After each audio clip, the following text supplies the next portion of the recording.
Ning and North Sun now both understood.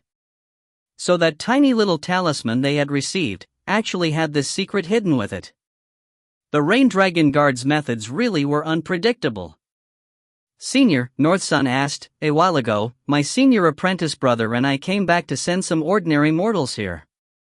"Those ordinary mortals who had been corralled and raised as livestock by the monsters, how are they doing?" "Yes, are they doing all right?" Ning asked. The fat elder said, somewhat surprised, "Oh, it was you two who sent them over?" "Don't worry, of course they are doing all right. We Rain Dragon Guards will naturally take care of those pitiable tribesmen. However, they were teleported away long ago and left the jail mountains long ago. We Rain Dragon Guards will take good care of them, but..." Nin nodded slightly. That was good. Only, he didn't know what that little kid called Iron Boy would end up like. "Let's go." Ning immediately moved with North Sun to one side. With but a flick of their fingers, they each pointed towards a boulder that had been chopped flat. Crackle, frost appeared, instantly covering the stones with a layer of ice. These boulders were used for the Rain Dragon Guards who had come here to rest on, but with so much wind and dust swirling about, they had naturally been quite dirty. After Ning and North Sun revealed this ability, quite a few nearby cultivators looked towards them. Dire ice?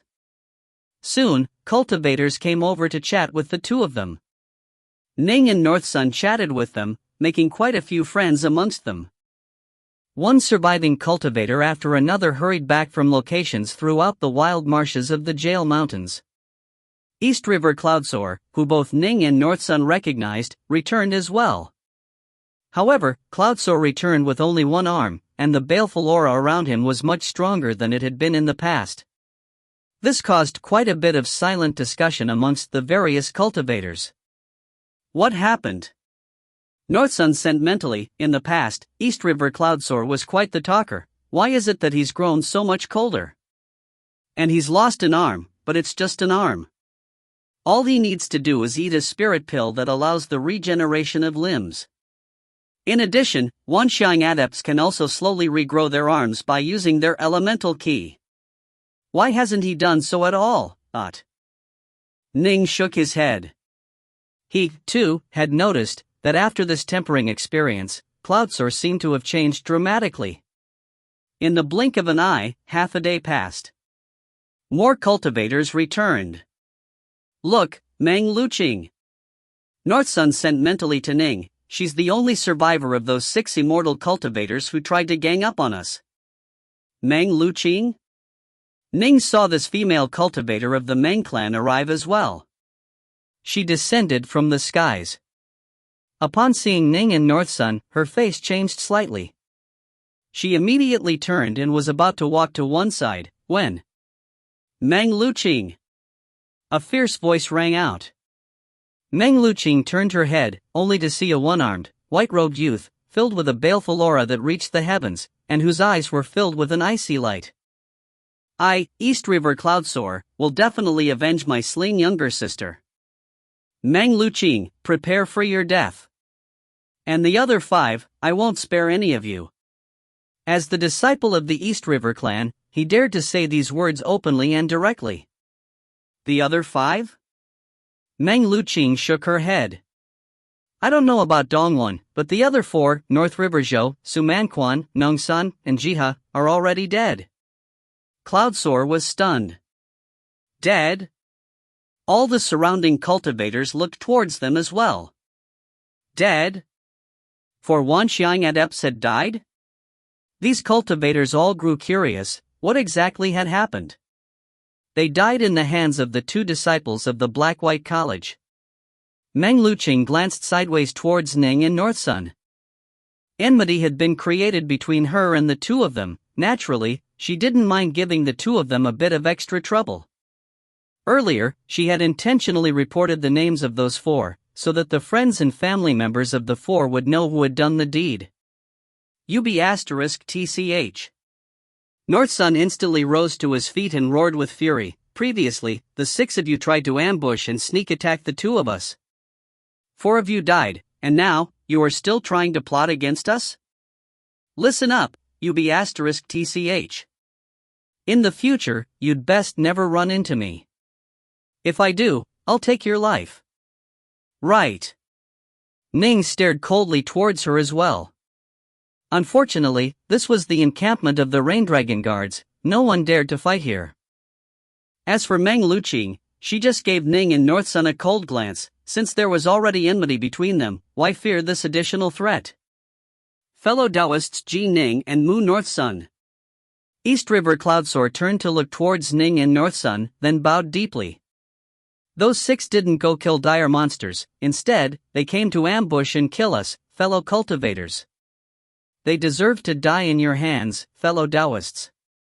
In the future, if either of you need anything, fellow Taoists, just let me know. I, East River Cloudsore, will definitely comply, even if I have to go through water or climb past fire. You are too courteous. We, too, were ambushed and attacked, so we simply dealt with them. Ning and North Sun hurriedly went over to raise Cloudsore from his bow. Soon, all of the remaining, surviving cultivators had returned. Adept Redleaf returned as well. Only, Adept Redleaf had no idea that it had been Ji Ning and Mu North Sun within that formation. Still, he had heard the Dragon Whale King say something about blame Ji Ning, and so he naturally gave Ning a deep look. You 52 survived. If you have brought back the corpse or the head of a Wanshan dire monster, then you will naturally become Rain Dragon Guards, the skinny elder said. Go. Go into the teleportation array and return to the Crimson Dragon Mountains. The 52 cultivators all entered the teleportation array. Soon, the array lit up, and Ning's group of 52 were once more teleported back to the Crimson Dragon Mountains, more than 2 million kilometers away. If you find any errors, ads pop up, ads redirect, broken links, non-standard content, etc., please let us know. Report chapter so we can fix it as soon as possible. Book 9, Chapter 1, New Rain Dragon Guards. Chapter 1, New Rain Dragon Guards. The winding Crimson Dragon Mountains stretched off into the endless horizons. Even immortal cultivators couldn't see to the end of them. Atop one of its peaks, an enormous teleportation array began to glow with light. Whoosh! Ji Ning and the rest of the 52 suddenly appeared within the formation. That was fast. Ning glanced at his surroundings. Although he had already used the array once, the speed at which it transported a person still caused him to sigh in amazement. Wait here. Soon, the Rain Dragon Guards will send people to welcome you, said a red-faced old man in a high voice. He was one of the 10 plainly dressed elders who were located around the array and guarded it. Ning's group thus obediently walked out of the array, waiting next to it quietly. Very soon, a large, wide ship swooped down from the distant clouds, causing waves of air to emanate from around it as it landed atop the peak. An incomparably ravishing pink-dressed maiden flew down from this large ship. Behind her was a group of similarly alluring women. For a moment, it was as though a host of fairies had descended into the mortal world. And then, the spirit beasts flew down as well, each of which immediately moved towards the cultivators. Uncle White. Ning instantly recognized the Whitewater Hound, who was also amidst the group of spirit beasts. The Whitewater Hound had a look of surprise and delight in his eyes. Over the past 3 months, he had grown increasingly concerned. When the master of a spirit beast died, the spirit beast would regain its freedom, and they would sense when that occurred. Over the past period of time, spirit beasts would often depart and fly away, and as one after another left, the spirit beasts who remained began to understand that quite a few cultivators had died. Ning, son. Uncle White looked towards Ning. Suddenly, he saw the head of the little azure snake, wrapped around Ning's wrist. He couldn't help but say in surprise, Ning, son, this snake is, This is an azure sky snake, Ning sent mentally to him. She's that azure sky snake who I battled in the past, when I adventured through Eastmount Marsh. This time, we were lucky enough to meet yet again in the wild marshes of the Jail Mountains, and it can be said that we experienced a life and death event together. Perhaps because I saved her, she voluntarily offered to become my spirit beast. And so, that's how it happened. The whitewater hound nodded gently. He looked towards the azure skysnake with friendliness in his eyes while mentally saying to Ning, azure skysnakes will often discover some treasure sites, and they have astonishing potential for growth. They are indeed quite suited for you, Ning. So you are Uncle White? Ching said to him. The whitewater hound looked at her, amusement in his eyes. You were good brothers with Ning's father, right? I heard that you are from Swallow Mountain as well. So am I. It can be said that we share the same hometown. Myself, Master, and you, Uncle White, we can be described as the three heroes of Swallow Mountain. While Ning and the other cultivators were chatting with their spirit beasts, the group of beautiful, alluring women stared with curiosity towards them. Their leader, the pink-robed woman, waited for a short while, then finally said, everyone, the 52 all looked towards her. First, let me congratulate you all for having survived. You may address me as Taoist Yulan, but... Her flesh beneath the pink robe seemed both visible and hidden, and her voice was even more irresistibly charismatic. Ning's retainer, Cloudjade, could be described as possessing innate beauty and seductiveness, but the charisma of this woman clearly came from some technique or some secret art which she had trained in. But her allure was even more powerful. In addition, she was a primal Taoist. This made it so that even Wanxiang adepts were susceptible to their Tao hearts being affected by her charm. Each of you, please produce your corpses of Wanxiang dire monsters for my inspection. I'll review them, one by one. Taoist Yulan looked at each of them, her eyes filled with a seductive, alluring look. For those who have not acquired Wanxiang dire monster corpses, you should stand forward now, so as to help save me some time. Immediately, 7 figures walked out. As for Ning and the rest, they produced Wanxiang dire monster corpses for inspection. Dire monster bodies were innately different from human bodies. Humans' bodies were, by nature, weak. Unless they trained as fiend gods, their bodies would be incredibly fragile. Dire monsters, however, were different. Many of them possessed certain innate abilities that granted them mighty physical strength. Although they were far from being a match for fiend gods, they could be considered as standing somewhere between humans and fiend gods. Many monstrous races would even transform some of the deadlier parts of their bodies into intrinsic magic treasures. From this, one could see how extraordinary their bodies were. This was why it was quite easy to tell, from a corpse, if a monster had been of the Wanxiang level or not. Taoist Yulan spread out her divine sense, instantly sending it into the heads of each dire monster corpse. After but a single breath, Taoist Yulan nodded gently. Very good. They've all reached the Wanxiang dire monster level. The 7 of you, stay over here. Later, someone will come to arrange for you to leave. Taoist Yulan looked at the 7 rather haggard-looking figures, then turned her gaze to Ning's group. As for the 45 of you, take your spirit beasts and bring them aboard my ship. Moments later, the incomparably alluring Taoist Yulan led Ning's group aboard her ship. This Taoist Yulan, Ning's forehead had a faint sheen of sweat, and he even felt a faint fire begin to stir in his loins. In the past, Ning hadn't been moved by even bewitching figures like Cloudjade or Nine Lotus. However, the allure of this Taoist Yulan clearly stemmed from some technique or art which she had trained in. How could the mesmerizing technique of a primal Taoist be so easily shrugged off? The nearby Mu Northsun's face was completely flushed. In fact, some of the Wanxiang adepts even had bloodshot eyes by now. However, their tempered Tao hearts allowed them to maintain their calm in the end. As for Taoist Yulan, she swept them with a gaze, then let out a soft laugh.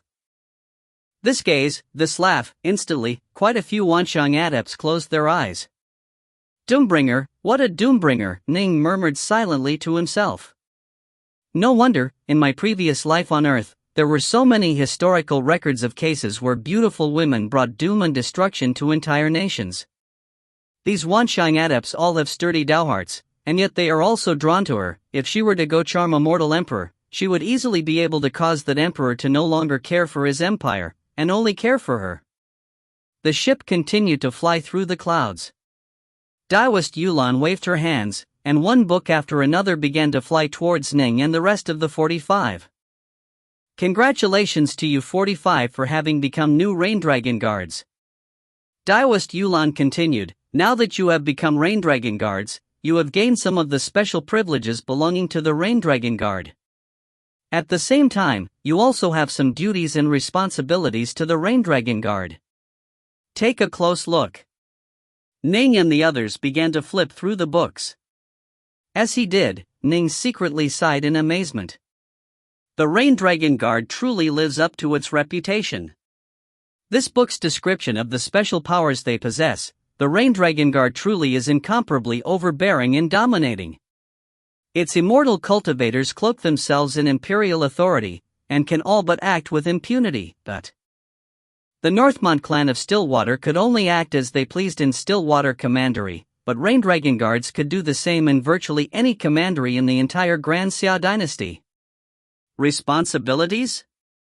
Ning gave them a quick glance. They were fairly simple. 1 Claude Rain Dragon Guards, every 10 years, they had to complete a mission worth a single karmic point. These were the most ordinary of missions. 2 Claude Rain Dragon Guards, every 100 years, they had to complete missions worth a total of 100 karmic points, the value of a normal 2 Claude mission. 3 Claude Rain Dragon Guards, every 1,000 years, they had to complete missions worth a total of 10,000 karmic points, the value of a normal 3 Claude mission. 4 Claude Rain Dragon Guards, every 10,000 years, they had to complete missions worth a total of 1,000,000 karmic points, the value of a normal 4 Claude mission. 5 Claude Rain Dragon Guards, these were the highest ranking members of the Rain Dragon Guard. They were able to mobilize the armies of the Rain Dragon Guard, and were comparable to a marquis in power. The book described the basic requirements and responsibilities of Rain Dragon Guards. For Wanshang adepts like Ji Ning, carrying out one mission every 10 years was enough. For example, if you carried out a minor mission like killing Bei Zishan, upon completion, the Rain Dragon Guard would no longer bother you for a time. Some loose immortals would spend thousands or tens of thousands of years between carrying out missions. By comparison, their lives were fairly relaxed. This isn't so bad. Northsun sent to Ning, senior apprentice brother, being a Rain Dragon Guard isn't that hard. Based on what this says, we can just go ahead and carry out a 10 karma mission. After doing so, we can relax for a century. We can relax, yes, but in doing so, we won't be able to acquire any secret arts, divine abilities, or magic treasures, Ning sent back. Northsun immediately flipped through a few more pages, then stared. What? Divine abilities and secret arts require the exchange of karma points? And also have requirements in terms of rank? Many divine abilities could only be acquired by 2 Claude or 3 Claude Rain Dragon Guards. However, there was one exception, if one became a keeper of the Rain Dragon Guards. Done reading? Daoist Yulan swept her gaze towards this new class of Rain Dragon Guards. It can be said that we Rain Dragon Guards have the most plentiful number of secret arts and divine abilities in this entire world.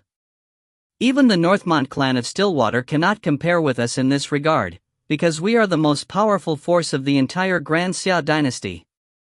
However, these many divine abilities and precious treasures cannot be casually granted to you. After all, it wouldn't be quite fair or equitable for all of you to simply have to do one mission, then relax for centuries and gain access to all these things. Daoist Yulan continued, thus, you have 2 choices. The first is to just train slowly. After you become 2 Claude or 3 Claude Rain Dragon Guards, you'll slowly gain chances to acquire divine abilities. Ning and everyone else nodded. 2 Claude Rain Dragon Guards were comparable to ordinary primal Daoists in power. Blood Shadow was one such example. 3 Claude Rain Dragon Guards, however, were probably comparable to loose Immortals. To wait that long to train would probably be too late. The second choice is to become a member of the Keepers of the Rain Dragon Guard, the most incomparably loyal soldiers of the Grand Xia dynasty. If you do so, the Rain Dragon Guard will naturally expend quite a bit of effort in training you. Daoist Yulan swept them with her gaze. Think well on this.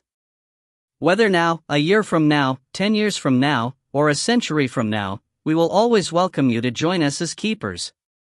Ning and the others understand quite well that ordinary rain dragon guards were like deputies or retainers. They were quite free, and they had some special powers, but the keepers of the rain dragon guard essentially made up the devoted armies of the Grand Xia dynasty. Actually, early on in the history of the Rain Dragon Guard, every single Rain Dragon Guard was mandated to be governed in the same manner keepers were now governed. However, immortal cultivators, by their very nature, pursued carefree, unbound lives. The more talented an immortal cultivator, the less they liked to be governed. Thus, if the rules were too strict, the only result would be for many of the most peerless, powerful, talented of cultivators to end up leaving the Rain Dragon Guard. Thus, the Rain Dragon Guard, in order to be able to draw in many elites from around the world, finally set up a standalone keepers organization. As a result, many lone wanderers and solitary loose immortals who had been training in their own private mountains all decided to join the Rain Dragon Guard. The Rain Dragon Guard's power and reputation instantly skyrocketed, and they became the undisputed #1 military force of the entire Grand Xia dynasty. There were many major powers who were secretly members of the Rain Dragon Guard, and most likely, there were very few people in the entire Grand Xia dynasty who could enumerate them all. No one knew about all of the old freaks and talented figures who lay hidden within the Rain Dragon Guard. And today, Ning had become a member of the Guard as well. Although, he was of course the most ordinary type, a one-clawed Rain Dragon Guard. If you find any errors, ads pop up, ads redirect, broken links, non-standard content, etc., please let us know. Report chapter so we can fix it as soon as possible. Book 9, Chapter 2, Torch Dragon's Eye.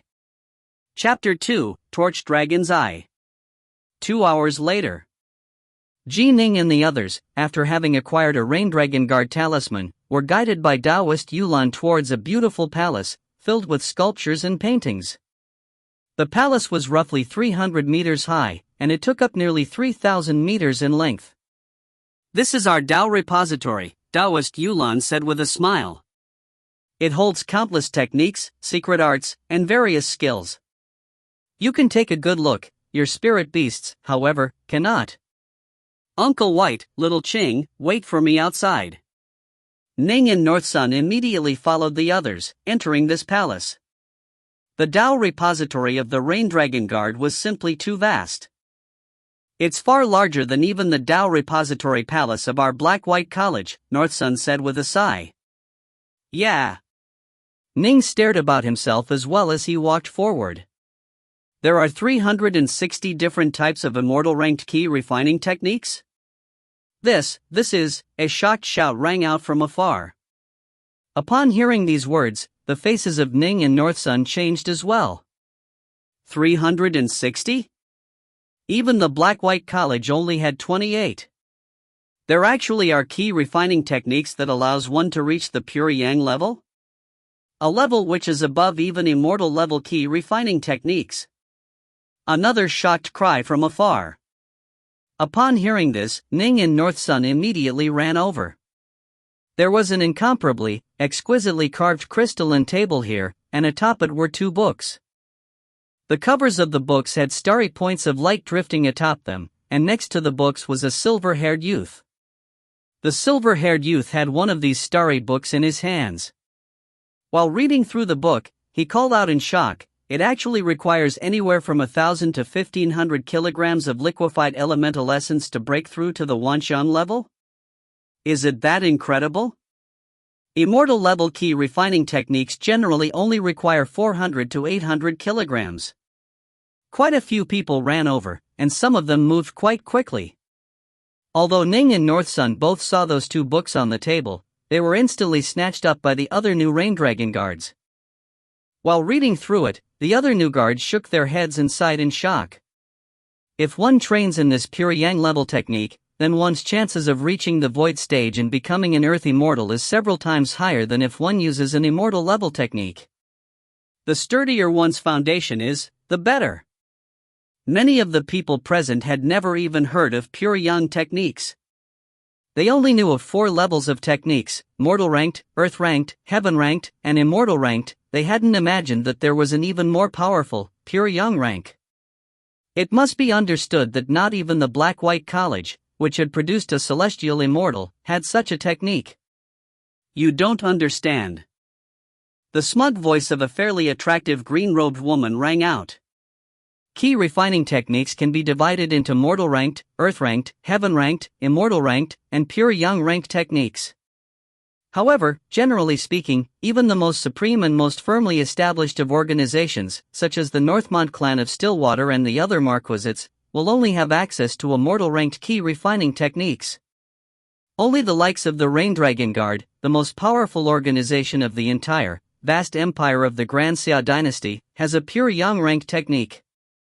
Not even the Stillwater clan of Northmont has one? Ning mused silently to himself. Perhaps they do, but don't dare make it public. After all, the many Marquisites of this vast world might possess certain special powers and techniques, but they would all have to hide them, for fear that the Grand Xia dynasty would suspect them of desiring to rebel. What? Only keepers of the Rain-Dragon Guard can train in this? And even keepers have to have 1,000 karmic points before acquiring it? Ordinary Rain-Dragon Guards like us will never have the chance to learn it? I wanted to switch to training in a pure Yan-level technique. Soon, these people flipped to the final pages regarding the pure Yan-level techniques. Instantly, they all began to curse and moan. Ning had a thought. Swoosh. He moved directly towards the table containing the 360 immortal-ranked key refining techniques, immediately beginning to flip through them. The other new Rain-Dragon Guards also seemed to have thought of something, and they, too, came to flip through the books. Keepers of the Rain-Dragon Guard need 100 karmic points to learn this. 1 Clawed Rain-Dragon Guards need 10,000 karmic points to learn this. 2 Clawed Rain-Dragon Guards need 100,000 karmic points to learn this. Ning flipped through the requirements, then shook his head. In the end, immortal-ranked key refining techniques were still quite precious. For ordinary Rain-Dragon Guards to acquire 10,000 karmic points required them to risk their lives repeatedly. They would probably have to battle for dozens of years before accumulating enough. Cruel. That's just cruel. Quite a few cultivators shook their heads. Ning shook his head as well. Originally, he had wanted to switch to training in a water attribute pure young rank technique, but unfortunately, all of those techniques were reserved for the keepers. It was quite common for one to change in techniques. For example, while he was at the Swallow Mountain region, Ning had trained in the quite average, water element art, while after arriving at the Black-White College, he had established his foundations with the flowing water source. If he then switched to training in an even better pure young technique, although it wouldn't be as good as if he had trained in it from the very beginning, it would still be superb. Unfortunately, how could the Rain-Dragon Guard so easily allow this technique to be learned by others? Soon, they arrived at the second floor of the palace. It's so hard to learn divine abilities as well. There are 89 divine abilities, but more than half are reserved strictly for keepers. The requirements for the heavenly transformation technique are the lowest. 1 Clawed Rain-Dragon Guards only need 10 karmic points. Ning and the others flipped through one divine ability manual after another. Heavenly transformation, rainbow flame evasion, moving mountains, overturning seas, these techniques all caused Ning's eyes to go red WTH lust. Each of them had different requirements. Heavenly transformation was naturally the easiest to learn, while the hardest was a divine ability known as the Torch Dragon's Eye. It required one to be a keeper, and also have accumulated 10 million karmic points. 10 million? Ning was secretly speechless. He had heard of the Torch Dragon's Eye long ago. This was a divine ability that only appeared in the legends, and was a divine ability on par with the likes of Hui shooting the suns.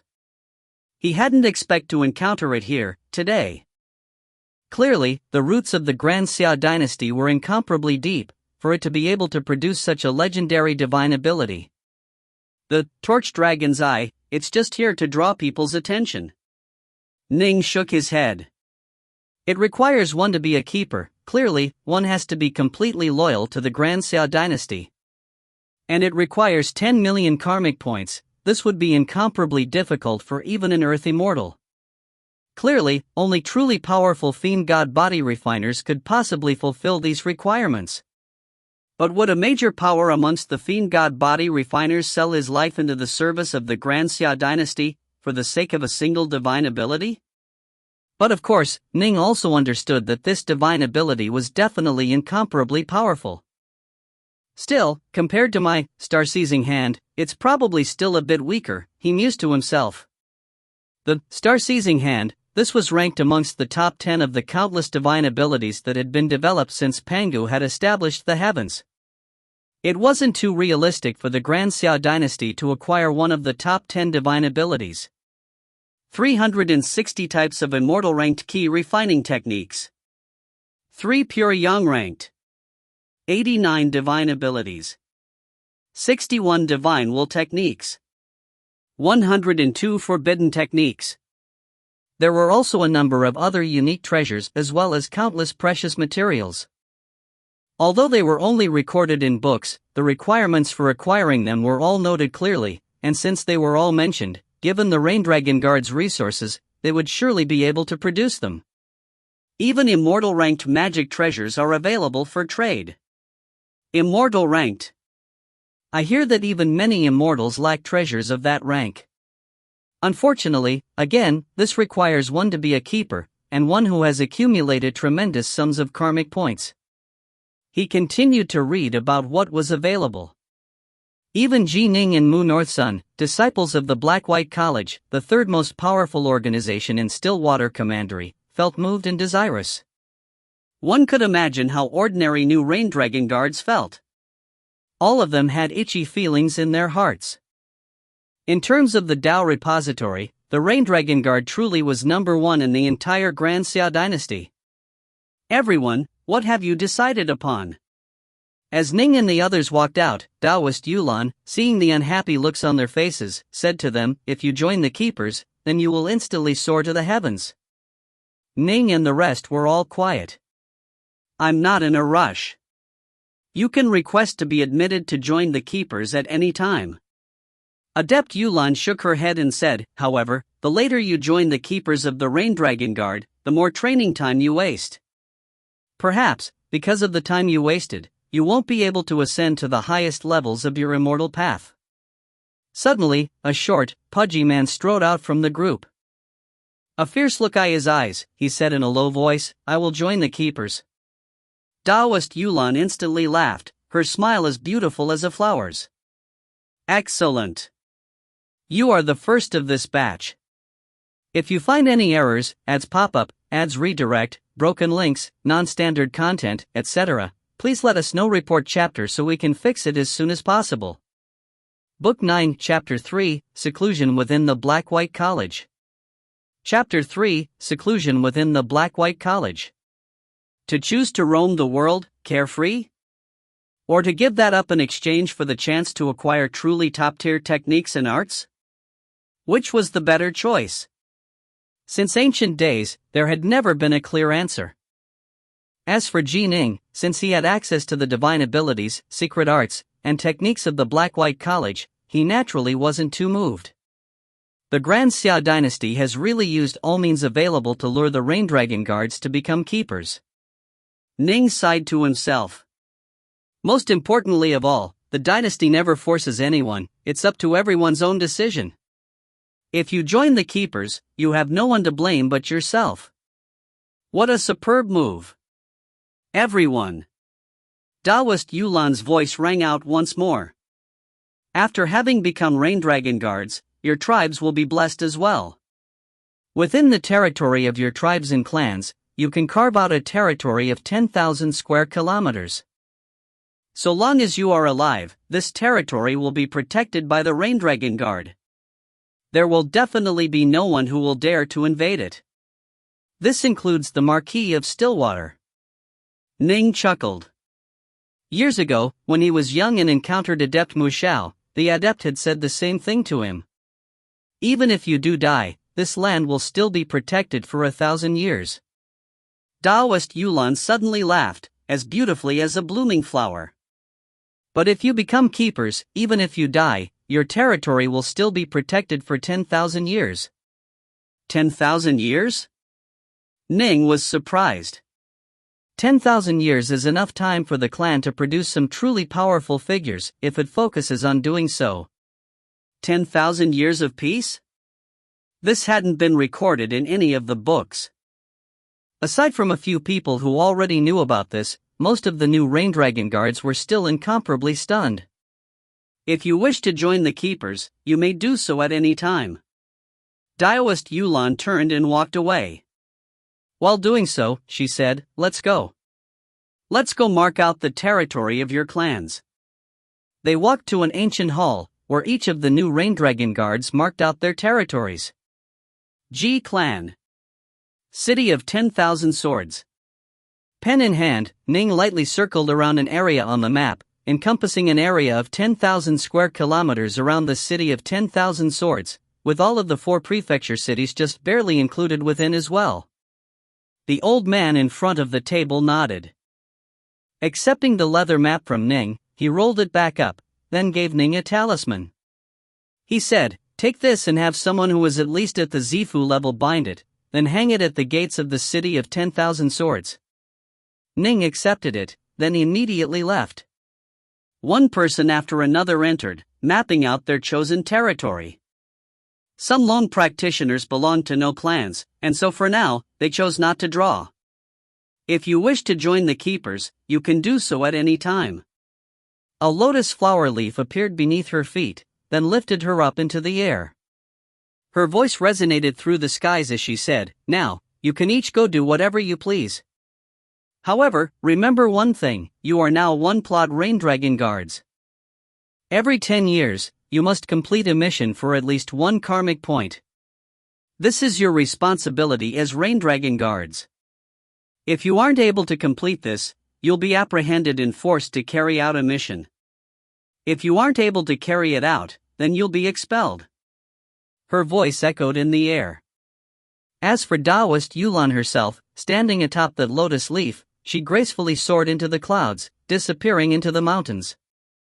"Senior apprentice brother, what should we do now?" North Sun asked. Ning replied, "What can we do?" He shook his head. Although this division of the Rain Dragon Guard has a plentiful Dao repository, one has to use karmic points to trade for them. We don't have any karmic points at all, we need to hurry up and go accept some missions. After doing so, the Rain Dragon Guard won't bother us. Let's go accept the mission, then go back to Stillwater City and sell off the items we acquired in the wild marshes. North Sun laughed. "All right. Let's go." The little azure serpent was wrapped around Ning's wrist, and the large white dog was behind his back. By his side was his junior apprentice brother, North Sun. The two of them went off to accept missions, and then back to Stillwater City. Ning, North Sun, the Whitewater Hound, and Xingxing were seated atop the dragon-headed warship. They quickly soared into the skies and into the clouds. "Senior apprentice brother, this mission isn't so hard," North Sun said. "Honestly, we should have taken on 20 or 30 karmic point missions. When the two of us join forces, it really will be hard to find a Wanxiang adept who is a match for us." "Be a bit humbler," Ning said with a smirk. "If we encounter the likes of Senior Apprentice Brothers Blood Shadow, Holy Fire, or Sloppy, will we be able to overcome them?" They, North Sun mouth opened and closed a few times. Honestly, they really wouldn't be able to. These were figures who had comprehended a complete Dao path and who were definitely comparable to primal Daoists. Ning said, "Don't think that just because we killed a few Wanxiang adepts and Wanxiang dire monsters that we are invincible. In addition, we've already taken on 2 10 karmic point missions. As long as we can accomplish them, for the next century, we'll be completely free." "True. 100 years of freedom is good enough." North Sun nodded, then gritted his teeth. "Before going to the military missions headquarters, I really had no idea that this region had so many vile figures present. There really are all sorts of vile men here." "Right."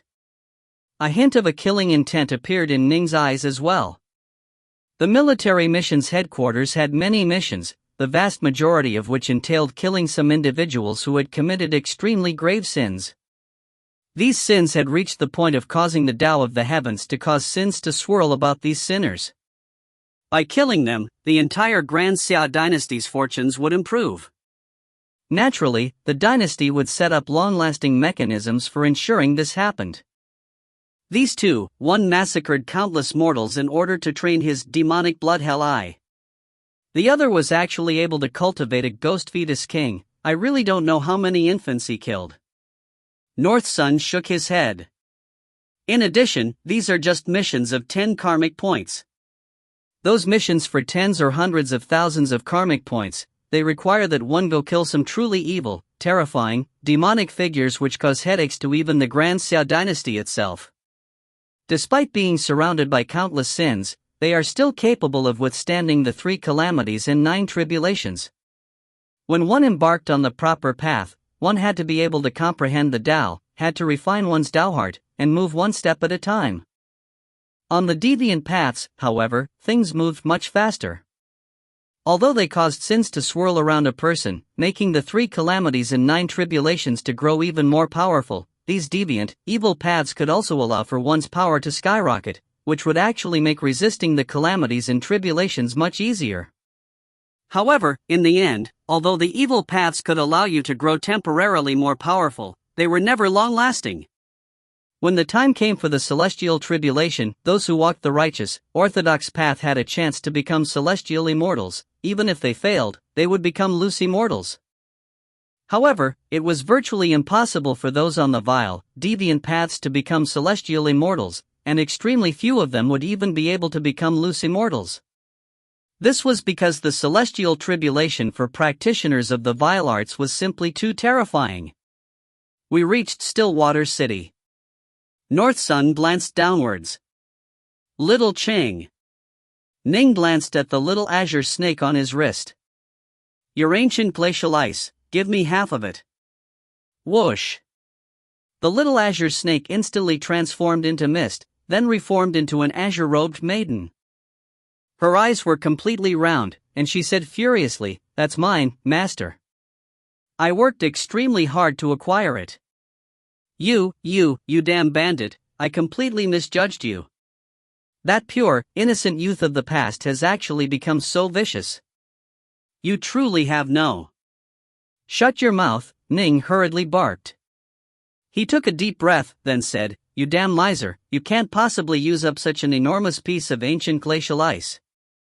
I'm going to help you sell it at the Heavenly Treasures Mountain in exchange for liquefied elemental essence, so as to help you increase in power. Understood?" Xingqing blinked, then mumbled, "You better not skim any of it. Come with me and watch as I trade it for liquefied elemental essence." "Is that acceptable?" Ning was truly speechless. Little Qing was simply too miserly. "Fine. Here you go." Xingqing stretched her hand out. Whoosh. A chunk of ancient glacial ice the size of a small mountain instantly appeared in front of her hand. The nearby Northsun's mouth immediately hung open. He howled, "You little green snake, you had so much ancient glacial ice, but you only gave me such a tiny piece? And to think I was so grateful towards you." Xingqing didn't even give the bellowing Northsun a single glance. With a wave of her hand, she sent her elemental ki out, slicing through the iceberg of ancient glacial ice, dividing it in 2. She then stored half of it, giving the other half to Ning. "Let's go to the Heavenly Treasures Mountain, Nut." The dragon-headed warship charged downwards, towards that enormous, ancient city of Stillwater. After returning to Stillwater City, Ning and Northsun felt an instant sense of familiarity and nostalgia. They had lived here for more than 3 years, after all. After being inside the Heavenly Treasures Mountain for an hour, Ning's group re-emerged. "Yours." Ning handed a jade bottle to the nearby Qingqing. Qingqing accepted the bottle, carefully inspecting its contents. There was exactly 2,650 kilograms of liquefied elemental essence within. This was the exact amount which Ning had acquired when selling off the ancient glacial ice. Only now did she nod, satisfied. Ning shook his head and laughed. Then he turned to Uncle White. "Uncle White, this is for you." When Ning looked at the human-formed white-robed, white-haired Uncle White, who looked so similar to Ning's own father, he felt all the more warm and loving towards him. The whitewater hound walked over. After doing an inspection, he was shocked. There was 4,000 kilograms of liquefied elemental essence within this bottle. He shook his head and said mentally, "Ning, son, this amount of liquefied elemental essence would raise your power dramatically. There's no need to waste it on me." "I have another 3,000 kilograms here," Ning sent back to him. "To me, an extra 4,000 kilograms won't have much of an impact. I'll probably need tens of thousands of kilograms to reach the primal Taoist stage. In addition, according to the traditions of the Black-White College, I must completely comprehend an entire Tao path before I am permitted to enter the primal Taoist stage. I'm still quite far away from being able to comprehend an entire Tao path. This isn't of great use to me, but to you, Uncle White, it will be very helpful. Right now, little Chang is a Wanshan dire monster. When you increase your power, Uncle White, you'll be able to better assist me," Ning sent mentally. The whitewater hound hesitated, but in the end, he nodded. During this trip to the Heavenly Treasures Mountain, Ning sold off almost all of the treasures he had acquired in the wild marshes of the Jail Mountains, including Dongwon's protective treasure, as well as the treasures of the Dragon Whale King.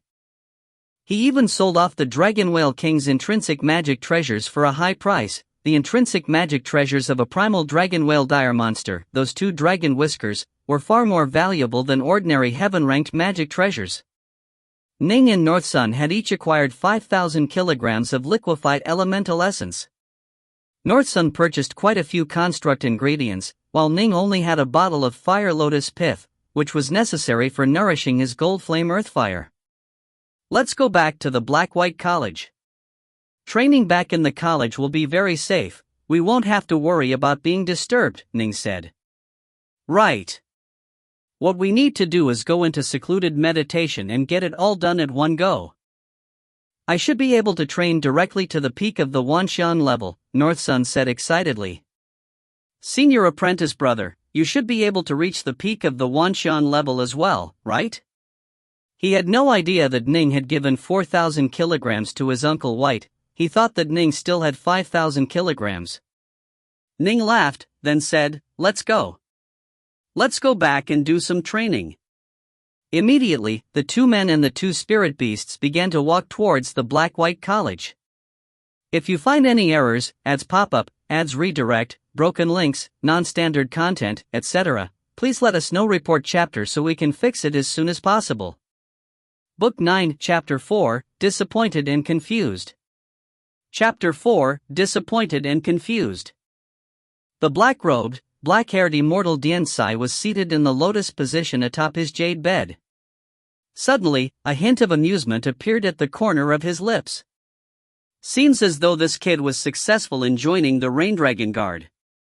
He came back quite quickly. At this moment, Ji Ning and Mu North Sun had just re-entered the Black-White College, flying through the air. Senior apprentice brother, I'll go find you tomorrow, North Sun said. Go back and focus on your training, Ning said. After you finish, we'll go take on more missions. The two of them had prepared well in advance. After absorbing enough liquefied elemental essence and rising in power sufficiently, they would immediately go and execute those vile, sin-laden cultivators. Swoosh! Swoosh! Ning moved forward on a small boat, while North Sun rode his dragon-headed warship. Each flew to their own little mountains. In midair. Ah, Senior Apprentice Brother Dark North. Junior Apprentice Brother Dark North returned? Last time, when I went to visit you, I discovered that you had gone out to go adventuring. On the way back to Dark North Peak, Ning ran into 6 ordinary retainer disciples and a single formal disciple. There's Dark North Peak. Atop his flying ship, Ning stared downwards towards a mountain peak. It was already sundown, and beneath the glow of the setting sun, Dark North Peak seemed so dreamlike and illusory. Little Ching, you are my spirit beast, but in the Black-White College, there are many forbidden areas which you cannot enter without permission. today, just be good and quietly train in a secluded room. Don't go anywhere else and don't make trouble for me, understood? Don't worry, master. After entering the Black-White College, Qingqing was extraordinarily excited. Ning couldn't help but laugh, and then he immediately sent his ship flying downwards. One figure after another emerged from the Dark North Peaks estate. It was the 6 retainers Ning had left behind. Mangrock, Cloudship, Cloudjade, Foreguard, Weifeng, and Nethersun.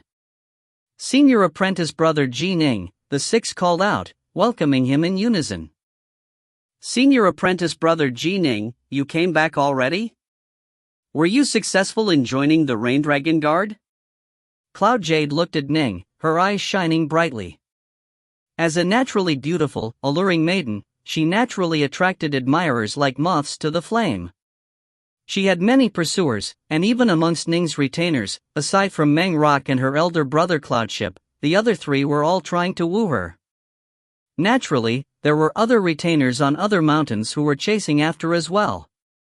Unfortunately, after having grown accustomed to the retainers, when she saw Ning, she instantly mused to herself, compared to senior apprentice brother Ji Ning, all of them are like clay pigeons or earthen dogs. Even if the Tao companion of myself, Cloudjade, isn't as good as senior apprentice brother Ji Ning, he should be at least half as good as him. These people aren't even close to being comparable to him. Right. I joined the Rain Dragon Guard, Ning said with a smile.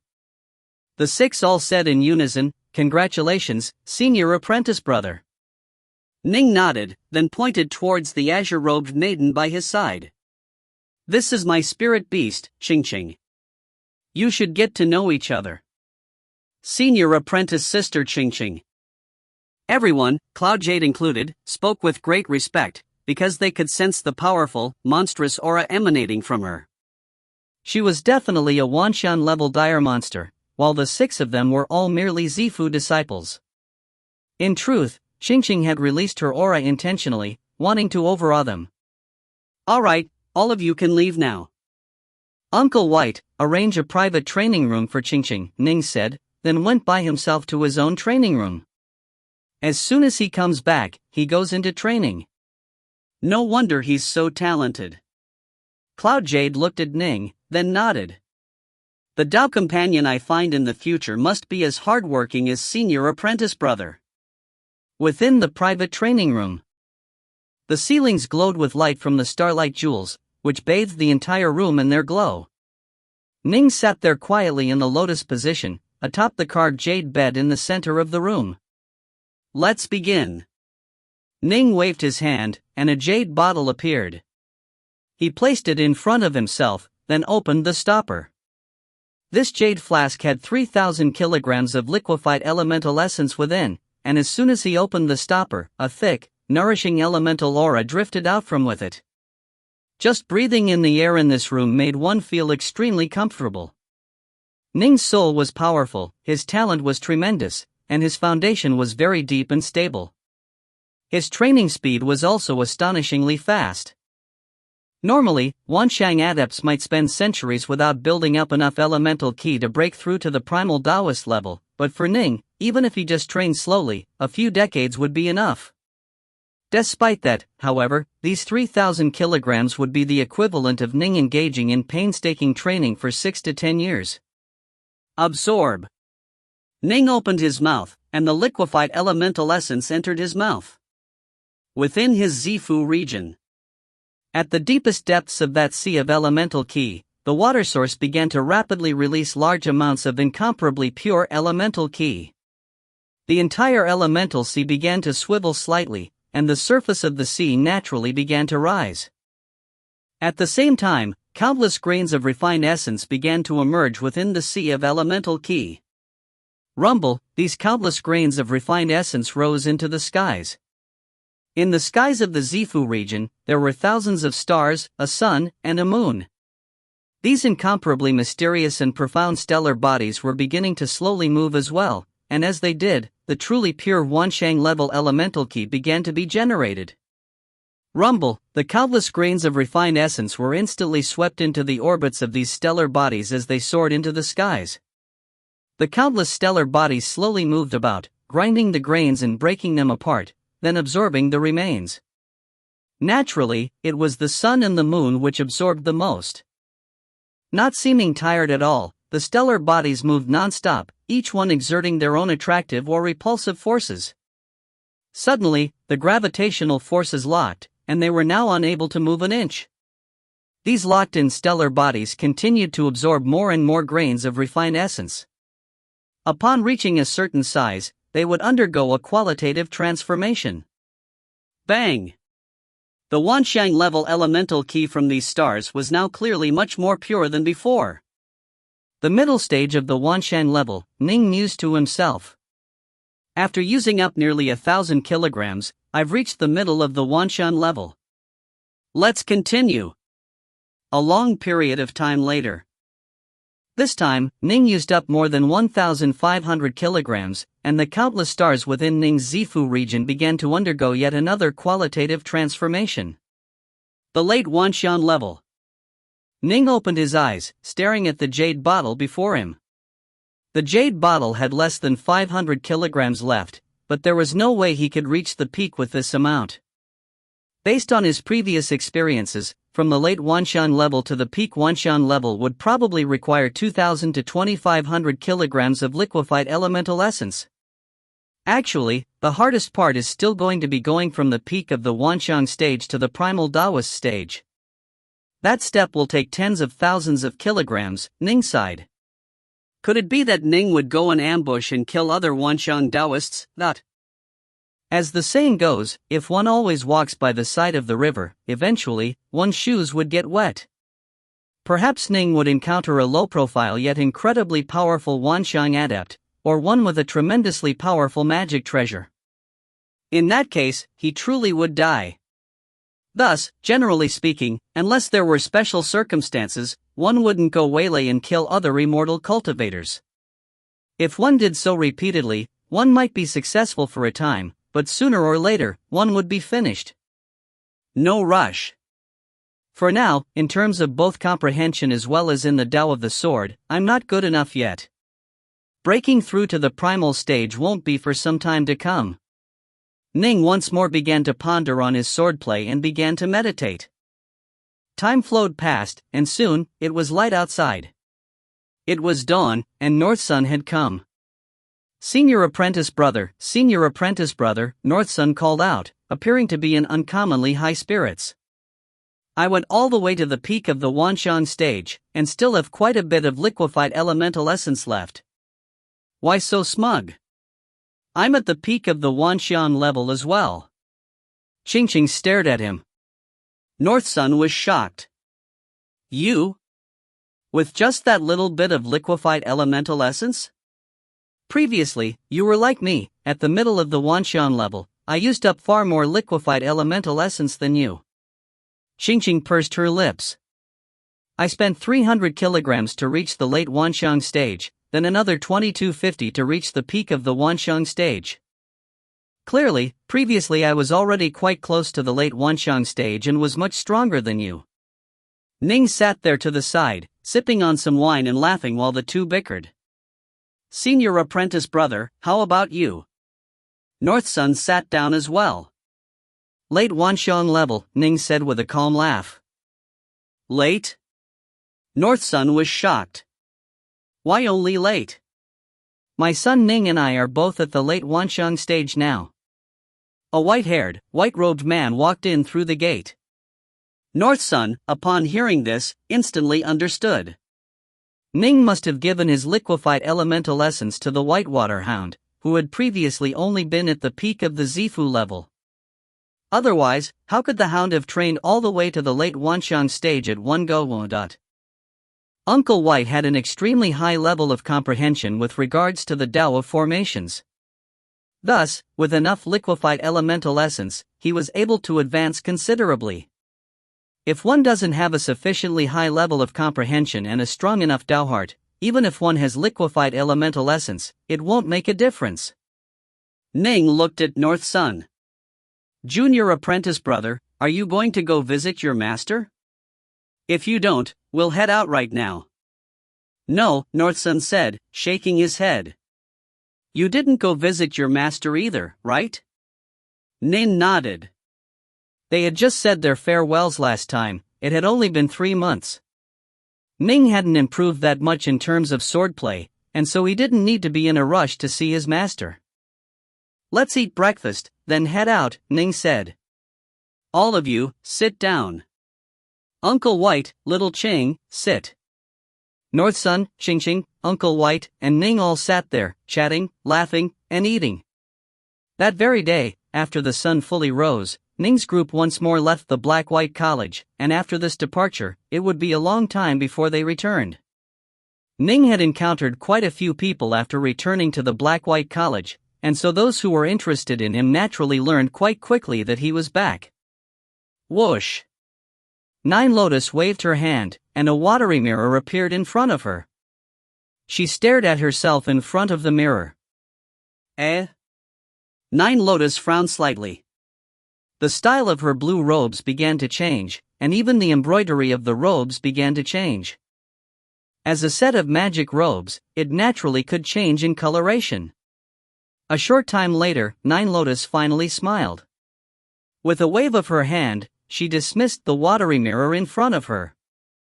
Whoosh! A snowy white lotus flower appeared. Nine Lotus stepped onto the snowy white lotus flower, then flew straight into the air, leaving her estate. A short while later, Nine Lotus, aboard the snowy white lotus flower, saw the distant dark north peak. After flying a bit closer, she finally spoke out. I heard that junior apprentice brother Ning has returned. I wonder if we can meet? Her voice echoed in the air above dark north peak. Soon, a swarthy, black-skinned man and an alluring woman appeared. It was Meng Rock and Cloudjade. Rock hurriedly bowed. Senior apprentice sister Nine Lotus, senior apprentice brother Ning returned yesterday, but he left again this morning. The nearby Cloudjade stared up at Nine Lotus, who stood upon her snowy white lotus flower. She felt as though Nine Lotus were a beautiful, immortal fairy, and she couldn't help but feel envious. He's gone? Nine Lotus was stunned. When will he be back? She asked. We don't know. Rock shook his head. Senior apprentice brother Ning said that this time, he probably wouldn't be back for a long time. A long time? Nine Lotus nodded slowly, a hint of disappointment in her eyes. And then, still atop her magic treasure, she departed, disappearing into the distant horizons. If you find any errors, ads pop up, ads redirect, broken links, non-standard content, etc., please let us know. Report chapter so we can fix it as soon as possible. Book 9, Chapter 5, Never Forget. Chapter 5, Never Forget. Ning didn't know that Nine Lotus had come to his place shortly after his departure. At this moment in time, he was on a journey with his junior apprentice brother, Uncle White, and Ching to go apprehend some criminals. Thanks to the intelligence reports provided by the Rain Dragon Guard, after roughly a month or so wandering through various regions, Ning's group finally arrived at the location where an evil cultivator known as Adept Blackhorn was hiding. This Adept Blackhorn relied on a ghost fetus king to do battle, and no one had ever been able to overcome him. Unfortunately, this time, he encountered Ning's group. First, Uncle White stealthily set down a formation, making it so that Adept Blackhorn had nowhere to run. Next, Ning's group revealed themselves. Ning didn't even fight, he let Northsun reveal his fiendish Sky-Eater serpents and use his constructs to grind the Ghost Fetus King to death. Without the protection of the Ghost Fetus King, Adept Blackhorn was instantly thrown into a state of terror and was effortlessly killed. Junior apprentice brother, your power has clearly increased, Ning praised. You were able to kill the infamous Adept Blackhorn with such ease. Ha. Northsun scratched his head. I'm at the peak of the Wanxiang level, after all, and my fiendish Sky-Eater serpents were upgraded considerably after I acquired quite a few materials at the Heavenly Treasures Mountain. Naturally, their power has increased substantially. Ning understood. The Tao of constructs, it required significant amounts of resources and precious items. Let's go. Let's go take down the next criminal, Ning said. With us 4 Wanxiang adepts working together, taking down this type of criminal is truly effortless. The nearby Qingqing was quite smug as well. As for the Whitewater Hound, he just stood there quietly, smiling. Swoosh! The dragon-headed warship once more soared into the skies, and Ning's group once more embarked on a journey. They would go after the next criminal, Adept Xiando. No matter how well they had hidden themselves, they still couldn't escape the eyes and ears of the Rain Dragon Guard. Unless, of course, they were like Ning, who could go hiding within his underwater estate.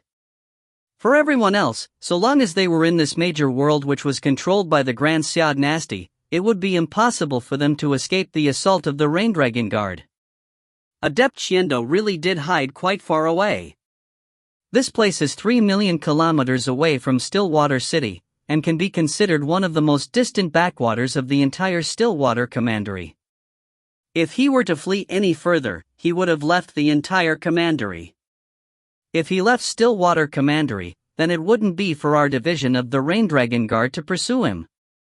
Ning's group was chatting amongst themselves at the Crimson Dragon Mountain's teleportation array. Whoosh! Within Dongyu City, 3 million kilometers away, a teleportation array that was more than 300 meters high suddenly lit up. Ning, North Sun, and the others all appeared within it. Greetings, Milord Rain Dragon Guards. An old man nearby bowed respectfully. There were 6 Zifu disciples and a group of Xiantian experts present as well, and they all were incomparably respectful. Ning swept them with a glance. Dongyu City was a commandery city where the Grand Xia dynasty had armies stationed, much like Swallow Mountain City. The only difference was that within this commandery city was a small teleportation array of the Rain Dragon Guard. The wild marshes of the Jail Mountains was a major danger zone, and thus it had primal Taoists and loose immortals on guard, but Dongyu City was an extremely ordinary location, and so it only had Zifu disciples present. Ning nodded. Junior apprentice brother, let's go. Ning didn't chat with these people, he immediately boarded the dragon-headed warship and soared into the skies. Based on the latest intelligence reports from the Rain Dragon Guard, Adept Xiando was within an ancient mountain range that was located a few tens of thousands of kilometers outside of Dongyu City. Ning's group searched carefully for him. Soon, it was night. There he is. Ning, standing atop the warship in the night sky, had been spreading his divine sense throughout the ground below, to a distance of 300 kilometers. He suddenly found that within this mountain, there was a truly ferociously guarded city. This city was apparently protected by a vision-impairing formation. One wouldn't be able to locate it with the naked eye at all. Fortunately, Ning possessed the divine sense, otherwise, they would have spent months before being able to find it. What a city! Ning's eyes flashed with a killing intent. Where is it?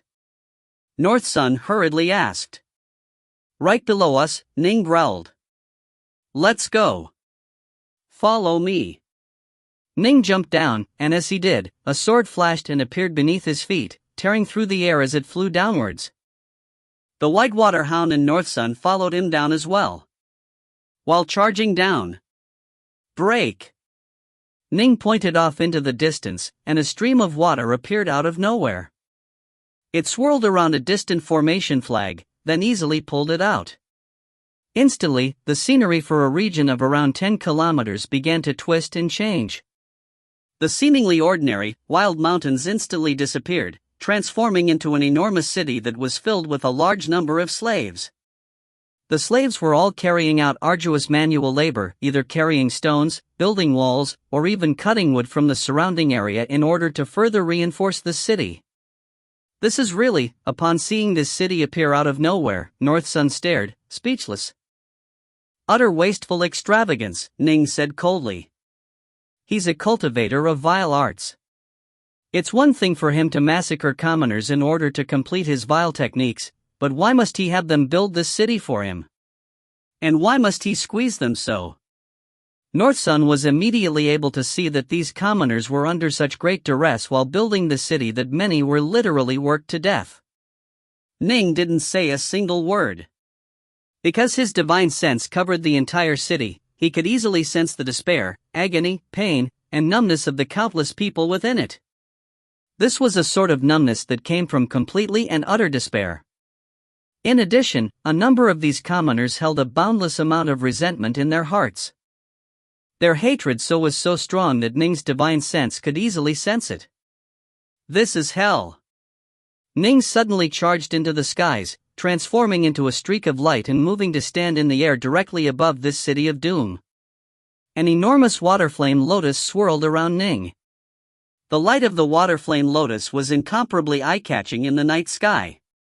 Instantly, the countless commoners who were engaged in crushing physical night labor all raised their heads.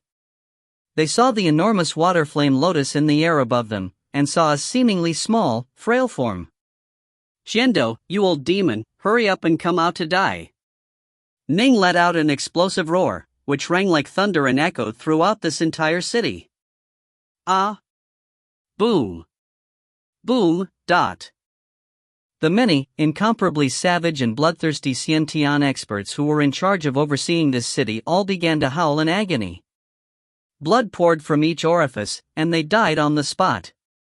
These were the disciples and grand disciples of Adept Xiando, and had supported him in his evil doings. Ning's divine sense was able to tell that these people were surrounded by the foul aura of sin as well. Ordinary people would neither be surrounded by the clear aura of positive karma or the foul aura of sin. The fact that they were surrounded by sin represented that their vileness had already reached an extremely high level. Against these sin-covered malefactors, Ning had used his soul-shaker art. Because the difference in power between them was too great, all of them died right away, blood flowing from their orifices. What? How could that old fiend have? Those commoner slaves stared in astonishment. Those terrifying Xiantian lifeforms, who had always appeared to be incomparably savage, all fell over, dead.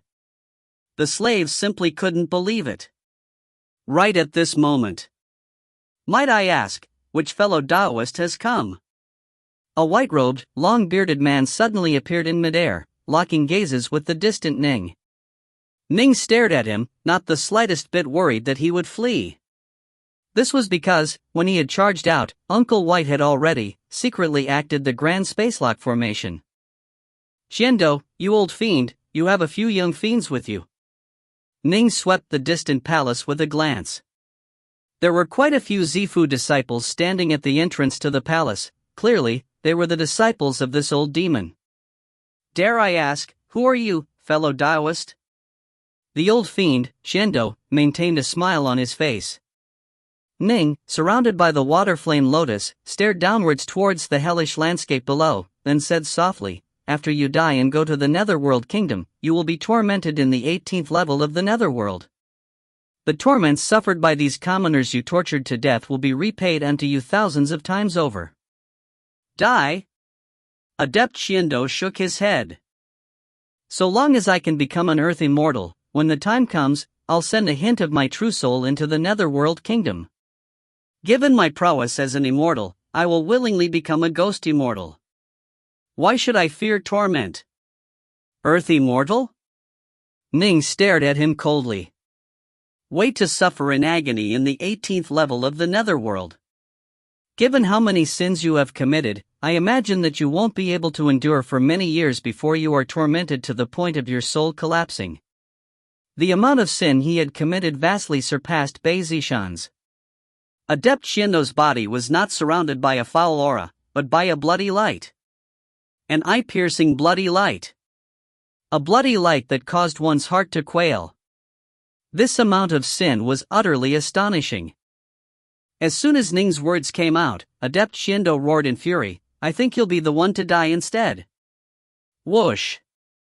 An enormous pupil of blood suddenly appeared above his head. This enormous bloody eye, filled with boundless sin and evil, stared directly towards Ning. And as it did so, boom! An incomparably powerful, bloody, baleful light shot straight towards Ning's soul. An ant who wishes to shake a tree. Within Ning's mind appeared the divine visage of Maiden Nuwa. Nuwa stood there in midair, radiating an endless aura of light. As soon as the bloody aura touched it, it instantly melted away like snow in the face of the sun, transforming into nothingness. Not good. Adept Xiando's face changed, and he hurriedly turned, meaning to flee. But right at this moment, Ning let out an icy roar. Die! His powerful divine sense swept out in an incomparably savage wave, crushing down upon Adept Xiando's soul. Adept Xiando instantly fell dizzy and dazed. Ning pointed towards him with a single finger, and around Adept Xiando's body, a water flame lotus appeared out of nowhere. Adept Xiando was completely dazed and unable to fight back. As a result, as soon as the water flame lotus began to swivel, he was instantly transformed into meat paste. What? Flee! Those 5 Zifu disciples before the palace were incomparably terrified. The 5 of them had followed Adept Xiando in doing countless evil deeds, and the tainted aura of sin had surrounded them long ago. Ning pointed to them from far away, and one water flame lotus after another began to bloom, glowing with holy light as they crushed these 5 into meat paste. All of them were taken care of at one go. As for North Sun and the White Water Hound, they flew over as well. They displayed no joy, as they stared down at the countless oppressed commoners. They couldn't muster any joy at all. How could he do such a thing? North Sun let out a sigh. This opponent possessed the Hellblood Demon Eye, and was extremely hard to deal with. Ning had a powerful soul, and also possessed a divine will attack. He was the perfect counter to this person. Thus, they had planned all along for Ning to be the one to fight him alone. There is kindness in the world, but there naturally is evil as well, Ning said calmly. Senior apprentice brother, North Sun looked at Ning. Now that we've both completed our missions, what shall we do next? Ning was startled. Next? Instantly, 3 blood-soaked names suddenly emerged from the deepest recesses of Ning's mind. Dong 7. Yu Dong. Shui Yi. Ning had never forgotten these 3 names. These 3 names were like blazing irons that had been imprinted onto his very soul. The most important people in his life, his mother and father, had died because of these 3. Suddenly, a surge of emotion filled Ning's breast. Kill! Kill! Kill! When Ning unburied this matter from where it had lain deep within his heart, he became filled with hatred and a desire to kill. These 3 were the 3 he hated most in the world. Next, Ning said softly, I'll get revenge. Get revenge? North Sun was puzzled. On who? Those who slew my parents. Ning said slowly. Hearing this, North Sun's face instantly changed. Qingqing lowered her serpent's head, pressing it against Ning's arm, as though to console Ning. As for the nearby Whitewater Hound, he just stared quietly at Ning, his eyes also filled with the same desire. After all, he had personally witnessed that nightmarish day. I cannot share the same heavens with those who slew my parents. Ning said. If you find any errors, ads pop-up, ads redirect, broken links, non-standard content, etc., please let us know. Report chapter so we can fix it as soon as possible. Book 9, Chapter 6, Surging Killing Intent. Chapter 6, Surging Killing Intent.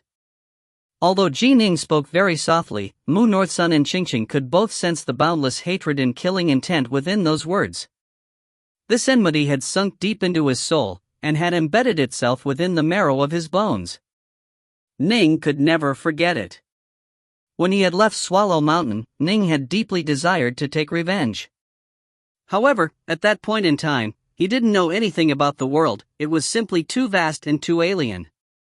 That was why he had decided to join a school and to first increase his own power, temporarily burying his hatred deep within his heart. Now that he had finished his training and joined the Rain Dragon Guard, it was time to take revenge. Father, mother, uncle, Ning murmured to himself silently, those 3 of them, your child will not spare a single one. Not a single one. Junior apprentice brother. Ning turned to look at the nearby North Sun. I am going to take revenge. It will be enough for me to bring along Qingqing and Uncle White. There's no need for you to go. Senior apprentice brother, What the hell are you talking about? North Sun said furiously, I no longer have any kin in this world, now that my mother is dead. I have no attachments to anyone, so you don't need to worry about causing trouble for me. As your junior apprentice brother, I know exactly how agonizing your pain is, with your parents having been killed. In the past, I personally slaughtered those evil villains and avenged my mother. This time, I will definitely go with you. Ning was stunned. His mother had died? He had taken revenge on behalf of his mother? He had no kin left in the world? His junior apprentice brother had never told him this before. Fine. Ning nodded, then gave North Sun a gentle clap on the shoulders. You are a good brother. North Sun looked at Ning, who said, Let's go. Let's go to Stillwater City. North Sun immediately said, Stillwater City? Right, didn't you say you wanted to get revenge? As I see it, although we've fulfilled 2 assignments already, for now, there's no need for us to go back to the Crimson Dragon Mountains to turn them in. For now, we can go act against your enemies while claiming we are on a mission to apprehend suspects on behalf of the Rain Dragon Guard. This gives us a good excuse. Ning nodded. In the past, Xuehongyi had used the excuse of suspecting that the G-clan was harboring criminals to investigate Ning himself. Fortunately, Northmont Baiwei had stopped him. At that time, Baiwei had the status of emissary for the Marquisate of Stillwater. If he hadn't, even he would have found it difficult to stop this matter. That's exactly what I was thinking, Ning said. However, we still need to go to Stillwater City to make some preparations. First, I need to get the intelligence reports on my enemies. Second, I need to buy some magic treasures. Magic treasures? North Sun said, puzzled, can it be that your enemies are extremely powerful, senior apprentice brother? Ning shook his head. No, they should only be Zifu disciples. Even if they make a breakthrough, they'll only be ordinary Wanshan adepts. Then why must you buy treasures to deal with them, senior apprentice brother? North Sun asked, puzzled. Ning said in a low, growling voice, because I am going to shatter their souls. The cold malice in these words caused North Sun, Xingxing, and the Whitewater Hound to all feel shocked. North Sun thought back to how when he was a child, he had slaughtered those enemies. Back then, he had been similarly crazed by hate. He could completely understand what Ning was currently feeling. Let's go, Ning said. All right. The group immediately boarded the dragon-headed warship, quickly departing and going to Stillwater City. Stillwater City. Ning first paid a visit to his good friend, Baiwei. I already know, Baiwei said, that the most recent group of Rain Dragon Guard testees included you, Brother Ji Ning. And the name of your junior apprentice brother, Mu North Sun, as well. Baiwei looked towards Ning, then smiled towards North Sun as well. He saw that Ning was glancing towards the maidservants, and he waved his hand towards them. You can leave, he said, and they all left. Brother Baiwei, I've come to ask you for some help, Ning said solemnly. Please, speak, Baiwei said. I need intelligence reports for 3 people, Ning said. Snowdragon Mountains Dong 7, Shuai, and Yudong. However, I don't wish for the Heavenly Treasures Mountain to know that I was the one investigating them. Baiwei nodded lightly. Understood. I'll immediately arrange for people to go to the Heavenly Treasures Mountain and do some investigations. Sorry for the trouble, Ning said. Killing the 3 of them wouldn't be hard. What made things difficult was Snowdragon Mountain. Shuai and Yudong had less impressive backgrounds, but Dong 7 was the grandson of a primal Taoist of Snowdragon Mountain. Once Ning acted against him, no matter how secretively he acted, Snowdragon Mountain would still investigate, and if they discovered that someone had once investigated all 3 of these individuals, they would definitely grow suspicious. Thus, he had to leave as few clues behind as possible. I'll immediately send someone to go. In less than 2 hours, they'll be able to have the results, Baiwei said, rising to his feet. The 2 of you can rest here. I'll make the arrangements. Just 2 hours later, a servant came in, carrying 3 thick tomes and giving them to Northmont Byway. "You can leave now," Byway instructed, and the servant quietly departed. Byway handed the 3 reports directly to Ning. "These are the most detailed reports the Heavenly Treasures Mountain has regarding these 3 individuals. Reports are divided into multiple levels, but these are the highest level reports, and are the most detailed ones, which have all of their most secret details. However, the Heavenly Treasures Mountain is just an intelligence network, not the heavens. They can't possibly know everything. For example, they have no idea that this time, it was you, Brother Ning, who wanted these reports." Ning nodded. Human resources were limited. No matter how formidable the Heavenly Treasures Mountain was, they couldn't know everything. Dong 7. Ning began to flip through the book. The nearby Byway simply drank his wine, slowly savoring it, while Northsun did the same. None of them spoke or did anything to disturb Ning. Ning read quite quickly. This report was fairly detailed. It had records of many of the events Dong 7 had carried out since he was young. It had details on some of the problems he had caused Snowdragon Mountain, and even discussed some of the women he had raped.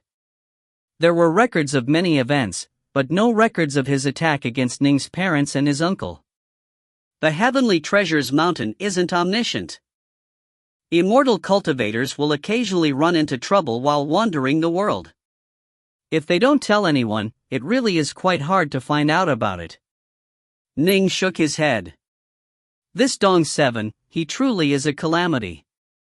As Ning continued to read, he began to understand that Dong 7 was a child who had been spoiled rotten.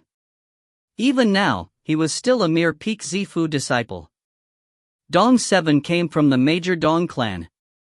Because the Dong clan had a primal Taoist amongst their ranks, Taoist Coldsun, they naturally were an extremely powerful clan. The Dong clan had quite a few talented figures, and the earlier Dong 1 had been the eldest and most talented member of Dong 7's generation. But of course, Dong 1 had already been killed by the Dragon Whale King back in the wild marshes of the Jail Mountains. Taoist Coldsun previously had a single son, but his son had died while roaming the outside world. His son had left behind only one child as well, Dong 7. Thus, Taoist Coldsun doted far too much on this sole grandson of his. Although the likes of Dong 1 and the others of his generation would also be treated well, they naturally couldn't compare to Dong 7. Thus, in the Dong clan, there were many who would flatter and fawn over Dong 7, causing him to grow ever more arrogant and brash. His greatest hobby was to rape beautiful women, but only those with particularly refined auras. Thus, he had caused countless calamities. However, due to his powerful background and strong supporters, nothing had ever come of it. "What's this?" Ning frowned. He actually lives on Snowdragon Mountain, along with Taoist Coldsun? Dong 7 truly was coddled too much. Others found it quite difficult to even see a primal Taoist in person, but he actually lived alongside his grandfather. "If he lives on Snowdragon Mountain, there's nothing I can do." Ning shook his head. Although he was confident, he wasn't so crazed as to charge straight towards an ancient school that had existed for countless years. Even loose Immortals would probably be hesitant. After all, that was the foundation of the entire school, and the various formations as well as suicide or self-destruct mechanisms there would be enough to threaten even them. Next one. Ning turned to Yudong's information. Yudong was a cultivator with tremendous ambition, and who was incredibly calculating. For the sake of acquiring enough resources, he willingly served as Dong 7's henchman. After getting what he wanted for Dong 7, he had silently slipped away. He's now an early Wanxiang adept, and he lives at Mount Moon Crescent with his master, a peak Wanxiang adept. Yudong personally hadn't actually done too many vile deeds. The records of the Heavenly Treasures Mountain, at least, included only 2 matters. Naturally, what he had done to Ning's parents hadn't been included. His master, Adept Moon Crescent, had actually done quite a few evil deeds. He was a sinister, despicable fellow who had reached the peak of the Wanshan level more than 2 centuries ago, and was extremely strong. Although he has a master, they are at Mount Moon Crescent? Ning felt relaxed. This is in a wild, desolate region, dealing against him won't be too hard. Let's look at the last one. Ning flipped to Shui Yi's materials. Shui Yi, he was originally a servant of the Dong clan, but was an extremely outstanding one who had been viewed favorably by the Dong clan. By now, he had become a peak Wanshang adept as well, but because his potential was limited, he had left Snowdragon Mountain and had always lived within the Dong clan's territory. The Dong clan's territory? Ning began to feel a headache coming. This is a bit more troublesome. However, I'll still be able to kill him. The Dong clan was the clan of Daoist Cold Sun. Daoist Cold Sun, however, stood guard over Snowdragon Mountain, and so there were no primal Daoists protecting the Dong clan. It did have a group of Wanshang adepts, but clearly, the Dong clan wasn't guarded nearly as tightly as Snowdragon Mountain was. Ning felt confident in being able to deal with them. After all, he only needed to kill Shui Yi, not annihilate the entire Dong clan. First kill Yudong, then kill Shui Yi. In the past, it was the two of them who actually fought against my uncle and my parents. They are the actual killers, Ning mused to himself. The nearby Baiwei could sense the hard, killing intent radiating from Ning, as well as the cold, ferocious light flashing through his eyes. Baiwei mused silently to himself, my brother, Ji Ning, is normally an extremely amiable person, but he actually has such a fiendish side to him as well. This must be a deep enmity, and an extraordinary one at that. Brother Baiwei. Ning rose to his feet, and Baiwei hurriedly rose as well. Sorry for troubling you, Brother Baiwei. You've helped me numerous times. I won't waste words thanking you. I, Ji Ning, will remember everything you've done. Ning clasped his hands. I won't stay any longer. I'll leave now. If there's anything further you need, Brother Ji Ning, please feel free to tell me, Baiwei said. Everything is as I expected. Ning clasped his hands again, then led his junior apprentice brother and departed. 2 hours later. After the sun had set, Ning's group boarded the dragon-headed warship and flew into the skies, departing from Stillwater City. With this magic treasure, I will definitely ensure that you won't even have a chance to reincarnate. Ning gripped a magic treasure that looked like an incense burner, then raised his head. Junior apprentice brother, let's go south. To Mount Moon Crescent. If you find any errors, ads pop up, ads redirect, broken links, non-standard content, etc. Please let us know. Report chapter so we can fix it as soon as possible. Book 9, Chapter 7, The Real Yudong. Chapter 7, The Real Yudong. Mount Moon Crescent. This place was considered holy grounds by everyone within the surrounding 100,000 acres, because there was a truly powerful Wanshang adept here, Adept Moon Crescent. And because of this, the nearby tribes and monsters didn't dare create any trouble. Within a beautiful, lavish hall, an old man was seated atop a jade bed, radiating a cold, sinister aura. Above his hands, there floated a black, palm-sized scimitar. Master. A respectful voice rang out from outside. Daddy. Another voice rang out as well. The sinister old man revealed a hint of a smile. Come in, Dot. A short, ugly-looking man walked in, alongside a tall, azure-robed, beautiful woman. The ugly man appeared quite calm and collected. This Yudong, the sinister old man looked at the ugly man, nodding mentally to himself. When he first apprenticed himself to me, I didn't hold him in any regard, but unexpectedly, he was the first amongst my many disciples who reached the Wanshan level. In addition, he made his breakthrough after a few short decades, which is quite fast. He really can't be underestimated. As for his appearances? Immortal cultivators didn't care too much about appearances.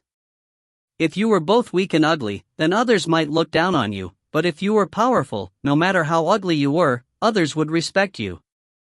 And, by the looks of it, it seems as though Weir has taken quite a fancy to Yudong as well. The sinister old man nodded to himself. It seems as though in the end, my lineage will pass into the hands of Yudong. Wei, daughter, come over here, the sinister old man said. The azure-robed woman walked over, sitting atop the jade bed as well. She hugged the old man's arm in a very close manner. Daddy, this time, senior apprentice brother Yudong has procured a gift for you. You'll definitely like it, Yue said. Oh? The sinister old man laughed as he looked over.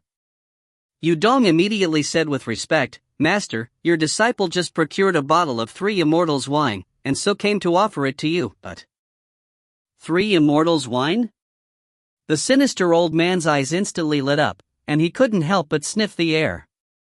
He had been stuck at the peak Wanshan level for more than 2 centuries, and was close to the end of his lifespan. He didn't have much longer to live. For cultivators who were close to the end of their lives, they cared deeply about being able to enjoy themselves. 3 Immortals wine was a truly top-class wine that was incredibly hard to find. Generally speaking, it was only available in places like Stillwater City, while hard to procure in backwater places like Mount Mooncrescent. You are quite thoughtful. The sinister old man nodded in approval. He felt more and more satisfied with this Yudong. Despite having reached the Wanshan level, Yudong had remained under his tutelage, and remained as respectful as ever. In addition, he served as respectfully as he would towards his own father. Master, you showed me great kindness by transmitting knowledge unto me. What's a little wine? Yudong produced a jade tray, atop which was a bottle of immortal wine. That incomparably beautiful and intricately carved jade wine bottle alone would be considered a priceless treasure in the mortal world. Junior apprentice sister, if you would be so kind. Sometime later, Yudong and his junior apprentice sister, Yue, both left the hall. The sinister old man watched his most capable disciple and his beloved daughter walk off into the distance. He couldn't help but nod, especially upon seeing how respectfully Yudong treated his daughter. Within another hall on Mount Mooncrescent. This was Yudong's estate. This area was naturally warded by formations, preventing outsiders from entering. You can leave, Yudong instructed his servants upon entering his estate. Yes. The servants and maids all respectfully departed, going to other halls within this estate, leaving behind only himself and his junior apprentice sister, Yue.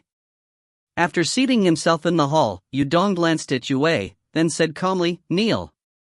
Yue immediately laughed enticingly, her robes immediately disappearing from her body, revealing her ravishingly beautiful body. She lightly knelt down, then, like a little dog, slowly crawled forward. And then, moving close towards to Yudong's legs, she began to lick. In the past, you held me in such disregard. But now, you are kneeling between my legs. Yudong looked downwards towards Yue as he would towards a dog. Senior apprentice brother, stop teasing me, Yue said with an adorable harumph. Yudong stretched his hand out, grabbing her head and pushing it down hard. Instantly, Yue began to cough and choke. Ah, Yudong laughed wildly. Endure it. Yue had no choice but to do so. Later the next morning. After having thoroughly enjoyed himself, Yudong sat there, pondering. As for Yue, she sat on his lap. Junior apprentice sister, that old bastard, when will he transmit the Mooncrescent saber formation to me? I've served him a long, long time after I became a Wanshang adept, and yet he still hasn't taught it to me. Yue said gently, Don't worry, senior apprentice brother. I mentioned this to father before, but at that time, my father was hesitant. By the looks of it, father is beginning to like you more and more. I'll mention it again later. I'll definitely succeed. I hope that old bastard doesn't die and take that saber formation to the Netherworld Kingdom with him. A cold light was in Yudong's eyes. Don't worry, Yue said hurriedly, and Yudong nodded slightly. He continued to ponder silently, while the nearby Yue didn't dare to disturb him.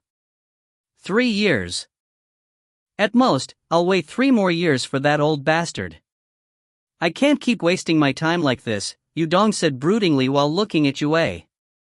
Half a month from now, I'll go ask the old bastard to teach me his saber formation. After that, you go help me speak to him as well. All right. Yue Wei nodded obediently. Yudong suddenly began to laugh strangely. Junior apprentice sister, if your daddy saw you right now, would he die of anger? Ha ha ha ha ha ha ha ha.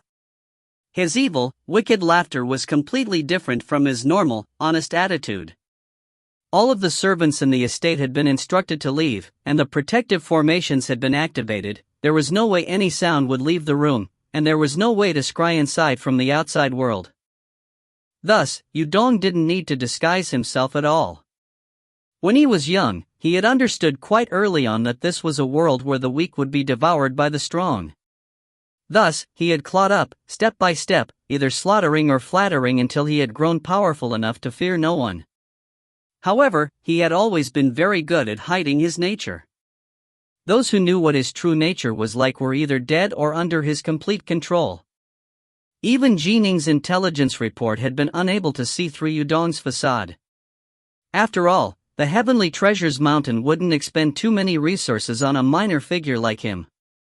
The Moon Crescent saber formation that old bastard possesses was left behind by a deceased loose immortal. Not even Snowdragon Mountain has such a powerful formation. In the past, Yudong didn't have any other options, which was why he had apprenticed himself to Adept Moon Crescent. However, based on some tools he had, as well as his many years of service, he had discovered some of Adept Moon Crescent's secrets. Thus, he worked ever more diligently. If I still cannot acquire it, then I'll kill him. A cold light flashed through Yudong's eyes. He had originally been an ordinary mortal, and had clawed his way to his current position. Naturally, he was an incredibly calculating person, and he had caused the deaths of many. In the past, he had caused the deaths of 2 young masters of his clan, 3 elders of his clan, and even 2 genius disciples of Snowdragon Mountain. However, to this very day, no one knew that it had been him. That young master Dong 7 of the Dong clan was nothing more than a chess piece to him. A dragon-headed warship was in the air above Mount Moon Crescent. Ning stared downwards. Senior apprentice brother, aren't you going to attack? North Sun was puzzled. He could sense that Ning was filled with a powerful killing intent, but upon reaching Mount Moon Crescent, they had actually come to a halt. Not just yet. Ning stared downwards. His divine sense had already been spread out, covering the entire Mount Moon Crescent. He could see everything going on within it. In front of Adept Moon Crescent, Yudong had acted one way, but upon returning to his own hall, he had acted in a completely different manner. This Yudong seems to be quite an extraordinary fellow, Ning mused to himself. His divine sense hadn't been able to find a single flaw in Yudong's facade before Adept Moon Crescent. If this person had become friends with Ning, most likely even Ning would have been fooled into trusting him. He was definitely a very steady, sure-footed person. He was able to start as an ordinary mortal and reach this current level. Ning thought back to the history of Yudong as mentioned in the intelligence reports, then silently mused to himself, I imagine it wasn't as simple as the reports described. The reports made it seem as though everything had been smooth sailing for Yudong, and that he had flattered and fawned over many as he eventually reached his current heights. I thought that he was just talented and lucky, but now, it seems that he is quite the ambitious figure. However, even if you are an ambitious, ruthless, formidable figure, today you shall definitely die. A cold light flashed through Ning's eyes. In the world of immortal cultivators, personal power was more important than games of intrigue. For example, with his divine sense, Ning was able to clearly see each of Yudong's actions, and so Yudong's hidden, true face was instantly discovered by Ning. Let's go, Ning said, pointing towards the distant estate. Let's go to Yudong's estate. Alright, North Sun immediately said. The Whitewater Hound, now in human form, also stared towards the distant estate. His eyes were also filled with killing intent. After all, he had personally experienced the events of that year.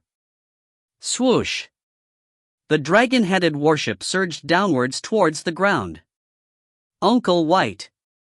Set up the spacelock formation, Ning sent mentally. All right.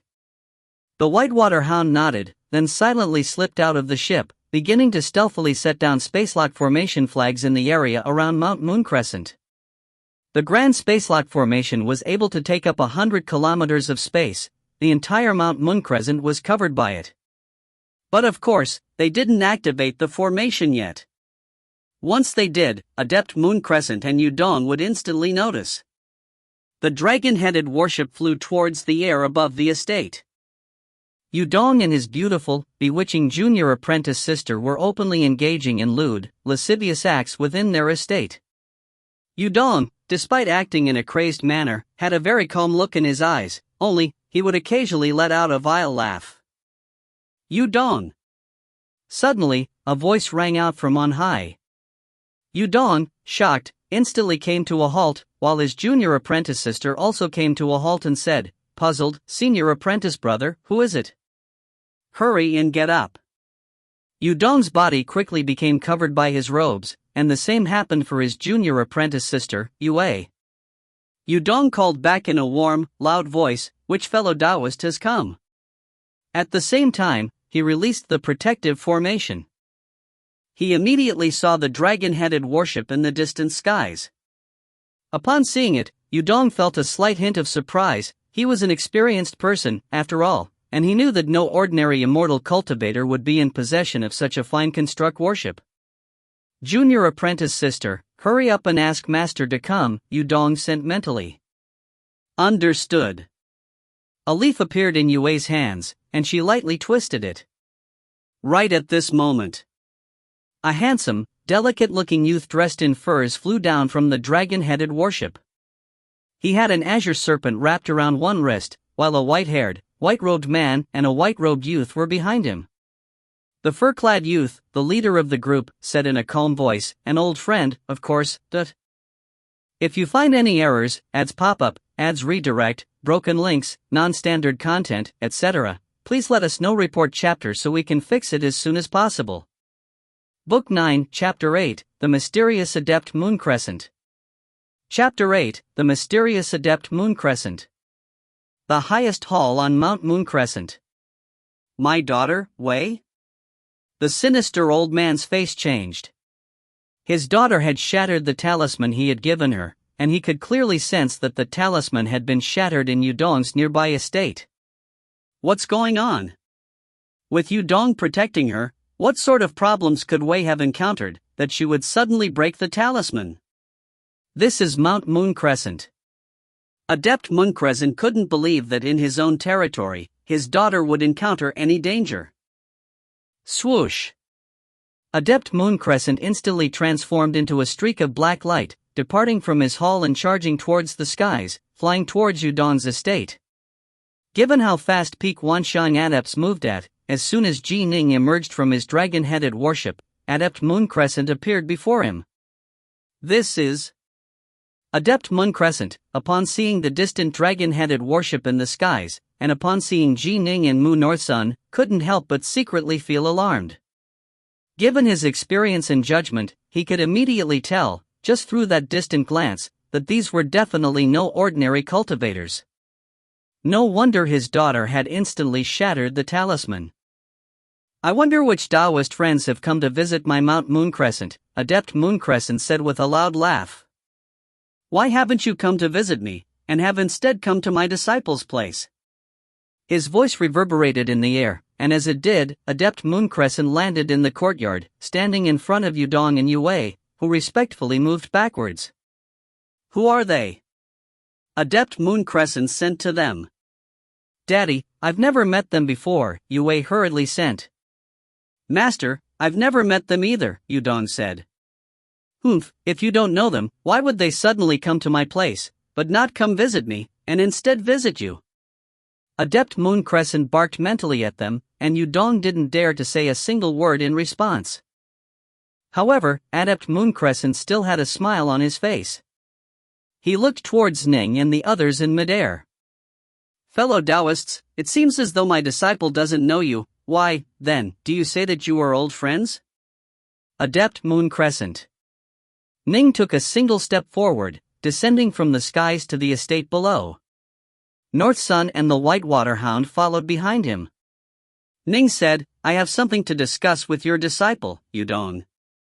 I'd like to ask you, Adept Mooncrescent, and your daughter to temporarily withdraw." Yudong's face changed, and Adept Mooncrescent couldn't help but feel shocked as well. Previously, he had only spoken mentally with his daughter, but this fur-clad youth actually knew that they were father and daughter. Clearly, he had come prepared. Withdraw? Yu Wei grew frantic. Her loyalty had long since been given to Yudong, and she couldn't help but mentally send, "Daddy, we have no idea who these people are. You can't let senior apprentice brother face them on his own. Daughters always favor outsiders." Adept Mooncrescent frowned as he looked at his daughter. At the same time, Yudong sent frantically, "Master, it seems to me that these people must have come with a plot in mind." "Leave it to your master," Adept Mooncrescent snapped back, then laughed loudly. "You wish to speak in private with my disciple, but I don't even know who you are. Isn't this a bit too impolite?" Ning's divine sense covered the entire mountain. Thus, although Adept Mooncrescent had arrived quite quickly, Ning could have killed Yudong even more quickly. Still, the hatred he felt towards the murderer of his parents had caused Ning's heart to become filled with rage. To kill his enemy so quickly? That would be letting him off so easily. What Ning wanted was for this man to die in regret, agony, and despair.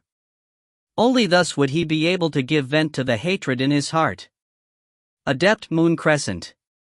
Ning's face sank. "I respected you, which is why I asked you to leave. To tell you the truth, the reason I wish to speak in private with your disciple, Yudong, is because I suspect that he is colluding with a criminal I am pursuing." Colluding with a criminal? Adept Mooncrescent was startled. Colluding, dot. Yu Wei and Yudong were both greatly shocked as well. Ning waved his hand, and a medallion appeared within it, atop which was the image of a rain dragon. The Rain Dragon Guard. Adept Mooncrescent's face turned solemn. He knew that trouble had truly arrived today. Anyone capable of becoming a Rain Dragon Guard was a true elite, and even he didn't feel confident in being able to defeat this youth in front of him. Yu Wei felt nervous as well. To her, a Zifu disciple, any Rain Dragon Guard was an incomparably powerful individual. As for Yudong, he was absolutely panicking. "I've never offended the Rain Dragon Guard, and I've never met these three. What on earth is going on?" He quickly went through a mental list of those he had killed, but no matter what, he couldn't find any flaws in his plots. He had no idea what these people had come for. "I've come to Mount Mooncrescent for the purpose of seeking out Yudong and chatting with him," Ning said coldly. "Adept Mooncrescent, are you going to interfere in the Rain Dragon Guards carrying out their cases?" Adept Mooncrescent's face clenched. He definitely wouldn't be able to handle the repercussions of such an act. But at this time, Yudong spoke out. He said respectfully, "I don't know what you wish of me, my Lord Rain Dragon Guard. If you are asking questions pertaining to a case, why must you avoid my master? If you have any questions, ask away. I, Yudong, will definitely be fully honest and speak no word which is not true." Having clawed to his current position over many years, Yudong was an incomparably intelligent man. Since this Rain Dragon Guard insisted on separating him from his master, he definitely wouldn't let his master leave. Once his master left, he would probably be at the complete mercy of this man, without any protection at all. "Right. If you have any questions, ask them here," Adept Mooncrescent said hastily.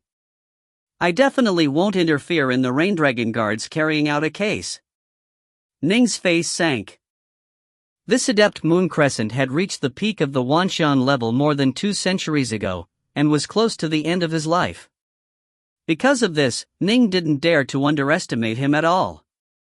Although his talent was inferior to the likes of Dongwon, he had trained for very long and must have had many fortuitous encounters. An old fellow like him would surely have many tricks up his sleeve. To take away Yudong while he was present would be quite difficult. As for North Sun, he pointed towards Adept Mooncrescent and cursed angrily, "Mooncrescent, we Rain Dragon Guards are carrying out a case, but you are here causing trouble. I urge you to immediately depart." Otherwise, don't blame us two brothers for being merciless. Two sirs, Adept Mooncrescent said, a smile still on his face. This is the talisman of the Northmont clan of Stillwater. As he spoke, a blood-red medallion appeared in his hands, with the characters North and Mont atop it. You can refuse to give face to Snowdragon Mountain, but you should still give face to the Northmont clan of Stillwater, yes? If you have any questions, ask them right now. If you have no questions, hurry up and leave. A medallion of the Northmont clan? Ning was startled. This wasn't something an ordinary person could produce. The medallion which Baiwei had given him was merely the medallion of his father, Northmont Black Tiger, not the true medallion of the Northmont clan. As good friends of Baiwei, he had learned quite a few things. Someone capable of producing the blood medallion of the Northmont clan was definitely someone who had a deep connection to the Northmont clan of Stillwater. It's been so many years, and this is only the second time I've ever taken out this medallion.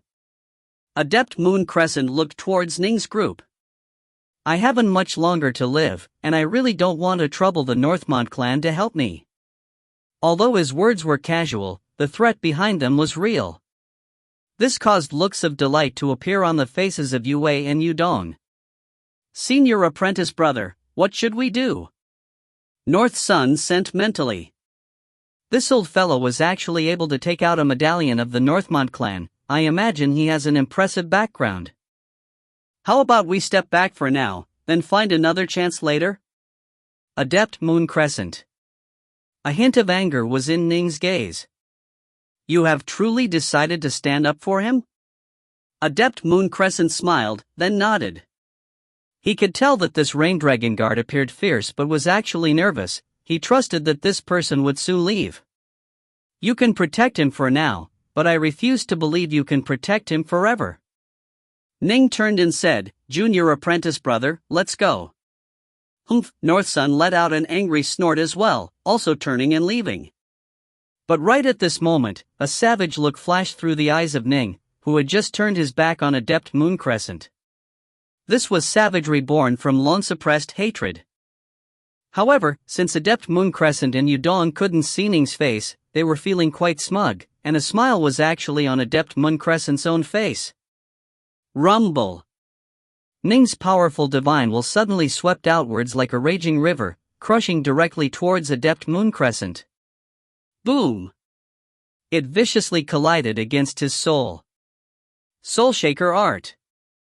Adept Mooncrescent was close to the end of his life, and he now only cared for enjoying himself. As a result, his Dao had actually weakened considerably. Still, since Adept Mooncrescent would never encounter the 3 calamities and 9 tribulations, he hadn't cared too much about the weakening of his Dao. At this moment, however, as Ning's divine will came crushing downwards, Adept Mooncrescent instantly felt his soul shudder. Not good. A divine will art. He had many years of experience, and he had risked his life many times in the past for the Northmont clan. His Dao was consequently still quite firm, and he was instantly shocked. Wake up! Wake up! Adept Mooncrescent's soul was struggling fiercely, and a hint of clarity appeared in his eyes. Saber formation. Just as he was about to activate the supreme technique which he had used to dominate the region, the Mooncrescent saber formation, a mesmerizingly beautiful and seemingly slow swordlight flashed. The swordlight was absolutely breathtaking. Just as 10 black sabers appeared in the surrounding area and were about to join together to block, the swordlight slashed past one of the black sabers, and chopped directly onto the body of Adept Mooncrescent. The 2 scimitars in Adept Mooncrescent's hands moved to block, but were not flying away. Slash! His body was rent in half, and blood splattered everywhere. Ning appeared directly behind Adept Mooncrescent, Dark North sword in hand. In that instant, he had used the Soulshaker art, the Star-Seizing Hand, the Windwing Evasion, and also the manifold Thistlethorns of the 3-foot sword. In that instant, Ning had completely exploded forth with his most powerful attacks. This was an old fellow who had lived for very long, and who had an unfathomable background. Ning didn't want to waste too much time with him. If he did, who knew what might happen? Ning's subconscious had been warning him that this old fellow would be extremely hard to deal with. He had to instantly execute the old man as he was feeling smug and overconfident. You killed, Yudong came to his senses. Staring at Adept Muncrescent's bisected body, his face completely changed. Dark North sword in hand, Ning stared coldly at him. The icy look in his eyes caused Yudong's heart to shudder. Ning said in a growling, cold voice, "Forget about a damn medallion. Even if members of the Northmont clan were present, I would still kill him. If you find any errors, ads pop up, ads redirect, broken links, non-standard content, etc., please let us know. Report chapter so we can fix it as soon as possible." Book 9, Chapter 9, Why? Chapter 9, Why? Yudong felt despair. The youth in front of him was simply too terrifying. He had actually killed Yudong's master, Adept Mooncrescent, in an instant, and that divine will attack. Yudong had personally sensed it as well, and had gone dizzy for a brief moment. He knew exactly what that sort of short-term dizziness represented in a battle between immortal cultivators, where life and death was determined in an instant. Milord Rain-Dragon Guard. Yudong was incomparably frantic. He could sense the surging, killing intent coming from the person before him. Are you sure there isn't a mistake? I, Yudong, have always been unwilling to offend people, and in fact, I've never offended others. Milord Rain-Dragon Guard, is it possible that you've been deceived? Killing me isn't a major matter, but if you were to let the real culprit escape, that'd be a disaster. Yudong was trying his best to dissuade Ning. Ning just laughed. Deceived? His laughter caused Yudong to shiver. Could it be that Ning's father and mother had deceived him? In addition, Ning's Uncle White, who had personally experienced the events of that year, was standing right next to him. How could there be any mistake? The real culprit is enjoying himself while you, milord, have been deceived into acting against me, Yudong said frantically. Ning, seeing the frantic, terrified look on Yudong's face as he tried to dissuade him, only felt a surge of satisfaction in his heart. The more panicked his enemy was, the more agonized and desperate he was, the more satisfied Ning would be. Father. Mother. Uncle. Can you see this? Ning murmured in his heart. This Yudong is just the first one. All of them will slip into despair. They will die in regret, Ning promised himself. Yudong watched as the freezing light in Ning's eyes continued to grow, and he couldn't help but grow increasingly frantic. What should he do? What should he do? He had yet to become a true leader within Snowdragon Mountain, had yet to make his name known throughout the world. How could he die like this?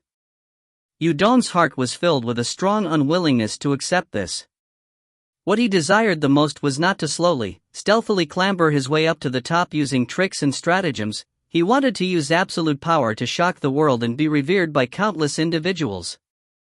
He had yet to truly explode onto the world's stage. The vast world had yet to hear of his name. I have to go all out. Yudong felt as though he had become suddenly trapped back into his early, childhood days when he had to fight and kill, with only a hint of a chance of survival. Success meant that he would rise to the heavens, while failure meant that he would die without a place to be buried.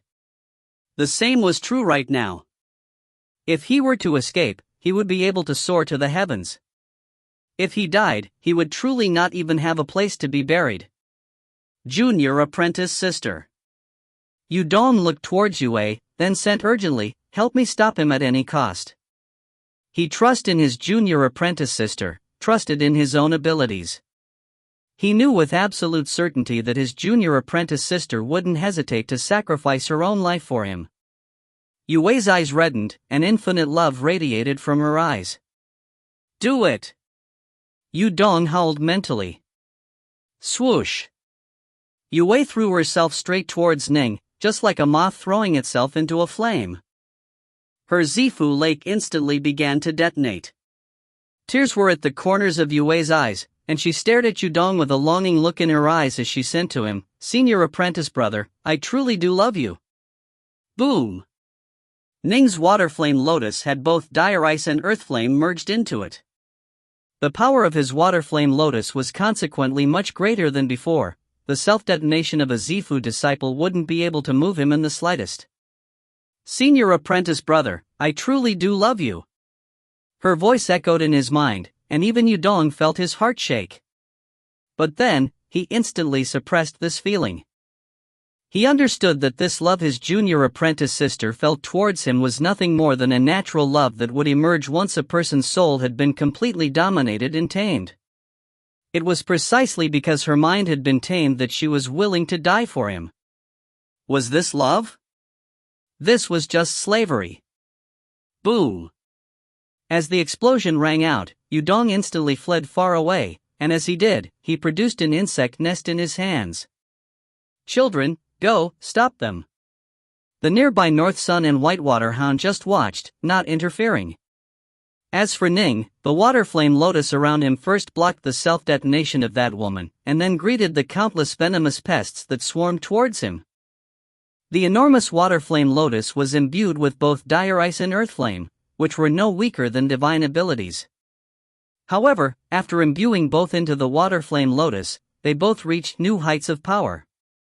Under that grinding, killing power, the countless venomous pests were all ground into dust, without a single one of them able to survive for even a moment. Seconds later, the countless, heaven-covering swarm of venomous pests that had been attacking Ning had all been reduced to dust.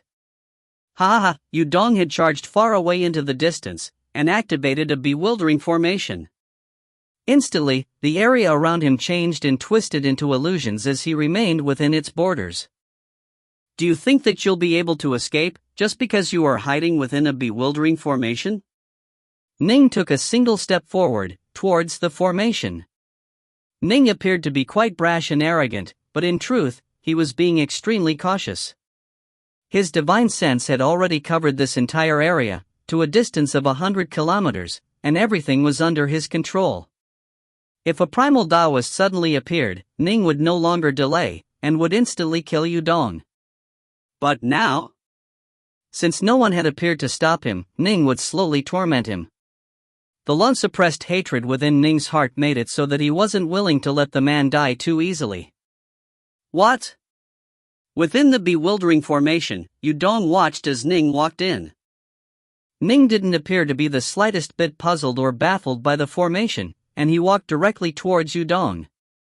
How can this be? Seal it. Yudong once again used a formation technique. This was his estate, and naturally he had quite a few formations present. A blurry light sprang up, protecting him. Swish! A sword light flashed past, and Ning easily chopped apart the grand sealing formation. Too weak. Ning continued to slowly stroll forward. Teleport. Yudong clutched at his precious lesser teleportation Dao seal, intending to flee, but it was completely useless. The surrounding region has already been space-locked. Ning continued to walk towards him. Yudong finally went berserk. He howled with rage. What the hell do you want? The bewildering formation is useless against you. You effortlessly killed my venomous bugs, you killed even my master with a single sword blow, and you even prepared a spacelock formation in advance. You are so powerful and so calculating. What the hell did I do to piss you off? Instantly, a figure appeared before him, moving as fast as lightning. A sword light pierced directly into Yudong's dantian. One magic treasure after another tumbled out from his body. Only the magic robe he wore on him, as well as the bracer on his arm, remained his. The rest all fell out, no longer under his control. This sword attack was so fast that Yudong wasn't even able to dodge. You. Yudong stared. Ning replied calmly, the Zifu in your dantian has already been destroyed by me. Yudong was absolutely terrified. The Zifu in his dantian was his foundation as a cultivator. It had been destroyed, just like that? In the instant it had been destroyed, a feeling of weakness suddenly filled his body, causing him to be incomparably terrified. Why don't you just kill me cleanly? Yudong howled with rage. Kill you? Ning shook his head. I simply destroyed your Zifu and your Dantian because I was afraid that you would commit suicide. If the Zifu was present, Yudong would have been easily able to self-detonate his Zifu lake. But with his Zifu destroyed, Yudong had been transformed into an ordinary mortal. But of course, despite being an ordinary mortal, his body had been nourished for many years by elemental ki, and so it would still be quite powerful, comparable to an ordinary sentient lifeform. Unfortunately, he was now no longer able to use magic treasures. Naturally, he wouldn't even be able to kill himself in front of Ning. Afraid that I'd commit suicide? A look of terror appeared on Yudong's face. What the hell sort of a grudge was this? This person wouldn't even let him commit suicide? With the destruction of his Zifu, the formation around him naturally vanished. North Sun and the Whitewater Hound walked over as well. Enjoy this, Ning said with a cold laugh. His elemental ki quickly formed into a shining runic seal in front of him. Upon seeing the shining rune, Yudong seemed to realize something. Instantly, utter horror appeared on his face, and he immediately turned to flee. Ning, with a gentle flick of his fingers, sent that shining runic seal into Yudong's body. No! Yudong let out a miserable cry, his skin and his bones beginning to twist and his skin beginning to turn red. Ah, ah! An agonized scream ripped out from his throat. Yudong was like a lobster that was being boiled alive, his entire body was turning red, and he fell to the ground, beginning to twitch and twist about. He felt as though countless bugs were crawling beneath his skin, and could even see his skin begin to char and turn black. The Heartburner art? North Sun was secretly shocked. This was a torturing technique possessed by the Black-White College's Dao Repository Vault. Because it didn't have much combat potential, one didn't need too many black-white pellets to trade for it. Ning had memorized it long ago. When he had memorized it, it was for the purpose of allowing his enemies to enjoy its taste. Enjoy the taste of having their hearts been set aflame. When Ning's father and mother had died, he himself had been filled with the utmost of agony, despair, and hatred. He had decided long ago to do the same in gaining revenge. Tell me, Yudong howled hoarsely as he stared at Ning, his eyes filled with madness. You are actually still clear-minded. Even though you have the soul of a Wanxiang adept, for you to stay awake for so long is inconceivable. Ning let out a cold snort. It seems as though your Dao heart is even stronger than I had anticipated. Why? Yudong's eyes were filled with resentment. As for Ning, he turned towards Uncle White, who was by his side. Uncle White instantly transformed into mist, then reformed into a large, snowy white hound. Yudong. Do you remember me? The Whitewater Hound looked towards Yudong. Yudong's agonized eyes were suddenly filled with shock and resentment.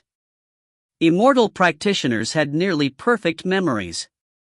Because Uncle White was now a Wanxiang dire monster, and because he was in human form, Yudong had been unable to recognize him earlier. Now that Uncle White had returned to his true form, Yudong immediately thought back to the events of that year. Young master, look. That little lady looks quite attractive. That face, that aura, that attitude, oh ho ho. Not bad at all. And she seems to be pregnant as well, just what I like. The two of you, go over there and catch that little lady alive. Be careful though, those two men next to her should both be Zifu disciples. The two of you had best not grow careless and fail. Don't worry, young master. Young master, leave it to us. We'll definitely catch that little lady and bring her over to you. Those events, that battle, everything came to his mind. Deep in his memory, he thought back to how both of those men had been willing to sacrifice their lives for that woman. Little sister, the two of you, go. Snow, go. Little White, take her away. In that battle, he and his accomplice, Shui, were both just peak Zifu disciples, while their opponents had both used forbidden arts. That woman's older brother, he was enormously powerful. He had been able to lock down the two of them and let that woman, along with the other, heavily wounded youth, to escape. However, in the end, he and Shui had naturally killed that woman's older brother in their rage. Yudong's entire body was beginning to char. He stared towards Ning with completely bloodshot eyes. They were my father, mother, and uncle. Tears began to appear in Ning's eyes, and he growled out, and I was the child that woman was pregnant with. I have come for revenge. If you find any errors, ads pop up, ads redirect, broken links, non-standard content, etc., please let us know. Report chapter so we can fix it as soon as possible. Book 9, Chapter 10, A Disaster Caused. Chapter 10, A Disaster Caused. My uncle, Yuchi Mount. My mother, Yuchi Snow. My father, Ji Ichuan. Ji Ning stared at him, his eyes filled with pain and madness. At the time, you didn't give a damn about them at all, did you? In fact, you've forgotten all about them. But now, I have come to take revenge for them. Ning's words came one at a time from the innermost depths of his heart. As for Yudong, he could feel the hatred oozing from the fur-clad youth. This youth, he's the child that woman was pregnant with? 20 years, it's only been 20 years. That child was born, and now is easily able to kill my master, Adept Mooncrescent. What the hell type of an enemy have I, Yudong, created for myself? Yudong had always been extremely cautious and unwilling to offend important figures. Even when killing a few geniuses, he had been extremely cautious and made sure to leave behind no clues that it had been him. Unexpectedly, that pregnant woman he had simply wanted to catch in order to flatter and pander to young Master Dong 7 had given birth to such a terrifying youth. I actually fell due to this? Yudong in absolute agony due to his torment, but in his mind, one scene after another flashed by. Scenes of how he had clawed his way up the ladder as a youth. In order to reach further heights, he had been willing to do anything. He had even been able to toy with and manipulate figures who were more powerful than him, and he had made them into his pawns.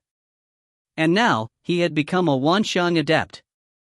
I've been calculating my entire life, but I failed due to this. Yudong's eyes were filled with torment.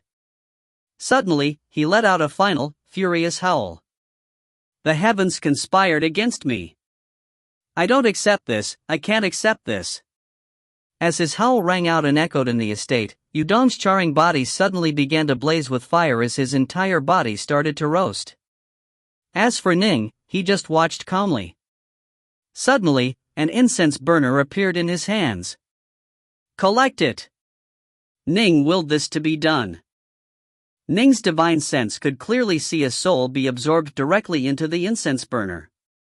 There were many types of magic treasures that were meant to be used against the soul, such as the myriad wraiths banner and the like, that were capable of sucking souls into them. As for Ning's incense burner, it was an item with a different purpose that had a similar effect. However, it was just meant to absorb in a soul and then destroy the soul's power. It could be considered a sort of supportive treasure that couldn't actually be used to attack. This Yudong can be considered a formidable figure as well, North Sun side. He was able to claw his way up from an ordinary commoner to the Wanxiang adept level, and was even able to make Adept Mooncrescent's daughter be willing to sacrifice her life for him. Formidable!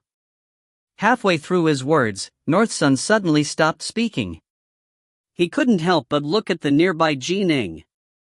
This Yudong was Ning's hated enemy, after all.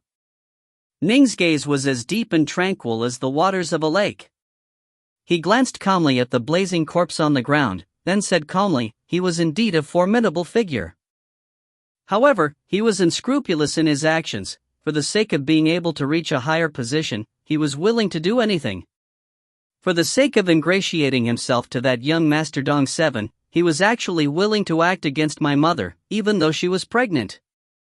For the sake of protecting my mother, my uncle died on the spot, while my father's future potential in his immortal path was shattered. In the end, mother and father still died.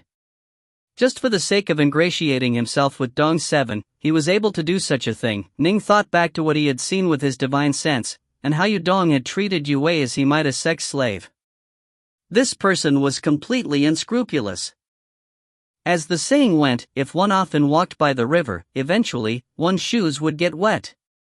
Even if Yudong didn't fall in Ning's hands today, eventually, a different expert would have come to kill him. The path of immortal cultivation was one of self-reliance. Tricks, strategies, outside sources of help, waylaying others, they would only allow one to rise to prominence briefly. In the end, the grave would await. Self-reliance was the only true, eternal path. Whoosh! Ning waved his hand, collecting all of the magic treasures within the courtyard. Let's hurry up and leave. Ning looked towards North Sun and Uncle White. Earlier, that adept moon crescent gave me a very bad feeling. I imagine he must have a significant background. We cannot tarry here. All right. Uncle White nodded. Right. North Sun agreed as well. That blood medallion of the Northmont clan proves that he is dangerous. Soon, Ning's group quietly snuck away from Mount Moon Crescent. Nobody noticed their departure at all. In midair, the dragon-headed warship once more changed colors, to a pure, pitch-black color as it slowly flew forward. Father. Mother. Uncle. Ning quietly murmured to them, I've already killed one of our 3 enemies. Don't worry. Not a single one of them will survive. And Uncle's only child, one day, I'll find a way to find her. Based on what Ning's father had said, his uncle had a single daughter. But where exactly was this cousin of his? What was her name? What did she look like? Unfortunately, Ning didn't know the answer to any of these questions. It would be very hard to find her. However, Ning didn't give up, because the more powerful an immortal cultivator was, the more options they would have to them. He had heard that some legendarily powerful immortals could, with the flick of a finger, even be able to calculate what events would unfold in the future. If, in the future, he was able to learn these techniques, searching for his cousin probably wouldn't be too difficult. The nearby whitewater hound just watched quietly. He also felt incomparably excited at having been able to kill one of their hated foes, and also felt gratified in his heart. He murmured silently to himself, Big brother, our child Ning has grown more and more powerful. Even a peak Wanxiang adept was slaughtered by him. Ning's name will definitely be spread throughout the vast, endless world, and he will become a truly influential and famous figure in the world ruled over by the Grand Xia dynasty. Senior apprentice brother. North Sun spoke out. Ning looked over to him. Shall we go to the Cloud Fields? The Snowcloud Fields was the place where the Dong clan had established their foundations. Shui was a Zifu disciple of the Dong clan. If they were to kill Shui, they would naturally have to go to the Snowcloud Fields. Yes. We'll go right now, Ning said. But that's an extremely large clan, North Sun said hurriedly. They have more than 10 Wanxiang adepts, and it is also the tribe of a primal Taoist. Although that primal Taoist stands guard over Snowdragon Mountain, he certainly will have left some protective techniques for his clan. And, at a critical moment, the primal Taoist himself might hurry back. Nin nodded. I know. Don't worry, junior apprentice brother. I'm not so arrogant as to go head-on against a primal Taoist. It's good that you are clear-minded. North Sun nodded. When he had watched Ning kill Yudong, North Sun had begun to worry. He had personally undergone a similar experience, and he knew that once one faced the killers of one's parents, one might go berserk, at which point one really might be capable of anything. He didn't wish for Ning to throw his life away. Ning, my son, the nearby Whitewater Hound urged, as I see it, let's first investigate the treasures left behind by Adept Moon Crescent. I, too, continue to feel as though that Adept Moon Crescent was a very dangerous person. All right. Ning and North Sun both nodded. They immediately began to bind the magic treasures left behind by Adept Moon Crescent and began to search through his storage-type magic treasures. Mount Moon Crescent was as calm and peaceful as before. The servants and retainers didn't even know that Adept Mooncrescent had died. However, roughly 2 hours after Ning's group had left, the surrounding space began to buckle and twist. Slash! A completely pitch-black sword-shaped warship appeared in the air above the mountain. Swoosh, swoosh, swoosh. One blood-robed figure after another immediately flew out from it, and in the blink of an eye, the skies became filled with 13 of them. Their leader had a silvery flying sword embroidered on the sleeves of his robes. As for the other 12, they had grayish flying swords embroidered on their sleeves. Rumble, a powerful divine sense instantly swept downwards, covering the area. The leader of the blood-robed men, a bald figure, had bizarre runes atop his skull. His gaze was icy cold as he stared downwards. Captain? Second brother, he. A blood-robed man next to the leader whispered. He's dead. The bald, blood-robed man's voice was gravelly. It sounded ear-piercing, like sabers clashing against each other. Although his corpse has already been destroyed by the murderer, the aura of the battle is still present, and the scent of Second Bro's blood remains in the air.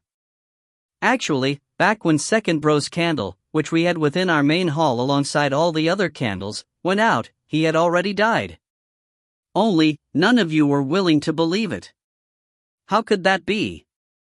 Old Second Bro was close to the end of his life, and he had returned to Mount Mooncrescent to enjoy his retirement. He didn't have any enemies, and even if he did, when he took out our blood medallion of the Northmont clan, shouldn't he have been able to scare them off? Who would have dared to forcibly kill Old Second Bro? Old Second Bro was extremely powerful as well.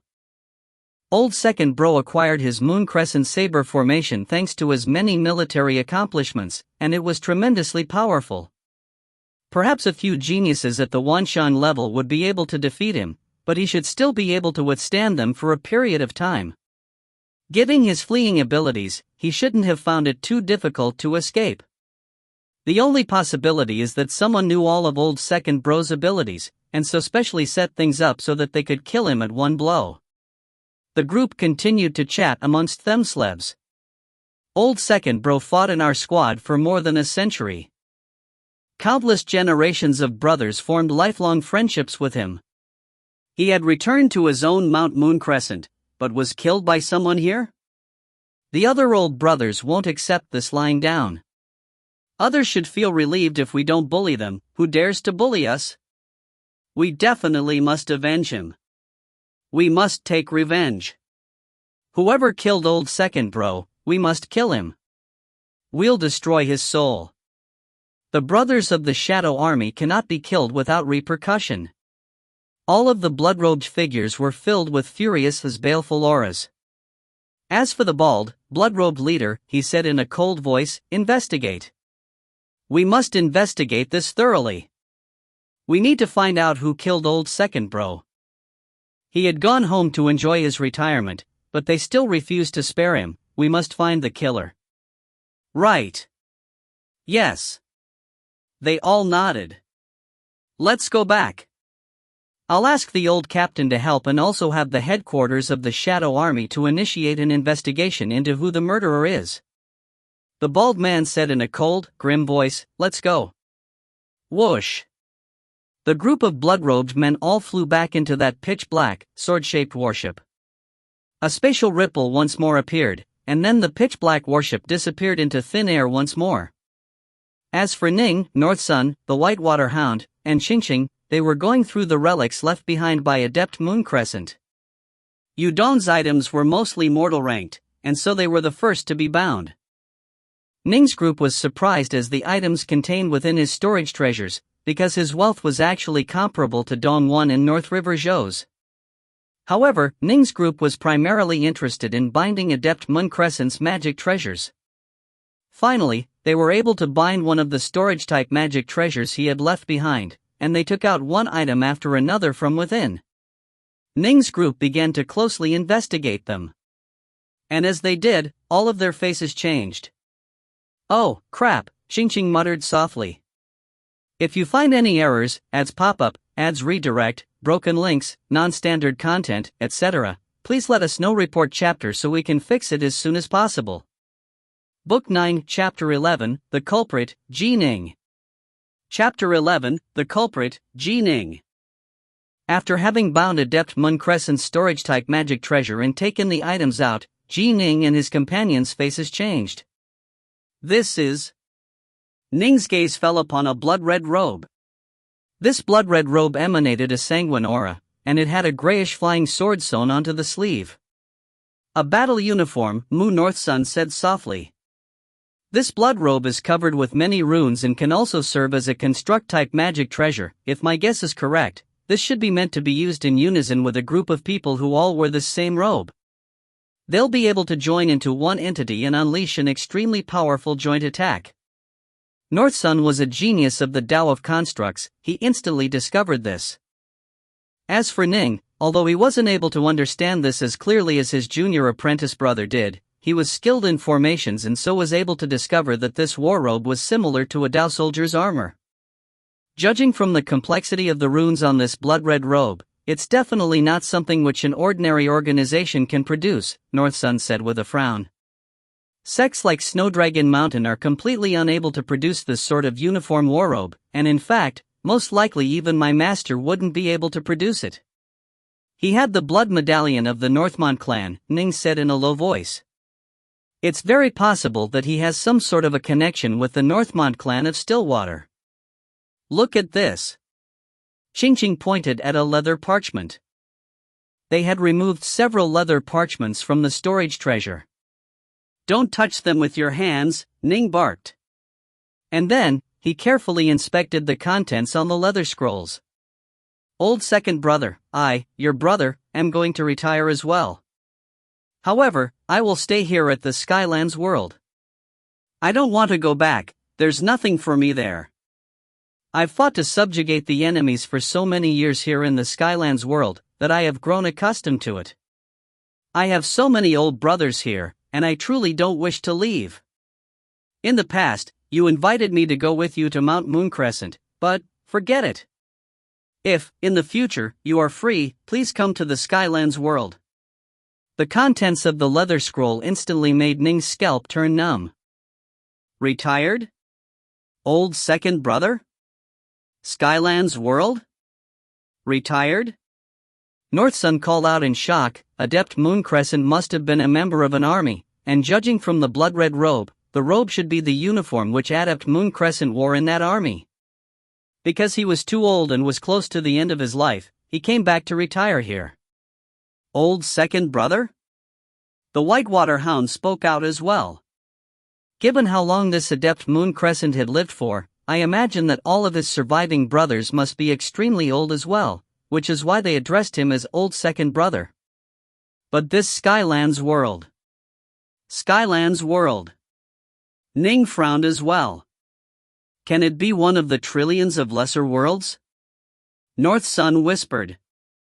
The three realms were incomparably vast, and the ordinary, common worlds were exceedingly numerous. The worlds were divided into the 3,000 major worlds and the trillion lesser worlds. Some of the trillion lesser worlds were naturally created by the universe, while some had been established by major powers. Battling in the Skylands world? Ning mused to himself, the blood medallion of the Northmont clan? Ning continued to ponder, while at the same time, he began to carefully read the other leather scrolls. Some had strange maps on them, while others were letters. Ning then looked at the other items. Slowly, a hypothesis began to form in Ning's mind. The Northmont clan of Stillwater must have had a secret, hidden army, with Adept Mooncrescent having been one of the members of this army. Ning didn't feel surprised at the fact that the Northmont clan had a secret army of its own, because the history of the Grand Xia dynasty included quite a few rebellions by marquisites. The mere fact that marquisites would attempt to rebel was a testament to how powerful and how deep their roots were. They had existed from the Fiend God era until the present era. This was simply too long a stretch of time. Nobody knew exactly how deep the roots of the marquisites were. It was quite normal for them to have secret armies of their own. As for the Skylands world, it must be one of the trillion lesser worlds, or a dimension which a major power had carved out for himself. In short, there should be living creatures within this world, which is why it needed to be subjugated. Senior apprentice brother, what should we do? North Sun said softly. It seems as though Adept Mooncrescent was most likely a member of a secret army under the control of the Northmont clan of Stillwater. And, by the looks of it, he had battled for many years for them. He definitely must have an extremely good relationship with those lifelong, battle-tested friends. Ning nodded. After battling shoulder to shoulder for countless years, one could imagine how close those soldiers were. Now that Adept Mooncrescent had died in his retirement, how could those people take it lying down? This is trouble. Ning frowned. Still, even if he had known Adept Mooncrescent's background, Ning still would have done the same thing. Although Adept Mooncrescent had returned to Mount Mooncrescent to retire, he had still proved to be a calamity for the surrounding area. Ning had acquired quite a bit of information on Adept Mooncrescent when reading up on Yudong, and the description of the Adept was, he was a sinister, petty man who had offended many. Perhaps because he had so many pent-up desires in the army, as soon as he had retired, he had relied on his power to act savagely and viciously, revealing his true nature. Ning wouldn't show mercy to this sort of person. Ning, son, what should we do? The Whitewater Hound looked towards Ning. Master? Ching looked towards Ning as well. Ning frowned. Let's keep the liquefied elemental essence. We'll put all the other treasures into the storage treasure, and then, Ching, use your void blink to go extremely deep underground and cast it deep into the magnetic core. The deep magnetic core? Ching nodded. Understood. They kept only the 1,000 kilograms of liquefied elemental essence, and then discarded everything else, including even the jade bottle which held the essence. The liquefied elemental essence was incomparably pure and untraceable, so they could keep it, but everything else had the potential to prove problematic. I'm going now. The little azure snake winked out of existence, passing through the void and disappearing. Deep underground, there was a magnetic core, and a powerful field of magnetic light that one could see with the visible eye. Ching carefully threw the storage-type magic treasure, now unbound, into the magnetic light. A short time later, Ching returned. I tossed it all. She looked at Ning, who nodded. Good. Everyone, let's think it over. Have we left any clues behind? Senior apprentice brother, earlier, when we appeared at Mount Mooncrescent, is it possible that the servants or disciples of Adept Mooncrescent might have noticed us? North Sun said, worried. Ning shook his head. Don't worry. My divine sense covered the entire Mount Mooncrescent, and everything was within my field of observation. Only 3 people accidentally saw our dragon-headed warship, but at that time, the warship was under disguise and also had a different coloration. There's no way they would have been able to identify us just on the basis of seeing that warship. All right. North Sun nodded. They came here secretly, and so they had naturally disguised the warship into a very ordinary, common-looking sort. There's no way they could find us just based on the appearance of the warship. Good. Nin nodded. Everyone, can you think of any flaws? They all shook their heads. They had been incomparably cautious when coming, and hadn't even used teleportation arrays. They had flown all the way here, through the clouds and the mist. Only 3 people had seen their true appearances at Mount Mooncrescent, Adept Mooncrescent, Yudong, and Yue. All 3 were now dead. Junior apprentice brother, next I am going to act against Shuei. There's no need for you to go, Ning said. Dealing with Shuei will be much trickier than dealing with Yudong. Although he's merely a peak Zifu disciple, he's within the Dong clan's territory. I have no ties or attachments to be worried about. Senior apprentice brother, don't say anything else, North Sun said firmly. Nin nodded gently. Fine, then. Still, we need to decide on how we should deal with Shuei. Ning looked around at everyone. Ching said hurriedly, it's quite simple. Master, you have divine sense, you can effortlessly cover the entire Dong clan with it. As long as you find a chance to kill him, you can easily kill him, right? It won't be that easy. North Sun shook his head. That's the lair of the Dong clan, and the home of a primal Taoist. It definitely will be guarded by numerous layers of protections, and there's no way an outsider will be able to silently sneak in. Ning nodded. Even an idiot can guess that this place must be ringed by countless formations. There's no way to sneak in at all. Ching pouted. Ning, son, the Whitewater Hound said, although it might be hard for us to enter the Dong clan to kill Shui, why can't we make Shui come out instead? Have him come out? Ning's eyes lit up. Right. North Sun called out in approval as well. Ning quickly began to ponder this, and the information he had acquired on Shui began to flash through his mind. Soon, he came up with a way. If it's hard to go in to kill him, then we'll draw him out. Ning nodded. Fine. Then let's go right now. Let's go. Immediately, the warship, now appearing to be an ordinary, pitch-black ship, disappeared from the clouds. They had already killed Adept Mooncrescent. There was nothing else they could do about that now. However, just as they were afraid of, Adept Mooncrescent's group of old friends wouldn't let the matter of his death rest. The entire Shadow Army wouldn't let one of its old, retired brothers die in such a manner. The members of the Shadow Army had all battled for many years together, and too many of them had died. Very, very few survived to retire. If even their retirees could be killed without rhyme or reason, how could they accept this? Don't worry. The old brothers of our Shadow Army won't be killed for no rhyme or reason, just like this.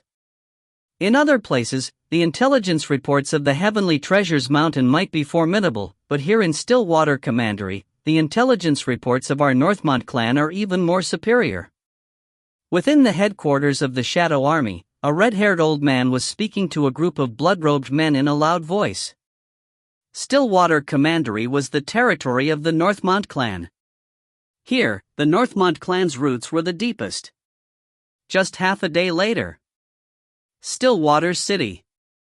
Northmont Black Tiger's estate. Northmont Byway, who was drinking some wine and listening to music, suddenly frowned. He heard footsteps from outside. I'm listening to music. Who dares disturb me?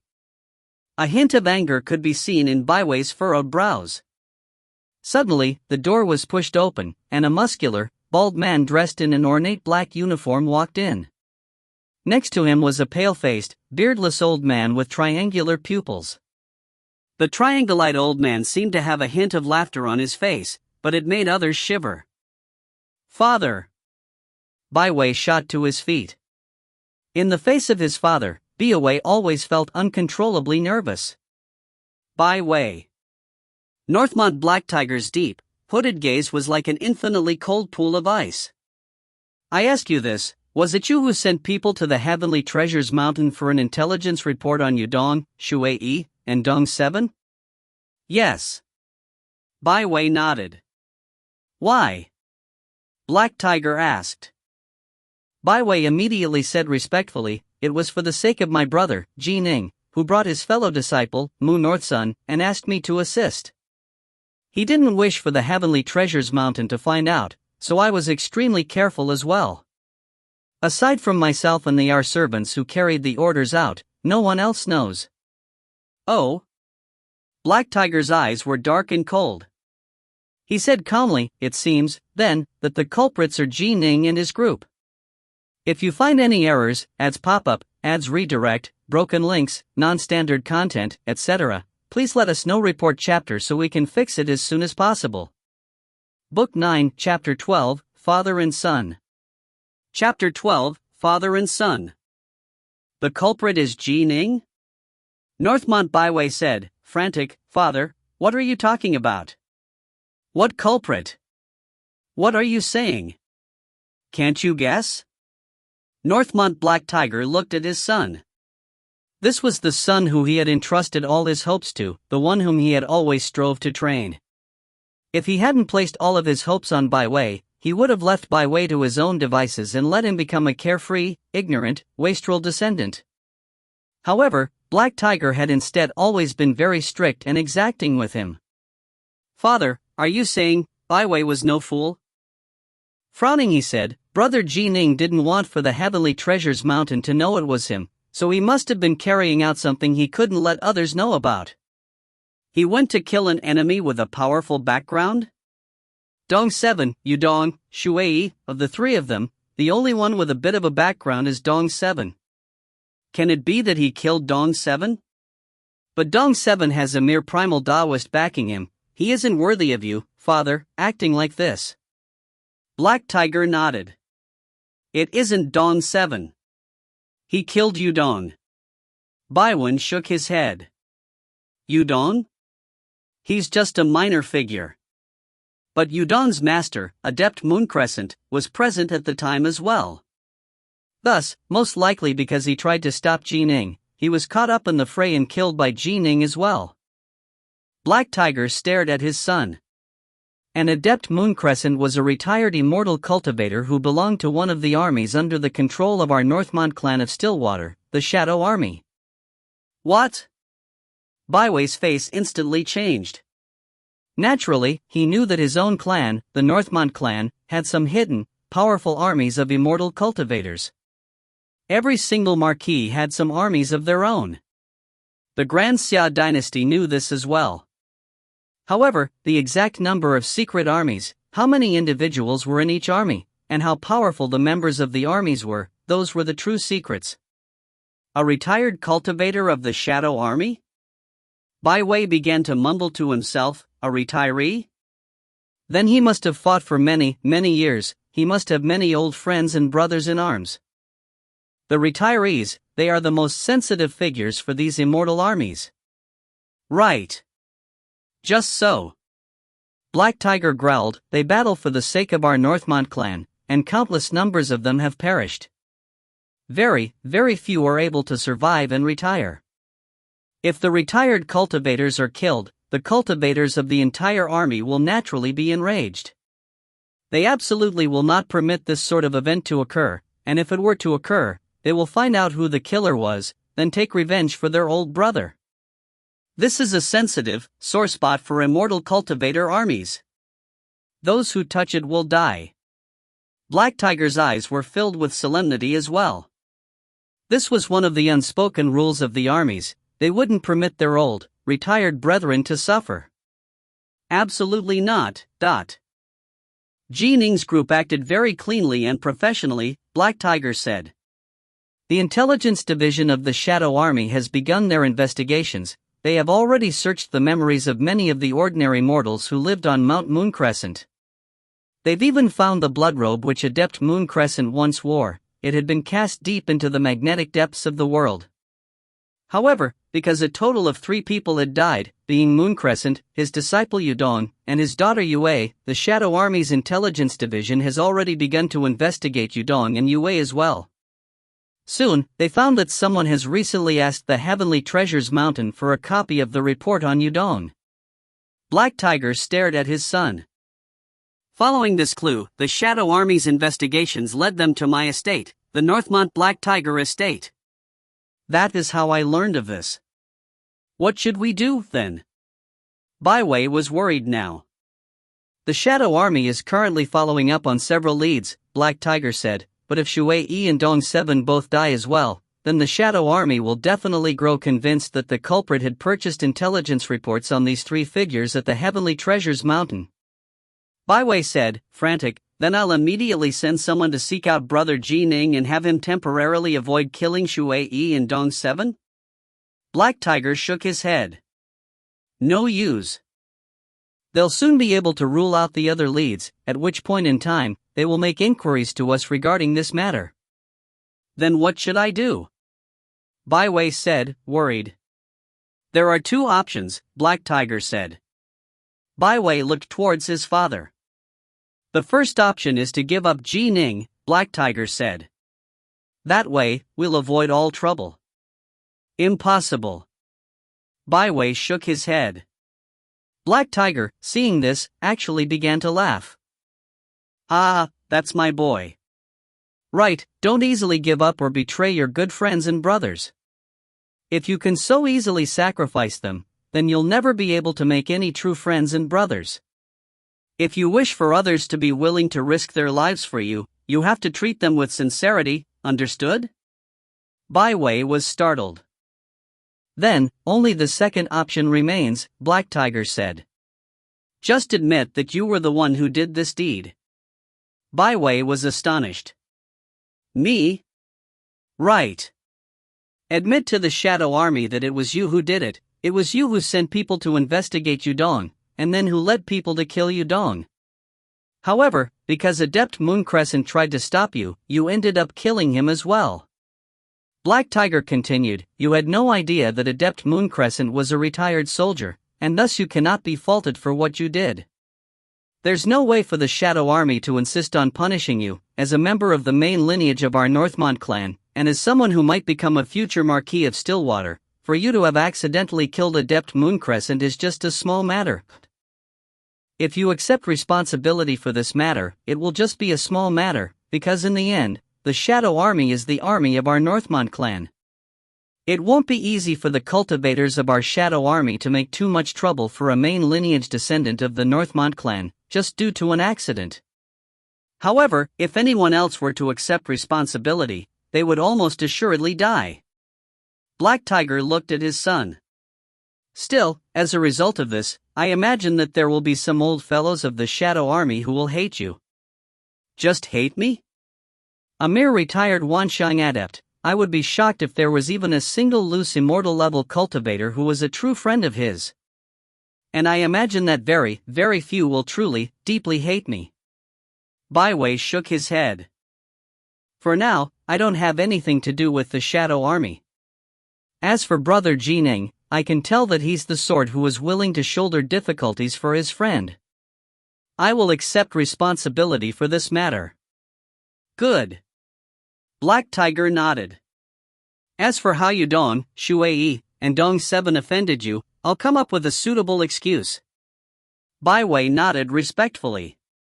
It shall all be as you say, father. Remember. Black Tiger looked at his son, then said softly, you've done very well to be willing to sacrifice for your brother, but you must remember, you need to let Ning know what you did for him. Let him know? Baiwei was startled. Right. Let him know about your sacrifice, Black Tiger said calmly. You've paid a high price for him. If he doesn't even learn of it, then wouldn't that mean that you did it for nothing? If he were to accidentally find out the truth of what transpired, then he will naturally feel grateful towards you. Baiwei frowned. Isn't that a bit artificial and contrived? Contrived? Black Tiger gave his son a glance. You just need to let him find out by accident. After all, you really did take on responsibility for his actions. Remember, although you must be sincere in taking care of your friends, you need to be slightly strategic about it as well. This is the principle behind using your human resources. Think about what I have said. Black Tiger gave his son a frowning glance. His son was extremely intelligent, and he had high hopes for him. However, thanks to the influence of Baiwei's mother, he was sometimes excessively sincere in his treatment of his friends. Although this allowed him to make some truly good friends, a temperament like this would make it very hard for him to truly dominate and unify a power base. Let's go, Black Tiger said, leading the triangle-pupiled elder away with him. The frozen atmosphere within the courtyard instantly grew calm, and the beautiful maid who had been singing a little song nearby suddenly came to her senses. What happened? She didn't see anything or hear anything earlier. In fact, it was as though she had lost a portion of her memories. She just vaguely remembered the master of the estate, Northmont Black Tiger, arriving. And then, by the time she regained her faculties, Northmont Black Tiger was departing. Strategy? Using your human resources? Baiwei frowned. Father, you are calculating towards everyone, and that's why Mother left you. You are you. I am myself. His father wanted to train him and make him into a second Northmont Black Tiger. But he was Northmont Byway. The one and only Northmont Byway. I wonder how Ning is doing, Byway worried silently to himself. Ning's group had flown for half a month and had arrived at Stillwater Commandery's Dawn Bay. Dawn Bay was roughly equivalent to Swallow Mountain in size. Shui Yi's tribe really is puny. A ship that was 600 meters wide was floating atop Dawn Bay. The Dawn River was more than 1,000,000 kilometers in length, and it was a large river that passed through nearly half of Stillwater Commandery. Northsun, atop the ship, said with a sigh, "It actually doesn't even have a single commandery city. It is quite weak." Ning nodded. The Ji clan at least had a commandery city of the Grand Xia dynasty, the city of 10,000 swords. Being in possession of at least one commandery city was necessary for a clan to be considered a local hegemony. But Shui Yi's clan, the Shui clan, was truly puny. Before Shui Yi had appeared, their clan was an extremely ordinary, weak one. Afterwards, Shui Yi had become a servant for the extremely large and powerful Dong clan, and had been trained by the Dong clan until he had risen to the Zifu disciple level. He had also served young Master Dong 7 for a long time. Naturally, he brought prominence to his Shui clan as well. With Shui Yi's assistance, the Shui clan slowly grew more powerful and built a city of their own. But of course, it wasn't a commandery city, it was more like the Ji clan's West Prefecture city, a self-built city. In addition, the Shui clan was actually under the umbrella of another clan. Because Shui Yi remained with the Dong clan, it didn't cause any troubles for the Shui clan, and so it continued to grow to the point where it now had a middle-stage Zifu disciple guarding over it. "Senior apprentice brother, how are you planning to draw out Shui Yi and have him leave the Dong clan?" Northsun laughed as he looked towards Ning. "Simple." Ning shook his head. "His clan, the Shui clan, is too puny. The entire clan only has a single Zifu disciple guarding it. I have plenty of ways to send the entire Shui clan into a state of panic and chaos. To force Shui Yi to immediately hurry back." And indeed, he did have many methods. The Shui clan was far too weak. Whenever it encountered any major troubles, it would immediately reach out to Shui Yi to beg for rescue. "Master, let's kill them. If we slaughter the clan, it will be sent into a state of chaos," Xingqing said. But Ning shook his head. "No need." Much like how when he killed River He of the Riverside tribe, he didn't act against River He's son, Ning wouldn't act against the other members of the Shui clan. As to the potential fall of the Shui clan with Shui Yi's death, Ning would just calmly watch. As an immortal cultivator with a powerful Dao heart, Ning was extremely confident in his actions, and he wouldn't act in a way that was contrary to his Dao heart. If, in the past, he had acted to kill River He's son, it would have affected his faith in his own heart and would have posed a major obstacle to his path of cultivation. If you don't attack them, how will you throw them into a state of chaos? Xingqing muttered. "It'll be quite quick. Wait here. I'll pay a visit and will be back in the amount of time needed to boil a kettle of tea." A sword light flashed into existence beneath Ning's feet, and he soared through the air, moving towards the headquarters of the Shui clan, located thousands of kilometers away, Yishui City. If you find any errors, ads pop up, ads redirect, broken links, non-standard content, etc., please let us know. Report chapter so we can fix it as soon as possible. Book 9, Chapter 13, The End of the Road for Shui Yi. Chapter 13, The End of the Road for Shui Yi. Yishui City. This was a newly constructed city. It had been slowly built up as the Shui clan had begun to flourish, and it was guarded by the current patriarch of the Shui clan, the Zifu disciple, Shui Tianyi. Ning stood atop the clouds, staring downwards. His divine sense covered the entire city. By now, Ning had enough power that he could have annihilated this entire city, but as an immortal cultivator, Ning didn't dare to massacre too many commoners. For immortal cultivators to kill commoners was a taboo and a grave sin. But of course, if commoners dared to offend cultivators, cultivators could naturally punish them, but a large-scale massacre would result in sin swirling around one's body, and just like Bei Zishan, invite the assaults of the Rain Dragon Guard. It seems as though those 10 are all potentially the patriarch of the Shui clan. Ning's divine sense swept out and identified several people with fairly powerful souls and strong auras, but he wasn't able to accurately ascertain their strength just by looking at them. After watching for a bit longer, it's him. Ning quickly picked out the actual patriarch of the Shui clan. Patriarch. Milord. When Shui Tianyi was walking across the stone path, the other clansmen were incomparably respectful towards him, because he was the only Zifu disciple guarding the clan. But of course, there was also the even more powerful Shui Yi, who was located in the distant, incomparably powerful Dong clan.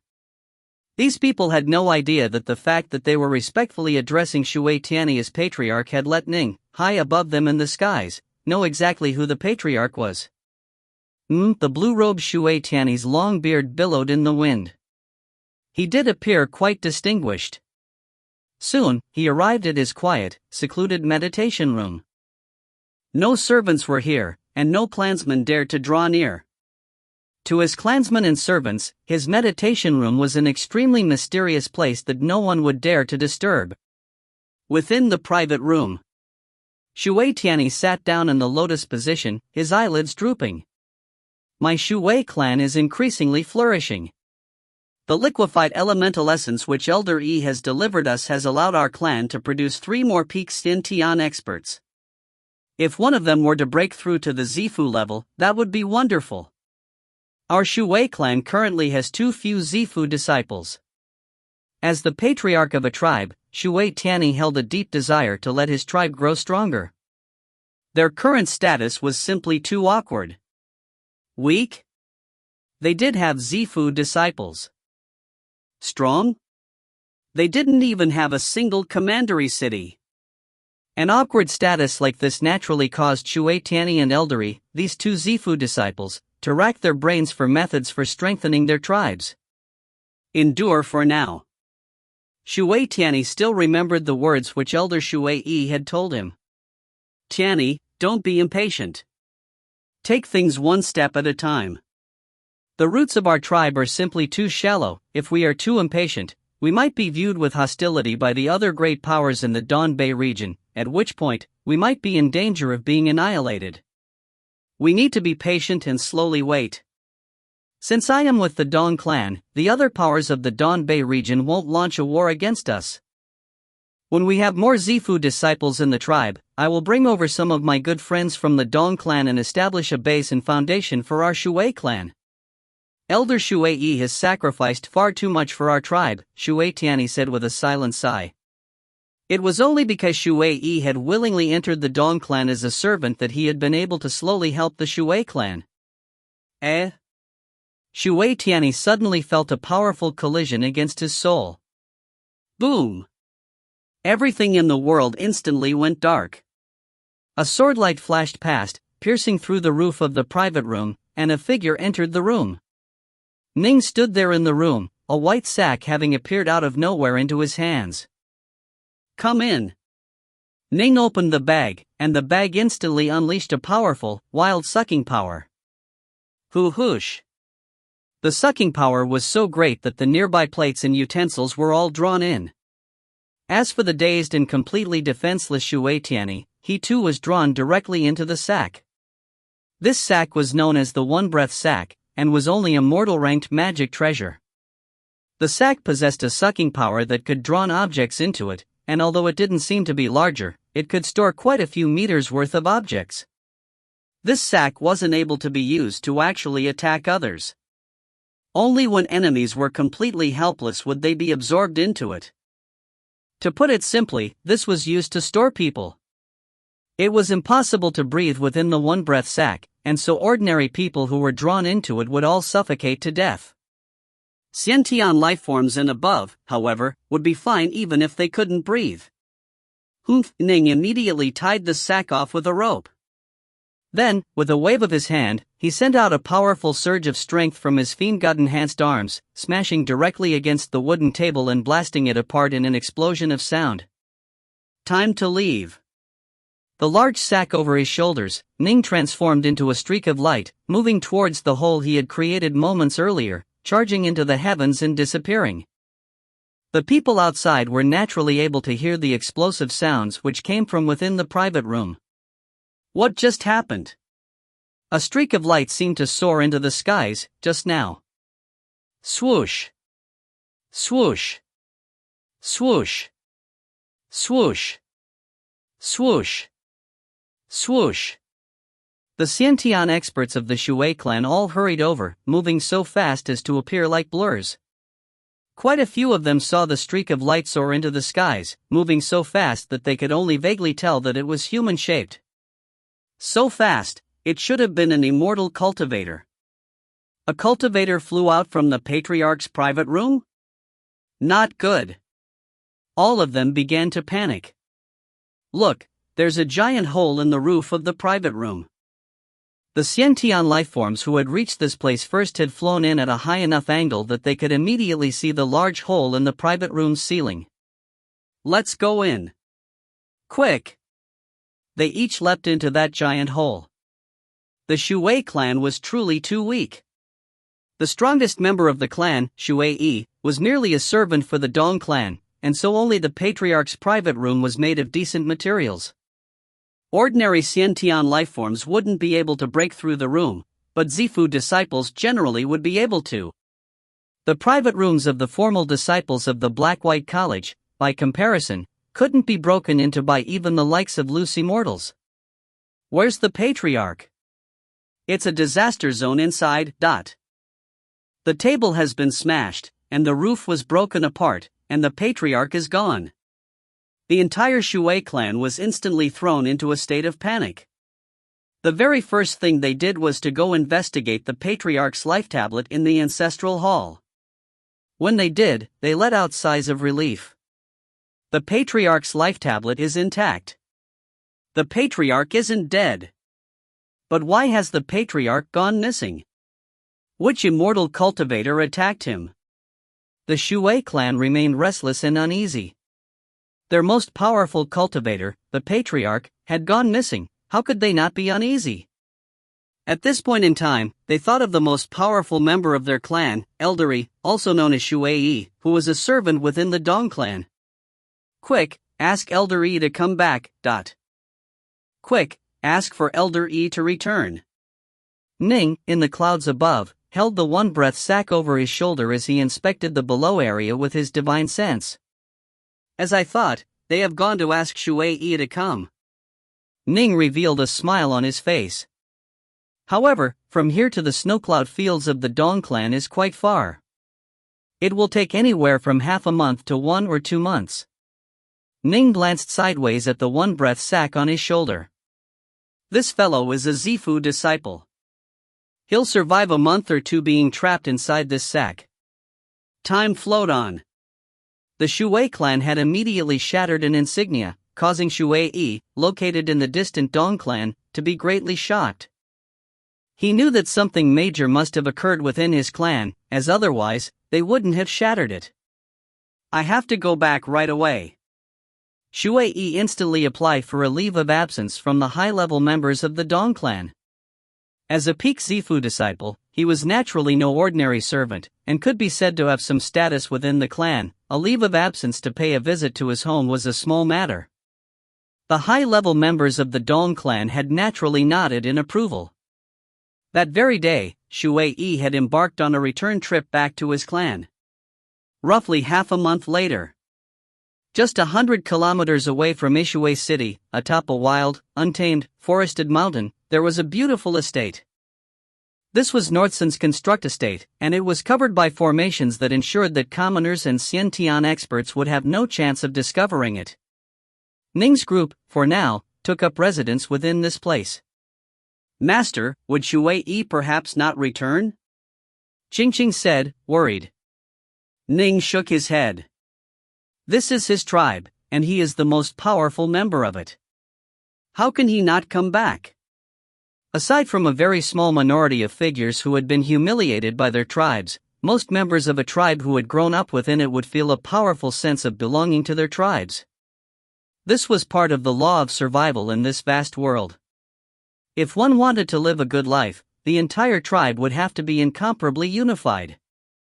One generation after another would do battle for the sake of the tribe. This had become a form of faith for the countless tribesmen. Even those who weren't truly infatuated with and loyal to their tribes would generally return when the tribe was in trouble. A flash of swordlight suddenly appeared in Ning's eyes. The nearby white-robed Uncle White glanced towards Ning as well. "He's back?" Ning nodded. "He's back. Let's go." Uncle White couldn't resist any longer as well, and Ning nodded. "Right." Swoosh. Swoosh. Ning and Uncle White soared into the skies, quickly moving towards Shui, who was currently hastening back towards Ishui City. "We'll follow them as well."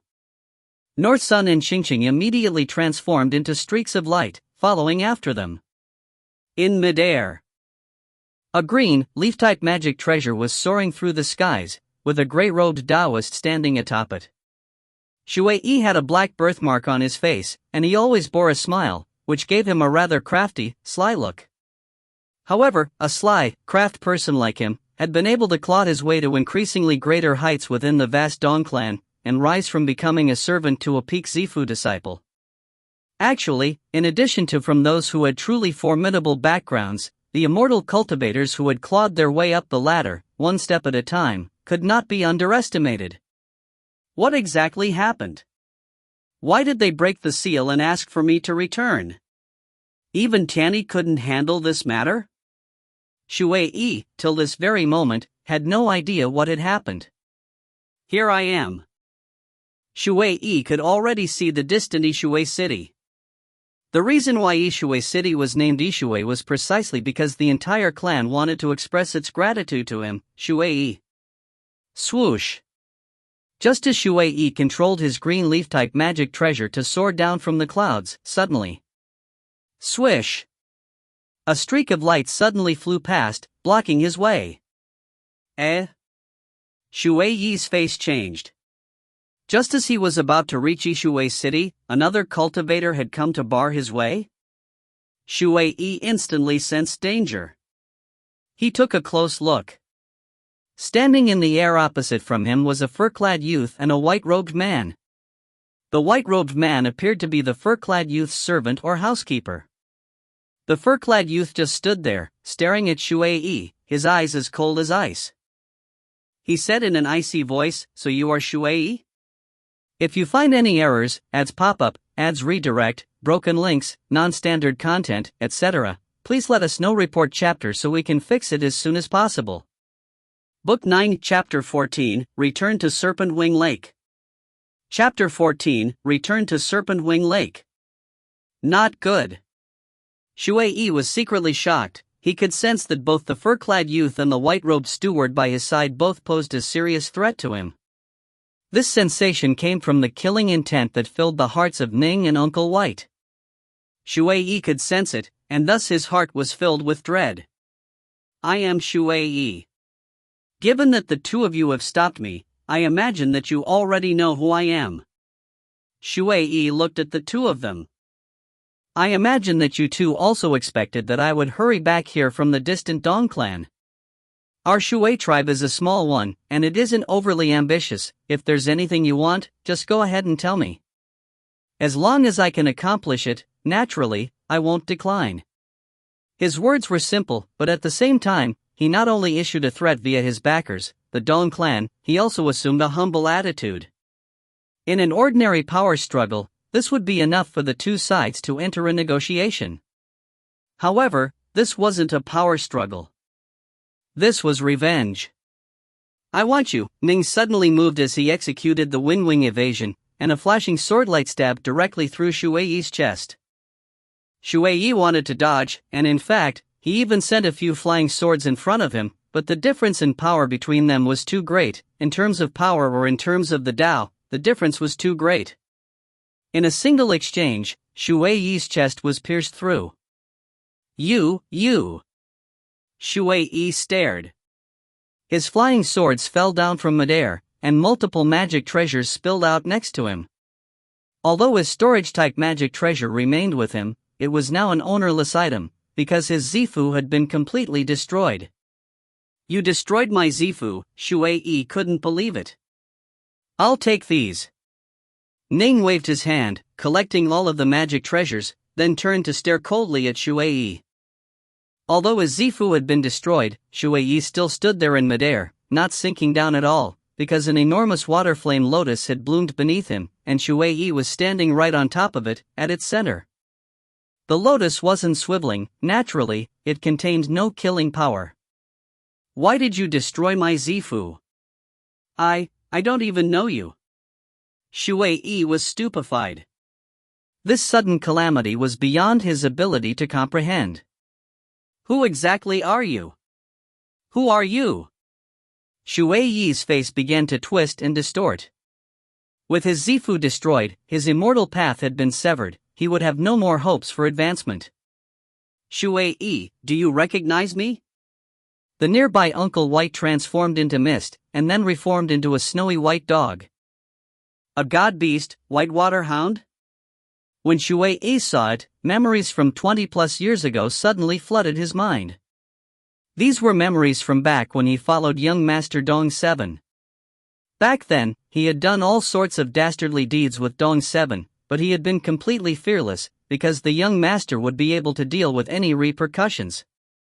That truly was an enjoyable period of time for him. Back then, he and Yu Dong had received orders to go capture a woman, but that woman's elder brother and husband had used forbidden arts, frantically trying to block them. At that time, a snowy white dog had carried the woman away and fled. You are that whitewater hound?" Shui looked at Ning. "And you are, ... Those people you acted against were my uncle, my father, and my mother." Ning stared at him, the cold look in his eyes causing Shui's heart to tremble. "You are that child the woman was pregnant with?" Shui stared. Good heavens! It was only 20 or so years. The child that woman was pregnant with had become this powerful? Could it be that the woman was pregnant with a reincarnated immortal? With but a thought, Ning sent the elemental key surging from his body, forming into a glowing rune that appeared in front of him. It was the Heartburner art. The shining runic seal instantly merged into Shui's body. "Enjoy this," Ning said with cold emotionlessness. Shui instantly let out an agonized scream. His flesh and his bones began to twist and distort, and his skin turned completely red. The agony was causing him to scream in pain. "Kill me, kill me!" Heartrending roars rang out from Shui's mouth, but Ning just watched him calmly. "Kill me!" Shui bellowed. "Make it clean and fast." "Clean and fast? If I granted you your wish, who would come and grant me mine? Can you let my parents come back to life? Let my uncle come back to life?" Ning stared at him coldly. Shui's flesh was beginning to char, and his eyes had turned completely red. This was hell itself. I curse you, I curse you. You'll die a miserable death, a miserable death." Utterly agonized, Shui stared death at Ning, filled with a towering rage. Crackle, crackle, crackle, his body began to actually flicker with flames as it began to burn. Ning produced the incense burner magic treasure. In you go. A soul was directly absorbed into the incense burner, then was corroded and destroyed. Ning then waved his hand, collecting all of the magic treasures that remained in the surrounding area. Ning, previously incomparably icy, suddenly turned calm. Only, a very complicated look remained in his eyes. "Two are dead," Ning said softly. "Ning, son, your father and your mother never would have imagined that 2 out of the 3 culprits would have died in your hands so quickly." Uncle White stood there to one side, gently patting Ning on the shoulders. If they knew, they would definitely feel very gratified. The last one, Dong 7, remains. However, he's at Snowdragon Mountain. That's the headquarters of a school, even loose Immortals would be cautious about charging into it. I have no chance at all, right now, Ning said softly. I'll wait. I'll let Dong 7 live for a bit longer, but when the time comes, I'll destroy his soul as well. Revenge. Naturally, he wouldn't give them a chance at all. These enemies were all immortal cultivators with extremely powerful souls. Generally speaking, after they died and went to the Netherworld Kingdom, they could cooperate and become ghost soldiers, and eventually train to become ghost immortals. Ning wouldn't permit this to occur. Let's go. The others have been waiting quite a while, Uncle White said. Ning turned his head and saw the distant Moon North Sun and Little Ching. They clearly didn't want to disturb Ning as he was taking revenge, and so simply had watched from far away. Right. It's time to go back. Next, Ning released Shui Tianyi. There were no grudges between them. Given Ning's proud disposition, he wouldn't stoop to massacring this man. However, with Shui's death, in the future, the entire Shui clan would definitely begin to decay.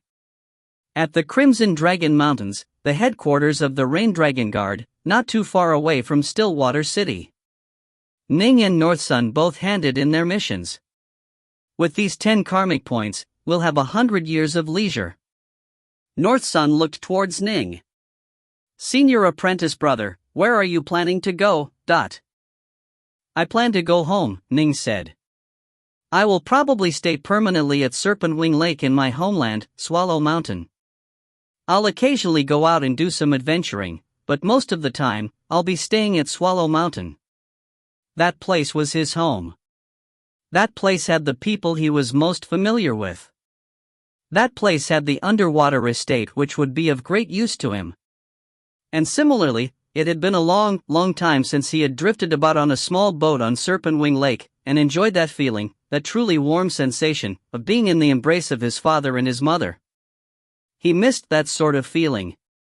Back to Serpent Wing Lake?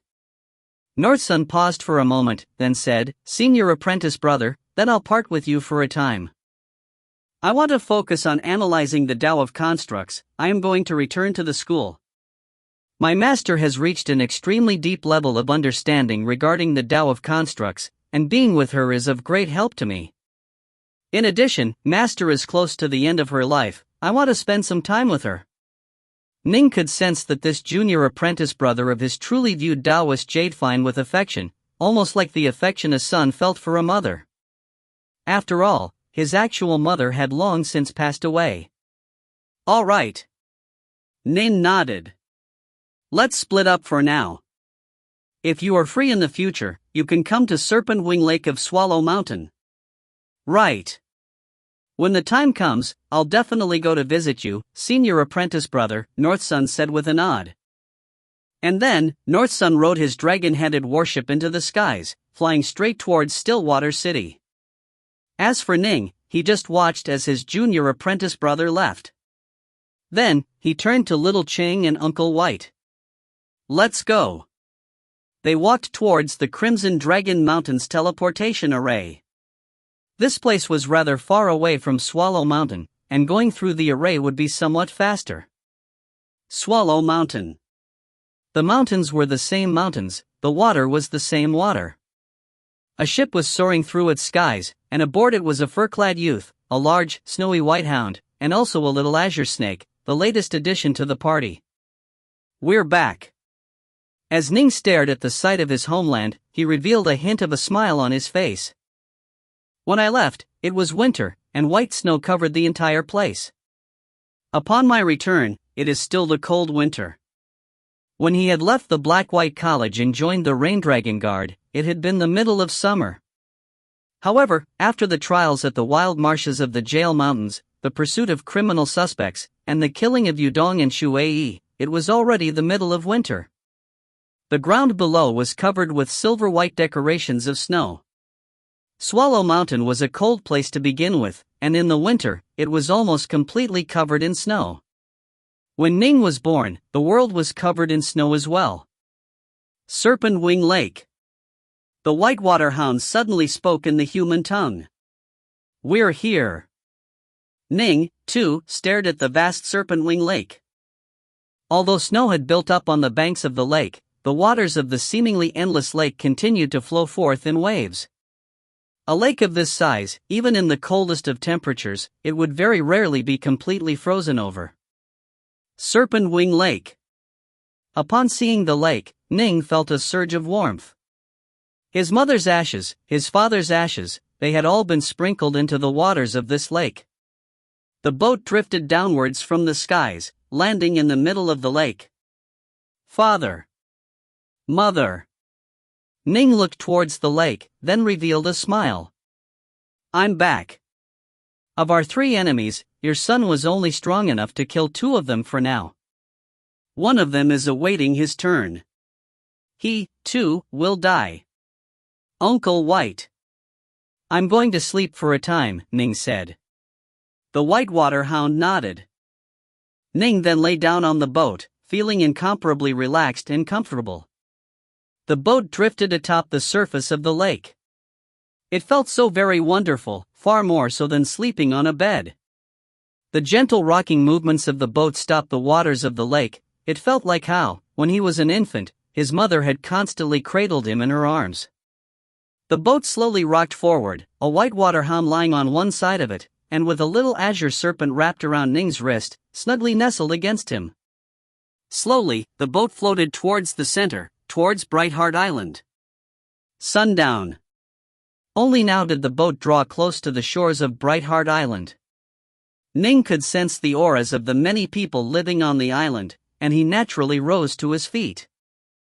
As he rose to his feet, he saw the distant snowbanks, and a white-robed woman standing within them, staring towards him, unable to disguise the tears within her eyes.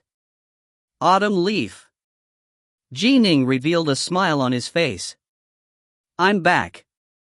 If you find any errors, ads pop up, ads redirect, broken links, non-standard content, etc., please let us know. Report chapter so we can fix it as soon as possible. Book 9, Chapter 15, The Rise of the G-Clan. Chapter 15, The Rise of the G-Clan. Young Master. Autumn Leaf's eyes flashed with tears, but these were the tears of joy. Ning laughed as well.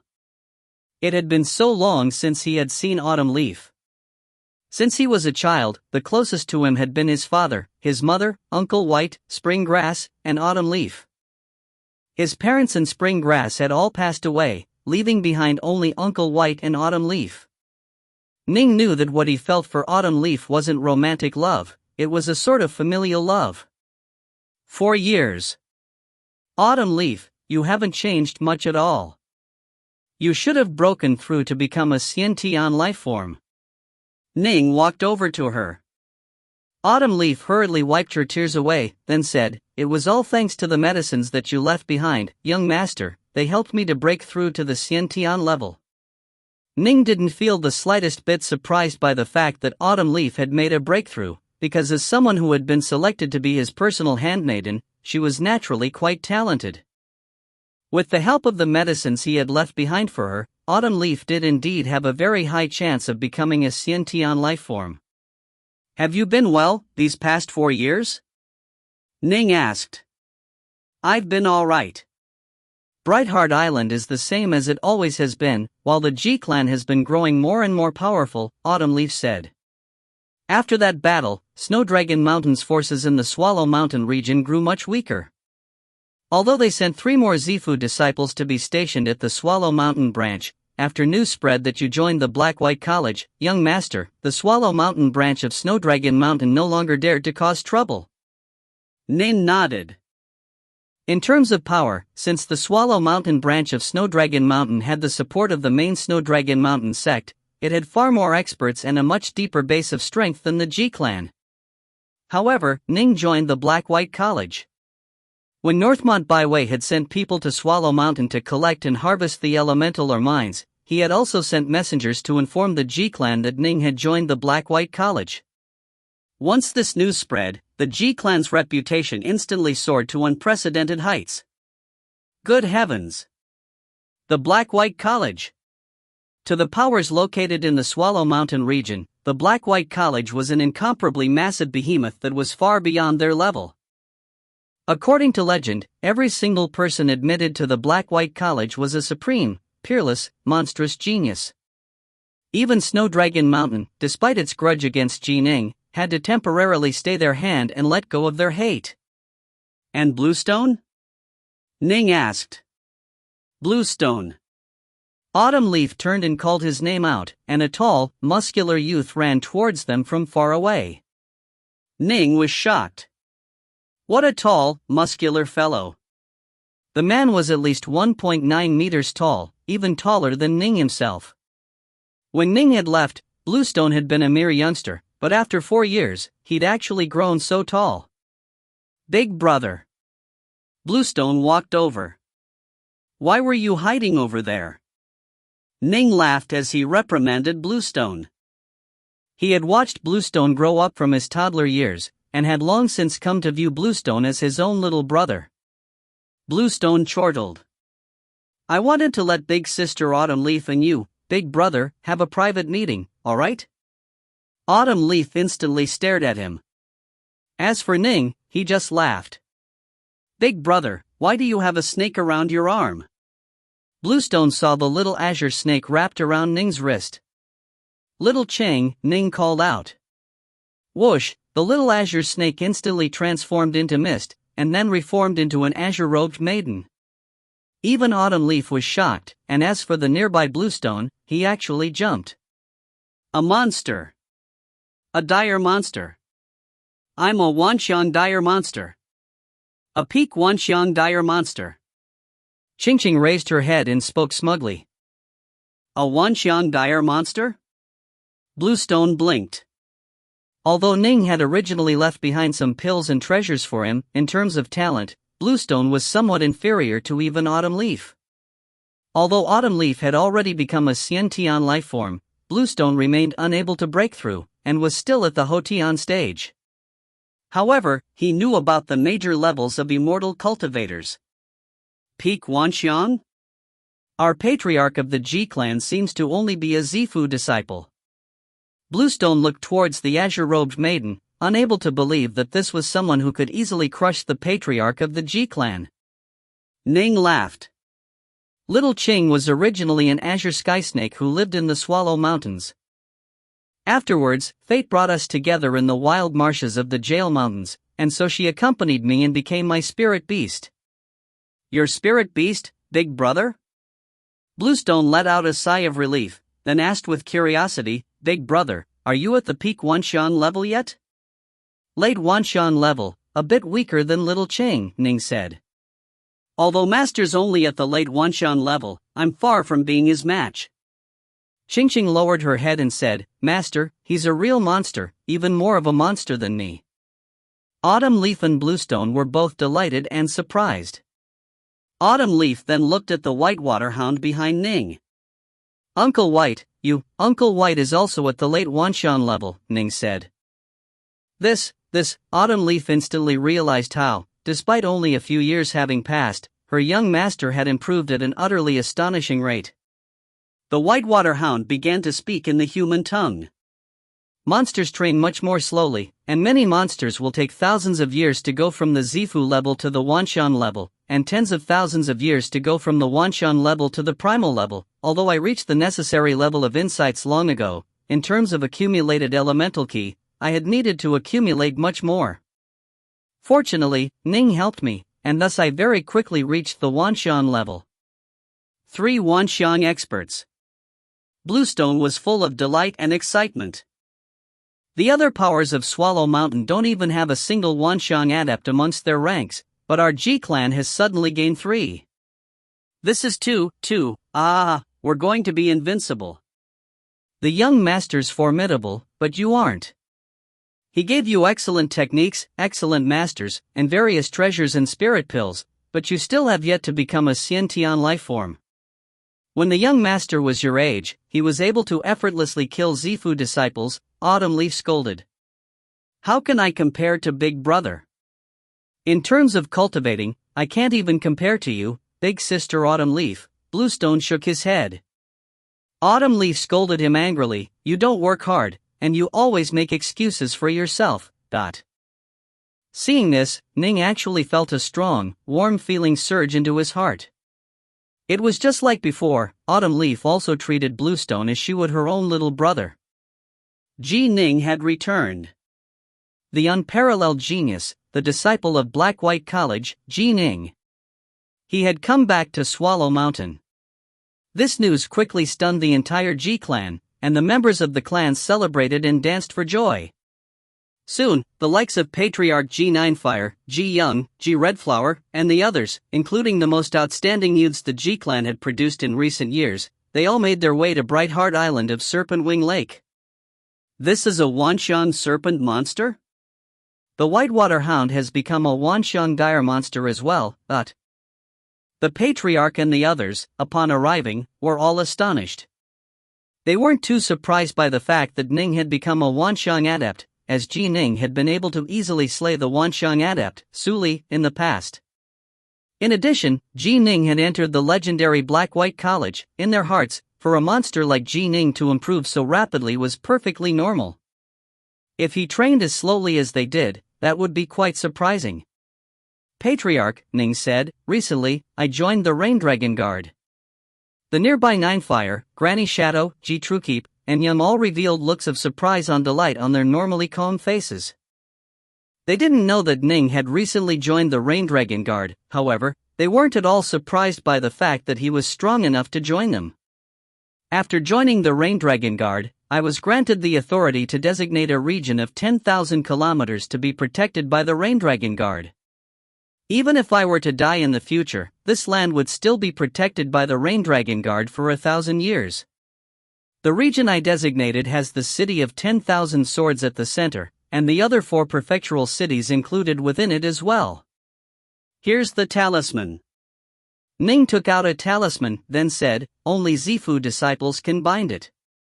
After doing so, hang it above the gates of the Lord Prefect's residence at the city of 10,000 swords. When you do so, the entire city's walls will have a vague outline of a rain dragon appear. Others will instantly know that this place is under the protection of the Rain Dragon Guard, and they won't dare to invade. Ninefire accepted the talisman with incomparable excitement. This will be the foundation of our clan, the foundation of our clan. With this talisman, our clan's base will be even more secure, and our G-clan will definitely flourish and grow. The nearby Truekeep and others were all filled with anticipation and eagerness as well. Ning, how long will you remain, this time? Ninefire asked. In the future, Ning said, I'll permanently live here at Serpent Wing Lake. I'll occasionally go out and take on some missions for the Rain Dragon Guard, and also occasionally pay a visit to my master at the Black-White College of Stillwater City. The rest of the time, I should be here. There were some students of the Black-White College who always stayed at the college. This was because the college had the Black-White diagram, and because they could often discuss the Tao with their fellow disciples. Ning, however, was different. First of all, Immortal Diensai only occasionally provided guidance to him. As for the Black-White diagram, it wasn't of too much benefit to Ning, as it would be enough for him to just go view it occasionally. This was because Ning had the underwater estate, which was even better. The stellar hall of the underwater estate was far more formidable than the Black-White diagram. Whether for the sake of the clan, or because of the underwater estate, or for the sake of the calmness of his own soul, Ning would choose to remain at Serpent Wing Lake. Good. Good. Ninefire, overjoyed, said hurriedly, it won't affect your training, will it? No matter what, training as an immortal is of paramount concern. It will not, Ning shook his head. Good. Ninefire nodded repeatedly. With you here long-term, Ning, and with 2 Wanshan dire monsters, our G-clan's power will grow exponentially. With this additional power, our G-clan will flourish still further, and our territory will grow. Right. 3 Wanshan adepts, and with Ning possibly being a primal Taoist in the future. The territory our G-clan has is too small. Granny Shadow, G Truekeep, and the others all began to grow excited. The larger one's stomach was, the more food one could eat. In the past, the G-clan's power was limited, and so they naturally didn't dare to desire too much. But now that Ning was so powerful, and now that he had 2 Wanxiang dire monsters, and had the support of the Black-White College? Given their power, the Ji clan was naturally going to flourish. Do as you see fit. Ning agreed, because this had been his father's hope as well. If you run into any trouble, little Chang, Uncle White, the 2 of you need to give them a hand. Leave it to me, Qingqing said confidently. Swallow Mountain only has us 3 Wanxiang adepts, doesn't that mean we'll be able to do whatever the hell we want? Ha, Ninefire and the others all began to roar with laughter. Ning's decision to stay at Serpent Wing Lake sent excitement throughout the Ji clan. Ning also gave some guidance to some of the more promising new talents of the Ji clan. However, these so-called talents could only be considered talents in the Swallow Mountain region, none of them truly astonished Ning. Ning soon understood that the fellow disciples he usually interacted with were all members of the Black-White College. How could the geniuses of a small clan such as the Ji clan compare with them? Reuniting with his clan members. Providing guidance to his juniors. After 3 days, things at Brightheart Island finally calmed down. Only now did Ning enter his private study room. The underwater estate. With but a thought, Ning manifested an enormous phantom of a grizzly bear's head within his private room. The phantom bear had a hint of a smile on its face. Opening its mouth, it swallowed Ning into it. Ning disappeared from the private room. He had returned to the underwater estate, located in a different dimension. If you find any errors, ads pop up, ads redirect, broken links, non-standard content, etc., please let us know. Report chapter so we can fix it as soon as possible. Book 9, Chapter 16, Comprehending the Tao in the Stellar Hall. Chapter 16, Comprehending the Tao in the Stellar Hall. The large, ancient hall was the same as it had been in the past. Those giant prayer mats remained in the same positions as they had for trillions of years. Ning materialized out of nowhere within this main hall. He instantly saw an old black bull and a giant yellow bear, and he hurriedly said with respect, Ning greets you too, seniors. Late Wanxiang stage? The giant yellow bear nodded slightly. You've improved quite quickly as a key refiner, but you have only reached the 9th stage as a fiend god. You are a bit slower. Already at the Wanxiang level? The old black bull was quite surprised. He looked at Ning. Ning, kiddo, it seems as though you are already much more powerful than our 4th master, Rampart. Rampart died at the Wanxiang level, you know. Ning just grinned. As for the giant yellow bear, he nodded. Ning is naturally much more powerful than Rampart, his talent is comparable to a reincarnated Immortals. You praise me too much, senior, Ning said with a laugh. Naturally, he felt quite pleased at being praised. I wonder how much of a chance I would currently have at challenging the 3rd level of the War God Hall. Less than 10%. The giant yellow bear shook his head. What? Ning was shocked. When he had left Swallow Mountain and gone to Stillwater City, he had already successfully passed the 2nd level of the War God Hall. In the past 4 years, he had only grown more powerful as a fiend god body refiner, and had embarked on the path of the Tao of the Sword, and yet the spirit of the estate, the giant yellow bear, was actually saying with great certainty that he had less than a 10% change of passing the 3rd level?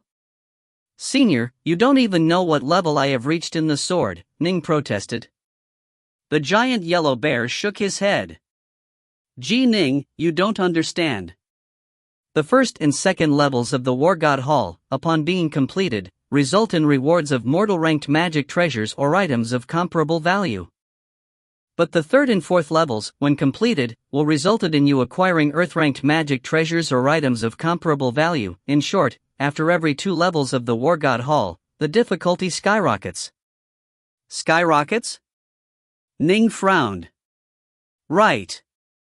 The 1st and 2nd levels of the War God Hall are generally meant to be a test for fiend gods who have reached the Zifu level. The 3rd and 4th levels, however, are meant for fiend gods who have reached the Wanxiang level. The giant yellow bear looked towards Ning. Generally speaking, only when fiend gods have reached the Wanshang level will they have a chance at passing the third level of the War God Hall. You are only at the ninth stage of the Crimson Bright diagram of the nine heavens. Your fundamentals are, by comparison, far too weak.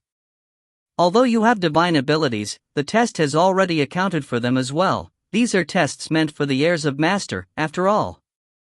For example, the 7th and 8th levels of the War God Hall are meant to test fiend gods who have reached the void level of power.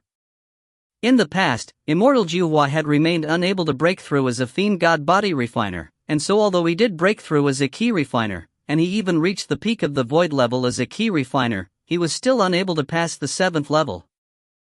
Only after he trained for many years and became a loose immortal was he able to pass the 7th level. From this, you should be able to imagine how difficult it is. Ning nodded silently. Right.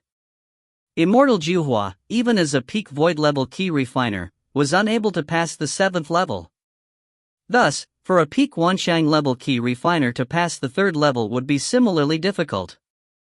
One had to have the finest fiend god body refining techniques, a high level of insight into the Tao, and a divine ability like the star-seizing hand, or one of the other top 3 divine abilities in the Divine Abilities Hall, in order to be able to pass it. These were the trials left behind by Taoist 3 lives. But of course, you can try if you want, the giant yellow bear said. At the Zifu level, as a fiend god, you have 2 chances to challenge the War God Hall. You've only used one, you have one more. Ning laughed. No rush. The main reason I've come is to go visit the Stellar Hall. The old black bull said hurriedly, let me take you there. The War God Hall is extremely difficult. In the past, it drove Immortal Juhua nearly insane.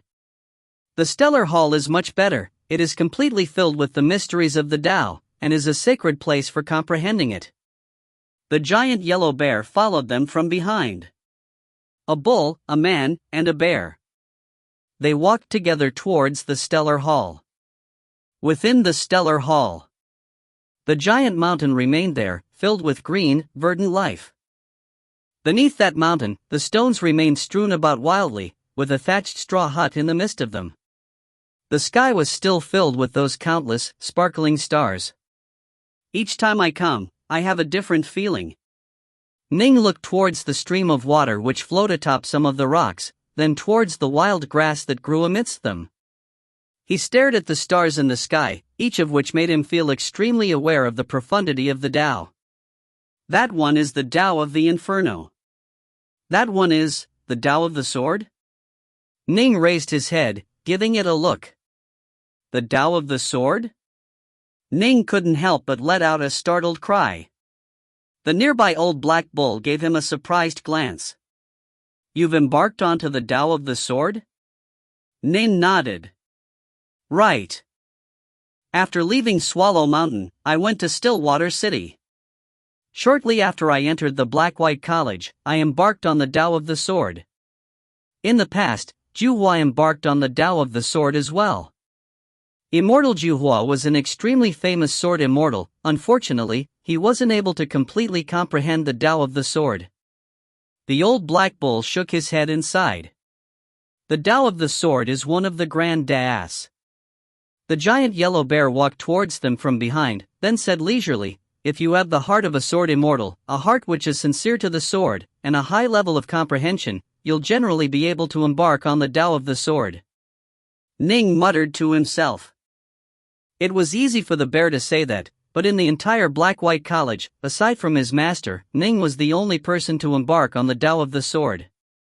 It seemed, however, as though the bear viewed it as quite a simple matter. Still, the spirit of the estate had previously followed Taoist 3 lives, a primordial fiend god. It only made sense that he had a broader view of things. It's easy to embark on the Tao of the Sword, and it's also not too hard to be fairly accomplished in it. However, to comprehend the entire Tao of the Sword, that is incomparably difficult. The giant yellow bear looked towards Ning. In your homeland, this world which has been unified by the Grand Xia dynasty, there probably isn't a single person who has comprehended the entire Tao of the Sword, but Ning was speechless. He continued to listen. Lesser das are lesser das. Grand das are grand das. Heavenly das are heavenly das. The giant yellow bear let out a sigh. The differences between the three are tremendous. Immortal Juhua had comprehended 9 complete Dao paths, but even if you gave him another 10 million years, he still wouldn't be able to completely comprehend a complete Grand Dao. My master, a primordial fiend god, was born from the primordial chaos with innate mastery over an entire Grand Dao. Afterwards, he comprehended quite a few complete Grand Daos, and many ordinary Daos, but unfortunately, up till the day he built this estate, he still remained unable to master a heavenly Dao. Ning's ears pricked up. Daoist 3 lives? He was born from the primordial chaos with innate mastery over a Grand Dao? And had mastered many Grand Daos? Slowly enlighten yourself. Your talent is far greater than Juhua's. Only by comprehending a complete Grand Dao will you have a chance at becoming a major power who can roam freely about the 3 realms. Only then will you have a chance at becoming comparable to your master, Daoist 3 lives. The giant yellow bear looked towards Ning.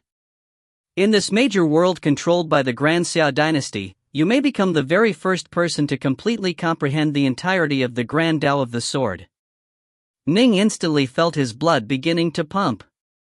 Neither Immortal Northwalker nor the even more powerful Immortal Juhua had been able to even come close to mastering the complete Grand Dao of the sword, despite the fact that they had traveled quite far along that path.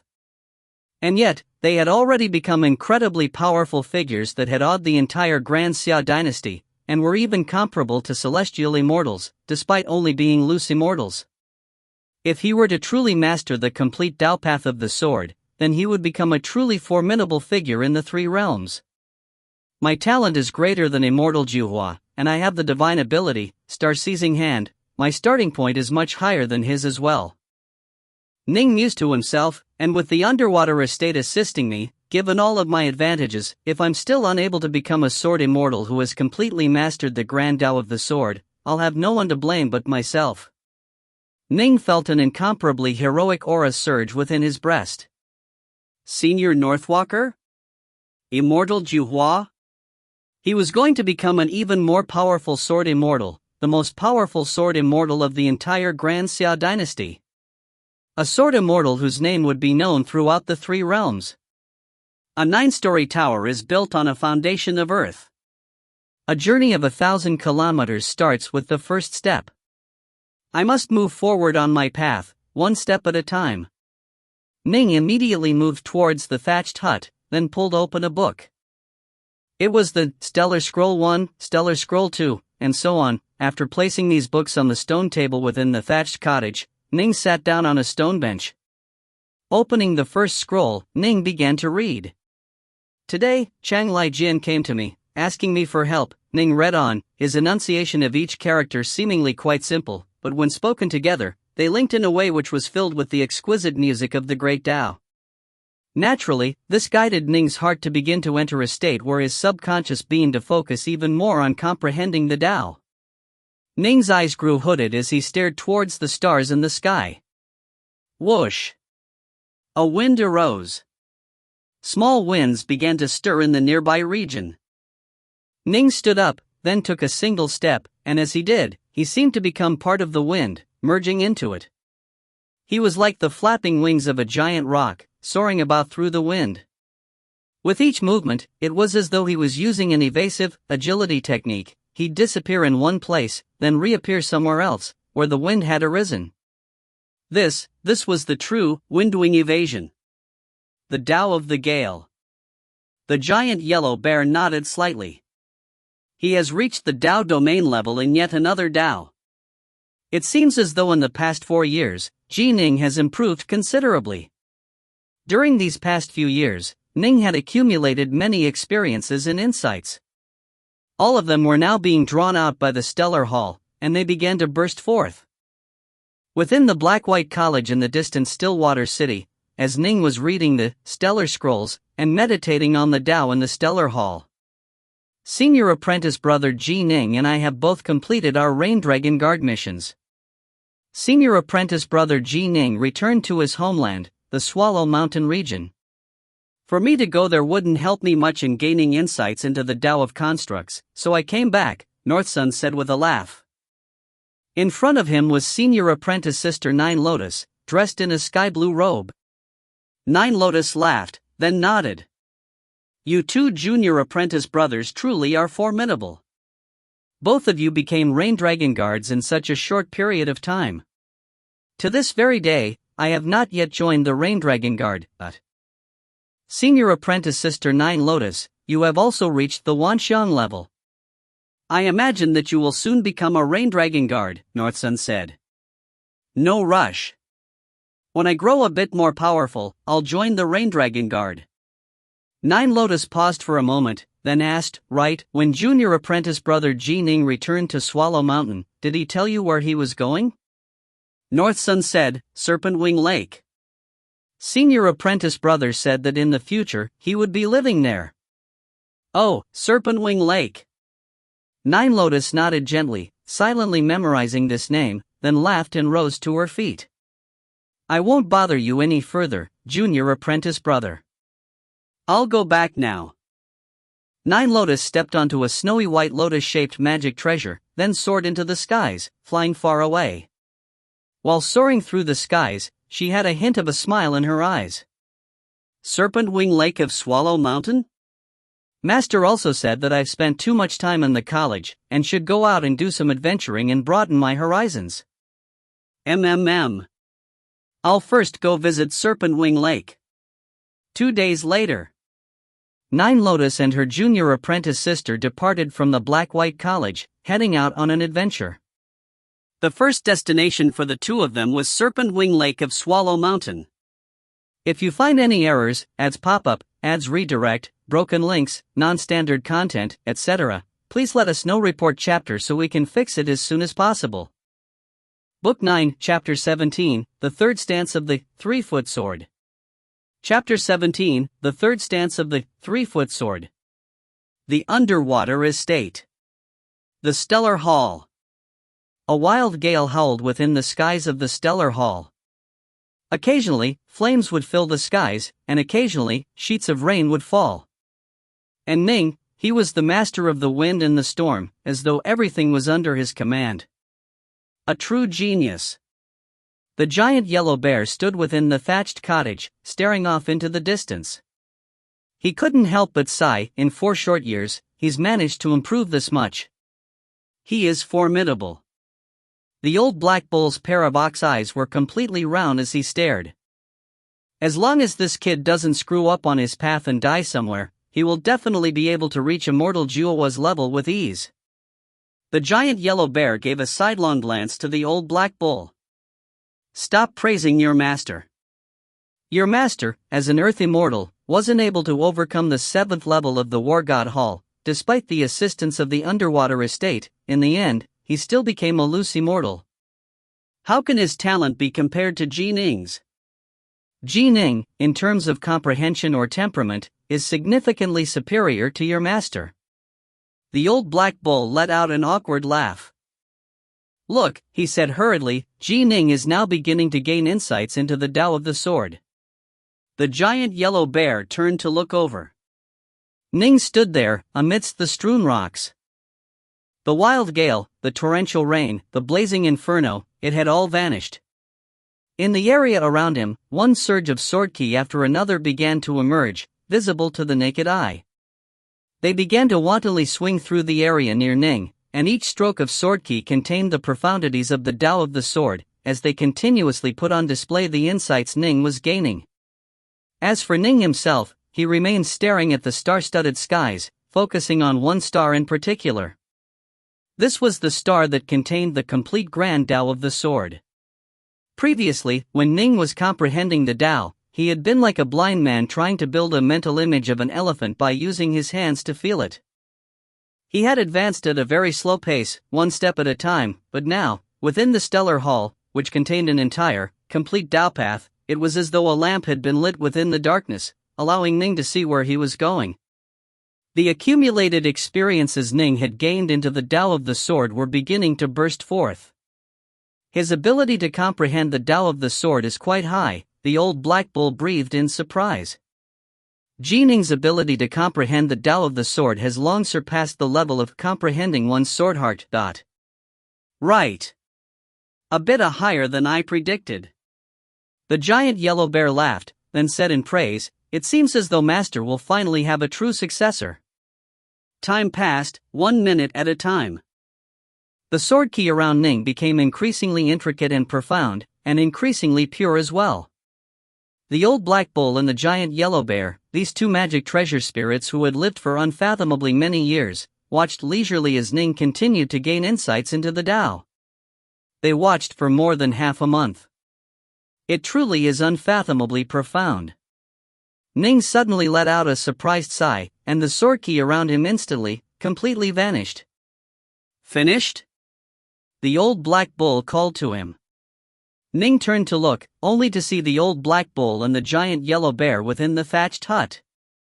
He immediately nodded in sight and amazement. To be able to easily view and analyze the complete Tao of the sword is the dream of any sword immortal. This time, when I viewed the entirety of the grand Tao of the sword, I finally understood that even our Black-White College's Immortal Northwalker's 3-foot sword only contained a small portion of the complete grand Tao of the sword. The path of immortal cultivators truly is a long, winding one. Ning. The giant yellow bear had a hint of a smile on his face. "What level has your swordplay reached? Show it to me. Please provide me with some guidance." Ning manifested a long sword of elemental ki in his hands. Calmly, he struck out with the sword, almost as though he were painting something. The sword danced in his hands, just like the brush of a master painter on a canvas. It was a very natural, relaxed movement of the sword. Swish! The sword of elemental ki flashed outwards, and a faint sword tip suddenly appeared, leaving behind a sword scar in the skies that could be seen with the visible eye, as though a painter's brush had left behind visible markings. The third stance of the 3-foot sword, sudden swordlight. What a reserved sword! What a shocking sword! The giant yellow bear's eyes lit up, and he couldn't help but sing in praise. The person who was able to develop this sword technique was truly a genius, most likely superior to even Juhua. The old black bull instantly said, angry, "Big brother, how can you say that he's superior to Juhua? My master was an extremely powerful loose immortal whose fame was well known throughout the lands under the control of the Grand Xia dynasty." Ning explained, "This sword technique is known as the 3-foot sword, and it has a total of 9 stances. Just now, I displayed the third stance, sudden swordlight, the most powerful sword technique I am currently capable of using. This sword technique was developed by the most powerful sword immortal in the history of the Black-White College, Immortal Northwalker. He was a loose immortal who lived for more than 1,000,000 years, but of course, in terms of longevity, he couldn't compare to Senior Juhua." "More than 1,000,000 years?" The giant yellow bear stared at the old black bull. "Black bull, this immortal Northwalker was merely an immortal of Stillwater Commandery, but he still became so accomplished.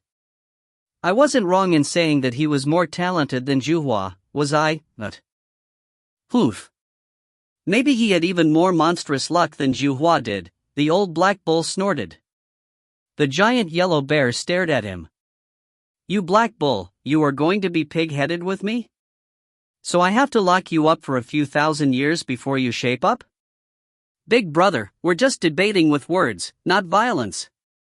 The old black bull hurriedly took 2 steps back. Ning, seeing this, couldn't help but secretly laugh. These two. One was the spirit of Immortal Juhua's immortal ranked magic treasure, while the other was the spirit of the estate which Daoist 3 Lives had forged. The two were both magic treasure spirits, and yet they could actually end up bickering like this? Big brother, let's not make a fool out of ourselves in front of Ning. Am I right? The old black bull hung its head. The giant yellow bear couldn't even be bothered to look at the old black bull. He said directly to Ning, "Ning, you have finished comprehending the Tao in the Stellar Hall. Even if you spend more time here, it will be useless. You will need more normal, everyday experiences in the real world before you can gain more insights here. What do you plan to do next?" "Senior," Ning said. If I were to go challenge the third level of the Stellar Hall, how are my chances now? Now. The giant yellow bear hesitated. Your insights into the Tao of the sword truly are at a higher level than I had anticipated. That sword technique of yours, what was it, the 3-foot sword? It is quite formidable. And given that you have my master's most powerful divine ability, you should have a 30% chance of overcoming the third level of the War God Hall. 30%? Ning was secretly startled. The Tao of rainwater, the Tao of the inferno, the Tao of the gale, he had improved significantly in all 3 Taos. He had also made significant gains in the Tao of the sword, and had comprehended the third stance of the 3-foot sword. Ning could sense that his power had increased dramatically. But he still only had a 30% chance? Are you going to challenge it? The giant yellow bear asked. Yes. Ning nodded, not hesitating at all. The giant yellow bear was puzzled. Why you decided to challenge it? Aren't you going to wait until you are a bit stronger and have a better shot? Ning shook his head. I can sense that I will soon break through to the 10th stage of the Crimson Bright diagram of the 9 heavens. Once I make the breakthrough, I will be at the Wanshan level as a fiend god body refiner. By then, I'll have 2 new chances to challenge the War God Hall, and the previous chance will have been wasted. As a Xiantian level fiend god body refiner, Ning had 2 chances. He used the first to pass the first level of the War God Hall, and the second in a failed attempt at the second level. As a Zifu level fiend god body refiner, Ning had gained 2 additional options. He had only used one, to pass the second level of the War God Hall. If he didn't use the second option, he would soon break through to the Wanshan level, at which point it would be wasted. Let's go, the giant yellow bear said. Follow me to the War God Hall. As they exited the Stellar Hall, they moved through the winding corridor, soon arriving in front of the War God Hall. Ning pressed hand directly against the giant bronze door that was covered with a layer of bloody light. With a whoosh, that layer of bloody light devoured Ning, teleporting him away. He was in a vast, endless world. The ground here seemed to be stained red with blood, and in the distance, a massive, towering edifice could be seen. Senior. Ning saw that the giant yellow bear had appeared out of nowhere, next to him. The third level? The giant yellow bear looked towards Ning. Yes. Ning nodded. Go, then. The giant yellow bear pointed towards the distant tower. Go in through the gates to that tower. You'll be transported directly to the third level. Remember, if you realize that you have no hopes of winning, immediately use the talisman to teleport out. Your opponent won't show any mercy. If you aren't careful, you might die. That really wouldn't be worth it. Ning nodded. Swoosh. Moving like a flash, he crossed the 300 meters and arrived at the gates to the tower, glowing with a hazy white light. He took a step inside, and space twisted. The third level? Ning stared at his surroundings. This was a blurry white room that was 3,000 meters high and many thousands of meters in circumference. What's the trial here on the third floor? The dark north swords materialized into Ning's hands as he carefully stared around. Suddenly, a ray of golden light shot out. It began to coalesce, quickly shaping into a golden armored general. This golden armored general had a cold, cruel look on his face, but his armor was incomparably beautiful. He had a pair of warhammers in his hands. The golden armored general looked around, then a hint of delight appeared on his face. Soon, his gaze fell upon Ning. Ning felt his heart tremble. Danger! Danger! His subconscious was frantically warning him that the golden armored warrior in front of him was extremely terrifying. His soul had never been wrong before, and Ning instantly grew extremely cautious. Didn't the spirit of the estate say that I have a 30% chance of winning? 30% isn't that bad, why is it that this golden armored warrior gives me such a terrifying sense of danger? Even ordinary primal Taoists don't have such a terrifying presence. Little kid, you seem quite weak. The aura of your fiend god body isn't that strong. The golden armored warrior looked weighingly at Ning. Although I'm nothing more than an avatar created by a strand of divine power, beating you will be far too easy. Divine power? Avatar? Ning knew that fiend god body refiners had special powers at special levels. At the Zifu level, one would be capable of the blood drop rebirth ability. At the Wanshan level, one would be able to change one's appearances and features. At the primal level, one could separate part of their flesh and blood and form it into a clone, but the so-called clones a primal could create were not capable of independent movement. They had to move alongside the main body, and weren't independent. In order to create an avatar through a strand of divine power, and one that was able to move about at that, this was definitely something only an extremely powerful fiend god was capable of. A fiend god? Ning held his breath. It must be a fiend god who was at least at the void level. How could the avatar of a fiend god have been teleported here by the war god Hall? What other secrets does this underwater estate hold?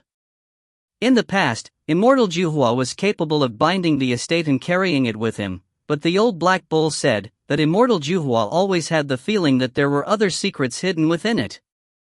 Ning cursed inwardly. Given that the avatar of a fiend god has appeared in the war god hall, even an idiot would be able to guess that there are other secrets within the underwater estate.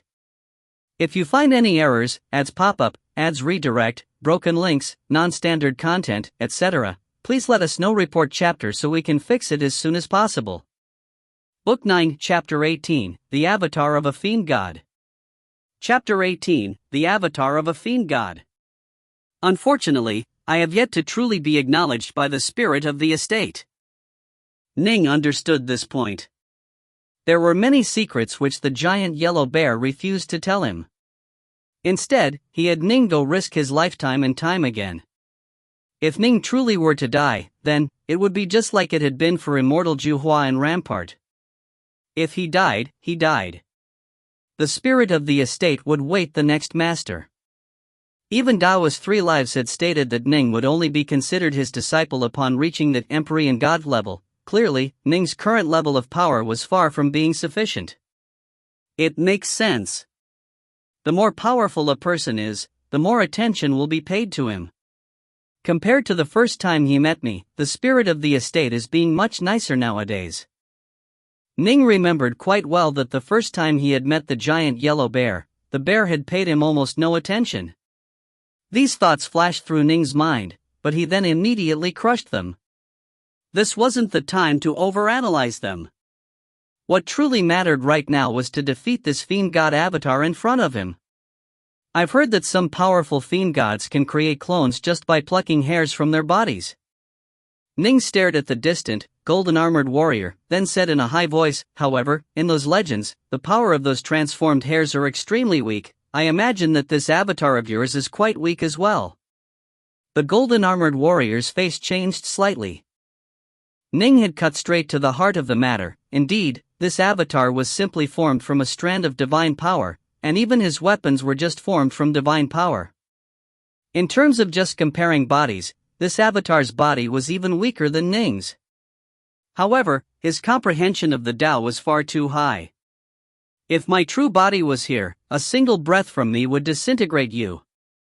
An arrogant look flashed through the golden-armored warrior's eyes. Even though this is merely an extremely weak avatar, formed from a strand of divine power, against you, humph. Disintegrate me with a breath? It seems as though his true body is indeed extremely formidable. No wonder I had such a sense of danger earlier. That sense of danger from my subconscious must have originated from his true body, Ning mused to himself. Ning spread out his divine will with a thought. Bang! His divine will poured out through the Soulshaker's seal, instantly surging forward in a tidal wave and crashing towards the soul of that golden-armored warrior. Boom! The tidal wave of divine will seemed to have crashed against an extremely unyielding rock, as it smashed against it. Despite being powerful, it couldn't overcome the resilience of the rock. Ha, divine will? The golden-armored warrior shook his head, saying with disdain, although the hint of my soul contained within this wisp of divine power is very weak, the quality of it is far greater than yours. Your divine will could be 10 times stronger than it is now, and you still wouldn't be able to move me. Kid, use everything you have. Later, don't blame me for not having given you a chance. Although the golden-armored warrior appeared quite brash, in truth, he was pondering meticulously. This was because he, too, was both curious and cautious about this legendary place. The legendary abode of the God King. Why have I been summoned to deal with a little child? He's so weak. Where did this child come from, and what is his relationship with the God King? His soul is fairly strong, though. He's not yet at the primal level, but his soul is already this powerful. Although he was powerful, compared to the legendary God King, he was filled with dread and veneration.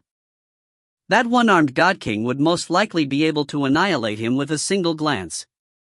Ning felt that the golden-armored warrior was mysterious. But the golden-armored warrior also felt that Ning was similarly mysterious. Actually, it would have been enough to have a golem fight against you. The giant yellow bear said to itself, amused, but you are indeed someone with the potential to be the successor to Master, a person who will roam the 3 realms. And so, I might as well let you find a few things out in advance.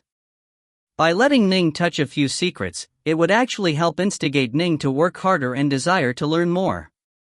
Quite powerful, eh? It's been a long, long time since I've interacted with those ancient, powerful presences as well. The giant yellow bear was also filled with desire. He had been alone for far, far too long. The 3rd level of the War God Hall. Ning was rapidly considering his options. He's a weak avatar of an extremely powerful figure.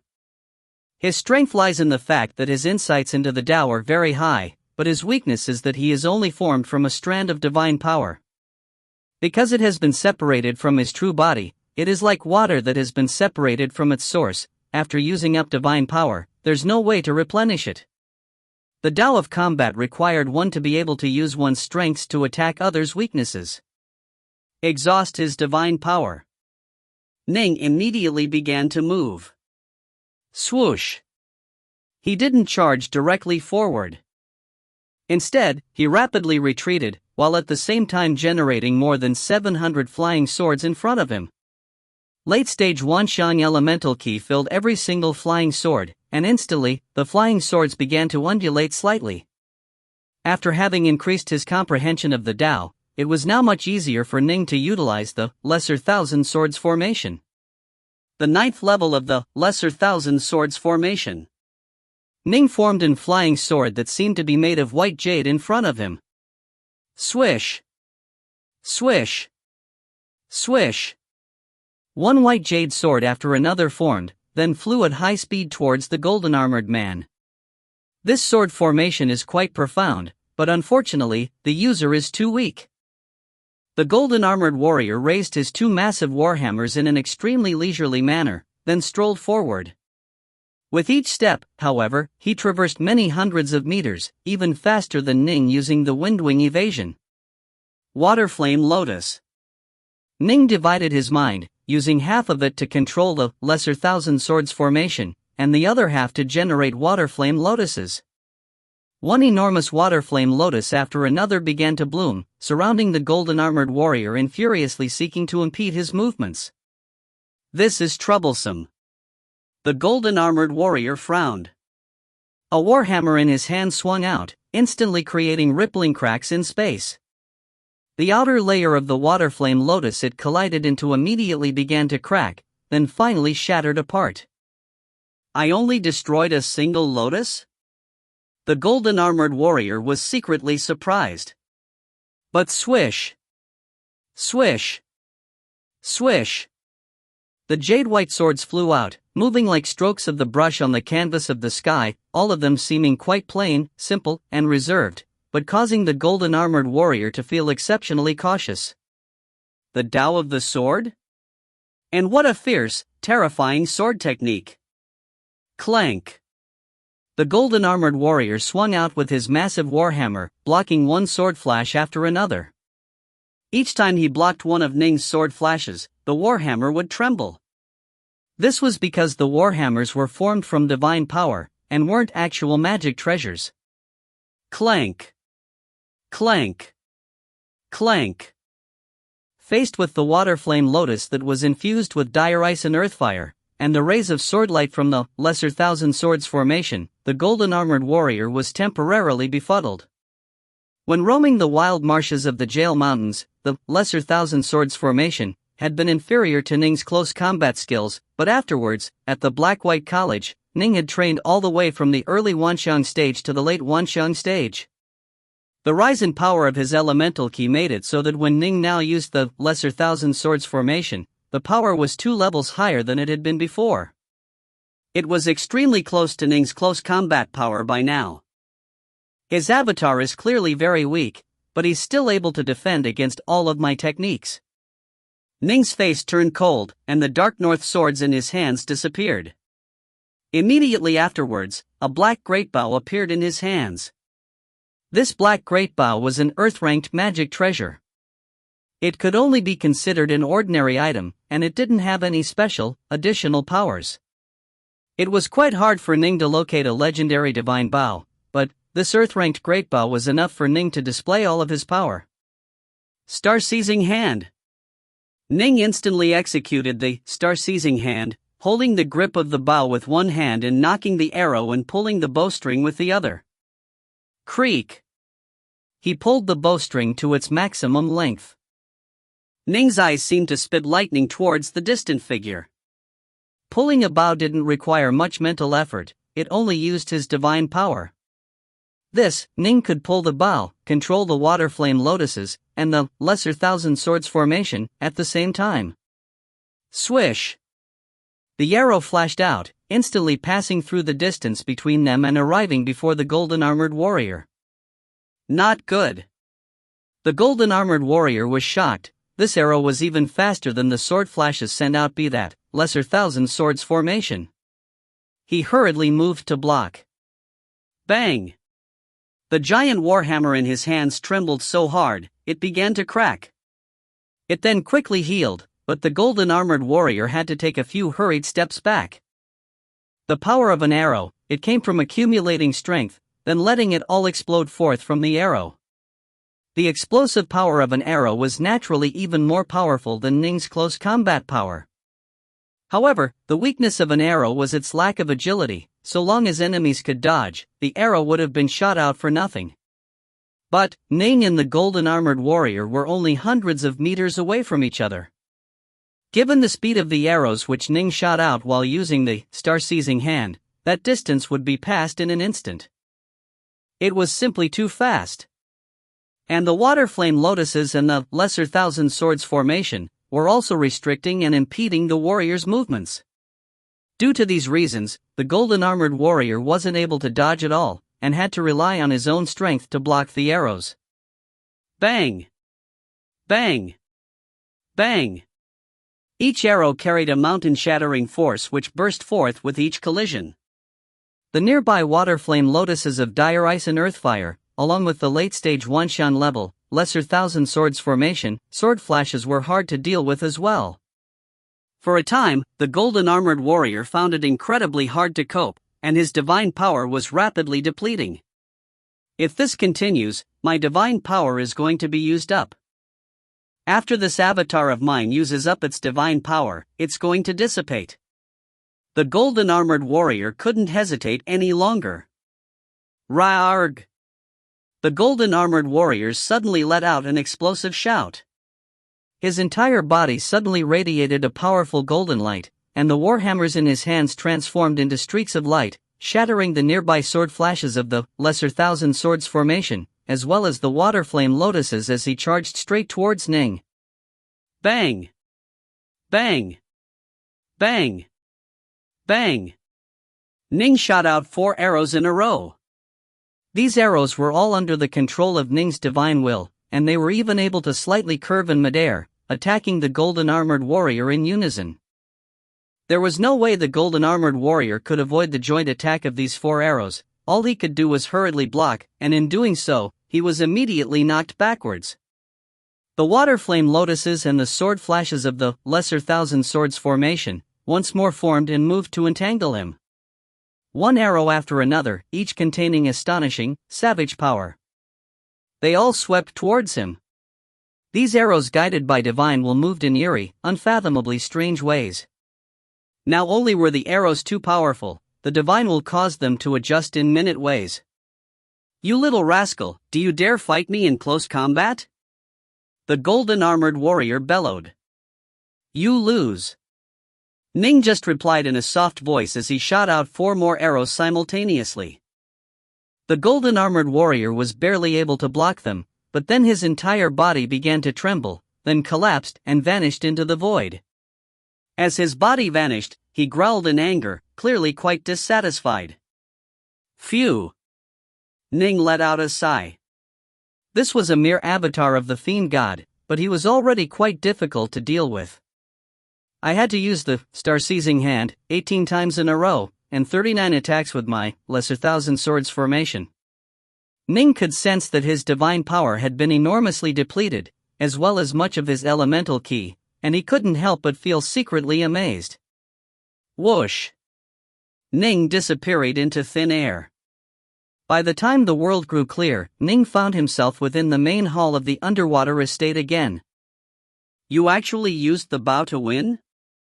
The giant yellow bear stared at Ning, disbelief in his eyes. He had expected that this would be an extremely difficult battle. The two would have fought savagely in close combat, and in the end, Ning stood a high chance of losing. But in the end, Ning had annihilated his foe by using the star-seizing hand to shoot arrows at him from far away. The divine ability which Master transmitted to me, aside from being used in close combat, can also be used to attack others with the bow, Ning said meekly. "I was lucky enough to win." "Lucky?" The giant yellow bear saw through Ning's meekness and saw the smugness underneath. Fine. You defeated the 3rd level, and you can go choose an earth-ranked magic treasure or item of equivalent value. Go. If you find any errors, ads pop up, ads redirect, broken links, non-standard content, etc., please let us know. Report chapter so we can fix it as soon as possible. Book 9, Chapter 19, Nethercold. Chapter 19, Nethercold. The treasure's hall was the same as it had always been. Hanging in the air at the top of the hall were many powerful magic treasures and curious artifacts, all emanating powerful ripples. If it weren't for the fact that they were separated from the bottom by restrictive spells, those powerful ripples would easily annihilate Ning if he were to interact with them. Ning felt no doubt about this whatsoever. The giant yellow bear and Ning were within the treasure's hall. Ning, you may now begin to select earth-ranked magic treasures from the treasure's hall, the giant yellow bear said, looking at Ning. You must be even more careful than in the past, when you chose a mortal-ranked magic treasure. This is because although you moved quite quickly from the Zifu level to the Wanshan level, you will most likely take far more time to move to the primal level. As for going from the primal level to the void level, the amount of time that will consume is even greater. Nin nodded. The farther along the path one went, the longer it would take to reach the next stage. The same is true as well in selecting magic treasures. The giant yellow bear said, it is guaranteed that you will only be using mortal-ranked magic treasures for a short period of time. The 3 that you chose previously, for example, are most likely already of limited use to you. Ning chuckled. Of the 3 he had chosen, he had sold off the Netherworm Heavenlock formation at Stillwater City's carefree caverns long ago. As for the 9 Yang Swords formation, he had replaced them with the superior North River Sword formation which he had acquired at the wild marshes of the Jail Mountains. Only the evanescent Demon's Lair sword, which he could use for sneak attacks, was still being regularly used. However, this sword had its flaws as well. It was most suited for underground sneak attacks. In other situations, such as when battling in midair in the wild marshes of the Jail Mountains, as soon as it moved close to the enemy, it would be easily discovered, at which point in time it could no longer be used for a sneak attack. You've passed through the 3rd level of the War God Hall, and soon, you'll be able to overcome the 4th level. Once your Fiend God body reaches the Wanshan level, you'll have had a total of 3 chances to obtain Earth-ranked magic treasures, or artifacts of an equivalent value. The giant yellow bear looked at Ning. Choose carefully. Some of the top-grade magic artifacts present are most likely only owned by the most powerful of organizations in this major world of the Grand Xia dynasties. It will be incredibly difficult to purchase or trade for them. Ning nodded. There were very few top-grade mortal-ranked magic treasures, and top-grade earth-ranked treasures were even more incomparably rare. They were almost never seen, and to find one suitable for oneself was even less likely. He, however, now had a chance to choose amongst the top-grade earth-ranked magic treasures of the underwater estate for one he liked. Choose. The giant yellow bear produced a golden book out of nowhere, and the book was covered with 2 fiend god characters for precious treasures. Why is it that this book looks identical to the mortal-ranked magic treasures book? Ning couldn't help but ask this question. The giant yellow bear looked at Ning. Not just Earth-ranked, the Heaven-ranked, Immortal-ranked, and pure Yang-ranked magic treasures book are the same as well, because I personally compile these books. This is your first time choosing an Earth-ranked magic treasure, and so I will only show you a portion of the items available. The second time, you'll have more options, and the third time, you'll be able to go through any of the items in the book. Ning asked hurriedly, Senior, which is the most suited to me? The treasures to be chosen from were simply too dazzling. Only the giant yellow bear would know which were the best. Last time, for example, the giant yellow bear had advised him to choose the 9-young sword formation, and the third time, he had indeed chosen it. There are plenty of precious artifacts, quite a few of which are suited to you, the giant yellow bear said. I think you should read through it slowly. Resigned, Ning began to flip through the book. Wow, this really is. Ning's gaze instantly grew heated. He had gone to the Heavenly Treasures Mountain before, and had seen the Earth-ranked magic treasures there, and had also seen some Earth-ranked treasures that were only for display and not for sale. These were some of the most precious, top-quality magic treasures of that local branch of the Heavenly Treasures Mountain. Without having a few treasures like this to display, how could the Heavenly Treasures Mountain awe the masses? But Ning couldn't help but think to himself, all of these treasures are comparable to those items at the Heavenly Treasures Mountain. His heart rate sped up. Xuanwu's gold-scale ship, a top-grade Earth-ranked flying treasure. While flying, it could transform into a gold-scale fish that could soar into the heavens or burrow into the ground. It was incomparably quick when flying, and was as incomparably nimble in the skies as a fish was in the water. Upon entering the ground, it would become even more agile, comparable to many heaven-ranked flying treasures. In addition, given that it was named after Xuanwu, the black tortoise, it was also incomparably sturdy. When hiding within the Xuanwu gold-scale ship, even a primal Taoist's attacks would find it difficult to do anything to it. What an item, Ning murmured to himself. In the Heavenly Treasures Mountain, I saw an item on display, the Rui God speedboat, which was comparable to this item in speed but far weaker in defense. And yet, that was enough for it to be considered one of their not-for-sale items. It was indeed an excellent item. However, since it was guaranteed that Ning would at most have 3 chances to choose Earth-ranked magic treasures, he wasn't willing to waste one of the 3 chances on a flying magic treasure. Earthfire Heart Lamp, a strange artifact. The Earthfire Heart Lamp was a unique sort of rock that was formed from the natural world. It was naturally formed into the shape of the lamp, and within it there was something akin to the extracted essence of fire. This extract was incomparably, shockingly effective in nurturing earthfire, and if Ning were to often place his earthfire within it and absorb from that essence, in 10 short years, his earthfire would rise to be of the first grade. If other types of supportive treasures were used, the amount of time it would take for earthfire to be nourished to the first rank would be even less. Earthfire Heart Lamp. Ning was truly intrigued. Although many of the previous items had caused his heart rate to speed up, this was the first time he was truly filled with a powerful urge. This is what I'll choose, I imagine. Should I choose it? Ning began to ponder. Earthfire, at the first grade, is capable of threatening even primal Taoists. But this will take roughly 10 years. Ning thought about it, shaking his head in the end. In 10 years, my crimson bright diagram of the 9 heavens will probably have increased dramatically in power, and my swordplay as well. Earthfire of the first grade won't be as helpful then as it would be now. It had only been 4 years since he had joined the Black-White College. And yet, he had already developed the third stance of the 3-foot sword. He had truly improved tremendously during the past 4 years. 10 years ago, he had been fighting with the Azure Sky Snake, and had just arrived at the Eastmount Marshes after having left West Prefecture City. Now, 10 years later, he was capable of effortlessly killing Wanxiang adepts.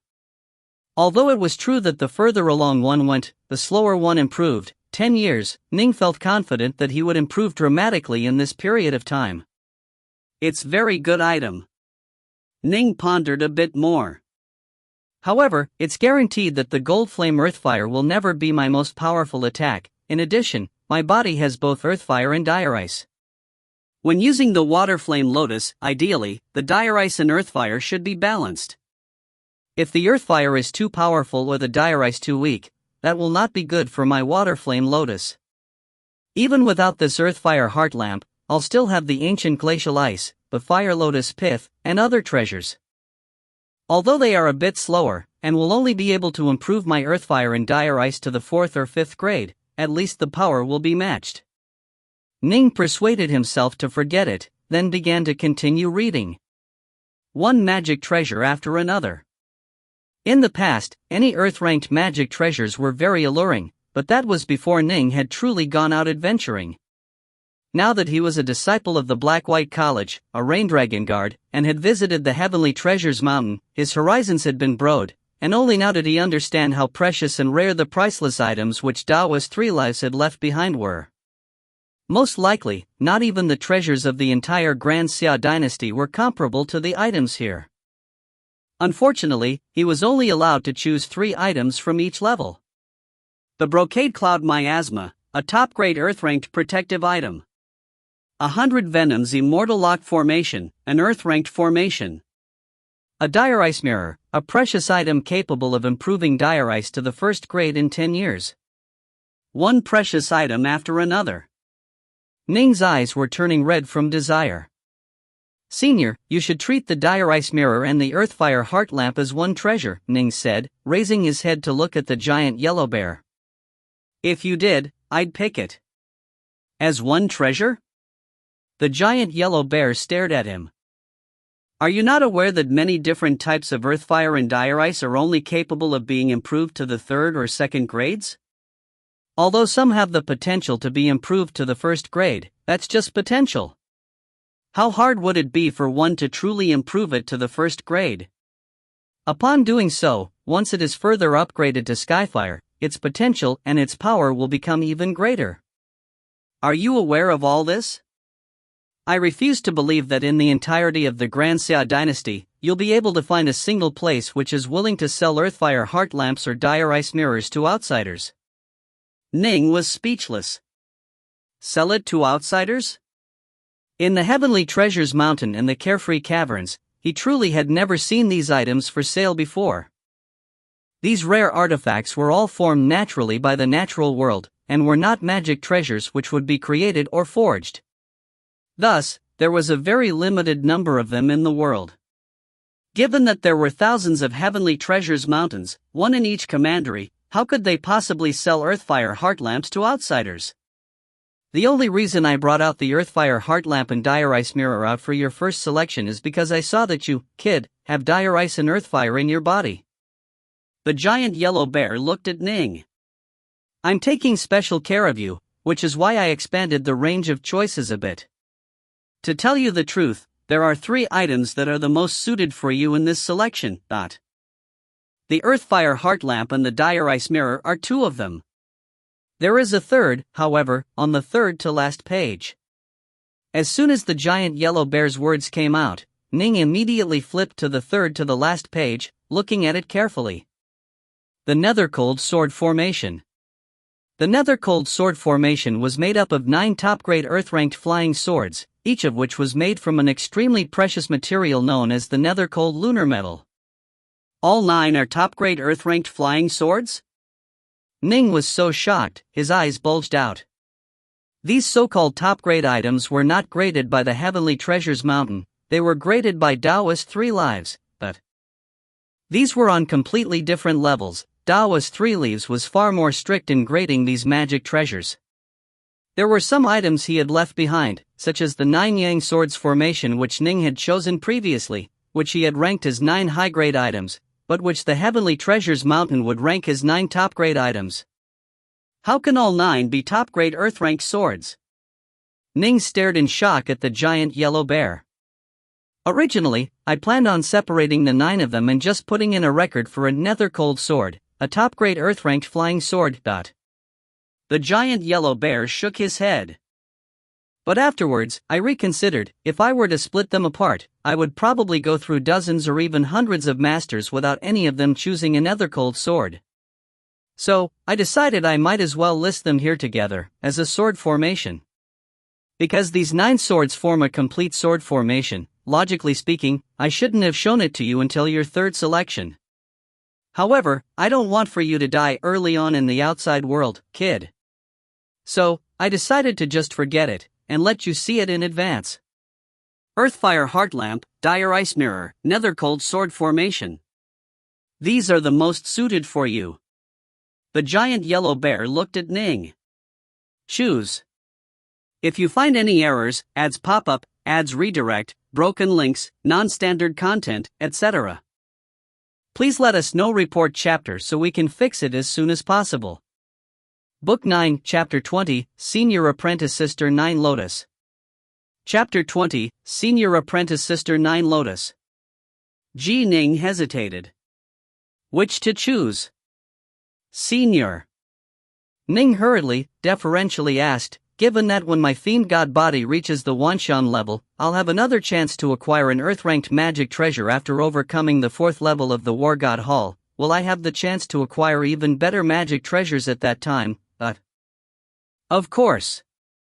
The giant yellow bear said confidently, items better than the Earthfire Heartlamp, the Dire Ice Mirror, and the Nether-Cold Sword formation, there will be more than one that is better than these 3.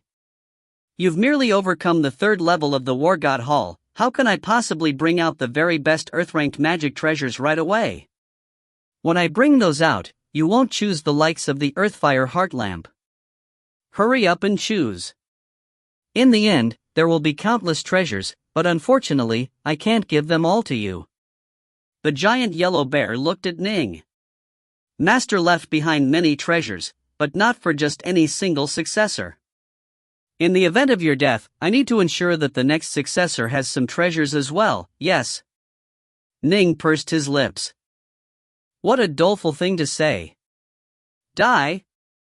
Ning absolutely didn't wish to fail, after having embarked on the immortal path. This is my choice. Ning flipped through the book to the 3rd to last page, the one mentioning the Nether-Cold Sword formation. I really do want the Earthfire Heartlamp and the Dire Ice Mirror, Ning sighed to himself. However, they aren't able to increase my power right away, but the Nether-Cold Sword formation can. These 9 Nether-Cold Swords in the formation are all top grade, and it was Taoist 3 Lives who was the appraiser. Their power must be superior to that of ordinary heaven-ranked flying swords. They'll be able to increase the power of my lesser 1,000 swords formation to a whole new level, but the higher one's level of power became, the more difficult it was to further strengthen one's self. To rise by a full level was incomparably difficult, but these Nether-Cold Swords were simply too powerful. If he were to go and try to purchase them at the Heavenly Treasures Mountain, their price would surpass that of an ordinary heaven-ranked flying sword. And, given their rarity, they would probably at least 5,000 kilograms per sword. With all 9 top-grade flying swords having come from the same source, the entire set would definitely go for at least 50,000 kilograms of liquefied elemental essence. 50,000 kilograms? That was enough to make even a primal Taoist turn green in envy. Even when Ning had been lucky enough to loot the corpse of the Dragon Whale King, he hadn't reaped such a fortune. The power of the lesser 1,000 swords formation, depends entirely on the powerful flying swords comprising it. This is completely indisputable. Fortunately, I have the treasures haul, Ning mused to himself. In turn, only in my hands can this, lesser thousand swords formation, unleash its true, terrifying power. The more powerful the swords used, the more monstrous and heaven-defying these swords were. In the past, the Thousand Swords Immortal had grown tremendously famous with this technique, but in the end, he had still fallen to a mortal Juhua. Given that Ning had the treasure haul behind him, the power of his, lesser thousand swords formation, would be even more incomparably shocking. Come! The giant yellow bear beckoned towards the distance. In the void above, a point of light suddenly flashed and started to descend. It quickly passed through the restrictive spells, arriving next to Ning. It was 9 completely black flying swords. Although they were completely black, they had a very soft, luxuriant gleam to them. It was almost as though a faint, extremely dark green luster covered these flying swords. They were so beautiful that they could be considered a work of art. They are perfect. Ning couldn't help but let out a sigh of praise. Reaching out with this elemental key, he sent one strand after another of watery blue key forward, swirling around the 9 nether-cold swords and easily binding them. With but a thought, Ning sent them swirling around him like 9 shining stars. They are comparable to heaven-ranked magic treasures in power, Ning said in praise. Heaven-ranked magic treasures were only usable by primal Taoists, but his magic treasures were also at this level of power. This was why they were considered top-grade treasures. And he had 9 of them. Most likely, they would be enough to cause even primal Taoists to grow envious and kill me for them, Ning said with a soft laugh. The giant yellow bear replied, if they don't bind them personally, it'll be hard for them to tell just by looking at them that these are top grade. What fine treasures! The more Ning thought about them, the happier he became. Time to go. If you want more treasures, go back and train hard, the giant yellow bear urged. Ning nodded. Instantly, a phantom of a giant bear's head appeared, swallowing Ning with a single gulp. Serpent Wing Lake. Brightheart Island. Soon, everyone on the island knew that after half a month, Ning had left from his secluded meditation. Aside from Ning, no one else knew of the existence of the underwater estate. Given that Ning's training room was a place where others were strictly forbidden from trespassing, everyone had assumed that he had been in the room training this entire time. Master, Master! An azure-robed maiden was the first to suddenly appear at the entrance of the room. Ning walked out of it, raising his head to look towards the outside. A cold wind pressed down upon him, and giant plumes of snow were falling down from the skies. Master, why is it that after you went into training, I could no longer sense your presence? The azure-robed maiden stared at Ning, mentally sending to him with franticness, I felt as though you were very, very far away. I'm your spirit beast, and our spirit bond was not dispersed, so I knew that you weren't dead, but, if you weren't dead, why couldn't I sense you? The nearby whitewater hound walked over, sending mentally, Ning, son, when you went into training, this azure skysnake wanted to go inside to search for you. I had to stop her. Oh. Ning laughed. The first time he had entered the underwater estate, he had caused his father and mother to be concerned over him. They all knew that he had entered a special, ancient relic site, and naturally, Uncle White had learned this as well. I had a stroke of karmic luck, Ning said. Luck? Qingqing was surprised. The Grand Xia dynasty's territory was simply too vast and contained far too many secrets. Anything was possible within it. For example, someone might be in the middle of a perfectly normal battle when an ancient fiend god might suddenly wake up and intervene. If this could happen, what couldn't? Qingqing could tell that Ning didn't want to discuss this in detail, so she just muttered to herself, so stingy with your secrets. Ning laughed. The underwater estate involved Dao's 3 lives, and it was so important as to be able to shock the entire 3 realms. How could Ning casually reveal its secrets to others? For example, although he was now the master of the underwater estate, he was the only one who could enter it, others could not. Thus, Ning hadn't even told his parents. After all, given that his parents couldn't enter it, letting them know of it would only prove problematic, not beneficial in any way. Young Master. Autumn Leaf walked towards them from afar, face covered in smiles. You've left your secluded meditation. During this period of time, young Master GMO came. He wished to ask for your instructions, young Master. GMO? Ning nodded. During those first 3 days after my return, he hadn't come. GMO was, aside from Ning himself, the most talented member of the younger generation of the G clan. Young Master GMO was adventuring and testing himself in the outside world as well, Autumn Leaf said.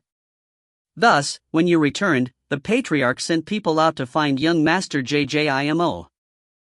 They spent quite a few days before finding him, and afterwards, young Master GMO came by himself, arriving on the 9th day of your secluded meditation. Smiling, Ning nodded. Suddenly, another figure appeared in the distance. In but 2 flashes, the figure appeared close to them. It was a tall, sturdy-looking handsome youth with a pair of sword-shaped eyebrows.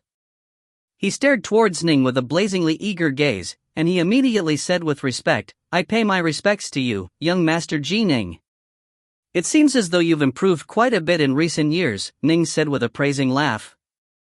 With but a single glance, he could tell that GMO's aura had changed significantly. In the past, GMO had been quite reserved, but now, GMO seemed like a drawn warblade. He had a powerful, sturdy willpower that was forged through battle. Compared to you, young Master, I'm still quite inferior, GMO said respectfully. If you are willing, Ning suddenly said, you can come here and stay here whenever you please. GMO was stunned. Instantly, he revealed a look of joy on his face. In the past, he had knelt down to beg Ji Ning to accept him as disciple, but at that time, Ning was focused on his own pursuit of the Tao, and didn't have any time to spare. Now that Ning had chosen to permanently stay here at Serpent Wing Lake, he was naturally willing to occasionally make the time to provide some guidance to the most talented younger members of the G clan. This could be considered a way in which he would help the G clan train future experts. Suddenly, is junior apprentice brother Ji Ning present? A very familiar voice rang out, echoing throughout the entire Serpent Wing Lake. Junior apprentice brother Ji Ning? Someone who addresses our young master as junior apprentice brother? Autumn Leaf revealed a look of amazement. Someone who was addressing the island master as junior apprentice brother? The many maids and servants who lived on Brightheart Island all revealed looks of amazement. The island master was, of course, the master of Brightheart Island, Ji Ning. Junior apprentice brother? Instantly, everyone in the Serpent Wing Lake area was puzzled and curious. Only a very few of them knew that Ning had joined the Black-White College, and they were able to guess at the truth. Most likely, a member of the Black-White College has come. Upon hearing this voice, Ning also lifted his head in surprise, staring towards the source of the voice. A masted ship soared towards them from the distance, with 2 beautiful, indistinct figures atop it. Ning, son, it seems to be 2 of your senior apprentice sisters, the Whitewater Hound sent. You really are formidable. As soon as you came back, you managed to get 2 of your senior apprentice sisters to chase after you all the way here. Ning stared at Uncle White. They are just passing through and paying their respects. Uncle White just snickered. Ning lifted his head, staring towards the distant ship. He said softly, but it really is a coincidence. As soon as I left my seclusion, they arrived. Swoosh. Ning immediately flew into the skies to go greet them. Senior Apprentice Sister Nine Lotus, Senior Apprentice Sister Ching Ching. In the skies above Serpent Wing Lake were the blue-robed Nine Lotus and the silver-robed Ching Ching. They, too, flew over. We learned from Junior Apprentice Brother Twinwood that you, Junior Apprentice Brother Ji Ning, were living here, Nine Lotus laughed. We are out adventuring and just so happened to go past Swallow Mountain, so we decided to come and pay a visit. Junior Apprentice Brother, you really have quite the eye, you actually chose such a beautiful place. This vast Serpent Wing Lake, and that island in the center of the lake, they are all quite lovely. Ning turned to look. Indeed, light rippled off the waves, which appeared as beautiful as jade, and the countless flowers in grassy areas on the central island, along with the various pavilions, made it look like a true utopia, a peach garden beyond the mortal world. Senior apprentice sister, you don't know this, but this used to be the territory of a monster, Ning said with a laugh. Afterwards, I eradicated that monster, and our G-clan arranged for quite a few people to spend a long period of time renovating the place. Only then was the previously monster-infested island changed to its current appearance. My two senior apprentice sisters, let's not chat in the air. Come, let me show you around my island and show you some hospitality. Let's go. Nine Lotus and Xingxing, along with Ji Ning, immediately flew down. The mortal maids of Brightheart Island all murmured to themselves, wow, as immortal fairies. They are flying. They are so beautiful. Goddesses. All of the mortals were extremely excited. Ning's group of 3 quickly descended. The Azure Skysnake and the Whitewater Hound came over at this time as well. These 2 dire monsters are the ones which junior apprentice brother Twinwood spoke of, right? The Azure Skysnake, Xingxing, and the Whitewater Hound, Uncle White? Nine Lotus laughed. What? Xingxing. The nearby, silver-robed maiden instantly stared. Right, Xingxing, she's also named Xingxing. Nine Lotus choked back a laugh. She had been waiting a long, long time to say these words. She had been eagerly anticipating the meeting between these 2 Xingxings. If you find any errors, ads pop up, ads redirect, broken links, non-standard content, etc., please let us know. Report chapter so we can fix it as soon as possible. Book 9, Chapter 21, Life with Nine Lotus. Chapter 21, Life with Nine Lotus. My name is Luo Cheng. The silver-robed maiden stared at the Azure Skysnake. The Azure Skysnake replied, my name is Ji Xingxing. And then, they began to laugh and chat amongst themselves. These 2 Xingxings grew quite close to each other. From this day forward, Nine Lotus and Luo Cheng began to temporarily live at Brightheart Island. Only at nightfall did the snowfall come to a halt. In the sword training terrace of Brightheart Island. Young Master. GMO was incomparably respectful, and his eyes were filled with anticipation and eagerness. Please provide me with some guidance. Ning stood with hands clasped behind his back, not too far away. With but a thought, he instantly created multiple water flame swords out of nowhere through his elemental key. These water flame swords were incomparably fierce, and they began to swirl around GMO. GMO's face changed. Although Ning had merely activated the power of the natural world, it was still enough to cause a Xiantian lifeform to be in tremendous danger. Condense. Ning's eyes flashed as he looked at the manifestations of Swordkey. The many water flame swords in midair quickly condensed into a single, massive lotus of Swordkey that was many tens of meters in diameter. The Swordkey had formed into a blooming lotus which had completely surrounded GMO. GMO, Ning said. This lotus of Swordkey contains some elementary tricks and knacks of the sword. There are a total of 91 lotus petals that are revolving around you, each of which has a different type of Swordkey. What you need to do is destroy all of the lotus petals. Only after you destroy all of the lotus petals can you be said to have truly gained a basic level of expertise in the sword. Can it be that I can't be said to have reached even a basic level of expertise? But I reached the one with the world level long ago, GMO couldn't refrain from saying. You haven't even gained a hint of the true meaning of the Tao. How can you be considered to have reached a basic level of expertise? Ning shook his head, then sat down nearby, leisurely pouring himself a cup of wine. While drinking some of this wine that Autumn Leaf had specially prepared, he pondered on the 4th stance of the 3-foot sword. Right at this moment, junior apprentice brother Ji Ning. From afar, a woman walked over. It was Nine Lotus and Luo Cheng. In terms of appearance, they were absolutely the most beautiful women here at Brightheart Lake, and in terms of aura, they were disciples of the Black-White College. Luo Cheng's aura was quite unique, while Nine Lotus was an incomparably dazzling figure even within the Black-White College who had drawn quite a few suitors. Ning turned to glance at them, then hurriedly rose to his feet. Senior apprentice sisters Nine Lotus and Luo Cheng. You are training your clan members? Nine Lotus glanced with interest towards the enormous lotus of Swordkey, as well as GMO, who was striving to attack the lotus petals from the center of the lotus. A lotus? The nearby Luo Cheng laughed in surprise. You are actually able to form a lotus of Swordkey by activating the energy of nature. It seems as though you are quite formidable in the mysteries of the lotus, junior apprentice brother Ning. Ning shook his head. I just learned a few things and developed a protective technique, the water flame lotus, which is why I have a few simple insights into the lotus. The lotus flower, its very existence was filled with countless mysteries. In the three realms, there were many major powers who would seat themselves on thrones of lotus flowers, or have protective lotus treasures, or use lotus-related techniques. Senior apprentice sister Nine Lotus has comprehended many things pertaining to the lotus as well, Luo Cheng hurriedly said.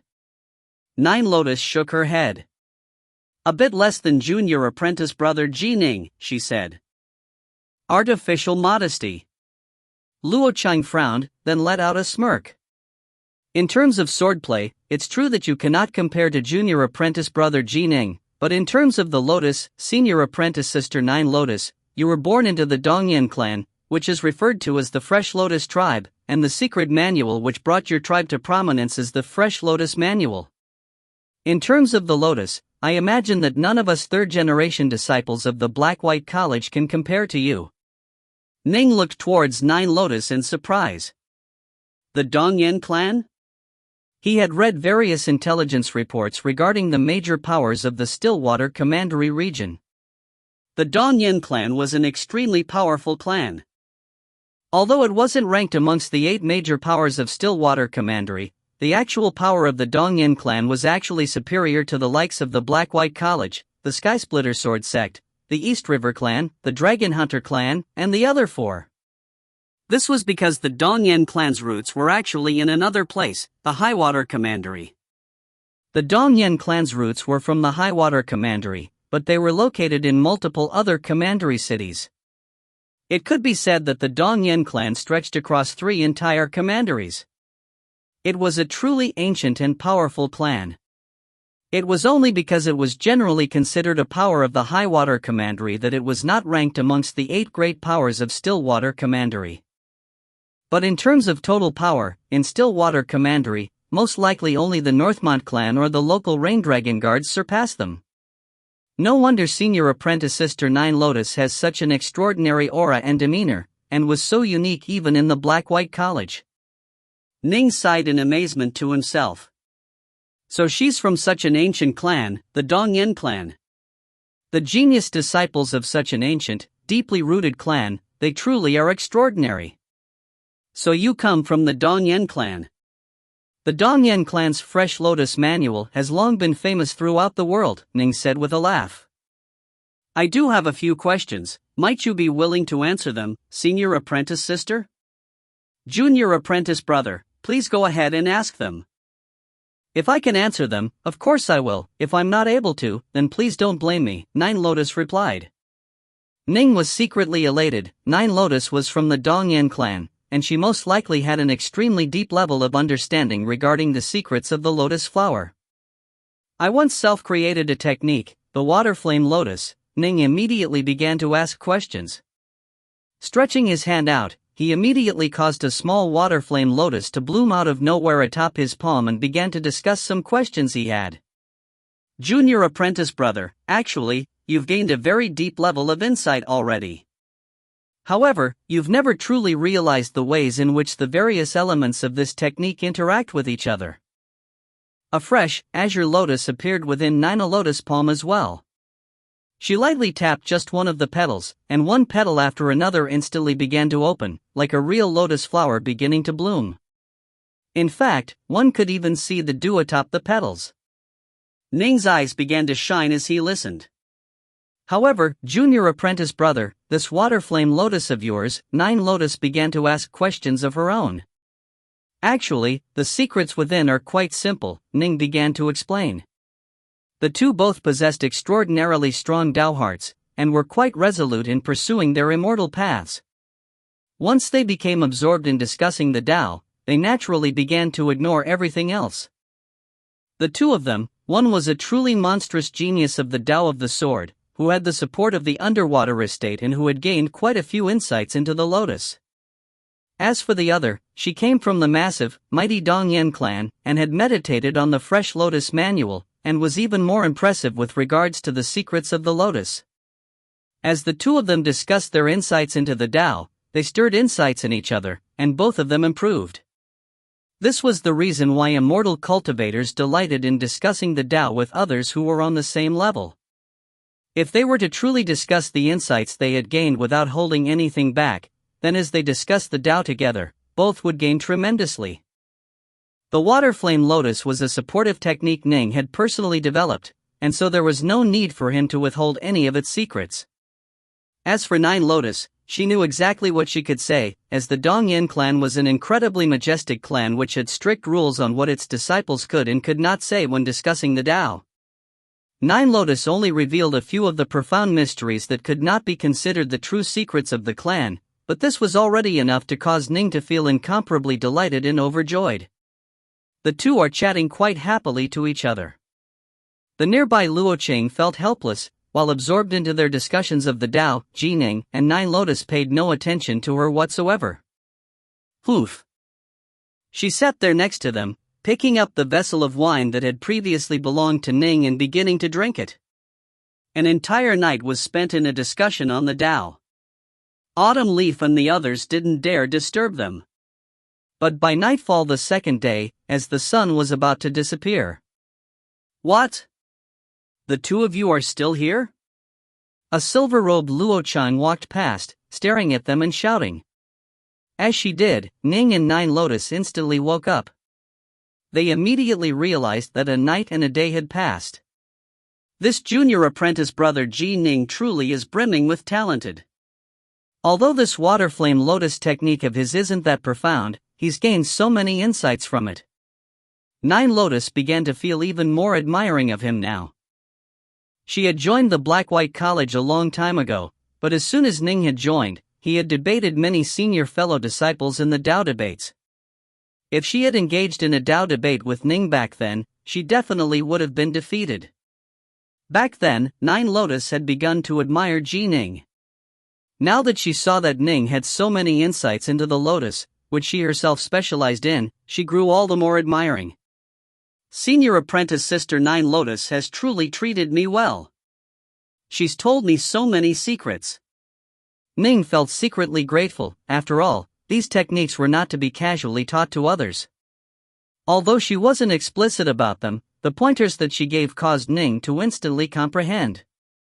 If it hadn't been for her guidance, he probably would have needed a much longer period of time to understand some of the things he had learned today. Junior apprentice brother Ning, we've discussed the Dao for very long, and I've benefited greatly from it. I'm going to go back and meditate, Nine Lotus said, rising to her feet. As she did, she took the nearby Luocheng's hand and walked together to their residences. Ning watched as Nine Lotus left. Thinking back to the night and day they had spent discussing the Dao, he couldn't help but feel a strange feeling in his heart. He felt as though he and Nine Lotus were quite suited for each other. Ning turned his head. The lotus of sword key which he had generated previously was still active. As for GMO, who was within the lotus, his face was pale, and his eyes were completely bloodshot. Clearly, he had been striving an entire day and night to break the formation, and he was utterly exhausted. I ended up making GMO spend an entire day and night here.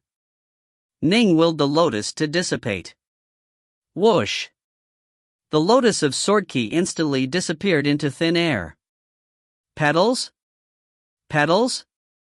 GMO hurriedly stared around him, his eyes terrifyingly bloodshot. GMO. Ning felt guilty, but he still called out in a high voice, "You've spent an entire day and night on breaking through this formatin. It seems you are rather tired. Go back and get some rest." Tomorrow, you may come back again and once more attempt to break this lotus sword key formation. After speaking, Ning turned and left. GMO stared, stunned, for a moment, then began to worry. I spent an entire day and night here without being able to break through the sword key lotus. Did this cause young Master Ning to feel angry with me? Time flowed on. Nine Lotus and Ning both gained significantly from their discussions on the Tao. Naturally, they were quite delighted to continue. Every 3 or 5 days, they would engage in a discussion on the Tao. In the blink of an eye, more than 3 months had passed in leisure. Within a private, secluded room within Bright Heart Island. This was Luo Chang and Nine Lotus' room. Luo Chang and Nine Lotus were currently seated next to a black stone table which was as smooth as jade. Atop the table was fruit and wine. Senior apprentice sister, Luo Chang said, "We've spent 3 months here. Isn't it time to leave? We came out to go adventuring, but the only place we've gone to is this place, Serpent Wing Lake. We haven't gone anywhere else." "No rush," Nine Lotus said. "Let's spend a few more days here. During the past 3 months, my lotus techniques have improved considerably, even more so than in the past 3 years. Junior apprentice brother Ning truly is formidable, he always has so many new and original insights." "We still aren't leaving?" Luo Chang stared, then gave Nine Lotus a weighing glance.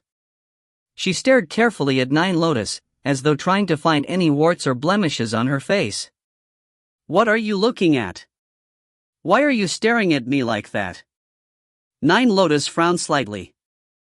"Senior apprentice sister, I wonder, have you taken a fancy to Ning, and wish for him to be your Tao companion?"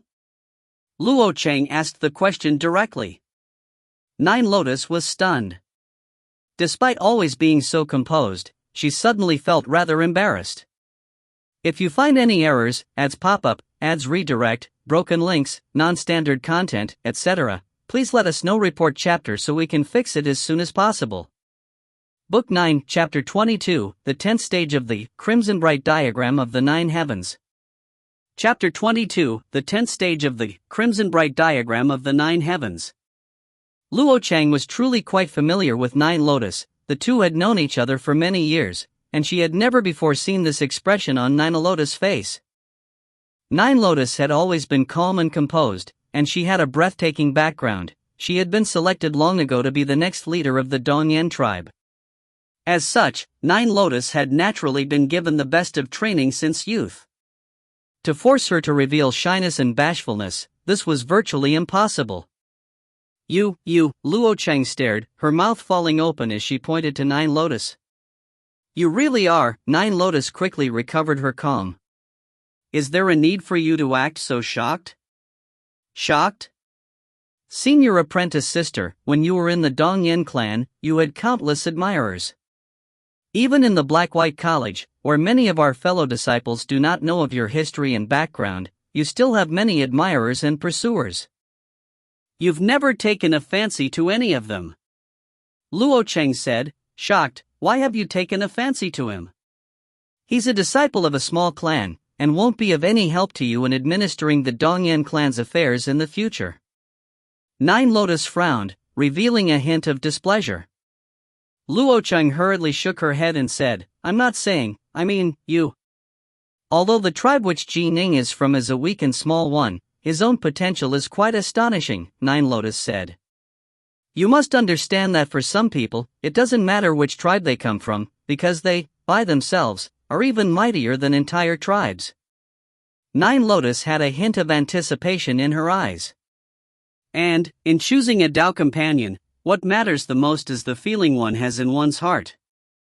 He gives me a very good feeling." Luo Chang stared at Nine Lotus. "You really are choosing him for your Tao companion?" Nine Lotus shook her head. "Not just yet. Immortal cultivators have extremely long lives, and the selection of a Tao companion is a monumental, life-altering event. Naturally, I'll have to spend more time watching him and understanding him. We've only interacted for 3 or so months, it's still too early to discuss becoming Tao companions. Even mortals, when in a relationship, would at least be together for a year or two before getting married. Immortal practitioners, there were even those who would be involved with each other for centuries before finally becoming Dao companions. If news of this were to spread, that the future matriarch of the Dongyan clan has chosen a Dao companion, oh boy. Luo Chang let out a sigh. This would definitely cause a storm of commentary. My choice of a Dao companion is mine alone. Who can intervene?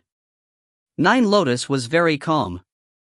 Luo Chang could sense how resolved Nine Lotus was, and she immediately said, "Senior apprentice sister, I won't try to dissuade you from this decision. By staying here, you'll be able to improve your understanding of your Lotus techniques, and also continue to inspect a potential future Dao companion. For me, however, staying here is pointless. I'm planning to leave tomorrow. I'll go around adventuring for half a year, then return to the Black-White College." A look of guilt appeared on Nina Lotus' face, and she took Luo Chang by the hand. "Qingqing, we said that we'd go out adventuring together. I'm sorry." "It's fine. Since you are choosing a Dao companion, as your junior apprentice sister, of course I'll be supportive," Luo Chang said with a laugh.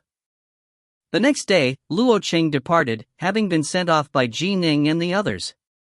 As for Ning and Nine Lotus, they continued to live quite peacefully on Bright Heart Island, discussing the Dao every few days.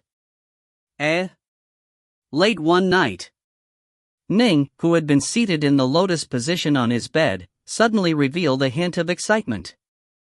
It seems that over the course of the past 5 months, all these discussions on the Dao with senior apprentice sister Nine Lotus has caused my understanding of the ways in which fire and water support and neutralize each other to rise significantly. I've finally understood the final principles that were necessary for a breakthrough to the 10th stage of the Crimson Bright diagram of the 9 heavens. In I go. Ning willed it, and instantly, a giant phantom of a bear's head appeared out of nowhere within the room. It opened its mouth, swallowing the seated Ning within it. And, just like that, Ning disappeared. Within the main hall in the underwater estate, the giant prayer mats were there, the same as ever. Ning casually chose one of them, taking his seat in the lotus position. "Ji Ning, kid, YVE you returned so soon after your last trip?"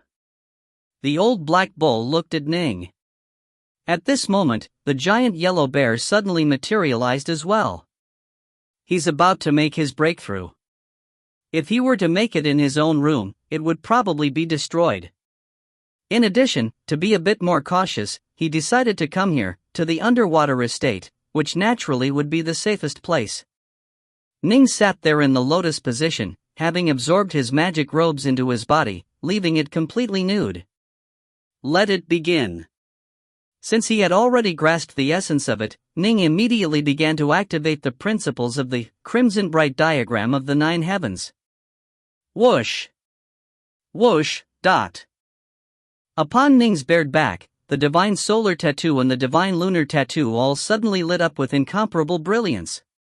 They instantly began to resonate with those two most supreme of celestial bodies, the solar star and the lunar star, which were located an unfathomable distance away and separated by countless realms. The solar star and the lunar star instantly began to send out a stream of solar true fire and lunar true water towards him. To advance from the 9th stage to the 10th stage was a major leap between realms. With each major transformation, the solar star and the lunar star would provide their assistance, causing the divine body to become transformed once more. Breakthroughs via the Crimson Bright diagram of the 9 heavens truly are special. The giant yellow bear stared at the lotus flowers, stamen, and petals that had appeared around Ning, all of which looked just like real ones. Ning was completely enfolded within the lotus flower. Each time, there will be solar true fire and lunar true water to assist. This sort of divine body will thus have the potential to control solar true fire and lunar true water in the future. To advance from earth fire and dire ice to sky fire and sky ice, then to solar true fire and lunar true water, the nearby black bull shook his head. That is all too far off. Generally speaking, only celestial immortals and empyrean gods have the chance to control solar true fire and lunar true water, and that's just a chance, but a cultivator had to start by nurturing earth fire, then slowly improve it step by step, painstakingly nourishing it to the point of it becoming solar true fire when the cultivator became a celestial immortal. "He's almost finished," the giant yellow bear said. Indeed. The water flame lotus surrounding Ning was beginning to turn translucent. Clearly, the true fire and true water within had slowly been completely absorbed by Ning. The translucent petals of the water flame lotus slowly opened, revealing Ning within the heart of the lotus. Every single part of Ning's body was incomparably perfect. It was the body of a fiend god. Ning opened his eyes, and the fur clothes appeared on his body. They still appeared just like the ones his mother had made for him. "I broke through," Ning said with a smile. What massive, majestic divine power. His entire body coursed with a flood of strength. At the 9th stage, he was only comparable to regular, early Wanxiang fiend god refiners. But at the 10th stage, he was already comparable to late Wanxiang fiend god refiners. Most importantly of all, after every 3 stages, there would be a major gap, and passing through each gap was extremely hard. The 3 mini-stages were much easier to advance through. One only had to absorb enough solar power and lunar power in order to break through. Thus, there would be no bottlenecks for Ning as he advanced from the 10th to the 12th stage. "I have the fiend god body of a late Wanxiang adept, and have mastered the 3rd stance of the 3-foot sword." Ning mused to himself, and, with the divine ability, star-seizing hand, "My current level of power is significantly greater than it was back in the wild marshes of the Jail Mountains. If I were to once more encounter a primal level dragon whale dire monster, it wouldn't be too hard for me to fight against him head-on. And I most likely should be on par with senior apprentice brother Blood Shadow," Ning thought to himself delightedly. In terms of fiend god bodies, Blood Shadow was merely at the peak Wanxiang stage. Ning was comparable to being at the late Wanxiang stage, and was just slightly weaker. However, he had a far more powerful divine ability. And, with the help of his swordplay, given my current level of power, I can fight against primal Taoists now. Even if I cannot overcome them, I should be able to escape, Ning mused to himself. "Gee Ning." The giant yellow bear spoke out. "Senior." Ning looked towards him. "Since your foundation has improved, your power has naturally improved as well," the giant yellow bear said.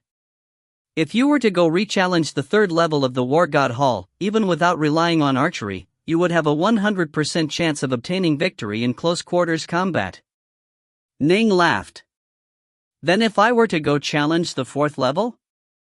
Would I pass?" "The chances of passing are less than 10%, the giant yellow bear said. "Once your fiend god body reaches the 11th stage, you should have a 30% or 40% chance of victory. If you were to improve in swordplay as well, then your chances would become still greater. To overcome the 4th level of the War God Hall, generally speaking, you'll need to be powerful enough to defeat primal Taoists." Ning couldn't help but secretly shake his head. Oh, Taoist 3 lives. The bar he had set for his successors really was too high. Even someone as monstrous as Ning found it incredibly difficult. The former successor, Immortal Juhua, really was unfortunate. He ended up becoming a loose immortal, and only many years after doing so was he capable of defeating the 7th stage and selecting an extremely powerful immortal ranked magic treasure. Unfortunately, by then, it was too late. No rush. "I'll challenge the 4th level of War God Hall next time," Ning said with a laugh. "I just made a breakthrough as a fiend god. I can be considered to have reached the Wanxiang level formally now." The giant yellow bear nodded. "Yes." Ning's eyes lit up, blazing with eagerness. "Then I now have another chance to choose a treasure from the treasures hall." "Naturally. You will only have a total of 3 choices each time, so you must be cautious each time you do so. There's no going back after you make your choice," the giant yellow bear said. "Come. Let's go to the treasures hall and slowly pick through the treasures." An hour later. After having selected yet another treasure, and with his power greatly improved, Ning quietly returned to Serpent Wing Lake. No one knew that within those 2 short hours, Ning had left Serpent Wing Lake. Naturally, no one knew that Ning's power had greatly improved. Time continued to flow on. In the blink of an eye, a year had passed since Nine Lotus had arrived at Serpentwing Lake. The distant Stillwater City. The Black-White College. Junior apprentice Sister Ching. In the skies above a mountain, a black-suited youth was calling out in a high voice. Senior apprentice brother Flowcloud, it's quite rare for you to come visit me here. A tall, willowy, silver-robed maiden, Luo Chang, walked out of her courtyard. Raising her head, she smiled towards the skies as she spoke. The black-suited youth in the air immediately landed in the courtyard. Senior apprentice brother Flowcloud, please sit, Luo Chang said. The black-uniformed youth sat down, then laughed. I heard that recently, junior apprentice Sister Ching, you came back from your adventures, so I came to see how you were doing. As I recall, you and junior apprentice Sister Nine Lotus went out together. Why is it that a year later, you returned but she did not? Luo Chang hesitated a moment, then said, Chenjin. The black-suited youth was startled. Chenjin was his true name, however, Ching usually referred to him by his Taoist title, as Senior Apprentice Brother Flowcloud. For her to address him by his actual name, she most likely was going to discuss something important with him. You, me, and Nine Lotus, we all came to Stillwater City together, Luo Chang said in a low voice. You and I both know about her background. Chen Ji nodded. Of course I do. In the past, when senior apprentice Sister Nine Lotus was in the Dongyan clan, you continuously wooed her. When she brought me to Stillwater City and the Black-White College, you decided to enter the Black-White College as well. I know that your heart has continued to be infatuated with her, Luo Chang said. Chen Jin laughed. Although Nine Lotus has never nodded and accepted me, I'll continue to wait. 10 years, 100 years, I'll slowly wait for her. There's something, Luo Chang gritted her teeth, that I think I must tell you about. What is it? Chen Jin laughed. Luo Qing looked so unwilling to speak out. Could it be that she was about to confess feelings for him? Luo Chang took a deep breath. Senior apprentice Sister Nine Lotus has chosen a Dao companion. Chen Jin was stunned. But unfortunately, it isn't you. Luo Chang looked at him. It was as though a thunderbolt had fallen out of the clear skies, completely stunning Chen Jin. If you find any errors, ads pop up, ads redirect, broken links, non-standard content, etc., please let us know. Report chapter so we can fix it as soon as possible. Book 9, Chapter 23, Holy Fire. Chapter 23, Holy Fire. What did you say? Chen Jin stared at Luo Qing, an incomparably terrifying look in his eyes. Say it again. Luo Chang knew Chen Jin very well. She naturally could guess at what Chen Jin was currently feeling, and she immediately said with solemnity, I said, that senior apprentice Sister Nine Lotus has already chosen a Dao companion. She's chosen someone else, not you. Chen Jin's face was ashen, and his body swayed. A pity, Luo Chang murmured to herself secretly. They had been friends for many years, and so she couldn't bear for Chen Jin to be kept in the dark. However, she also knew exactly what a blow this was for Chen Jin to hear. He pursued her for so many years without success. In the end, junior apprentice brother Ning, who didn't even pursue her, ended up attracting her attention. Chen Jin shook his head. Impossible. Nine Lotus is the future matriarch of the Dongyan clan. She has tremendous expectations for her future. Not even the many geniuses of the Black-White College have ever attracted her attention. Soundless and silently, she suddenly selected a Dao companion? His name is Ning, Luo Chang said. He's our junior apprentice brother. His Taoist title is Dark North. Junior apprentice brother Dark North? Chen Jin was stunned. Ning, also known as Adept Dark North, was quite resoundingly famous within the Black-White College. When this crazy junior apprentice brother had first joined, in the Dao debates, his performance had been such that the reincarnated Immortal, Rainbow Flame Fairy Yue, had been forced to personally intervene to overcome him. However, back then, Chen Jin had been carrying out a mission for the Rain Dragon Guard, and so hadn't been in the college and hadn't met Ning. But he knew very well, for him to have been so powerful immediately after joining the school, and to have been selected by Immortal Diensai as a disciple, this person, Ning, would definitely be one of the most supreme disciples of the Black-White College. Him? Chen Jin couldn't help but say, how can that be? How long have they even known each other? Nine Lotus is the future matriarch of the Dongyan tribe. She's extremely cautious by nature, and she considers all of her actions thoroughly. Even if truly she were to choose a Dao companion, she would be more prudent than prudence itself in doing so. It is precisely this temperament of hers that has led the various immortals of the Dongyan clan to jointly concur on her as their choice. Even though her background is astonishing, it alone wouldn't be enough for her to be selected as the next leader. Given her temperament, she couldn't possibly have chosen a Dao companion this quickly. Luo Chang nodded. You understand her very well. The choice of a Dao companion is a choice that will change one's life. Indeed, she didn't come to a decision this quickly. I'll tell you something, she's already spent an entire year with Ning, in the secluded Serpent-Wing Lake of Swallow Mountain. She's spent a full year with Ning in his secluded residence? Chen Jin's face changed. There was no man who could accept the fact that the woman he loved had been living with another man for a full year. The same was true for immortal cultivators.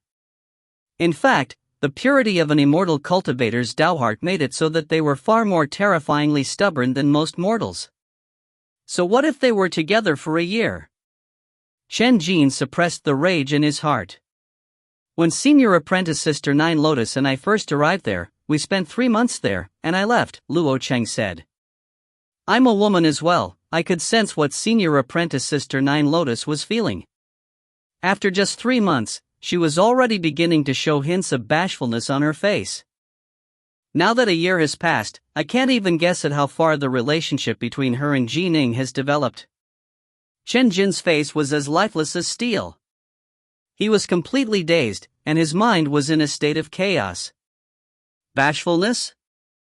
3 months? Now a year? How far the relationship had developed? What had happened? Could it be that the two of them had already?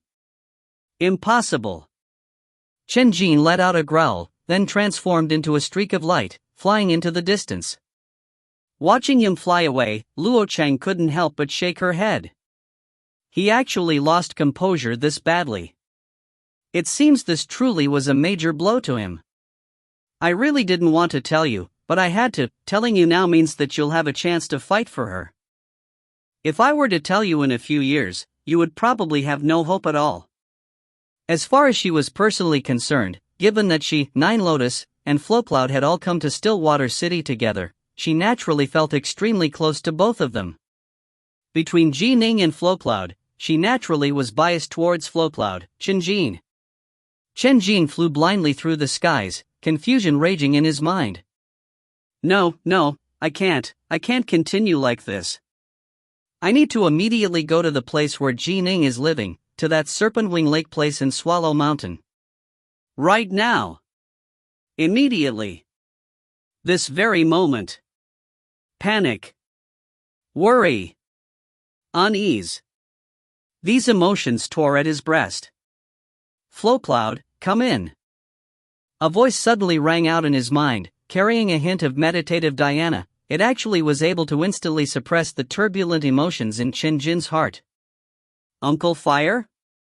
Chen Jin was stunned. He looked ahead of himself, towards a mountain peak and the scarlet-red estate built atop it. This was the residence of one of the leaders of the third-generation disciples of the Black-White College, Holyfire. Earlier, my mind was in a state of chaos. I actually unconsciously made my way to Uncle Fire's place. It seems as though my heart subconsciously felt that this was the safest, most secure place for me in the entire Black-White College. Chen Jin immediately flew into the estate below. Within a courtyard, a handsome, elegant-looking bald youth, dressed in a fiery red robe, was seated in the lotus position, his feet bare. He seemed almost crystalline in his incomparable purity, and yet he also seemed to blaze like a flame, causing the temperature in the surrounding area to rise. Uncle Fire. Chen Jin walked in. Although both he and Holy Fire were third-generation disciples, in terms of age, Holy Fire was more than a century older than him. When he was but a child, Holy Fire had already been a prominent figure amongst the other third-generation disciples of the Black-White College. Because Holy Fire was on extremely good terms with his clan, the Chen clan, ever since Chen Jin had been young, he had addressed him as Uncle Fire. Even after he himself had joined the Black-White College, he continued to address Holy Fire in this way. I can tell that your aura is disturbed, and a look of chaos and wildness is in your eyes. If this continues, your Tao heart will be damaged. Holy Fire shook his head. What exactly has happened? Uncle Fire, Chen Jin found it difficult to speak. Holy Fire let out a calm laugh. In terms of Tao heart and comprehension, there were actually even many primal Taoists who were inferior to him. In terms of pure power, there were even some primal Taoists who had been defeated by him. In addition, Holy Fire had already made his preparations. In the next few years, he was going to make his breakthrough to the primal Taoist level. In the entire Black-White College, of the third-generation disciples, only the sloppy Taoist was able to suppress him in might. This wasn't because Holy Fire wasn't strong, it was because the sloppy Taoist was truly too much of a monster. Even Wanxiang adepts who were reincarnated immortals were completely convinced of the sloppy Taoist's superiority. He, and he alone, was acknowledged by all as the number one figure amongst the third-generation disciples. However, monsters like the sloppy Taoist only came once in countless years.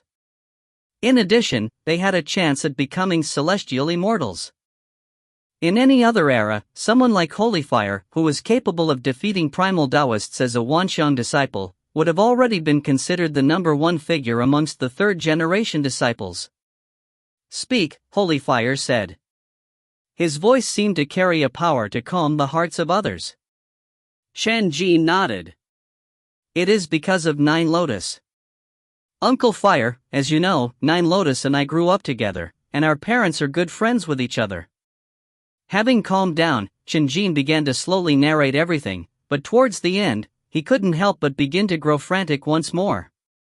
But she's now spent a full year at Serpent Wing Lake of Swallow Mountain.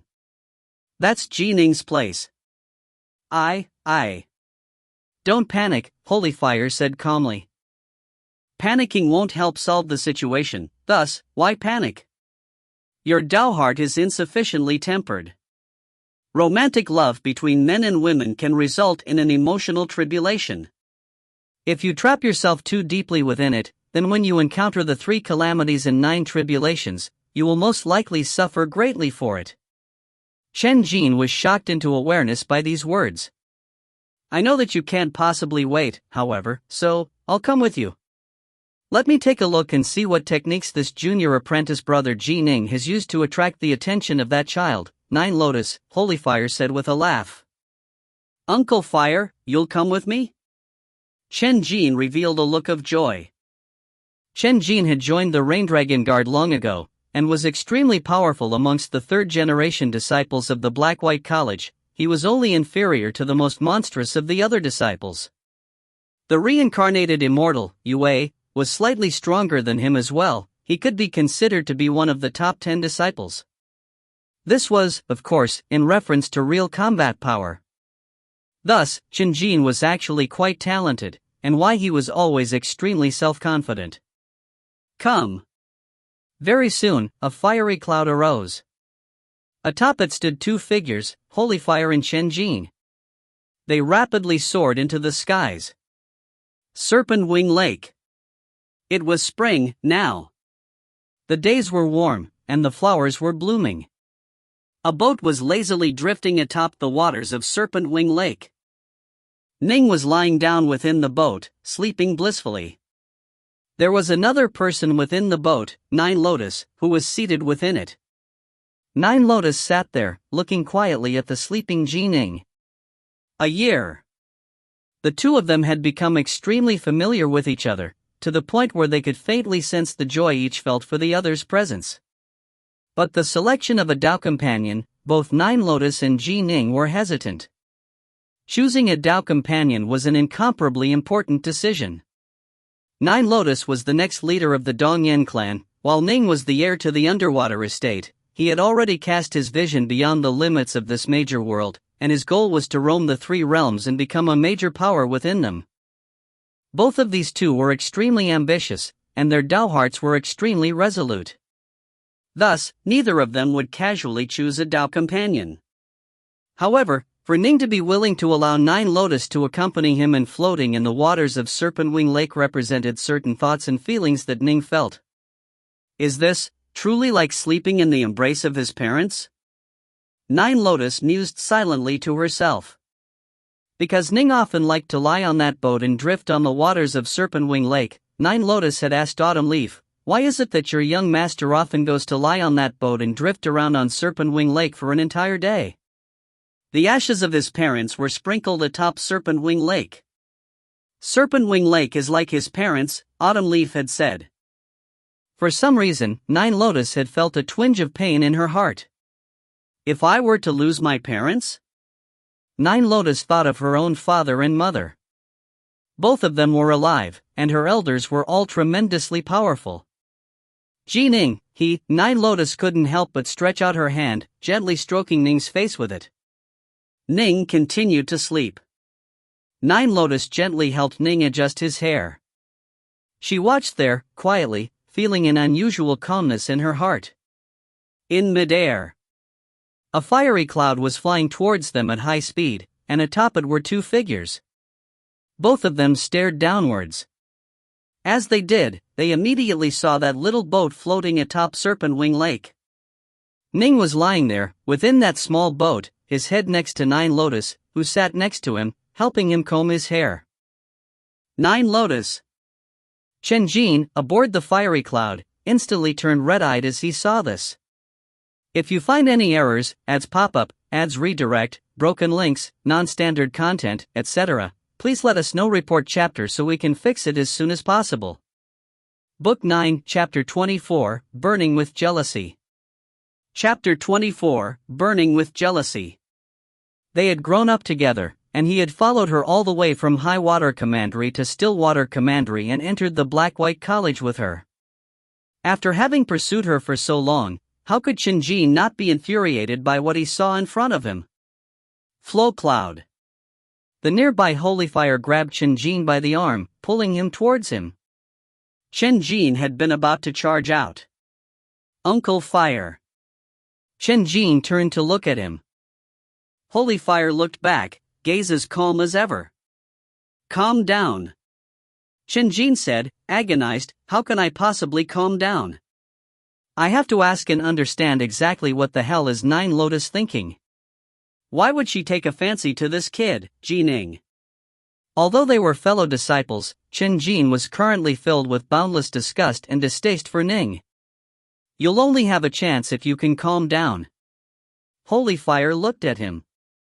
Chen Jin wasn't a fool, he had simply been provoked by the scene before him. He quickly suppressed his rage, then nodded and said, Uncle Fire, don't worry. I won't do anything crazy. Right. No matter what, we are all fellow disciples of the same school. We cannot commit fratricide against each other, Holy Fire instructed. Come. Let's go meet with Junior Apprentice Brother Darknorth and Junior Apprentice Sister Nine Lotus. Chen Jin obediently followed by his side as the two flew downwards. Atop the boat, a surge of power was rippling down towards them from the skies. Nine Lotus couldn't help but look upwards, and the ripple of power caused Ning to awaken from his slumber and open his eyes. Is that? Ning immediately recognized the bald, handsome, crimson-robed, barefooted youth who had a divine swastika tattoo in the middle of his forehead. A look of surprise appeared on Ning's face. Senior Apprentice Brother Holy Fire? Why has he suddenly come to my place? There shouldn't be many people who know that I am here at Serpentwing Lake of Swallow Mountain. Holy Fire had mastered a complete Dao path, and whose fiend god body had reached the peak of the Wanshan level long ago. He had even defeated primal Daoists before. He was one of the true leaders of the third-generation disciples of the Black-White College. Senior Apprentice Brother Holyfire, Senior Apprentice Brother Flowcloud. The nearby Nina Lotus face suddenly changed. He actually came, it seems Ching must have told him. This will be troublesome. As soon as she saw the two, Nine Lotus was able to guess at what had happened. Ning. Nine Lotus hurriedly sent to him, next to Senior Apprentice Brother Holyfire is Senior Apprentice Brother Flowcloud. Be careful of him, Be careful of him? He should be one of our fellow disciples, right? Although I've never met him, I've heard of his name and that he is very powerful. Why should I be careful of him? Ning was puzzled. He had never met Flowcloud before, and no enmity existed between them. Just be careful. Nine Lotus gritted her teeth. Right at this moment, Holyfire and Chen flew down from the skies, landing atop the water. The two strode forward atop the water as easily as if they were walking on flat land. Senior Apprentice Brothers Holyfire and Flowcloud, Ning laughed. Why have the two of you come to my Swallow Mountain? Holyfire smiled at him. We learned that you were here by chance, Holyfire said. As for Chen, he just let out a cold snort, not speaking. This caused Ning to feel surprised. He had never offended this man before. Why was he treating Ning so coldly? Just now, Nine Lotus had also warned him to be wary of Flowcloud. It seemed there really were some strange things going on. Multiple thoughts instantly began to flit through Ning's mind. Since you've come to my place, senior fellow disciples, I naturally will show the hospitality of a host. Senior fellow disciples, please come with me, Ning said warmly. No need. The black-suited Chen gave a cold response. Ning frowned. No matter how good-tempered he was, he wouldn't try to ingratiate himself to someone who was treating him icily. Oh, then why have you come to my place, Senior Apprentice Brother Flowcloud? Holyfire gently shook his head, not saying anything. As for Chen, he looked at Nine Lotus. He stared directly into her eyes. Ning couldn't help but begin to feel anger rise in his heart. After having been together with her for a year, Ning had begun to understand how Nine Lotus felt, and the two of them had reached a tacit level of understanding. They hadn't felt the need to rush into open proclamations, but Ning naturally felt quite upset for this Chen to stare so fixedly at his senior apprentice sister Nine Lotus. Senior Apprentice Brother Flowcloud, Ning barked. Shut your mouth. Chen gave him an angry glance. Ning's gaze instantly turned sharp. Although he had been angry, he had at least been able to maintain a level of decorum. But this Flowcloud telling him to shut his mouth was a clear sign that he intended to give Ning no face at all. If that was the case, then he had no need to give him any face either. He immediately barked back, Flowcloud, this is my territory. This isn't a place for you to throw your weight around. Get the F***ck out of Serpent Wing Lake. Chen was startled by Ning's shout, and he immediately said with fury, You think you are capable of making me leave? You don't know your own limits. As for the nearby Holyfire, he just watched quietly. Nine Lotus, however, could no longer hold back. Chen. Nine Lotus barked angrily. Chen, pain in his eyes, turned to look at her. Nine Lotus, leave this to me, Ning said. Although Flowcloud was famous, Ning truly didn't hold him in any regard. Amongst Wanxiang disciples, only the truly most top-tier experts such as Holyfire were capable of inspiring caution in Ning. Let me handle it. Nine Lotus shook her head, staring at Chen. Chen, agonized, looked back at her. Little Yun, you've really made up your mind? Nine Lotus let out a light sigh. She had grown up with Chen, after all. Chen, stop being so stubborn. Let it go. Let it go? Let it go? Let it go? These three words continuously echoed in Chen mind, causing the last vestiges of hope that he had in his mind to instantly be exterminated. His face changed, beginning to redden as he pointed towards Ning and howled, because of him, Shenjin. Nine Lotus immediately barked at him, but Shenjin said, agonized, little Yun, we grew up together. When we were young, you always liked to be together with me as well, right? Because of you, I left Highwater Commandery and came to join the Black-White College of Stillwater Commandery. You should know that my departure from Highwater Commandery had a major impact on my status within the tribe, but for your sake, I didn't hesitate at all. I sacrificed so much, and in all these years, I've never wavered in my feelings towards you. This is how you are going to treat me? Ning, standing there, finally understood. So the two of them had known each other as children, but so what? Did they necessarily have to become Dao companions, just because they had grown up together? Shenjin. Nine Lotus shook her head. I've never accepted you, despite the passage of all these years. How can you not understand? Understand what? Shenjin let out a cold laugh. You just grew fickle-hearted. Nine Lotus was stunned. As for Shenjin, a cold light flashed through his eyes. His many years of pursuit had resulted in such an ending, his final hopes had been extinguished. The jealousy that he had previously felt was completely transformed into rage.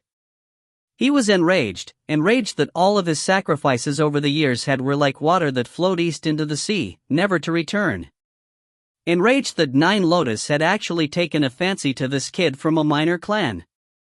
No need to say anything else. Shenjin looked at Nine Lotus. Dongyan Yun, after today, I will never bother you again.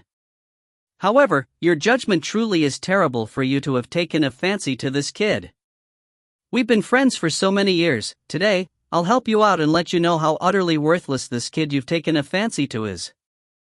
Ning. Shenjin let out a loud roar. Rumble, instantly, the air above Serpent Wing Lake instantly exploded with noise. At the same time, a large number of clouds began to gather, and the entire world seemed to change color. Around the black-suited Shenjin, 108 golden discs of light suddenly appeared out of nowhere, all of which immediately flew towards the skies in every which way. The clouds into the sky also surged at high speed towards those 108 golden discs of light.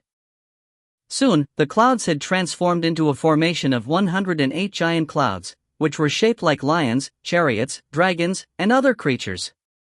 These 108 giant clouds circled about the surrounding area. As for Shenjin, he stood there in midair, staring towards the distant Ning and shouting, Ning, if you have even the slightest bit of courage, then come battle with me. I'll let Nine Lotus know that you will crumple at a single blow. But of course, if you have no courage, if you are afraid, then just hurry up and get the hell away from Nine Lotus. You aren't worthy of her. Shenjin. Nine Lotus was angry now as well. But the nearby Ning stretched out his arm, stopping her. Nine Lotus couldn't help but turn to look at him. Leave it to me. Ning only said these 4 words. Nine Lotus felt her heart tremble, she could sense Ning's determination. The changes to the world near Serpent Wing Lake and the sudden appearance of these 108 giant clouds had thrown Brightheart Island into a state of chaos. Many people charged out, and even Patriarch Ninefire, Granny Shadow, and the old servant Ashing came out to see what was going on. What's going on? What's happened? Who is causing trouble here at our Serpent Wing Lake? All of them were shocked and mystified. Ninefure, Granny Shadow, and Autumn Leaf all looked towards the Whitewater Hound and the Azure Sky Snake. That red-robed man is named Holyfire. He's one of the leaders of the 3rd-generation disciples of the Black-White College. He's extremely powerful, and supposedly has even defeated primal Taoists, the Whitewater Hound said. Next to Holyfire is another disciple of the Black-White College, his name is Flowcloud. If they are all disciples of the Black-White College, what's there to fight about? Autumn Leaf said, worried, is the young master all right? Ning's already sent a message to me. Don't worry, the Whitewater Hound said. But although he said that, he was very worried as well, because he had spent quite a long period of time in the Black-White College and heard of Flowcloud's reputation. In addition, the grand aura of the technique which Flowcloud had just used was proof that his power was unfathomably greater than the likes of Dongwon and North River Zhou. This was a true elite of the Black-White College. Ning, son, be careful, the Whitewater Hound sent mentally to him. Ning's soul was so powerful that he could engage in a spiritual communication with his spirit beast as long as they were in range of his divine sense. Nine Lotus looked at Ning, worry in her gaze. Although she knew that Ning was monstrously talented, he had still only been in the Black-White College for 5 years. Flowcloud, also known as Chen Jin, was also extremely talented and had been training for many years, and was shockingly strong. She was very worried that the two would truly engage in a wild, murderous battle against each other. Chen Jin, in midair, saw the look of worry on her face. He couldn't help but let out a cold snort. Ji Ning, dare you or dare you not? If you don't have the courage to fight, then F***ck off and go back to your little clan. Chen Jin. Ning strode through the air, one step at a time, moving higher and higher with each step. As he did, he spoke calmly, it seems that your embarrassment has transformed into anger. Becoming Dao companions is a personal matter for two individuals. Can it be that just because you were stubborn in your pursuit, that Nine Lotus has to accept you? You think a bit too highly of yourself. As for you saying that you wish for Nine Lotus to know how utterly worthless I am, that I can't stand up to a single blow, once again, I'm afraid you think a bit too highly yourself. Enough bullshit. Do you dare to fight or not? Chen Jin stared at the distant Ning. Ning continued to walk through the air, soon coming to stand at an equal level to Chen Jin. The two stood there in midair, staring at each other. A dark north sword suddenly appeared in Ning's hands. A sword hum rang out, filling the air above Serpent Wing Lake. Come, then, Ning said calmly. If you find any errors, ads pop up, ads redirect, broken links, non-standard content, etc., please let us know. Report chapter so we can fix it as soon as possible. Book 9, Chapter 25, Ji Ning battles Chen Jin. Chapter 25, Ji Ning battles Chen Jin. The two stood there in midair. As for Holy Fire and Nine Lotus, they stood atop the water, heads raised, watching them. Nine Lotus sent frantically, Senior Apprentice Brother Holy Fire, aren't you going to stop Chen Jin? Holy Fire, head raised, continued to watch. He sent back calmly, Chen Jin wooed you for many years. The rage generated from the instant eradication of a dream held for many years is quite astonishingly great. It's best to let him give vent to it. After doing so, in the future, it will cast less of a shadow on his heart. If he has to completely suppress his feelings, in the future, it will prove to be a disaster for him. For the sake of letting him give vent, you are going to make Junior Apprentice Brother Ning suffer, Nine Lotus said angrily. Don't worry.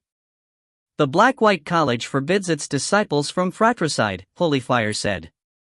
Although the Black-White College does indeed forbid fratricide, as far as I can tell, Chen Jin has gone completely mad. He's capable of anything right now. Although the college might punish him later, if he truly does wound Ji Ning, what good would punishment do? Nine Lotus said furiously, Senior Apprentice Brother Holy Fire, you are very powerful, you can stop him. Holy Fire gave Nine Lotus a glance. If something dangerous truly happens, I'll intervene.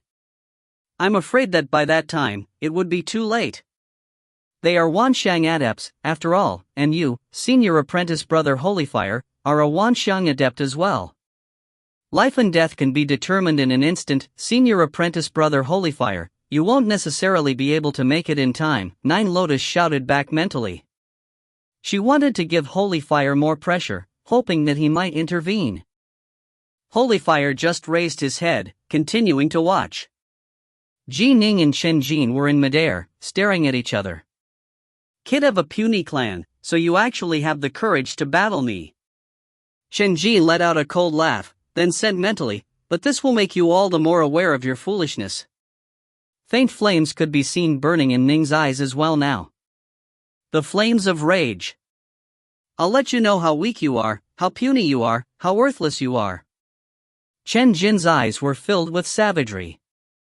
In terms of clans, the Chen clan of Highwater Commandery is unfathomably more powerful than your puny little backwater clan. In terms of parentage, both your parents are dead, while my father is a primal Taoist. In terms of personal power, I'm one of the top 10 third-generation disciples of the Black-White College, but you? You are merely a junior disciple who just entered a few years ago. Now, let me, your senior apprentice brother, help you wake up and understand that compared to me, you are a pile of shit. His voice rang out by Ning's ear. Ning's face became extremely ugly to behold. These were the words of a disciple of the Black-White College? Indeed, even immortal cultivators who are normally calm, reserved, and aloof, upon going berserk, can become thousands of times uglier and more unsightly than evil commoners. Rage was now truly burning in Ning's heart. Comparing clans? Comparing parents, Comparing personal power? The reference to his parents had particularly enraged Ning. Chenjin, you've always chased after Nine Lotus, but she never paid any attention to you, right? Ning said back, his voice mocking, you chased her for so many years, but she never paid you any attention, and yet you still weren't wise enough to just give up. I feel embarrassed on your behalf. Just look at yourself. Take a good look at yourself. Look at how ugly you look right now, with that angry look on your face. Honestly, you are worse than a pile of shit. Ning's words struck straight at Chen Jin's weakness. Nine Lotus had never shown him any interest. There was no way he could refuse this. As far as relationships went, Nine Lotus had already chosen Ning. This meant that Ning was the victor. You really deserve to die. Chen Jin's eyes flashed with savage light. Wind! Chen Jin suddenly let out a great howl. The giant clouds that had filled the skies instantly began to glow with streaks of light which condensed around Chen Jin's body, forming into a gigantic azure bird of paradise. The massive azure bird of paradise proudly raised its head, the plumage atop its head clearly visible, as well as the arrogance in its eyes. Compared to me, you are nothing. Chen Jin sent a furious mental roar to Ning, while at the same time, the gigantic azure bird of paradise charged at high speed towards Ning. Ning stood there in midair. Oomph! Ning let out a cold snort. The area around him instantly became filled with a large number of flying swords. In the center of the mass of flying swords were those 9 black nether-cold swords, which had caused the power of the Lesser Thousand Swords formation to rise by a full level. Light began to glow from the flying swords, and soon, a jade sword of light appeared before Ning. This was the 9th level of the Lesser Thousand Swords formation. Chop! Ning let out an explosive roar. The jade sword of light instantly slashed through the skies, and as it did, the vague outlines of a tricolored lotus could be seen. Ning had already reached the Tao domain level in the Tao of Rainwater, the Tao of the Inferno, and the Tao of the Gale. The power of his tripartite lotus sword had also reached an astonishing level, and the attack of this sword was filled with some of the mysteries of the grand Tao of the sword. The sword light flashed, and as it did, it was as though a dragon had appeared in the skies. Rumble, the azure bird of paradise charging down at high speed instantly collided with the dragon of swordlight. It was just like Chef Ding carving the ox one. The swordlight sliced seamlessly through the azure bird of paradise, causing it to be instantly chopped apart. What? A look of shock appeared on Holyfire's face. He knew exactly how strong Chen Jin was. Chen Jin could be said to be one of the top 10 figures of the third-generation disciples of the Black-White College. Although that attack wasn't his strongest, it was one of his more formidable techniques. How could it have been suppressed by Ji Ning? In addition, Ji Ning used flying swords, not close-quarters combat. Nine Lotus, by Holyfire's side, was similarly shocked. She had no idea as to exactly how strong Ning was in real combat, because during this year at Serpentwing Lake, Ning had never truly exploded forth with his full power in battle. He actually, Nine Lotus couldn't believe it. Can it be that Ji Ning is going to defeat Chen Jin? Nine Fire, Granny Shadow, and the others on Brightheart Island all felt extremely nervous. This combat between two Wanxiang adepts was a world-shaking battle to them, and the power of these blows vastly outstripped the might that had been on display during their previous battle at Oxhorn Mountain. Everyone, including Autumn Leaf, Bluestone, Uncle White, and Ching, felt extremely nervous. However, upon seeing Ning's swordlight chop through the azure bird of paradise, they all felt relieved. "It seems he's going to win." The Whitewater Hound nodded slightly. As for the Madare Ching, his face was completely ashen. He had wanted to teach Ning a vicious lesson in front of Nine Lotus and trample over him, so as to let Nine Lotus know how worthless this Ning was, and that he, Ching, was the truly powerful one. Ching knew very well that in the world of immortal cultivators, strength determined a person's true status, everything else was meaningless. He wanted to use his own strength to show that he was more powerful than this kid, Ning, which Nine Lotus had taken a fancy to. How could Ching couldn't accept this outcome? "Come, winds! Come, clouds!" Ching suddenly let out a savage roar. Instantly, the skies once more began to gather power, and two creatures simultaneously appeared, an enormous azure bird of paradise, and a pure, golden divine dragon. The bird of paradise and the divine dragon coiled about each other, a shocking aura of power radiating from them. They charged directly towards Ning. Chop! The distant Ning once more let out a cold, angry bark. The power of the 9th level of the Lesser Thousand Swords formation once more exploded forth. This time, the jade sword of light seemed to be like a painter's brush, swiping outwards in an arc that was so beautiful as to cause the heart to tremble, and as it painted a streak of light through the skies, an astonishingly sharp sword flash appeared as well. The third stance of the 3-foot sword, sudden swordlight. What? Holyfire was watching this from down below, and upon seeing this technique, his eyes instantly turned completely round. The 3-foot sword, sudden swordlight. This. Nine Lotus was shocked as well. They were both disciples of the Black-White College, and the first 6 stances of the 3-foot sword had been passed down for many years. They naturally all recognized this technique. Swish! The swordlight suddenly appeared, carrying an invincible aura of majesty and power. Although the bird of paradise and the divine dragon mutually reinforced each other, filling each other with power and flexibility, in the face of this sword attack, which seemed to fill the world with its aura, they were still chopped into 2 halves, completely destroyed. The third stance of the 3-foot sword? Ching eyes were filled with disbelief as well. Impossible. This is completely impossible. There's no way his swordplay can be this powerful. He's just joined recently, how could he have already comprehended the third stance of the 3-foot sword? And even if he did master it, he still shouldn't be a match for me. I reached the peak of the Wanxian level long ago, and have the support of the Cloudwind formation. The treasures used to form this formation, my father personally gathered for me. This formation is formed from 108 high-grade Earth-ranked magic treasures. Their power is definitely no weaker than a divine abilities. Ching shook his head, his eyes filled with disbelief. Although his swordplay is powerful, the third stance of the 3-foot sword, it should only be slightly more powerful than my attacks. He was, after all, one of the top 10 figures of the 3rd-generation disciples. He knew exactly how strong the 3-foot sword was. The 4th stance of the 3-foot sword was comparable in power to complete mastery over a Dao path. The 3rd stance, however, was a level lower in might.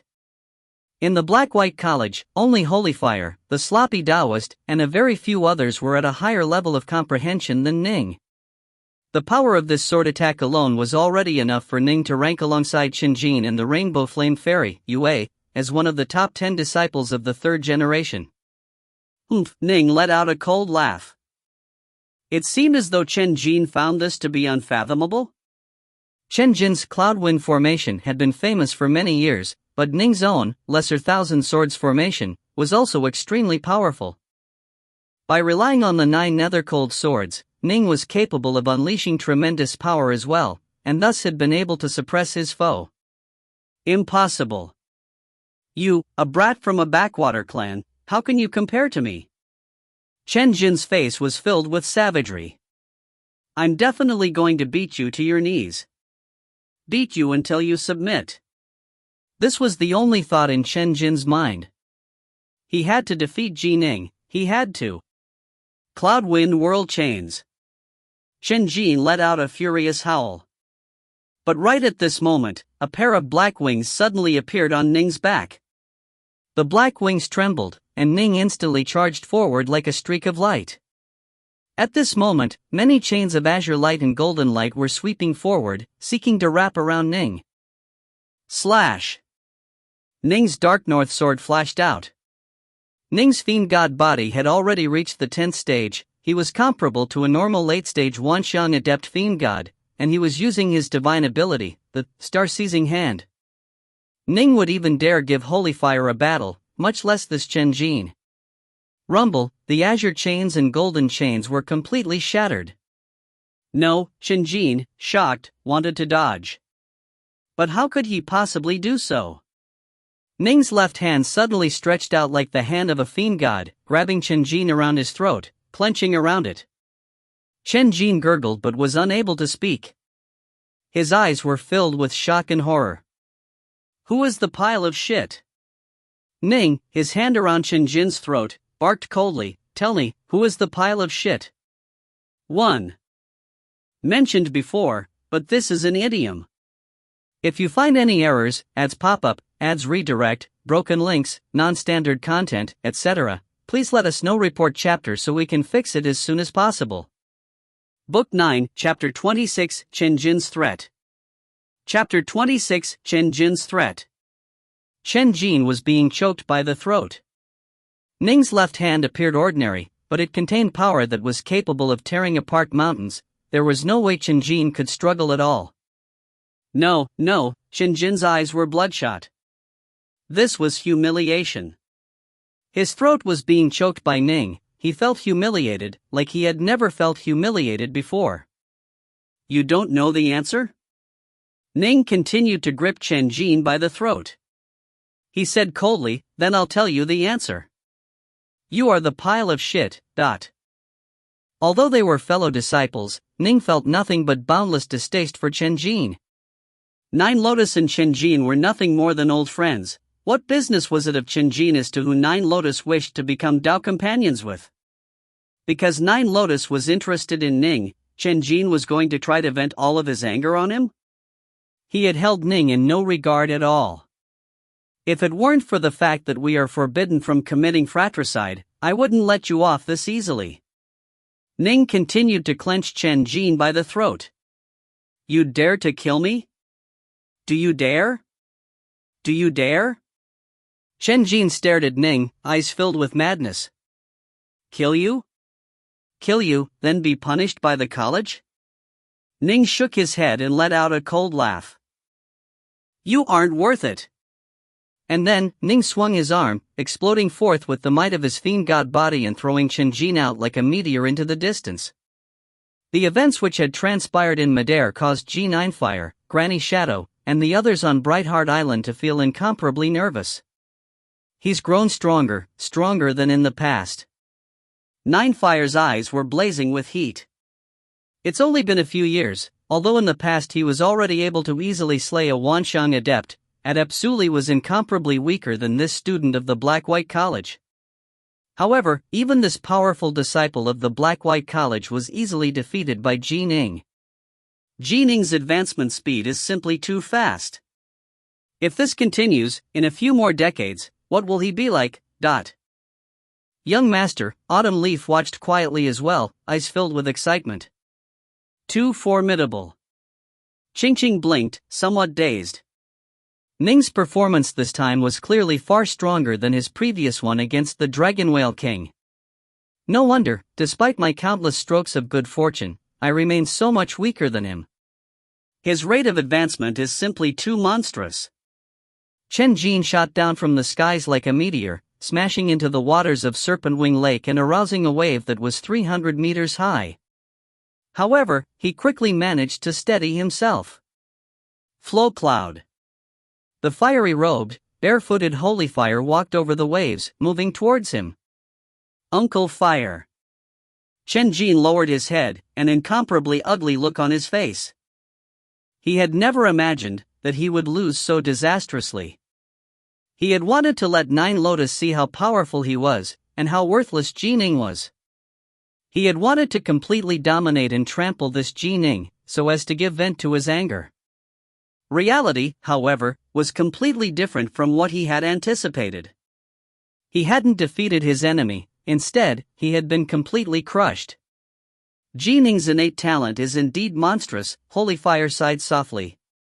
In the past, when I watched him battle our fellow disciples in the Tao debates for the first time, I knew that he was monstrously talented, but it seems I still underestimated him. Perhaps our Black-White College is going to produce yet another senior apprentice brother Sloppy. Him? As if. Chen Jin couldn't help but grit his teeth. The sloppy Taoist, he was universally acknowledged as the #1 figure amongst the third-generation disciples of the Black-White College. Although he had trained for many years, the sloppy Taoist was someone who only became more outstanding as the years went on. Generally speaking, immortal cultivators would find their rate of improvement less as time went on, but the opposite was true for the sloppy Taoist. He seemed to contain endless, inexhaustible potential, causing him to make one breakthrough after another. His combat power was even more incomparably shocking. Even fiend god practitioners like Holy Fire and the various reincarnated immortals were all completely convinced of his superiority. In this moment, Holy Fire had the feeling that this Ning's potential was enough to make him the next sloppy Taoist. Senior apprentice brother Sloppy is like a raging wave that continues to surge forward, building up power and becoming increasingly mighty as it moves forward, Holy Fire said. As for this Ning, he's like a sharp sword, capable of chopping through all obstacles, allowing him to advance at an inconceivable speed. This sort of astonishing speed, even the reincarnated immortals in our Black-White College aren't able to advance at such a rate. He's simply too monstrous. Chen Jin gritted his teeth. The more Holy Fire praised Ning, the more miserable he felt. Now, do you understand? Holy Fire looked at him. Understand? Chen Jin looked at the distant Ning, but his heart felt extremely miserable. He felt stifled. Enraged. Unrepentant. He had wooed Nine Lotus for many years, and his jealousy had transformed into rage. He had wanted to viciously pummel Ning and give vent to his rage, then leave in a carefree, relaxed manner. But instead, he had been dominated by Ning, causing his pent-up anger to cause him to feel even more miserable. This sort of agony caused Chen Jin to understand that a shadow had fallen over his heart. I understand. Chen Jin nodded, staring towards the distant Ning. Holy Fire nodded slightly as well. Ning, has cast a shadow over my heart. Unless I defeat him, unless I dominate him, or unless he dies, it will be very hard for me to wipe out the anger in my mind. Chen Jin gritted his teeth. I've never been humiliated like this in my life. I've never felt so stifled, so angry before. Holy Fire was astonished. He had thought that thanks to this defeat, Chen Jin would regain his calm clarity of mind, but instead, Chen Jin was sinking deeper and deeper into the morass. This is terrible. Holy Fire instantly understood his mistake. He had thought too highly of Chen Jin. Chen Jin and Nine Lotus were of the same age, they were both very young, and were both proud, pampered scions of their clans, thus, they had never suffered much. In addition, Chen Jin himself truly was also an extremely, astonishingly talented individual. This was why, even when Nine Lotus had been at the Zifu disciple stage, he had already become one of the top 10 members of the third-generation disciples. He was extremely talented, and so had always been praised by others. The elders within his clan had also encouraged him to woo Nine Lotus and become her Tao companion. After all, Nine Lotus was the next leader of the Dongyan clan, an ancient clan that was even more powerful than the Chen clan and which was spread over 3 commanderies. Because he himself truly did like her, and because of the encouragement of his elders, and because of his self-confidence, Chen Jin had always believed that eventually, he would become Nine Lotus' Tao companion. For her sake, he even chose to join the Black-White College. He truly believed that he had already sacrificed enough for her. But first, Nine Lotus had chosen Ning, causing him to feel completely stunned, jealous, and angry. He had planning to release his anger on Ning, but instead was completely crushed. This sort of humiliation was something he had never felt before in his entire life. Ning has cast a shadow over my heart. Shenjin understood this point. He was an extremely intelligent person, and upon realizing this, he immediately grew frantic. I want to become a primal Taoist, and then become an immortal. I have to disperse this shadow. I have to. What should I do? What should I do? Defeat him? Kill him? Shenjin couldn't come up with any ideas. Just now, they had already fought each other. He was no match for Ning. As for causing Ning to die? Ning was a disciple of the Black-White College, and the senior disciple of Immortal Diensai. Who would dare kill him? What should I do? Shenjin shook his head. No. I must immediately disperse this shadow. The humiliation and stifled rage which he felt caused him to feel extremely agonized. He knew that these emotions would have an enormous impact on his immortal cultivation, but he wasn't able to sever this emotions. Knowing the problem was one thing, being able to address it was another. Ning. Shenjin suddenly raised his head, staring towards Ning and Nine Lotus, who were chatting in midair. A savage light flashed through his eyes, and with a swoosh, he immediately soared into the air once more. Nine Lotus was in a dazed state right now. She had no idea that Ning had such tremendous power. Shenjin was one of the top 10 third-generation disciples of the Black-White College, but he had been defeated so cleanly by Ning. Didn't that mean that in the Black-White College, only the likes of Holyfire and those few who had completely mastered a Dao path were a match for him? Ning, how did you become so strong? Once her words came out, Nine Lotus began to laugh at herself for saying such childish words. She hurriedly changed her words, saying, You defeated Shenjin, I imagine that he should leave now. I hope he has come to his senses. Ning turned to look downwards, but as soon as his words came out, a streak of light shot upwards from the ground. It was Shenjin. Shenjin flew into the air, staring towards Ning and Nine Lotus. He let out a cold laugh. Ning. Ning smirked. Want another fight? Shenjin could feel his anger begin to blaze up again, but he forced it down and growled, Ning, I urge you to leave Nine Lotus. Leave? Ning felt quite amused. Nine Lotus sighed. Shenjin, you had best leave. At this moment, Holyfire flew up towards them as well. However, he just stood to one side, watching calmly and not saying anything. He hadn't been able to help Shenjin. Instead, a shadow had been cast over Shenjin's heart. In truth, Holyfire felt rather vexed. Shenjin was looking at Ning. He said in a cold voice, You are indeed talented, but so what if you are powerful? Your clan, the Ji clan, is too weak, it doesn't even have a single Wansheng adept. Annihilating this sort of tribe is simply too easy as blowing a speck of dust. Ning's face sank. What do you mean by this? Ning said in a cold voice. You know exactly what I mean. Shenjin looked at Ning. You had best leave Nine Lotus. Otherwise, don't blame me for being vicious.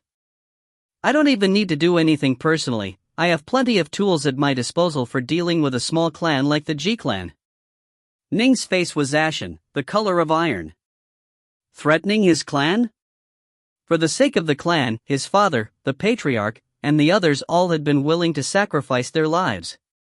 Although, due to his former life, Ning didn't care as much about the clan as his parents and his elders, because of their influence, he still cared quite a bit about it. A killing desire began to surge within Ning's mind.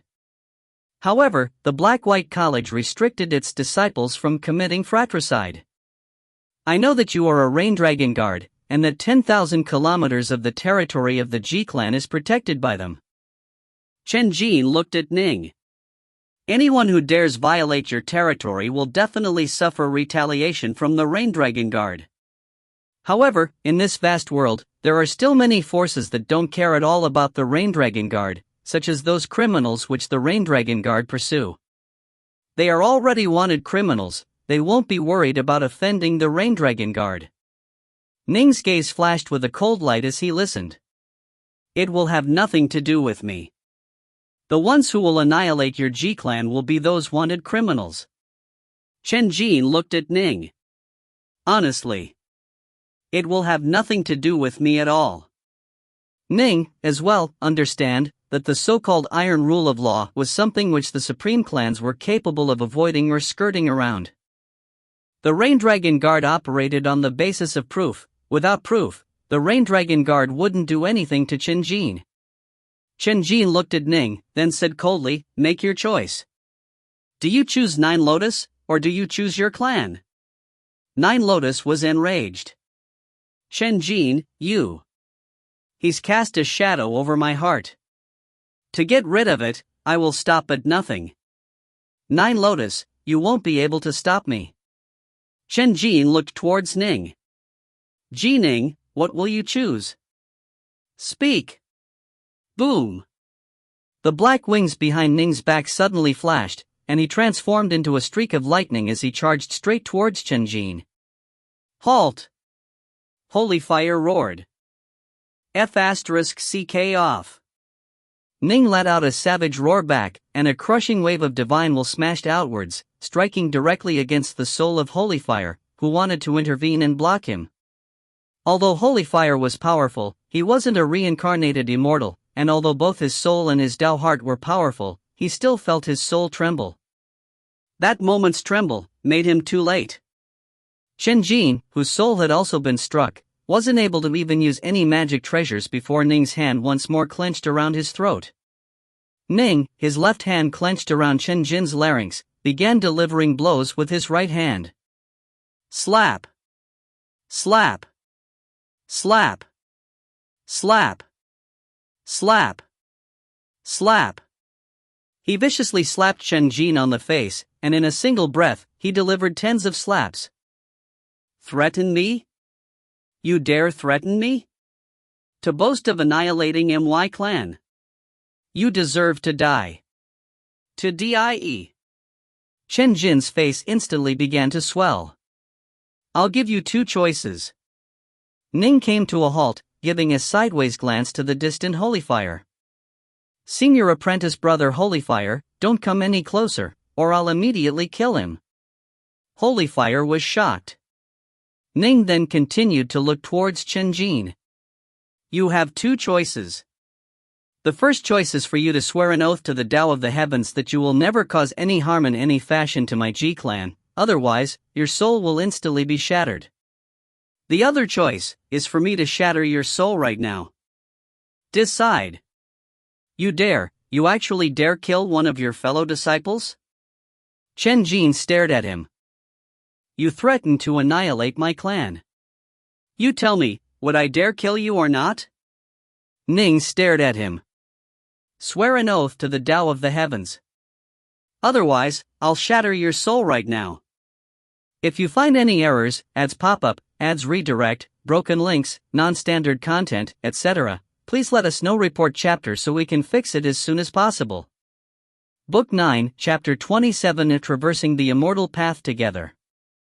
Chapter 27 at Traversing the Immortal Path Together. Chen Jin stared at Ning, his eyes filled with astonishment.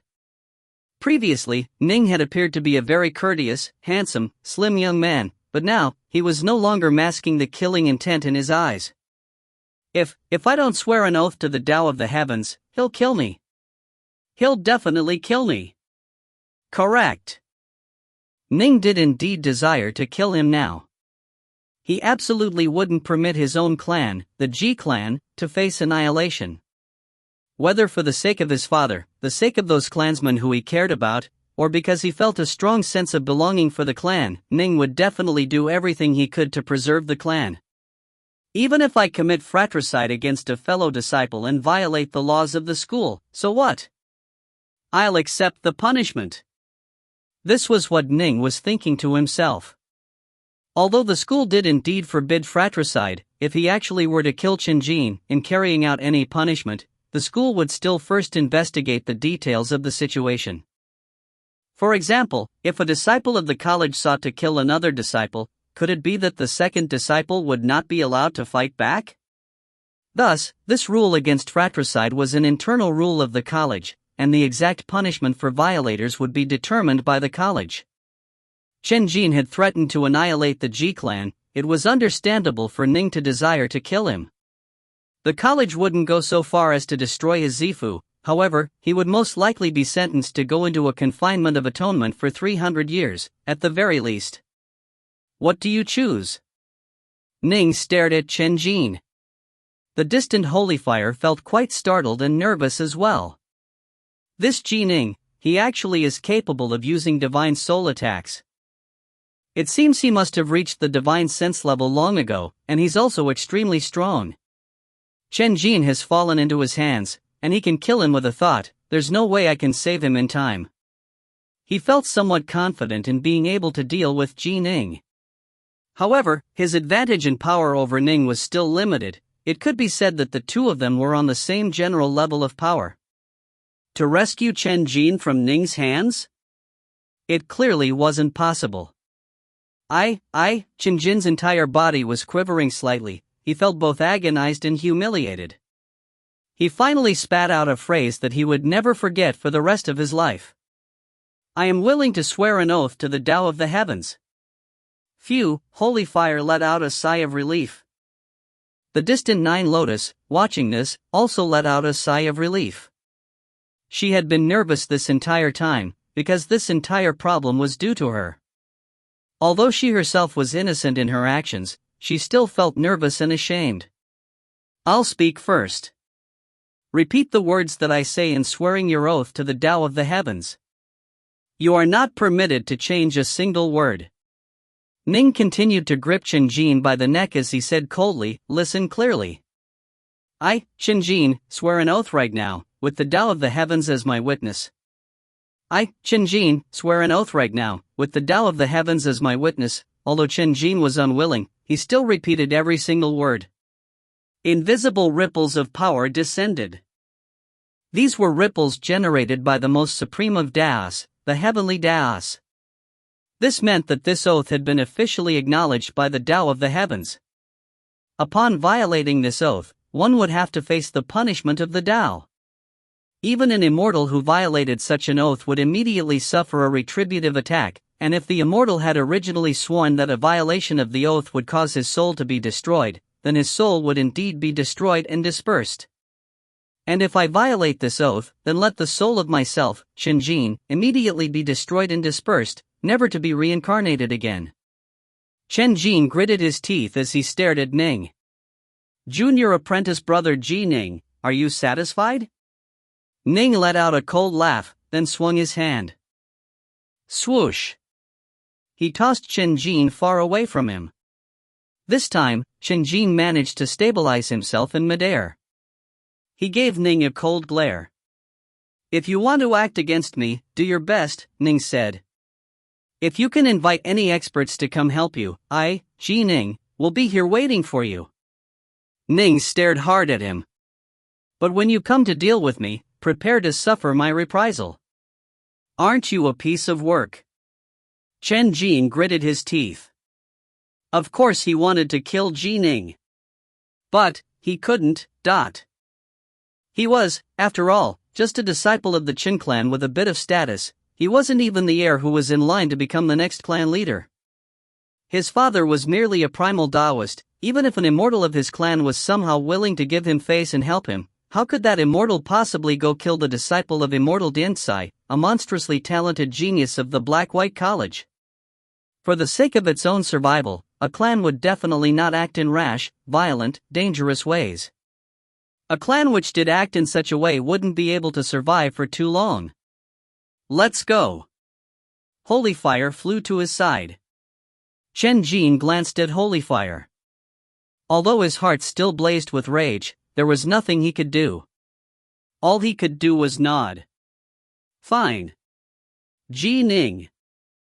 Chen, before leaving, gave Ning a final glance, then said in a low voice, "Let me offer you a word of advice.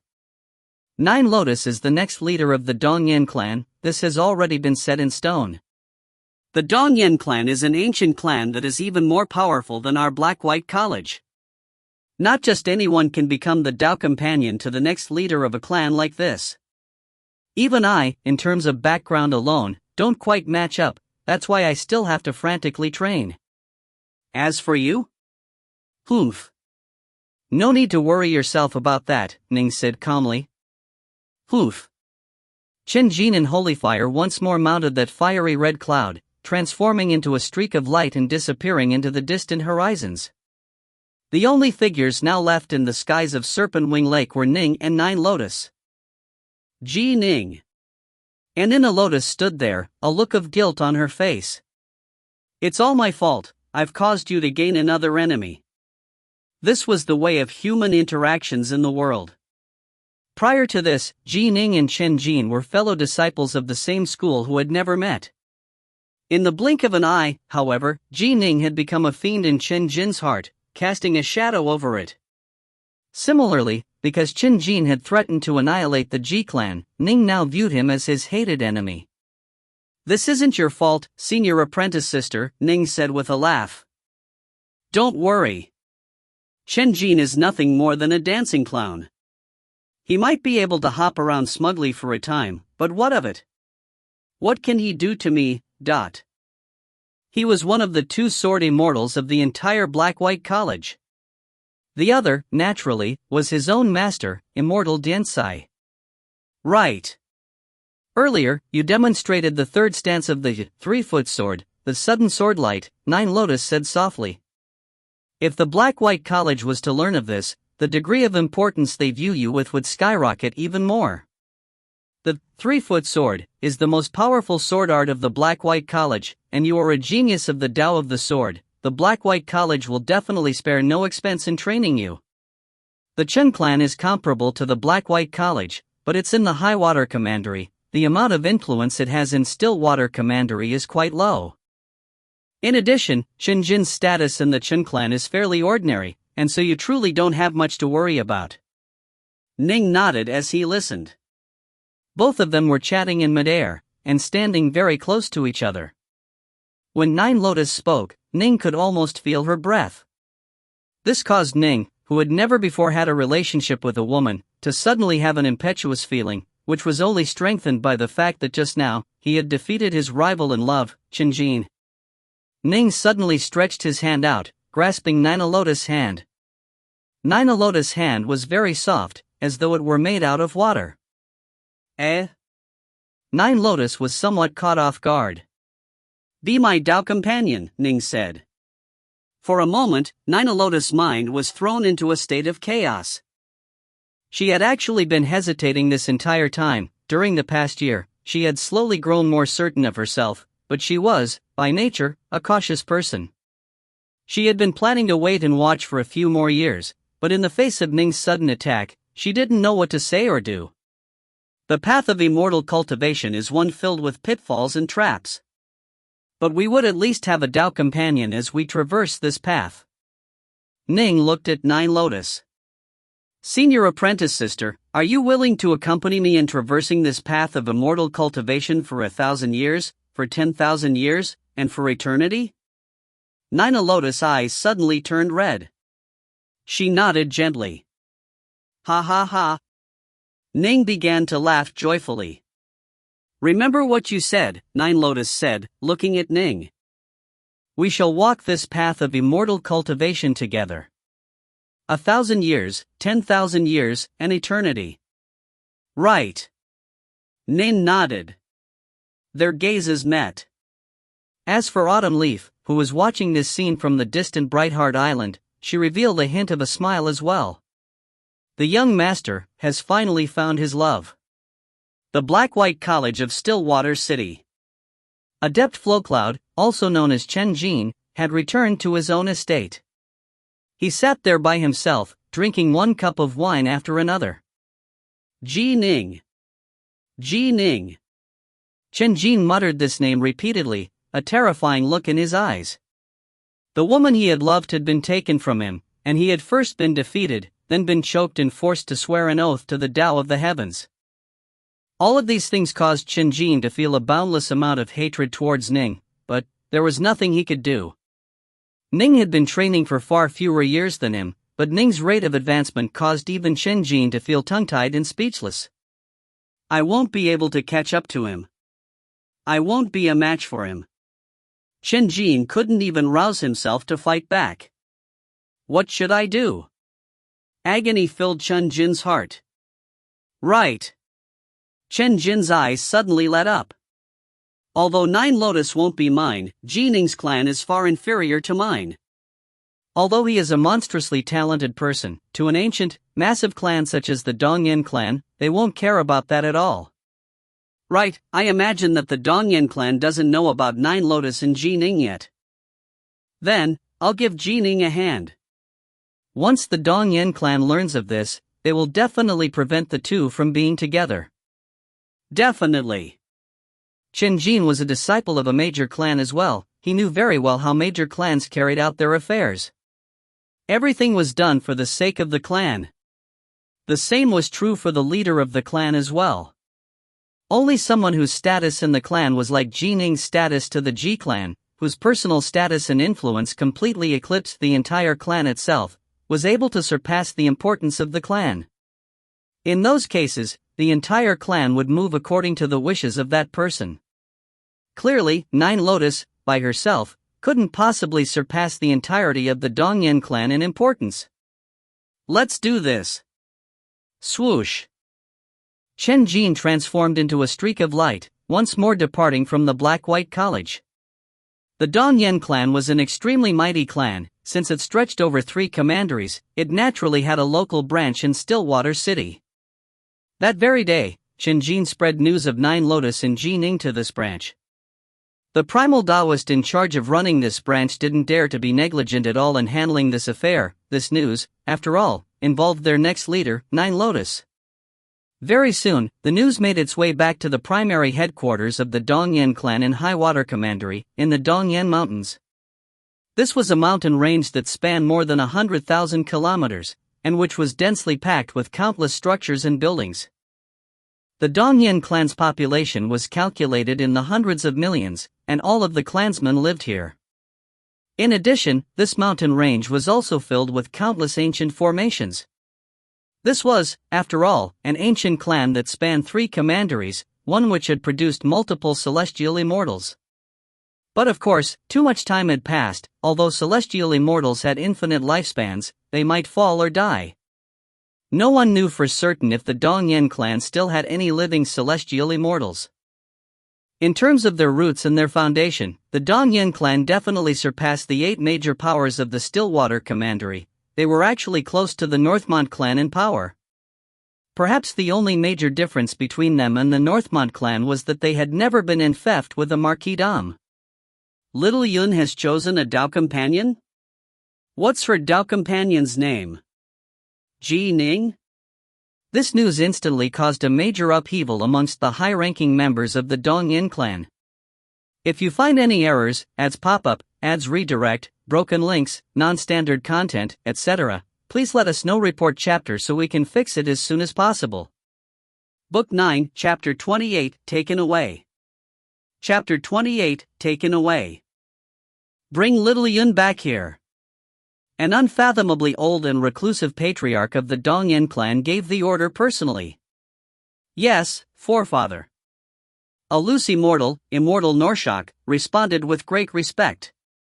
That very day, he led a group of loose Immortals in an awe-inspiring display as they left the Dongyan mountains of the Highwater Commandery. The warm spring had come, and the flowers had bloomed. A leaf-shaped boat was lazily floating about on the surface of Serpent Wing Lake. Atop the boat were only 2 people, Ji Ning and Nine Lotus. In the past, the two had never made their feelings clear to each other, but upon both of them acknowledging each other as Dao companions, upon acknowledging that they would continue to accompany each other as companions for the rest of their long life on the immortal path, their hearts only grew closer. The two sat there, facing each other atop the boat. In front of them was a table, and on the table was some immortal wine. This immortal wine had naturally been provided by Nine Lotus.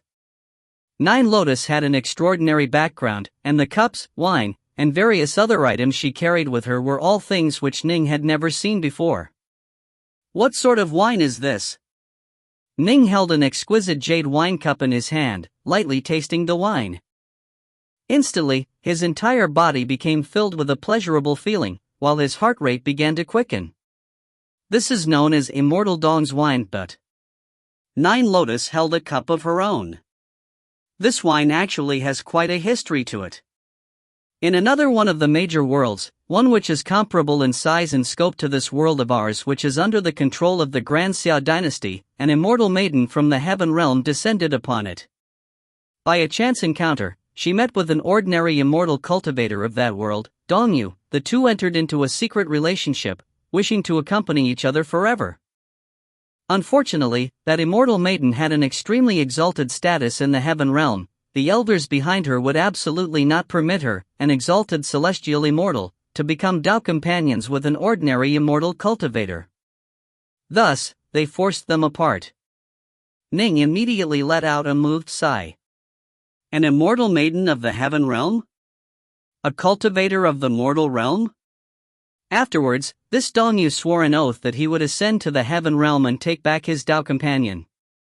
Nine Lotus said softly, a mortal cultivator actually dared to claim he would go to the heaven realm and take his Dao companion back. This was simply inconceivable. But Dongyu actually managed to overcome all of his difficulties, conquer the heavenly tribulation, and become a carefree, eternal celestial immortal. He even became one of the leading figures of his major world, and then, he led the many immortals of his major world to charge towards and attack the heaven realm. In the end, the powers behind the immortal maiden lowered their heads. He took her back, and their legend became known throughout the three realms. Ning sighed in amazement. He had become a celestial immortal, then led a group of immortals from his major world to assault the heavens themselves? Dongyu is also known as Immortal East Rome, and has become an awe-inspiringly famous figure in the three realms. Even I, as a child, heard stories of him. Nine Lotus sighed with emotion, and this immortal wine was the wine concocted by Immortal East Rome, Dongyu. Many immortals of many major worlds love this wine, and my Dongyan clan managed to acquire a bit. I carry 3 canteens of it with me, but have never tasted it before. After speaking, Nine Lotus cast Ning a glance. There was something she left out. The reason she had never tasted it was because she had always planned to one day enjoy it with her own Dao companion. This immortal Dong's wine was a sort of testament to fidelity and love, and so maidens of the royal Xia clan, the Dongyan clan, and other supreme clans liked to collect this wine and enjoy it with their Dao companions. Ning, in turn, understood what Nine Lotus was thinking. He took another small sip of this immortal wine. The rousing feeling in his heart brought by the wine did indeed feel similar to the feeling one might have upon seeing one's beloved woman. Eh? Ning suddenly frowned, raising his head. Nine Lotus did the same. In the formerly completely empty sky, an enormous, completely black warship had appeared. The warship was extremely wide, and it was covered with fluttering flags with 2 characters atop it, Dong and Yen. The warship emanated an aura of might, as though it were capable of battling the heavens and the earth. Rows of armored Dao soldiers stood atop the desk of the warship, and the eyes of these immortal cultivators were both cold and dominating. Each of them was at least at the Wanxiang adept level, and they were trained to a high level. Waves of wind crushed outward from the warship as it soared towards Serpent Wing Lake. The invisible ripples of wind caused the surface of the distant Serpent Wing Lake to generate massive waves, and the little boat Ning and Nine Lotus were seated on were lifted up as well. In you go. Ning immediately collected the little boat. He and Nine Lotus stood on the surface of Serpent Wing Lake. The lake water around them immediately grew calm. Although awe-inspiringly massive waves crashed down nearby, the area immediately next to them was completely calm and placid. What's going on? Ning sent to the nearby Nine Lotus, senior apprentice sister, this is a warship of your Dongyan clan, but it seems they come with ill intentions. It must be that the clan has learned of our affairs. But, very few know about you and me. Luo Chang knew more than a year ago. If she notified the clan would have come long ago. For them to only come today means that it was most likely Chen Jin who told them. A hint of worry appeared on Nine Lotus' face. The day I worried the most about has finally come. Ning looked at Nine Lotus. Senior apprentice sister, he said softly. I'm the next leader of the Dongyan clan. I refuse to believe that I won't even be permitted to decide upon my own Dao companion. Nine Lotus looked at Ning. Don't worry. Ning, however, suddenly felt an invisible pressure descend upon him. In this moment, he suddenly understood the meaning of Nine Lotus preparing Immortal Dawn's wine for them. So she was telling me to be steadfast. The enormous warship slowly descended, landing atop the surface of Serpent Wing Lake. It came to a halt directly in front of Ning and Nine Lotus. In the face of this massive, 3,000-meter-long warship, Ning and Nine Lotus seemed so small, so puny. Whoosh! An opening appeared at the head of the warship, and a wide plank automatically descended, landing on the surface of the lake. A man dressed in golden Taoist robes walked out, and behind him were 9 primal Taoists whose auras filled the skies. Behind the 9 were a group of armored Wanxiang adepts. This group of immortal cultivators caused both the heavens and the earth to shudder. A martial force like this would be able to annihilate a sect like Snowdragon Mountain without any problems at all. The leader is Immortal Norshak of our Dongyan clan. Behind him are his 9 primal Taoist disciples, and behind them is the Darkane Guard of our Dongyan clan. All of them are at the Wanxiang adept level. Nine Lotus sent to him. Right at this moment, she saw that Ning's face had turned rather white. Gee Ning, what's wrong? I'm fine, Ning said softly. Surges of terrifyingly powerful divine will were crashing against his soul. Immortal Norshak and the 9 primal Taoists behind him had simultaneously launched divine will attacks against him. Even Ning felt it incredibly hard to endure against an attack like this. His mind was focused on silently visualizing the painting of Maiden Nuwa, and as it did, an image of Maiden Nuwa appeared in his skull, emanating golden light and causing Ning's soul to grow calm and steady, allowing him to endure the repeatedly clashes. The golden-robed Immortal Norshak's forehead creased slightly. He had led such a large group over for the express purpose of shocking and awing this kid from a backwater clan, and this divine will clash was meant to teach him a long-lasting lesson. However, this young man named Ji Ning, who was just barely 20 years of age, had actually been able to withstand the divine will attacks of himself and his 9 mighty disciples. Master, this Ji Ning's soul is quite powerful. Can it be that he's a reincarnated immortal? Even if he is a reincarnated immortal, of what use is he to our Dongyan clan? Immortal Nashik sent a calm message back mentally. Even the Black-White College had quite a few reincarnated immortals within it. What were reincarnated immortals? They were individuals who, at the Earth Immortal or Loose Immortal stage, had despaired of making any further advancements and thus had chosen to reincarnate. After reincarnating, although it would be fairly easy for them to once more train to become Earth Immortals, if they didn't succeed in becoming Celestial Immortals in their past life, it was very possible that they also wouldn't be successful in this life. After withstanding the divine will clash and sending the enemy divine wills off, Ning understood that these people had definitely come with ill intentions. Little Yoon. Immortal Norshak didn't even look at Ning, just looking at Nine Lotus. It's time to go back. Wasn't I only supposed to go back after becoming a primal Taoist? Nine Lotus frowned. Why must I go back so early? On whose authority? Her status in the clan was very high, even immortals didn't have the authority to order her around. The forefather personally gave the order for me to bring you back, Immortal Norshak said solemnly.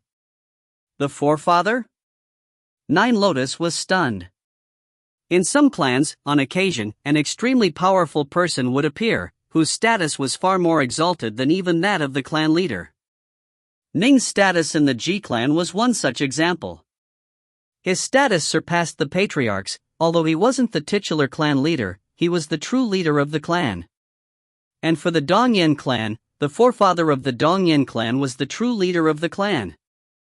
He was an ancient presence that had existed for an unfathomably long period of time. His lifespan was measured in hundreds of millions of years. Anyone capable of living this long was, very naturally, not a loose immortal. The high-level members of the Dongyan clan were all certain that the forefather was a celestial immortal, but the forefather himself had never admitted to it or publicized his status. His true power was also a mystery. However, those few times he did display it, those so-called loose immortals were completely unable to even try and resist his might. No one in the clan could go against his decrees. He was always in seclusion, and almost never interfered in clan matters, but once he gave an order, everyone would obey. Removing a clan leader from power, for the forefather of the Dongyan clan, took nothing more than a single sentence. From this, one could see how exalted his status was. The forefather? Nine Lotus gritted her teeth. One of the reasons why she had been selected as the next clan leader was because of the forefather. The forefather loved her and doted on her dearly. I'll go back with you, Nine Lotus said. Immortal Norshak nodded gently. He had never even thought about Nine Lotus resisting. In the Dongyan clan, there was no one who would dare to disobey the forefather's orders. Unless, that is, they were truly about to betray the clan. Nine Lotus looked at the nearby Ning. She said mentally to him, "Wait for me." Nin nodded gently. Right. Let's go, Immortal Norshak urged. Nine Lotus immediately walked towards Immortal Norshak, those 9 primal Taoists and the Darkane Guard all clustered around her, escorting her onto the warship. Immortal Norshak turned his head, giving Ning a glance. He sent a direct mental message. Your name is Ji Ning? I think you had best wake up and understand that little Yun is not an ordinary disciple of an ordinary clan. If she was an ordinary woman of the Dongyan clan, becoming Dao companions with her would be fine, but she has been chosen to be the next leader of our Dongyan clan. And you aren't worthy of her. After speaking, he gave Ning a cold glance, then followed Nine Lotus into the warship. Nine Lotus looked down from the warship. Ning looked up from the lake. Their gazes intersected in the air. Rumble, the air around them began to roil about, then the enormous warship vanished into thin air. Ning watched Nine Lotus and the warship disappear. For a moment, he felt empty inside. Not worthy? Ning murmured these words to himself. The resolve in his eyes only grew stronger. Young master. Ning, son. From afar, a green leaf-type magic treasure flew over. Atop it was Autumn Leaf, the Whitewater Hound, and Xingxing. They had seen these events occur from far away, but due to the distance, they hadn't been able to overhear what had been said. Still, they clearly saw that Nine Lotus had been taken away. Young master, are you all right? Autumn Leaf was extremely nervous. It's fine. The elders of her clan miss her and want to see her, that's all, Ning said. If you find any errors, ads pop up, ads redirect, broken links, non-standard content, etc., please let us know. Report chapter so we can fix it as soon as possible. Book 9, Chapter 29, The Forefather of the Dongyan Clan. Chapter 29, The Forefather of the Dongyan Clan. High Water Commandery.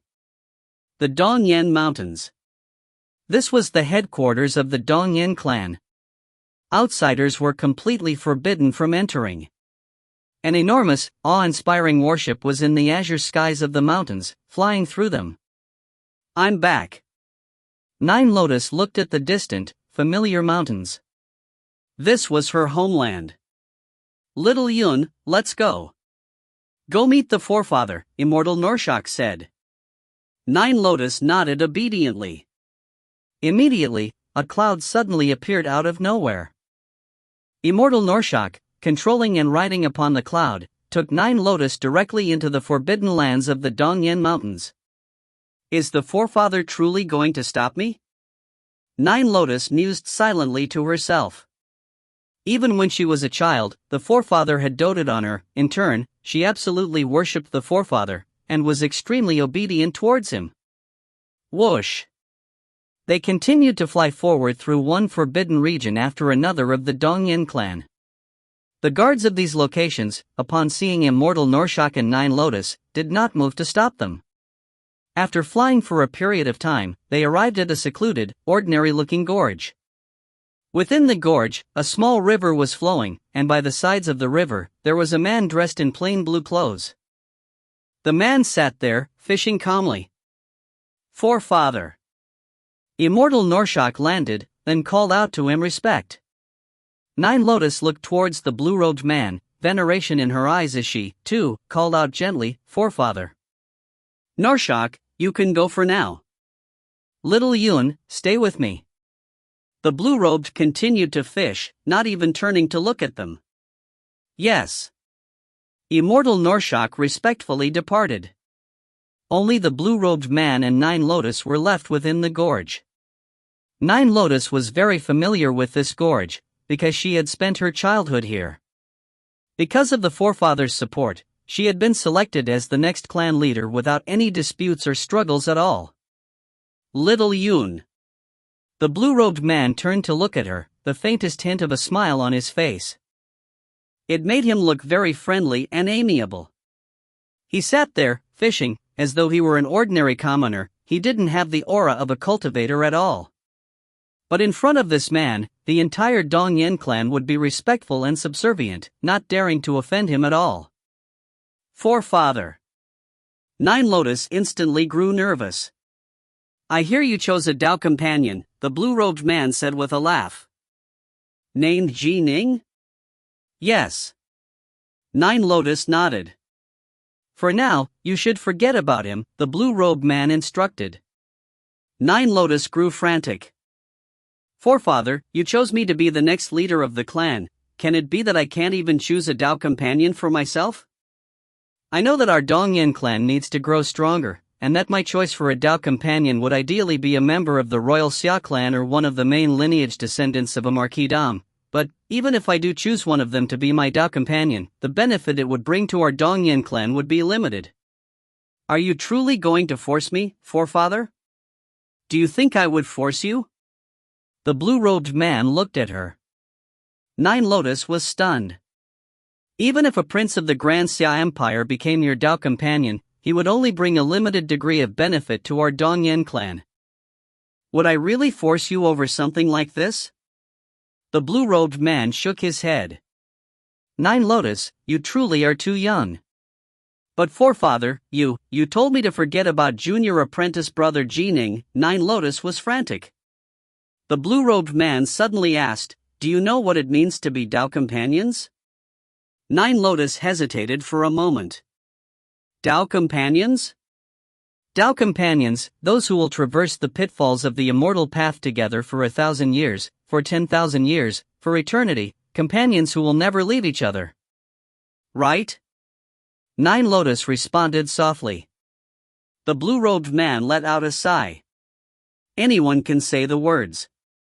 But Dao companions who truly support each other and never leave or abandon each other, this is incomparably rare. In my life, I have seen far too many Dao companions betray each other, kill each other, abandon each other, far too many. Nothing in this world is absolute. Nine Lotus was stunned upon hearing this. You are too young. The blue-robed man shook his head. That Ning, he's too young as well. Are the two of you certain that you truly understand what it means to become Dao companions? Do you truly know what becoming Dao companions means? Dao companions, this means that you are willing to die for him. Dao companions, this means that if Immortals or Buddhas were to try and separate you, you would slaughter Immortals and annihilate Buddhas in order to bring your Dao companion back. Dao companions, this means that if he dies, even if an eternity passes, you would still be unable to forget him, you would feel as though he was still alive and right by your side. Dao companions, your other half in life. Without him, your life is no longer complete. The blue-robed man stared at Nine Lotus, a look of unfathomable ancientness in his eyes. Are you certain that you would be willing to die for him? Are you certain that for his sake, you would have the courage to slaughter Immortals and annihilate Buddhas? Nina Lotus's mouth opened and closed a few times. Die for him? Battle with all the immortals and the Buddhas of the heavens for him? If you are certain of these things, if you feel no hesitation at all in answering this question, then I won't stop you. I would only support you. The blue-robed man sighed. But I can see from your eyes that you are hesitating, that you are pausing.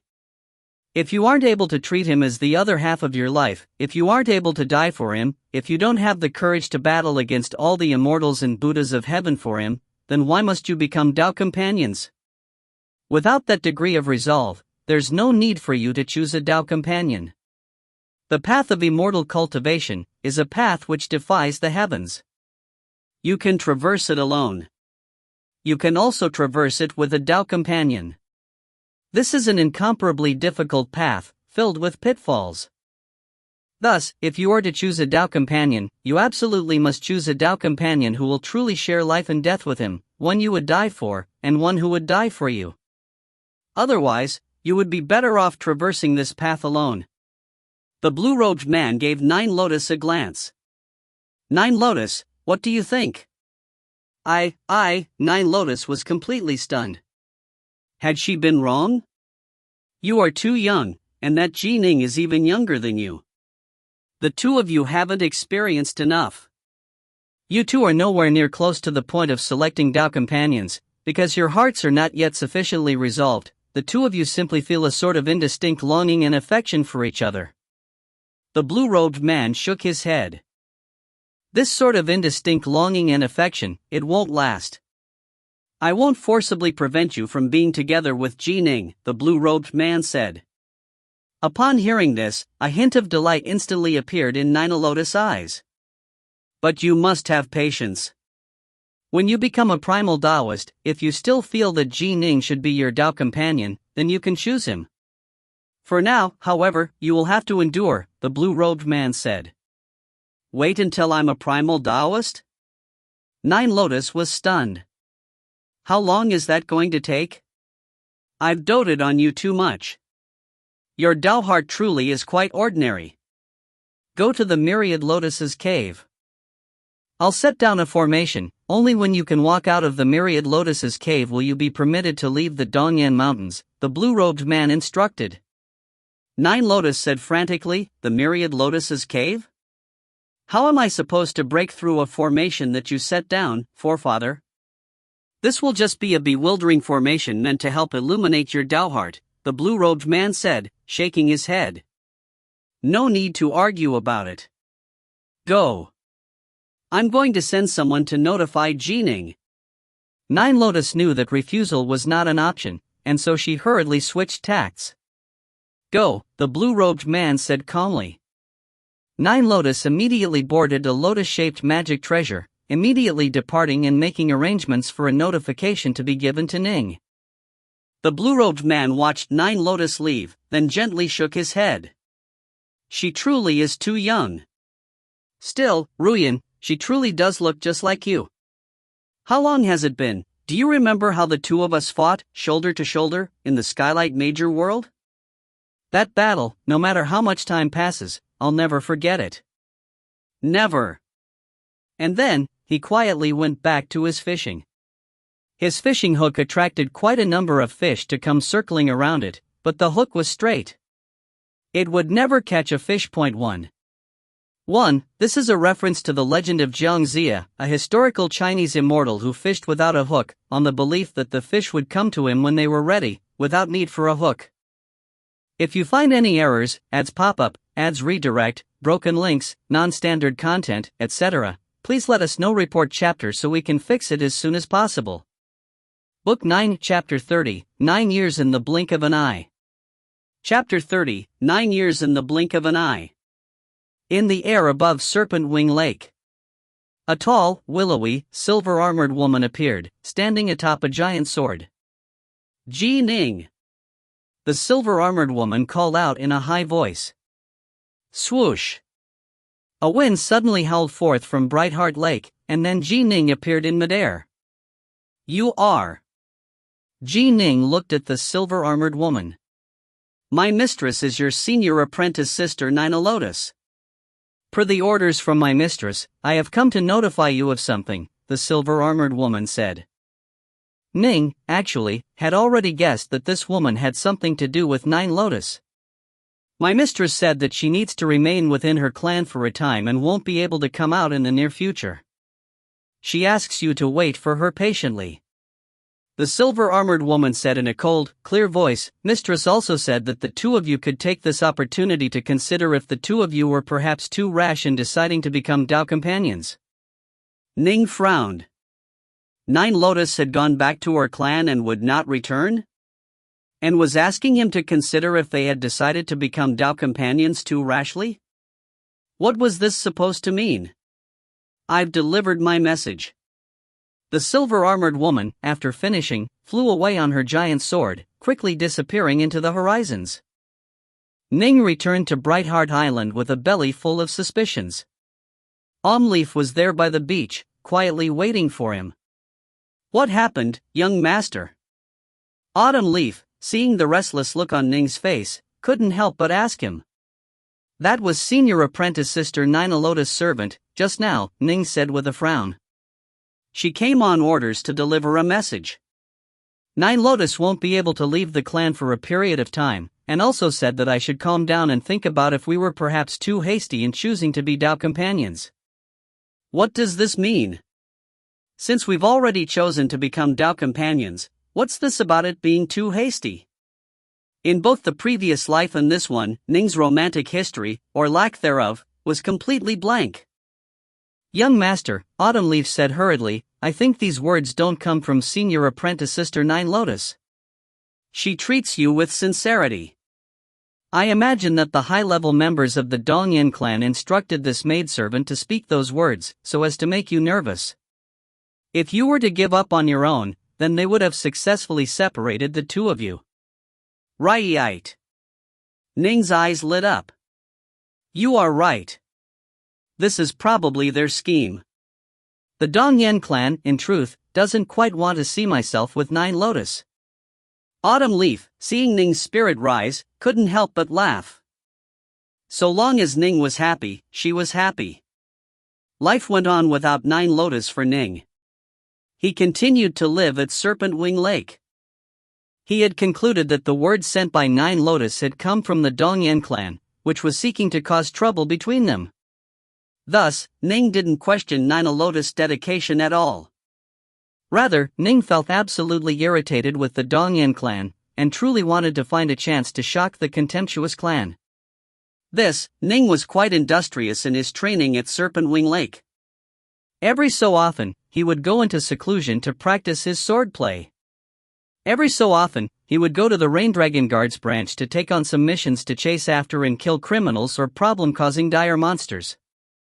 Every 2 or 3 years, he would make a trip into the underwater estate to meditate on the Tao in the Stellar Hall. And oftentimes, he would just lie there on his boat, letting it drift about on the surface of Serpent Wing Lake. These moments were the calmest, most peaceful moments for his soul. In the blink of an eye, nearly 9 years had passed. After having killed many powerful criminals, Ning was now extremely famous. It's a new year. Ning stood there on his balcony, which was decorated with red lanterns, illuminating the snow that continued to fall down in this dark night. Young master, the dinner banquet is ready. Autumn Leaf walked over. Ning looked sideways towards Autumn Leaf. Although it had been nearly 9 years, Autumn Leaf's appearance looked just as it had in the past. But perhaps because of her innate talent, despite using the many spirit pills and medicines which Ning had provided, Autumn Leaf remained at the peak of the Xiantian level, and was still yet to establish her Zifu. The primary reason was her lack of comprehension into the Tao, and so Ning would often provide her with personal guidance. With his guidance, Autumn Leaf had begun to advance quite a bit, and most likely in a few more years, she would finally step into the Zifu level. Bluestone, however, is much less talented than Autumn Leaf, Ning sighed to himself. Bluestone was the little brother of Spring Grass, and Ning had once sworn an oath in front of her grave to provide him with good tutelage. Ning truly had gone all out in his efforts, and Bluestone had managed to, just barely, reach the Xiantian level. However, his rate of improvement in comprehending the Tao was far, far too slow. Bluestone knew that there wasn't much hope for him, and so he instead asked Ning to take him to Stillwater City. He had always lived at Serpentwing Lake, and had very few life experiences. He wanted to see the legendary Stillwater City. Ning, taking advantage of a trip to accept a mission for the Raindragon Guard, delivered Bluestone to Northmont Byway's residence in Stillwater City, asking Byway to help take care of him. "Let's go." Ning and Autumn Leaf were walking side by side in a corridor. "Young master, the clan has sent another 12 youths over. Including that last time 5 years ago, as well as that very first time, a total of 28 youths have come," Autumn Leaf said softly. "I feel that the clan is going a bit too far. Young master, you need to spend time on your own training as well. How can you possibly have enough time to guide all of these youths?" Ning laughed. "These youths are quite weak. Your level of insight into the sword is fairly high now. Follow my instructions and go provide them with guidance." "Me?" Autumn Leaf was surprised. "Don't underestimate yourself," Ning instructed. "When they break through to the Xiantian level, bring them to see me. Come, let's go eat dinner together. Tonight will be the eve of the new year." The eve of the new year was a day of great celebration. But within the Ko clan, one of the 6 major hegemons of the Swallow Mountain region, nobody was laughing or smiling. The new clan leader of the Ko clan, Ko Huai, gently stroked the ancient stone walls in front of him. He stared at each tile and each brick, at the courtyards and the grass. "This is the homeland of our Ko clan." Ko Huai touched the walls and spoke in a hoarse voice, his eyes red. Tears streamed down the face of a maiden next to him. "Father, let's go all out against the G clan. This is our foundation, the foundation of our clan. They are going to destroy our foundation, so let's go all out against them. At worst, both of us shall suffer injuries." "What do you know?" Ko Huai shook his head, then raised it, staring at the snow falling from the skies. They felt very cold. "Go all out against the G clan? With what?" "For now, let's not discuss the most powerful member of the G clan, Ning. Not a single clan in the Swallow Mountain region is capable of blocking either of those 2 Wanxiang dire monsters under his command. Both of those dire monsters are god beasts, and are at the peak of the Wanxiang level. They are far more powerful than ordinary peak Wanxiang adepts. And Ning himself, he is the true face of terror." Ning. The maiden gritted her teeth. "I will definitely make the G clan regret this. Don't even think about causing the G clan trouble." Ko Huai shook his head. "Those incomparably vile, wicked cultivators and dire monsters in the Stillwater Commandery region, quite a few of them were killed by him. Amongst them was a particularly notorious and evil practitioner, Adept Poison Dove. Adept Poison Dove was someone capable of fighting against a primal Taoist, then escaping with his life. And yet, he ended up dying to Ning. I imagine that soon afterwards, this Ning will become a primal Taoist himself. So what if a clan with such power takes over the entire Swallow Mountain region?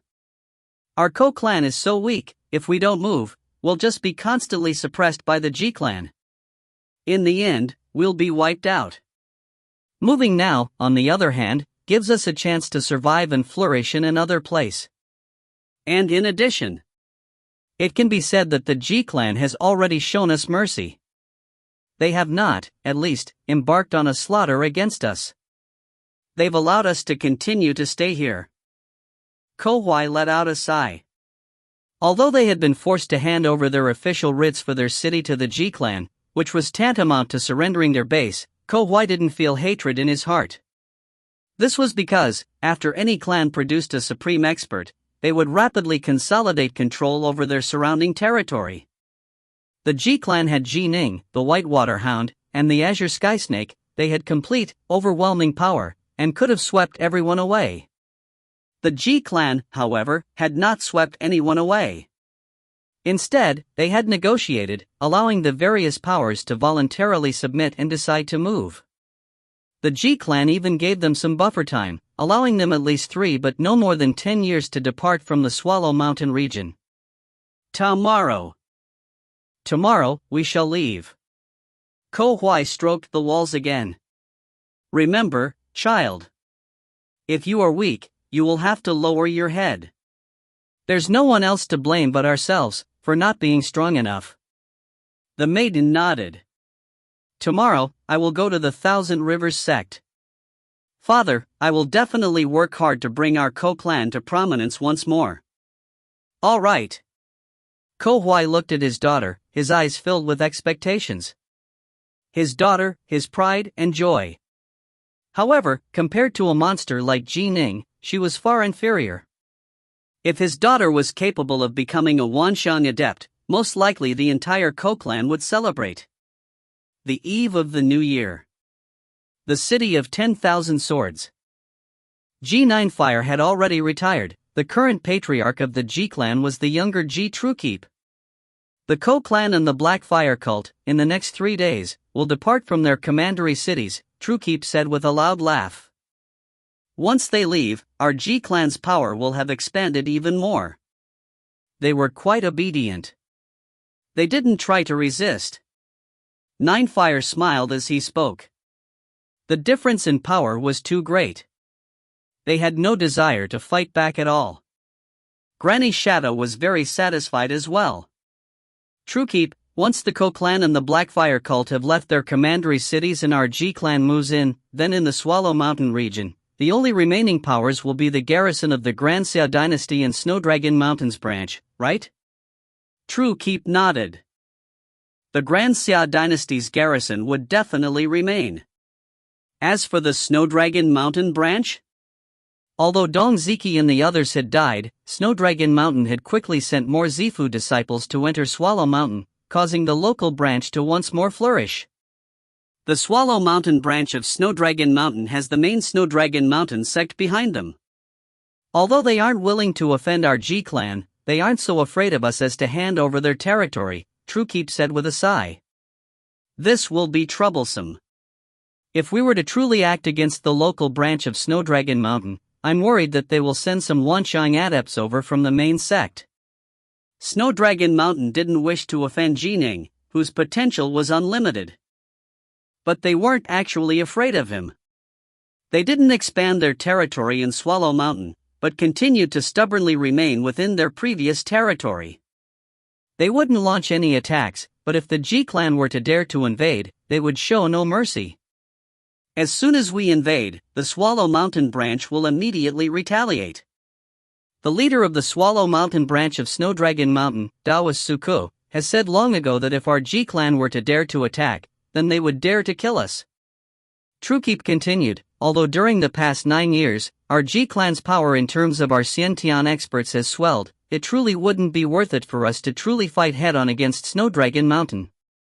Their foundation is much deeper than ours, and in terms of supreme experts, behind them are primal Daoists. Let's not rush to fight them. Ninefire shook his head. I'll go ask Ji Ning about this. The local branch of Snowdragon Mountain was a tough bone to chew on.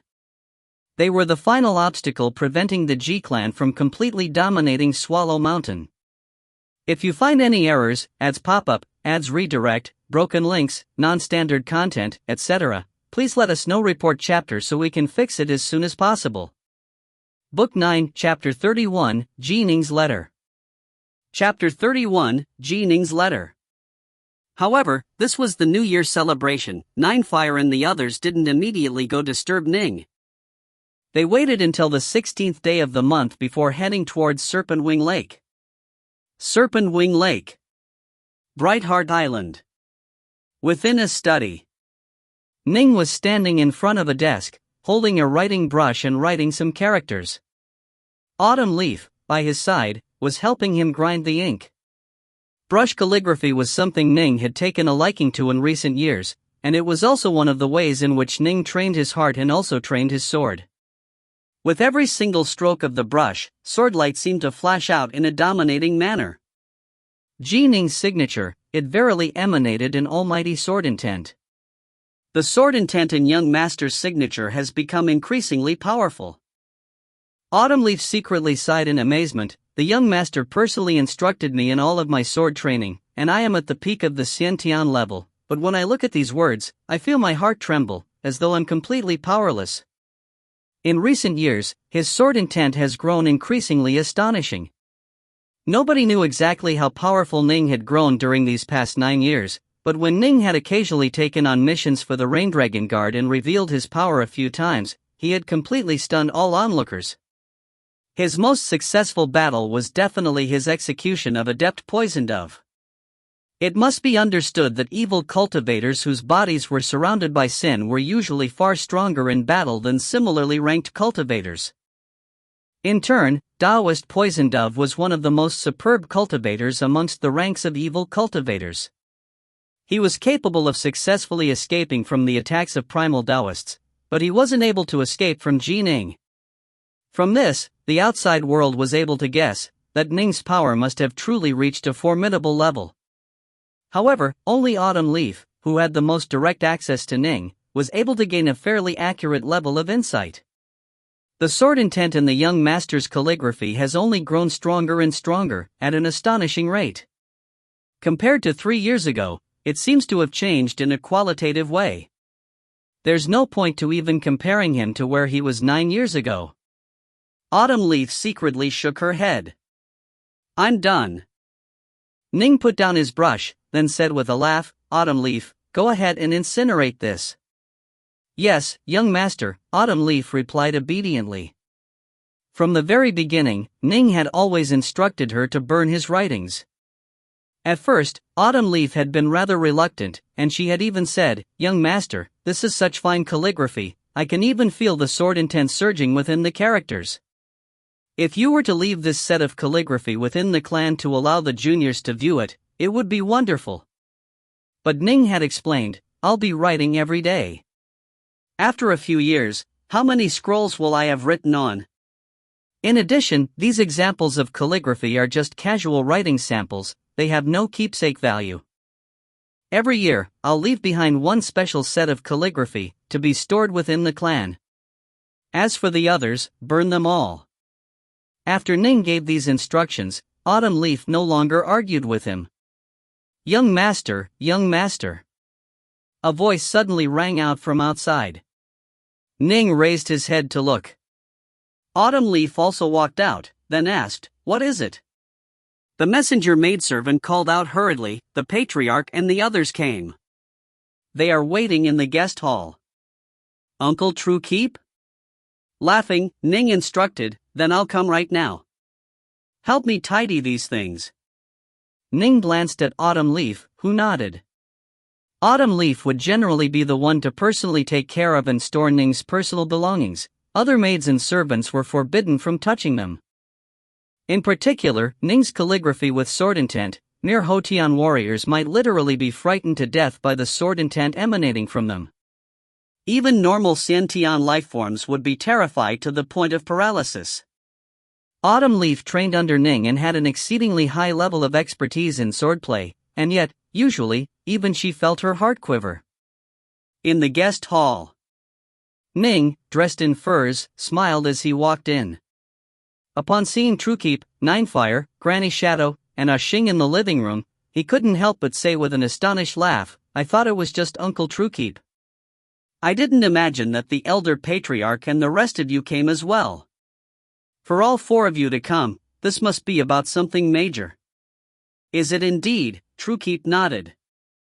Speak, what is it? Ning sat down. Ninefire and Truekeep exchanged a glance, then nodded slightly. Truekeep said, Ji Ning, you know that with your help, our Ji clan's power has grown explosively.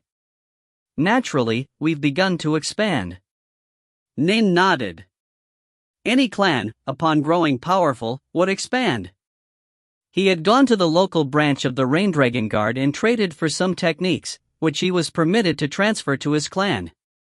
It must be understood that some key refining techniques were possessed by virtually all large clans, and thus the Rain-Dragon Guard would permit these techniques to be passed down to a guard's clan. However, the price in karmic merit points would be much higher. The reason Ning had repeatedly gone to take missions was precisely due to this. Aside from techniques, Ning had also acquired liquefied elemental essences, spirit pills, and various other things. With those things in his tutelage, the G-clan's ranks of Zifu disciples had swollen to more than 10. 3 of them had left Swallow Mountain, and had joined various sections. The Ko clan, the Riverbank clan, and the other clans have been friends with our G-clan for many years, Truekeep said with a sigh. However, this matter involves the strength and success of our clan. Our G-clan doesn't need to be too merciful. That's why we asked them to voluntarily migrate out of Swallow Mountain. Ning nodded. He knew about these matters and wasn't surprised by them. The Dongyan clan, for example, took up a mountain range of hundreds of thousands of square kilometers, comparable to more than 100 Swallow Mountains. Snowdragon Mountain, in turn, had also taken up an extremely large territory as their headquarters. But of course, the Black-White College focused on a small group of elites, and so didn't need a large territory. However, the Black-White College was a school. It could recruit elites from the outside world. Major tribes and clans, however, felt more trust towards their own descendants. In order for the tribe to flourish, there was naturally a need for increasingly large amounts of space. Currently, in the Swallow Mountain region, only that branch of Snowdragon Mountain has refused to leave, Truekeep said. The other powers have all left. As for Snowdragon Mountain, they have the main sect behind him. Clearly, they are prepared to do battle at a moment's notice. If our G-clan dares to invade, then they will dare to attack. Our G-clan has accumulated quite a bit of power in recent years, but reinforcements arrive from the main Snowdragon Mountain sect in an unending stream. If we truly were to fight them, the G-clan would find it quite difficult. Ning understood. Frowning, he said, this local branch, are they truly so impertinent as to not know when their time is up? They've correctly calculated that our G-clan doesn't dare fight with them head-on, I imagine. They have sent me an envoy, saying that they won't expand their territory, but that they also wouldn't leave. Their attitude was quite resolute. Truekeep gritted his teeth. Oof. Come to think of it, when our G-clan was weak, Dong Ziki led the Swallow Mountain branch of Snowdragon Mountain to try and force our G-clan to leave, threatening us with annihilation. Now, however, they see that you, Ji Ning, are not an easy person to deal with, and so they say they won't expand? It isn't that they won't expand, it is that they don't have the strength to. For someone who was weak to say they wouldn't expand their territory was nothing more than empty self-praise. When the Swallow Mountain branch of Snowdragon Mountain had been powerful, hadn't they been constantly, slowly expanding their territory? They had been an outside force that had shoved their way into Swallow Mountain, becoming the most powerful local organization. Ji Ning, what do you think our G-clan should do in response? Truekeep looked towards Ning. Our decision today will impact the entire clan. We can't be the slightest bit negligent. The Swallow Mountain branch of Snowdragon Mountain truly doesn't know its limits. A puny little branch dares to act like this? Ji Ning frowned, then said, I'll send a letter. Uncle Truekeep, send someone to deliver it to the Snowdragon Mountain branch. However, after the letter is rolled up, it absolutely must not be opened. I'll set a restrictive spell over it. All right. Truekeep nodded. Ning immediately took out leather parchment and began to write a letter. Ninefire, Granny Shadow, Truekeep, and the old servant Ashing watched from the side. When they saw what Ning wrote, their faces couldn't help but change. Is this perhaps going a bit far? Ninefire said, worried. Don't worry, Ning said calmly. Snowdragon Mountain does not concern me. 9 years. Ning knew exactly how powerful he had grown in these 9 years. In just 3 years after joining the Black-White College, he had mastered the first 2 stances of the 3-foot sword. 9 more years had passed, and in the underwater estate, Ning had successfully challenged and overcome the 4th level of the War God Hall, acquiring yet another magic treasure. Ning's power, compared to 9 years ago, was unfathomably greater. Charge into Snowdragon Mountain? That's their headquarters. I can't imagine how many secrets and spells they have hidden in that place. Even immortals would be wary of charging in. My power isn't enough for now. But outside Snowdragon Mountain, without the support of the spells and formations located in the mountain, those primal Taoists of Snowdragon Mountain are not enough to cause me concern, Ning mused to himself. Snowdragon Mountain had powerful backers. Yes, its backer was the Northmont clan of Stillwater Commandery.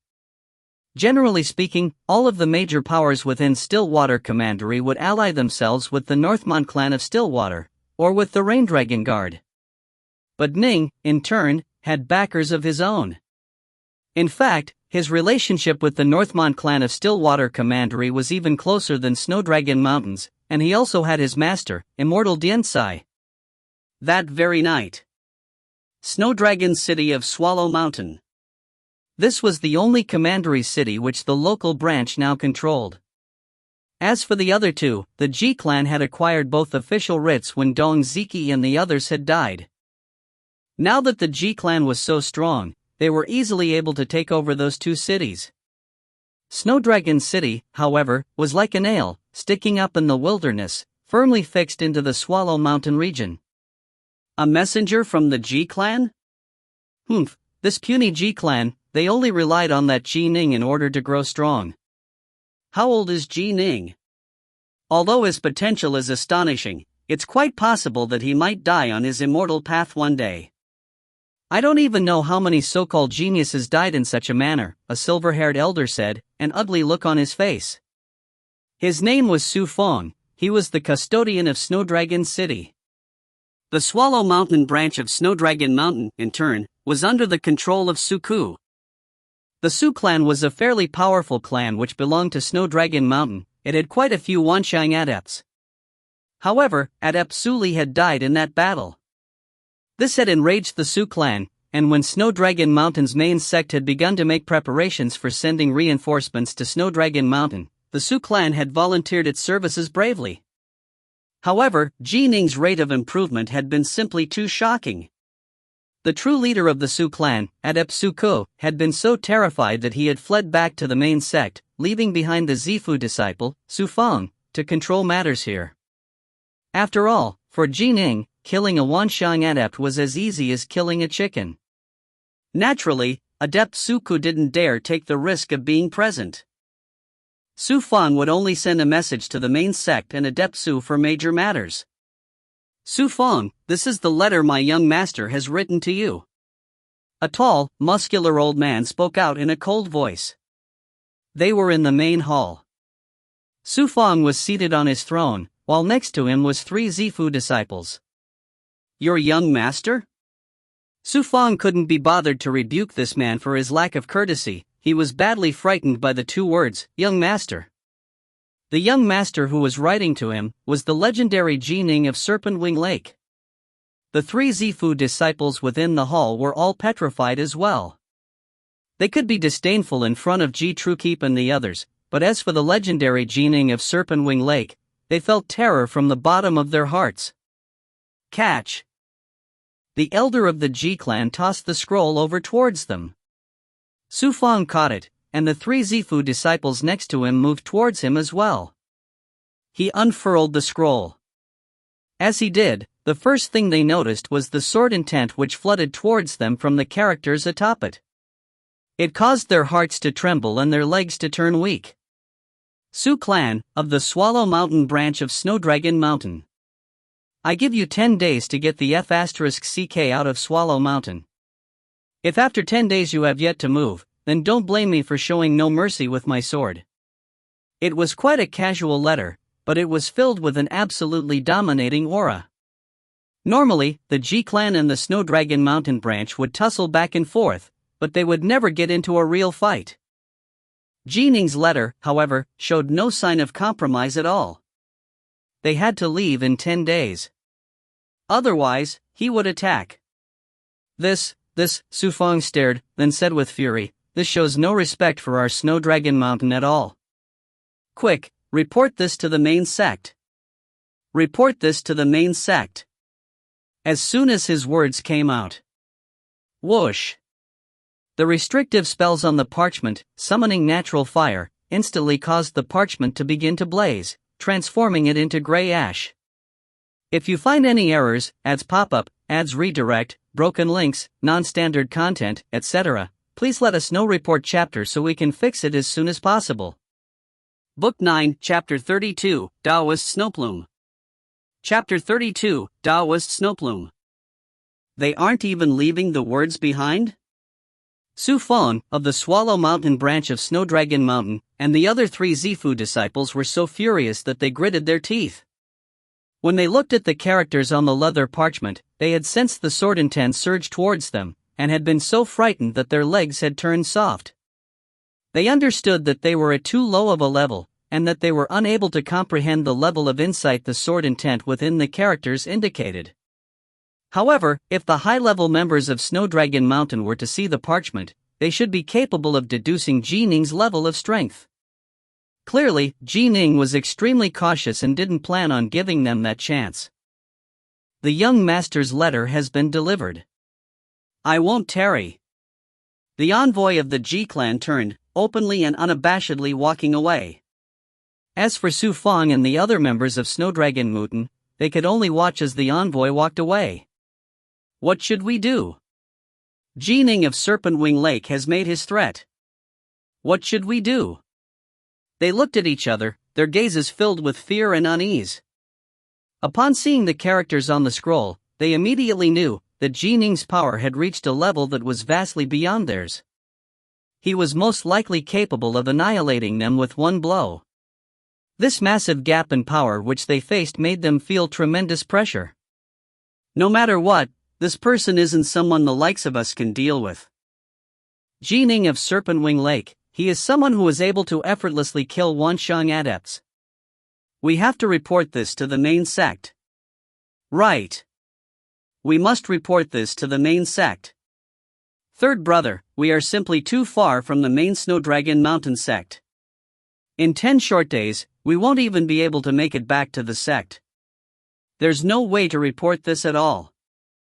Su Feng and the other 3 exchanged glances, their eyes filled with helplessness and bitterness. Right. Ji Ning had only given them 10 days, but they were only Zifu disciples. They wouldn't be able to make it back to Snowdragon Mountain in just 10 days. They wouldn't be able to alert the main sect of the letter and the threat which Ji Ning had made. There's no other options. I'll have to use the talisman, Su Feng said, shaking his head. Although there's no way to let the main sect know of the details, at least we'll be able to let them know that something happened. Right.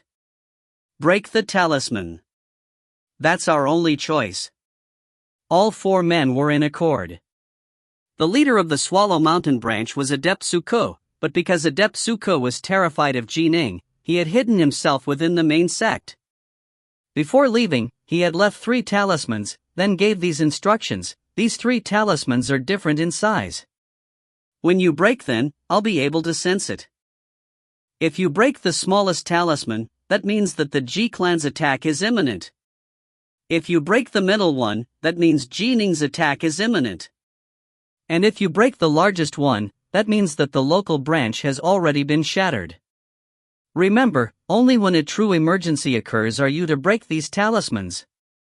These 3 talismans represented 3 different danger levels. An attack from the Ji clan? This meant that the situation wasn't that bad. After all, in terms of their relative power bases, the local branch of Snowdragon Mountain truly wasn't afraid of the Ji clan. But if Ji Ning were to attack, then things really would turn grim.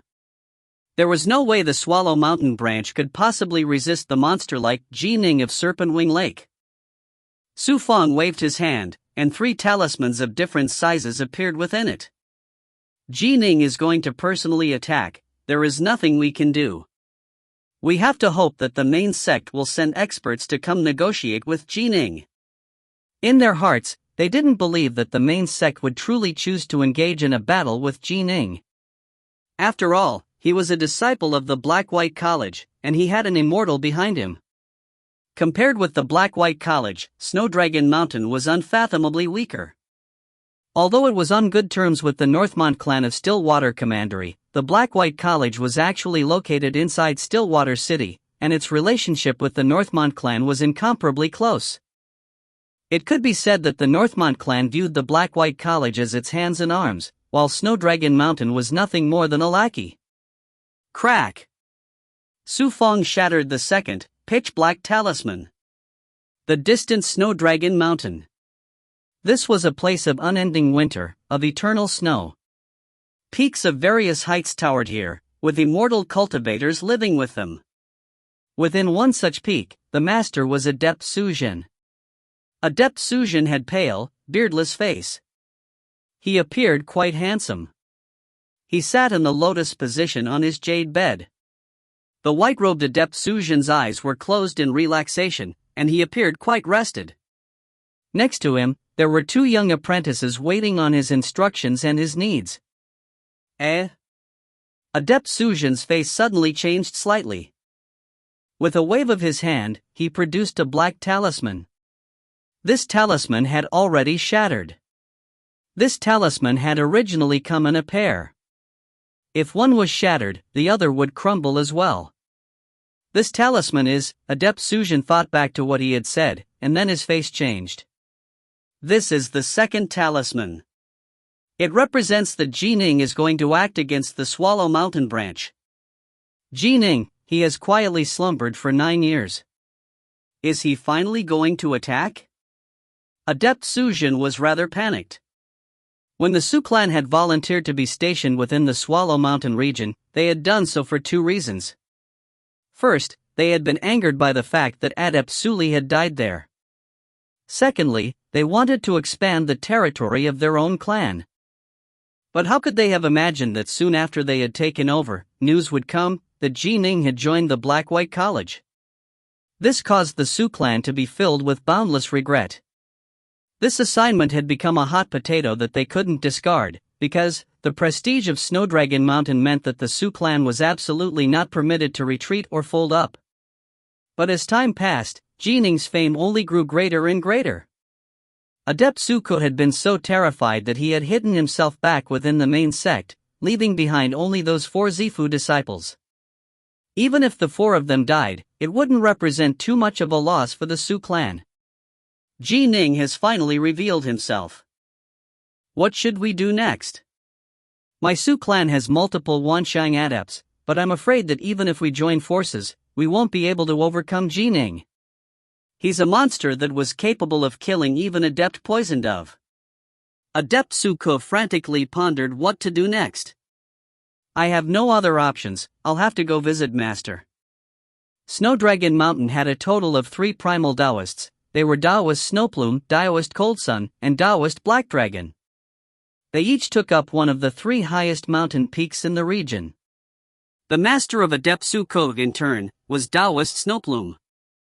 For a school of elites like the Black-White College, the primal Taoists of the 2nd-generation disciples, when interacting with the Wanshang adepts and Zifu disciples of the 3rd-generation disciples, would be fairly courteous. They wouldn't act arrogantly or show off. However, in schools with many disciples, where dragons swam alongside minnows, the more powerful one was, the more high and mighty one would behave. In the case of Snowdragon Mountain, to be one of only 3 primal Taoists meant that one really would put on a show of grandeur. Senior Apprentice Brother Su Ku requests an audience. Senior Apprentice Brother Su Ku requests an audience. First, the junior disciples guarding the gates to the mountain would make the announcement. Next, one of the 99 male Zifu disciples or 99 female Zifu disciples would go to report this to one of the Wanshang Adept's servants, who would then personally inform Taoist Snowplume. Master, Junior Apprentice Brother Suku requests an audience, a gray-robed man said, standing respectfully outside a private room. Granted. A calm voice came out from the private room. This response was once more passed out in multiple layers, and in the end, Adept Suku was finally allowed to come to the private room. Generally speaking, Taoist Snowplume would only permit disciples which the school valued greatly to remain by his side. For the likes of Adept Suku, who had no chance at all of breaking through to become primal Taoists, they had all been sent out long ago. They would only be permitted to make an occasional visit if they had something important to discuss. Your disciple greets you, Master. Adept Suku respectfully knelt outside the private room. The outside area was covered in piles of snow. The white-robed Adept Suku, kneeling there within the pristine white snow, actually made for quite a beautiful sight. Creak! The door swung open. A handsome Taoist, dressed in a feathered robe, walked out. He had a head full of long, unbound black hair, and a hint of amusement could be seen in his long, slender eyes. He was one of the 3 titans of Snowdragon Mountain, Taoist Snowplume. Taoist Snowplume's disciples all shared one commonality: they had to be handsome. He himself was an extremely handsome man, and the same was true for his disciples. The kneeling Suku, the gray-robed man by the door, all of them were exceptionally attractive in their looks. "What is it?" Taoist Snowplume said calmly. "Respected master," Adept Suku said, still kneeling, "years ago, our Swallow Mountain branch, because of the G-clan, was nearly annihilated. At that time, I went along with some of my fellow disciples and took up station there, helping to steady and firm up that branch. However, by now, Ning's level of power has reached unearthly levels. Relying on his prestige, the G-clan has shown us no consideration at all. This very day, I received word that Ning is about to attack our Swallow Mountain branch in person. I truly am unable to do anything about him, so I have come to request an audience with you, master. I beseech you, master, tell me what I should do with regards to this Ning." "Ning?" Taoist Snowplume frowned slightly. "He is going to personally attack? How did you receive this news?" "We are quite far from Swallow Mountain. I imagine that by now, our branch has already been destroyed." "It shouldn't be," Adept Suku said respectfully. "When I left Swallow Mountain, I left behind 3 talismans to my clansmen." The destruction of different talismans represented different types of news. The talisman they destroyed represented that Ning would be attacking personally. As soon as they destroyed it, I became aware of this news, and so I immediately came to visit you, master." Taoist Snowplume nodded. "I have heard of the affairs between Ning and the Swallow Mountain branch. Ning is perhaps too arrogant. Our Snowdragon Mountain has always been accommodating and unwilling to create true enmity between our 2 sides, and we even chose to pretend as though the death of Adept Suli didn't happen. After all, in truth, that year, it was our Snowdragon Mountain which suffered a loss, not their G-clan. But he views this as being insufficient. He even wants to expel our entire Swallow Mountain branch?" A hint of anger had appeared in Taoist Snowplume's eyes. How could anyone capable of becoming a primal Taoist be a pushover? Humph. No matter what, he is merely a Wanshang adept. He's not yet qualified to try and force Snowdragon Mountain into avoiding him. Taoist Snowplume said coldly, "Let's go. Accompany me to Swallow Mountain." Adept Suku and the gray-robed man were both greatly shocked. The master was going to go in person? They had originally assumed that an envoy would be sent to negotiate.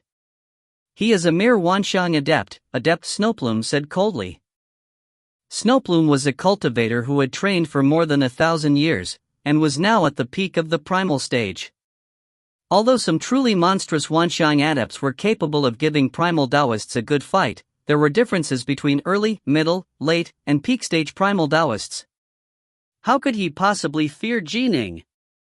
The Black-White College has a large number of Wanshang adepts. The most monstrous of them are the truly genius disciples such as Holyfire. Every few centuries, they will produce another genius, but in the end, the Black-White College still only has a few immortals. Taoist Snowplume mused to himself that becoming an immortal was no easy feat. Even if Ning is a monster, it will still be hard for him to become an immortal. And even if he does become an immortal, he will still be under the control of the Marquis of Stillwater. What can he do to us? Come, let's go take a look at this Ning and see how much of a genius he is and how much of a monster he is, for him to show such disregard for our Snowdragon Mountain, Taoist Snowplume said calmly. Yes. Adept Suku and the other all immediately bowed in acknowledgement. Shortly afterwards, a large warship, under their control, began to soar through the skies, departing from Snowdragon Mountain.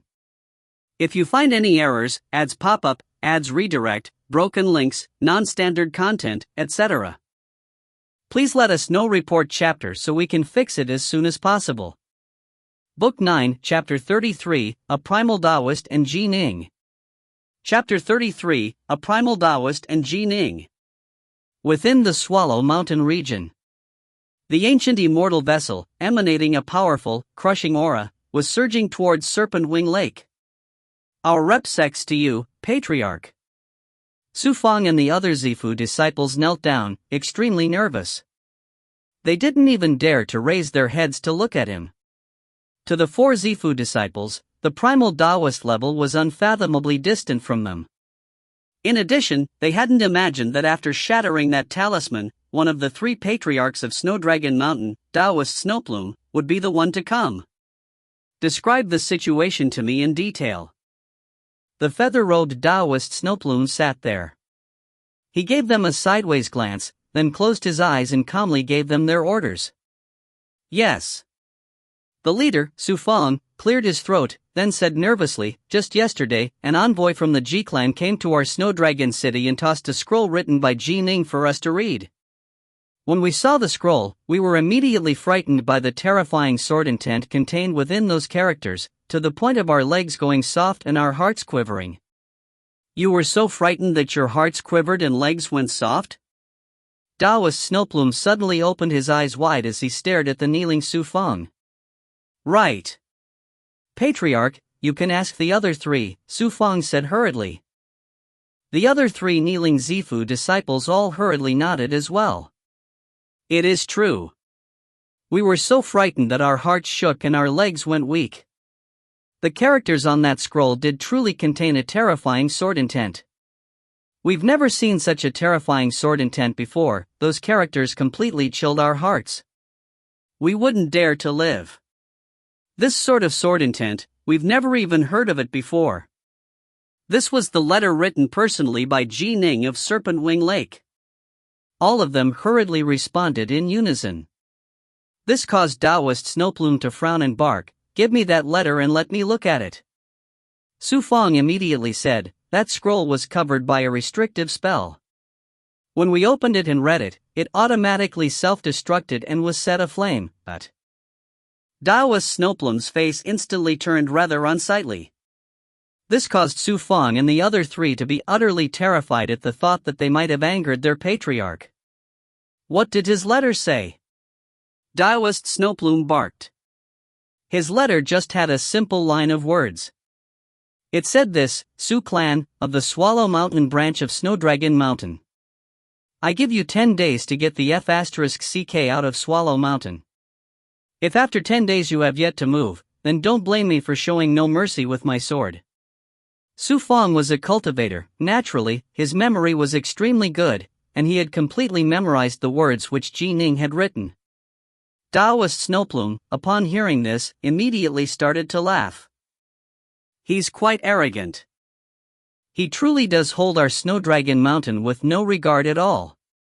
The rest of you can leave. Taoist Snowplume waved his arm.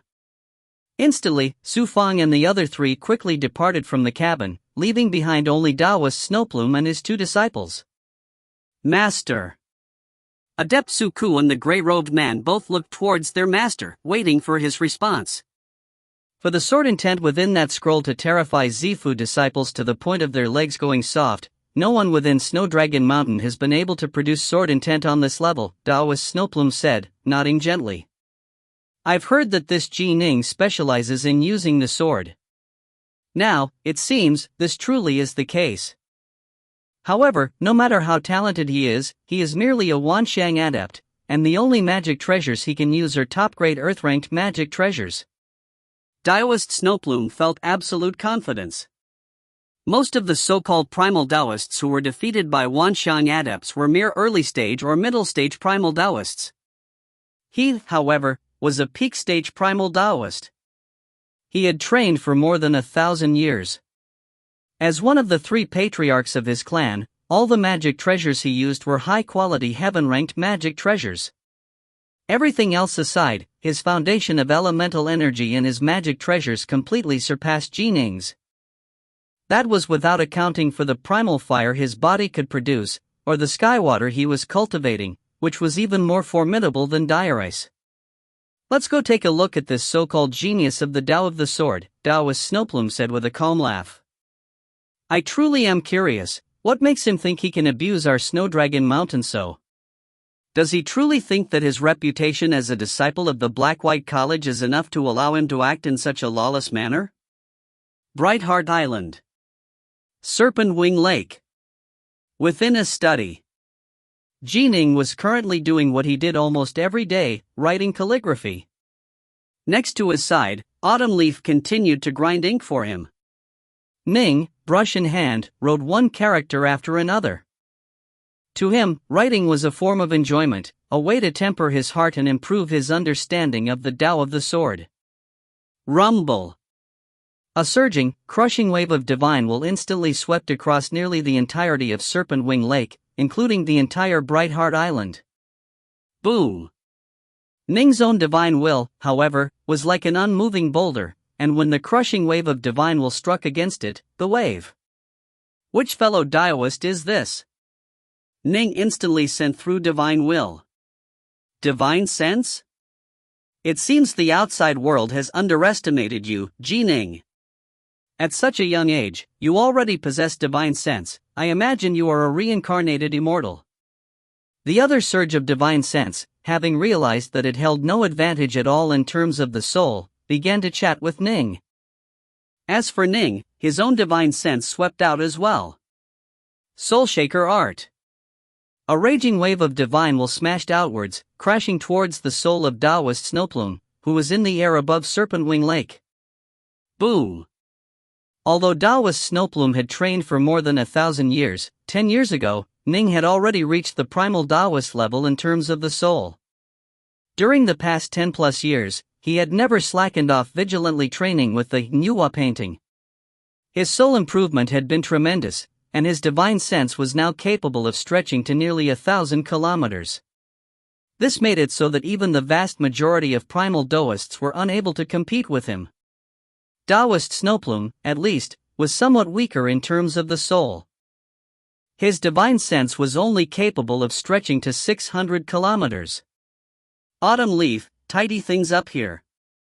I'll go and take a look, Ning said. Autumn Leaf nodded and replied, yes, young master. There was an ancient, enormous immortal warship hanging in the air above Serpent Wing Lake. The immortal cultivators aboard this ship included a feather-robed primal Taoist. It was Taoist Snowplume. At this moment, Taoist Snowplume's face changed slightly. Clearly, he was feeling some discomfort from Ning's Soulshaker art attack. However, since the difference in soul strength between the two wasn't that great, the collision wasn't able to affect him much. What a formidable Ning! Taoist Snowplume, having suffered a slight loss in secret, murmured softly to himself, no wonder he is such a monster, so he truly is a reincarnated immortal. But so what if he is? It'll be even harder to withstand the 3 calamities and 9 tribulations, Taoist Snowplume smirked. Every 3 centuries, a tribulation would descend. Generally speaking, a mental trial would accompany the tribulation, and the more one knew, the more terrifying the mental trial would be. Reincarnated immortals would have mental trials that were far more powerful than the trials ordinary cultivators would face. Thus, immortals who chose to reincarnated would initially advance at a breakneck pace, but the further they went, the harder they would find it. In turn, there were few to no reincarnated immortals who would successfully pass the heavenly tribulation to become celestial immortals. Their chance was actually far lower than the chance which most immortal cultivators faced. A reincarnated immortal? Adept Sujin and the grey-robed man looked at each other, secretly shocked. This G-clan truly did blunder into tremendous luck. A reincarnated immortal was actually born into their clan, Adept Su commused to himself. That junior apprentice brother of mine, Suli, poor bastard, he died to a reincarnated immortal. Taoist Snowplume said calmly, don't be frightened by that. So what if he is a reincarnated immortal? Many reincarnated immortals fall and perish on their immortal path, even before becoming immortals again. This is all too common. This was the truth. The likes of the sloppy Taoist and Holy Fire all had foundations for becoming immortals. However, the path of immortal cultivation was a path which went against the will of the heavens, and so the heavens would send invisible trials and tribulations, causing the vast majority of these geniuses to fall and perish. It was equally possible for reincarnated immortals to perish at the Wanxiang Adept or Primal Taoist levels. "Are you Taoist Snowplume of Snowdragon Mountain?" A distant voice rang out, a voice which shook the world. Taoist Snowplume walked straight to the helm of the ship, staring into the distance. Off in the distance, there was a fur-clad youth. He looked like an ordinary youth from a barbarian tribe, and behind him, there was an azure-robed maiden and a large, snowy white dog. They all stood there in midair, staring towards the ship. "Master, these people from Snowdragon Mountain come with bad intentions," the nearby little Ching sent mentally. "Of course they do. However, I didn't expect that my intentions to drive out their Swallow Mountain branch caused a primal Taoist to come in person." Ning stared towards the distant warship. Taoist Snowplume, standing at the helm of the immortal warship, truly did have the elegant aura of an immortal. He laughed loudly. "I am indeed. I heard that the Black-White College has produced a disciple, Ning, whose talent is astonishing and whose power is formidable. Upon my first time meeting you, I can tell that your reputation is well deserved." "You praise me too much," Ning replied. "Might I ask why you have come to my Serpent Wing Lake, Taoist Snowplume?" Taoist Snowplume, aboard his warship, spoke frankly. "I have come because of some matters between you and the local branch of our Snowdragon Mountain. Your G-clan is expanding its territory here in Snowdragon Mountain. Our local branch won't hinder you in the slightest, but I heard that you sent word ordering the branch to move away within 10 days? "That did indeed happen," Ning said, nodding. "Don't you feel that you are being a bit too arrogant?" Taoist Snowplume looked towards Ning. Ning shook his head. "Based on what I know, your Snowdragon Mountain, in establishing your headquarters, have taken over a territory of 100,000 kilometers. You have also set up numerous branches throughout Stillwater Commandery, and are constantly infiltrating into new areas and continuing to expand your branches. Can it be that your own Snowdragon Mountain is permitted to frantically expand, while my G-clan is to be so limited that we cannot even take over the Swallow Mountain region? Those who are powerful would naturally expand. How can your G-clan be compared in the same breath to my Snowdragon Mountain?" Taoist Snowplume said with a frown. "In the past, when our G-clan was weak, your Swallow Mountain branch dared to constantly invade and push forward, becoming the most powerful force within Swallow Mountain despite not being local to this place. You even dared to try and forcibly take our elemental or mine." Ning stared at Taoist Snowplume. "Now that our G-clan is powerful, can it be that we can't even expel a single branch of yours? Can it be that only you are allowed to abuse others, while our G-clan isn't even allowed to expand?" A look of anger was on Taoist Snowplume's face. "You truly are determined to exile our Swallow Mountain branch?" "Right." Ning nodded. "You are holding Snowdragon Mountain in no regard at all." Taoist Snowplume said with anger. "Think whatever you wish. The expelling of the Swallow Mountain branch is something I have set my mind on doing," Ning said, staring at Taoist Snowplume. Their gazes intersected. Taoist Snowplume instantly understood that this Ning was not going to lower his head. "Do you think that your reputation as a disciple of the Black-White College will scare me off?" Taoist Snowplume's face sank, and his voice began to echo in the skies. "I urge you to know when to cut your losses. Otherwise, today, I will personally teach you a lesson and let you know that the words you say need to be matched with an equal amount of strength." Ning stared at the distant Taoist Snowplume. He cracked his lips into a smile, and his voice also echoed in the skies. "The words you say need to be matched with an equal amount of strength. Well spoken.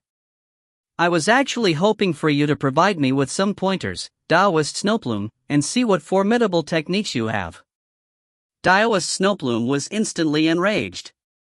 "You don't know your limits," he howled angrily, his voice echoing out like a thunderclap from an enraged god of thunder.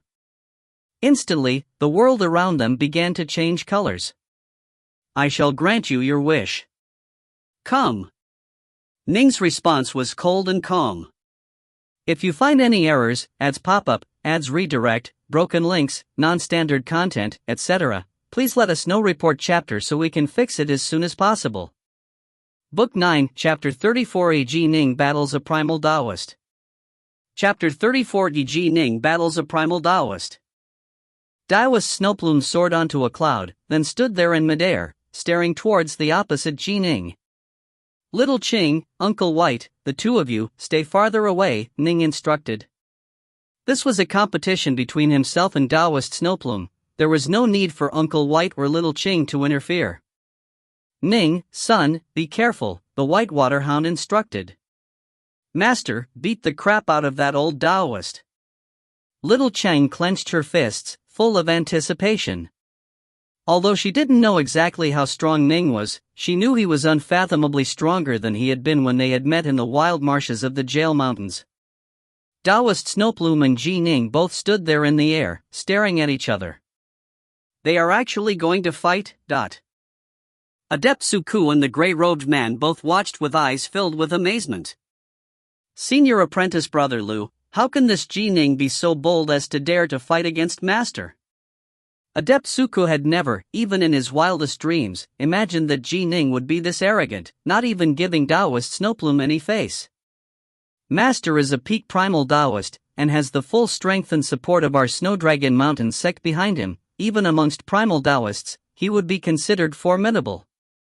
Madman. A true madman. The gray-robed man shook his head, also in disbelief. Can it be that this Ji Ning thinks that he can defeat Master? Master isn't like some of those newly ascended primal Taoists. He became a primal Taoist centuries ago. His foundation is unfathomably deep and stable, and he has gained tremendous fame. The two of them, both Wanshang adepts, were stunned. And as for the Zifu disciples on the ship? Their amazement went without saying. The large group of Zifu disciples of Snowdragon Mountain were completely shocked and dazed.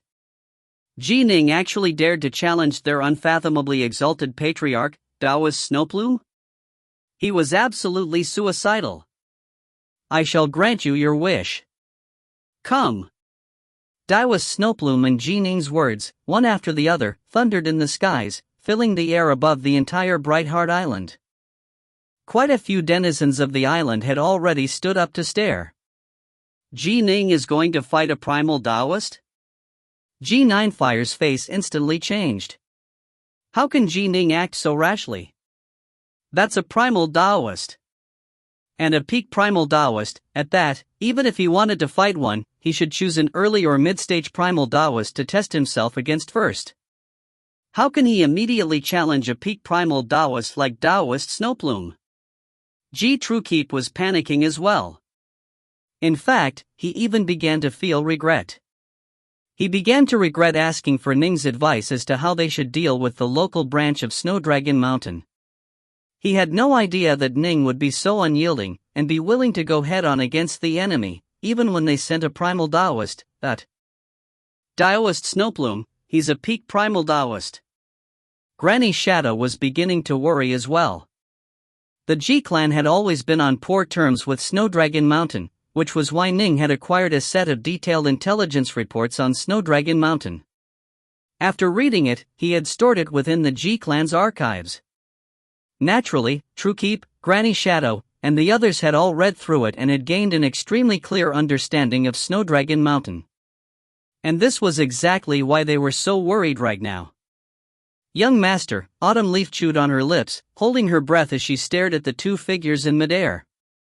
Everyone on both sides felt that Ning was playing with fire, but Ning himself knew his own level of power clearly. The reason why he dared to write such a letter was because he truly felt no fear towards Snowdragon Mountain's primal Taoists. There were differences in power amongst primal Taoists as well. The primal Taoists of the Black-White College, for example, were absolute elites amongst elites, who were even capable of giving Immortals a fight. Some of the weaker, early-stage primal Taoists, in turn, were far, far weaker. Even 9 years ago, Ning was confident in being able to escape with his life from them. It was precisely figures like Taoist Snowplume who were the most suitable for Ning to test himself against.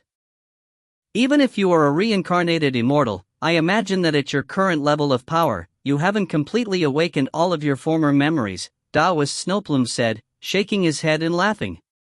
I'll let you know what the difference is between primal Taoists and Wanshang adepts. A fan suddenly appeared within Taoist Snowplume's hand. He gave it a casual wave. Whoosh! This fanning motion instantly caused flames to appear out of nowhere. A brilliant golden flame wildly rippled forth, exploding into a sea of flames that swirled towards Ning. Primal fire? Ning instantly recognized it for what it was. Primal fire was something which every primal Taoist possessed. During his adventure in the wild marshes of the Jail Mountains, the dragon whale, upon becoming a primal Taoist, had relied on this technique to burn Adept Redbud to death. However, at that time, the dragon whale had only been an early-stage primal, and so the power of his primal fire wasn't strong enough. It was far weaker than Taoist Snowplume's primal fire. Condense. Ning let out a soft chant. Instantly, a lotus flower colored red and green suddenly appeared out of nowhere.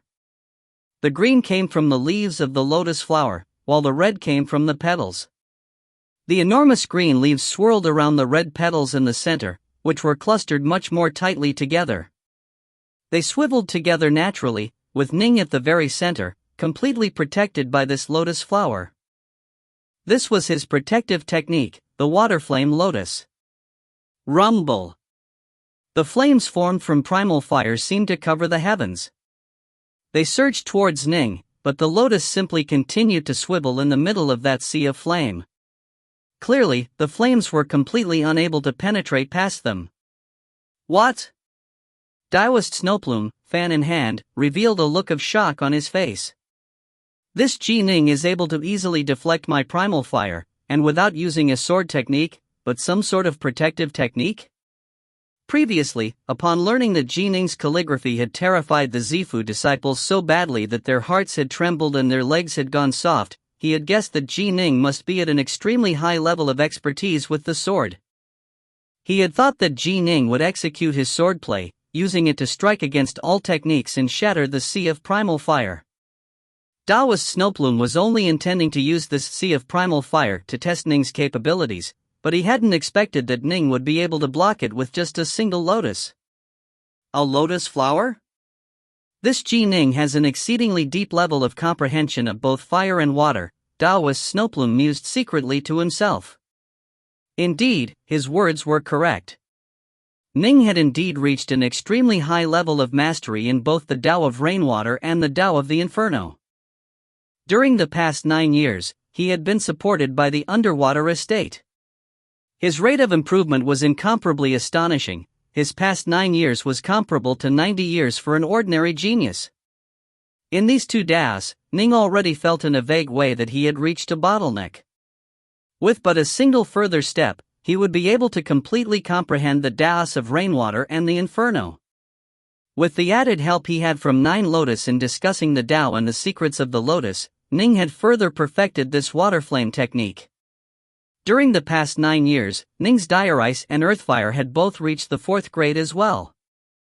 With Dire Ice and Earthfire assisting the Divine Solar Tattoo and Divine Lunar Tattoo on his body in activating the natural fire and water of the world, and with his comprehension of the Tao of Rainwater and the Tao of the Inferno, and with his additional prowess in the mysteries of the Lotus, the current water flame Lotus had been formed, which was now a supremely skillful protective technique.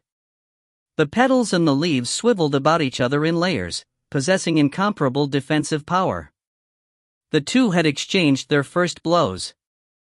One had unleashed a sea of primal fire, while the other had created a lotus within the sea. This caused the spectators on both sides to feel incomparably nervous.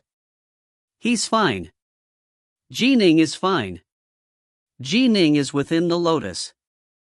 The Ji clan side let out sighs of relief. What technique did this Ji Ning use? The primal fire which Master has been cultivating for centuries isn't able to do anything to him? Snow Dragon Mountain began to grow nervous. In midair. It seems you truly do have a bit of talent, Taoist Snowplume barked coldly.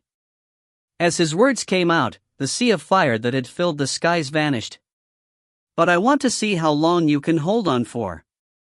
One drop of water after another began to appear in the skies.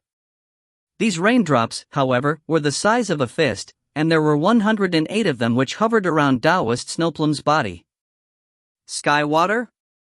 Ning revealed a look of curiosity and excitement on his face.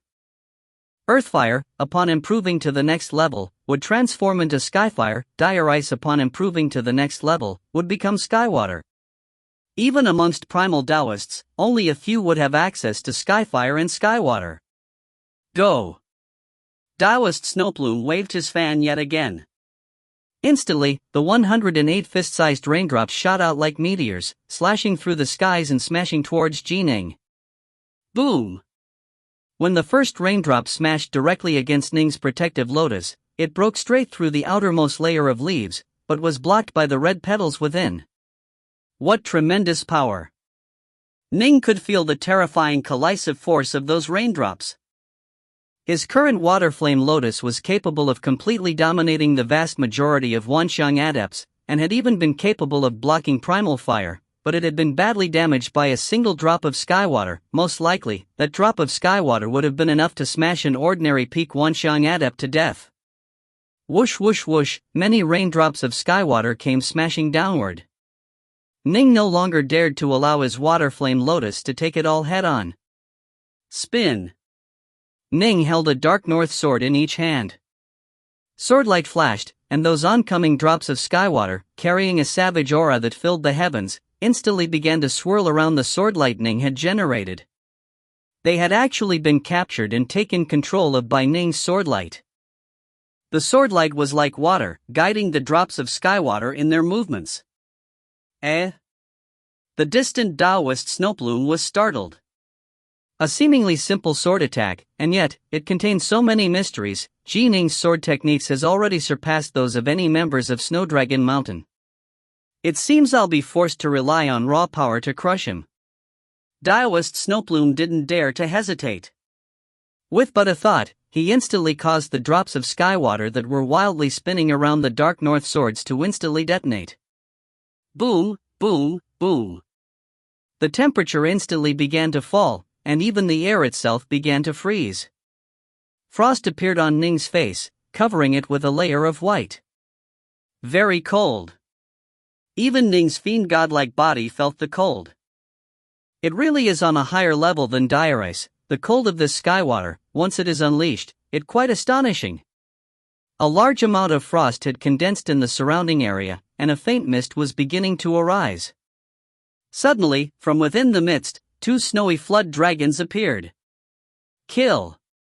The distant Taoist Snowplume had finally unleashed a killing blow, the powerful magic treasure which he used to shock the world, the binary diffraction swords. The binary diffraction swords were actually two swords, one yin and one yang. The swords would transform into a pair of flood dragons with astonishing power. These were rare magic items, even amongst heaven-ranked magic items.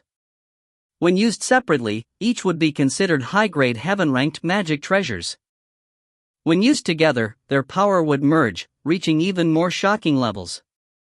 Master has executed his binary diffraction swords. That's the binary diffraction swords. This Ning is so incredibly powerful, he's actually forced Master to use his binary diffraction swords. Even if he loses, he has much to feel proud about. The two distant spectators, Adept Suku and his senior apprentice brother, both felt stunned. For their master to have been forced to use the binary diffraction swords, it meant that the other options which their master had would not be enough against Ning. Suddenly, a loud laugh. So these are the binary diffraction swords? With the loud laughter, Ning, who had been standing in midair unmoving the entire time, suddenly manifested a pair of black wings behind his back. At the same time, his body suddenly grew in size as he transformed into a 30-meter-tall giant. A heroic, terrifying fiend god's aura instantly spread out, causing all of the spectators to feel their hearts freeze. A divine ability. The heavenly transformation divine ability. Adept Suku and the others, including the Whitewater Hound, Little Ching, and Ninefire, were all speechless. They all knew of the heavenly transformation divine ability, but generally speaking, one would only transform to 10 meters or so in height, while powerful users might increase to 15 meters in height. Ning, however, had actually transformed to 30 meters. His heavenly transformation had made him an enormous giant with astonishing power. Boom! The 30-meter-tall Ning had wings on his back, and the water flame lotus around him.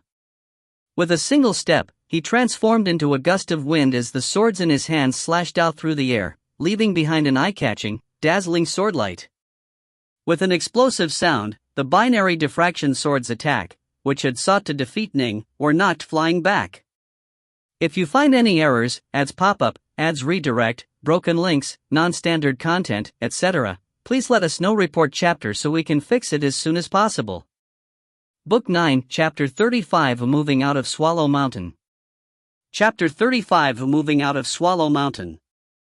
The distant Taoist Snowplum's face completely changed. Ning's power was even greater than he had expected, but as one of the 3 patriarchs of the sect, how could he just give up so easily? Bang! Bang! The swordlight of the binary diffraction swords, which had been knocked flying back, suddenly increased tremendously in brilliance. One sword completely transformed into a flood dragon whose entire body glowed with blue light, while the other transformed into a flood dragon whose entire body glowed with golden light. These 2 flood dragons of swordlight were each 300 meters long, and the scales on their body were clearly visible. The eyes of the double dragons were filled with a killing intent, as though they were alive. The 2 flood dragons of swordlight, their power having explosively increased, let out earth-shaking draconic roars as they charged straight towards Ning. Ning, despite being 30 meters tall, felt pressure from this attack. The Dark North swords in his hands once more sliced out, as though preparing to chop apart the heavens themselves as they once more left that dazzling scar of swordlight in the skies. Bang! Bang! Ning's entire body trembled. He felt as though he had been struck by 2 giant mountains. He couldn't help but be knocked back several steps by the collision. What a fellow! Ning wasn't shocked, rather, he was delighted. The black wings on his back began to tremble as he used the wind wing evasion, and for a moment, he seemed to be a ghost as he once more charged forward. Yin Yang, divide and transform. The distant Taoist Snowplum's face was extremely solemn as well. He now viewed Ning as a true, worthy opponent. The Azure Flood Dragon and the Golden Flood Dragon of Swordlight, high in the air, once more let out a series of earth-shaking dragon roars as they wildly enveloped Ning with their attacks. As for Ning, the Dark North swords in his hands, he clashed against them repeatedly, and with each collision, the surrounding air blasted apart and distorted. Even the water of Serpent Wing Lake below them began to distort, with troughs of many dozens of meters and massive waves of many hundreds of meters. Even at a distance of 10 kilometers, Ninefire, Truekeep, Granny Shadow, Autumn Leaf, and the others who were on Brightheart Island all felt a savage wind sweep towards them. What tremendous power! Ning is actually this powerful. Ninefire and the others were all speechless and stupefied. The distant, 30-meter-tall Ning was like an exalted god of the heavens, battling against those 2 massive flood dragons. He's actually able to battle a peak-stage primal Taoist to a standstill? That's one of the 3 patriarchs of Snow Dragon Mountain. Too strong. It's only been 10+ years since the battle at Oxhorn Mountain, but Ning has advanced to such a level. If each one were still alive, he would definitely be incomparably delighted. Ninefire and the others were both stunned and excited. After all, the incomparably dazzling figure before them was the ultimate expert of their G-clan. The G-clan's side was excited and animated. Snow Dragon Mountain's side, however, was shocked and enraged. Ning, who was battling in midair against the 2 flood dragons of Swordlight, suddenly began to move in a different way. The extremely forceful and dynamic swordplay suddenly became incomparably reserved and stately. Bang! Bang! The sword light in the air seemed to have transformed into the light of the moon. It was incomparably soft. It also seemed like the caress of a lover. Silently, soundless, the two flood dragons of swordlight began to crumble. What? Taoist Snowplume was shocked. This sword technique, yin-yang, divide and transform, was an extremely powerful one. And yet, even this technique was unable to resist Ning? Holding nothing back, he immediately unleashed the most powerful technique available to him, binary commingling. Those two flood dragons of swordlight, on the verge of collapse, actually began to twist into each other, connecting into each other as though they were two living creatures bound into one body. The commingling flood dragons of swordlight supported each other, reinforcing each other's deficiencies and completely blocking Ning's sword technique. In terms of profoundness of sword techniques, he is absolutely inferior to me. Ning knew this quite well. However, the foundations of Taoist Snowplume are simply too strong, and those two heaven-ranked swords are also exceptionally powerful. The Dark North swords were blood-forged weapons. The more one used them to kill, the more death energy and baleful energy they would absorb and the more powerful they would become. However, during the past 9 years, Ning hadn't killed many people, and so these Dark North swords continued to be the equivalent of top-grade Earth-ranked magic treasures. Compared to the binary diffraction swords, they were unfathomably weaker.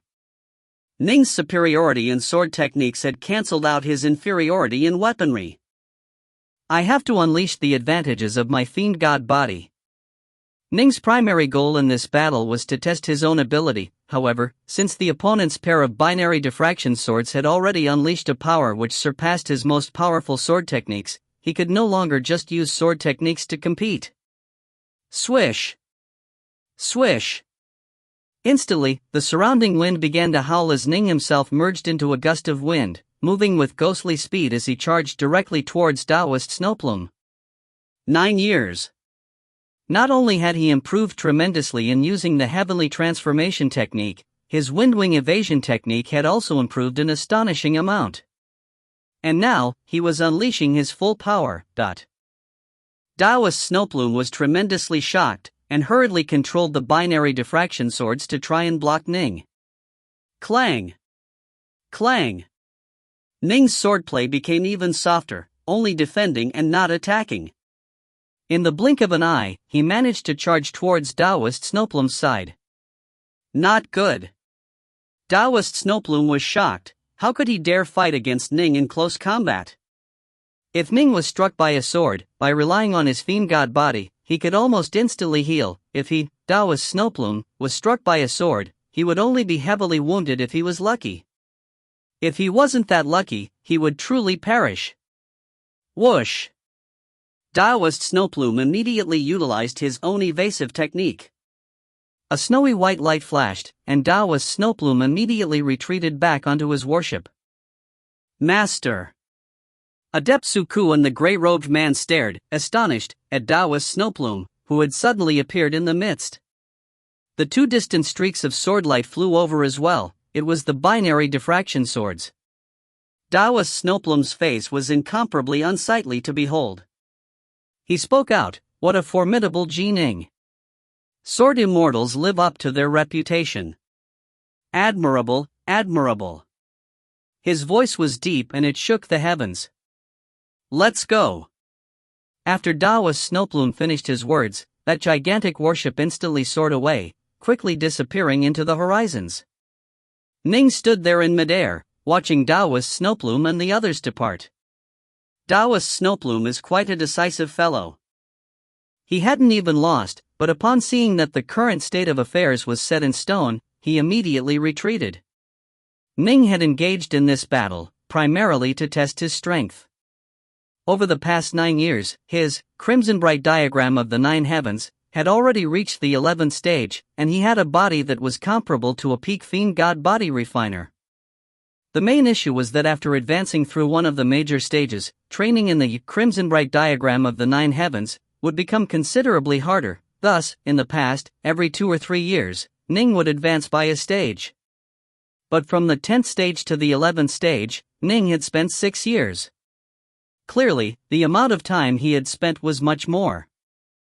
Still, at least his fiend god body was all but perfect, superior to the likes of Bloodshadow. In addition, he also had the divine ability, Star-Seizing Hand. Upon using it, his power was no less than that of a peak primal Taoist's. And this was with his Star-Seizing Hand being only at the first cycle. If he were to train to the second cycle of the Star-Seizing Hand, then the power would be even greater. The training method of the Star-Seizing Hand was known as the 6 cycles of the Star-Sizer. At the Zifu level, one could train in the first cycle. At the Wanshan level, one could train in the second cycle. And so on and so forth. However, training in the Star-Seizing Hand required a large amount of precious essences of the 5 elements. A large amount of external support was required. When Ning had trained in the first cycle in the underwater estate, he had used the 5 elements essence left behind by Taoist 3 lives. Now, however, to train in the second cycle, Ning would have to go seek out the precious essences by himself. During the past 9 years, although Ning had collected quite a few treasures, he was still far from having enough. A divine body and divine abilities, with these two, I'm comparable to a peak primal Taoist key refiner, Ning sighed to himself. My swordplay has reached the 5th stance of the 3-foot sword, and is at a level even higher than his. But I'm at a disadvantage in terms of weapons. My Dark North swords cannot compare to his binary diffraction swords. The binary diffraction swords even possessed some rudimentary sentience. Those 2 transformed flood dragons held a degree of sentience in their eyes, but it only made sense. After all, these were high-grade heaven-ranked treasures. Upon reaching the higher immortal ranked treasures, then a treasure spirit would emerge, such as the Black Bull of the underwater estate, which was the spirit of the immortal ranked magic treasure which Immortal Juhua had left behind. Master Ji Ning. Young Master. A distant group of people, riding on a leaf-type magic treasure, were flying towards them. Ninefire and the others were all in a state of delight and excitement. Good heavens! That had been a peak primal Taoist. He had actually been forced to retreat by Ji Ning. They could tell that when fighting against Taoist Snowplume, Ning hadn't been at the slightest disadvantage. My Ji clan is about to truly rise to prominence, to true prominence. Ninefire roared with laughter. Ha, Ji Ninefire, even at the moment of my death, will be satisfied. How many years, how many years? My Ji clan has finally produced such a figure. Ji Ning, I trust that soon, your name will be known throughout Stillwater Commandery. Your name will be known throughout Stillwater Commandery.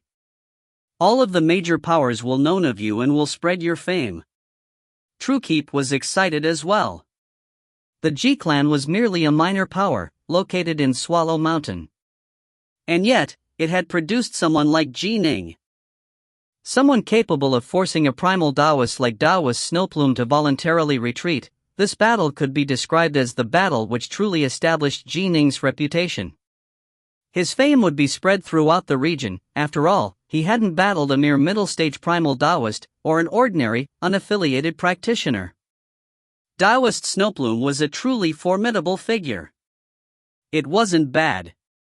I didn't achieve victory, after all, Ning said.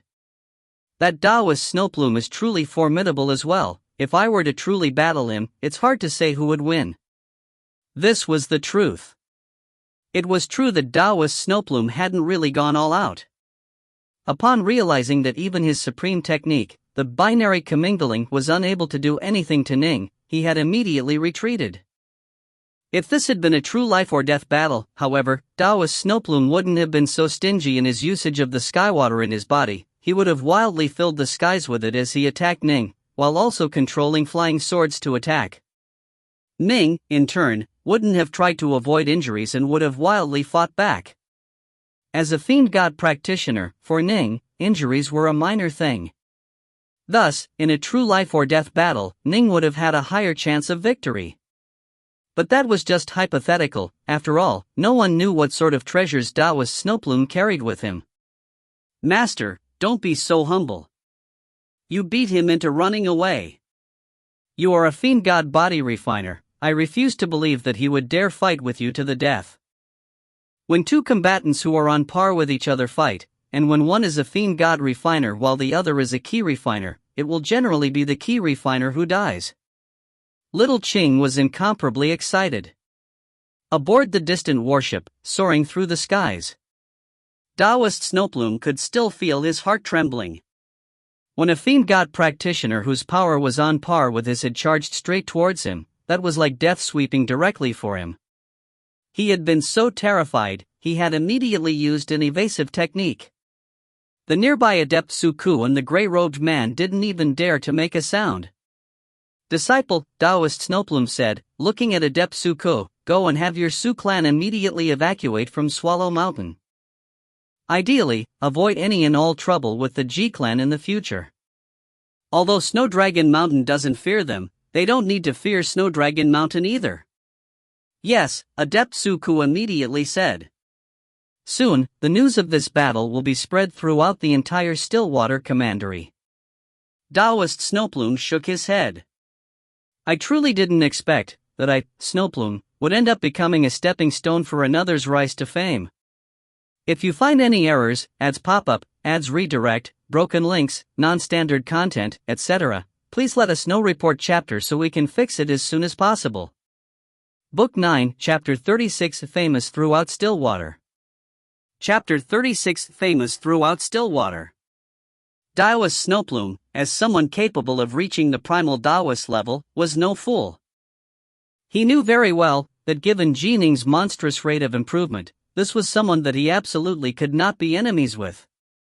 Ning had only been alive for 30 short years, but he was already comparable to Taoist Snowplume, who had trained for 1,000 years. All of you, listen clearly. Taoist Snowplume swept the crowd with his gaze. You are absolutely not permitted to antagonize Ning. If you do, even my Snowdragon Mountain will find it difficult to protect you. All of them assented. Nobody who had witnessed the earlier battle had the courage to go antagonize Ning. News of this battle spread with astonishing speed. Taoist Snowplume didn't issue an order of silence to his subordinates, because he knew that even if Snowdragon Mountain didn't spread the news, the G-Clan would. Given the situation, it was best for them to pretend to ignore it all and allow the news to spread. Given this Ning's rate of improvement, I imagine that very soon, he will become even more illustrious and famous. For me to be the stepping stone to fame for someone like him, it's not that embarrassing. This was how Taoist Snowplume tried to console himself. The news quickly spread to the center of the entire Stillwater Commandery, Stillwater City.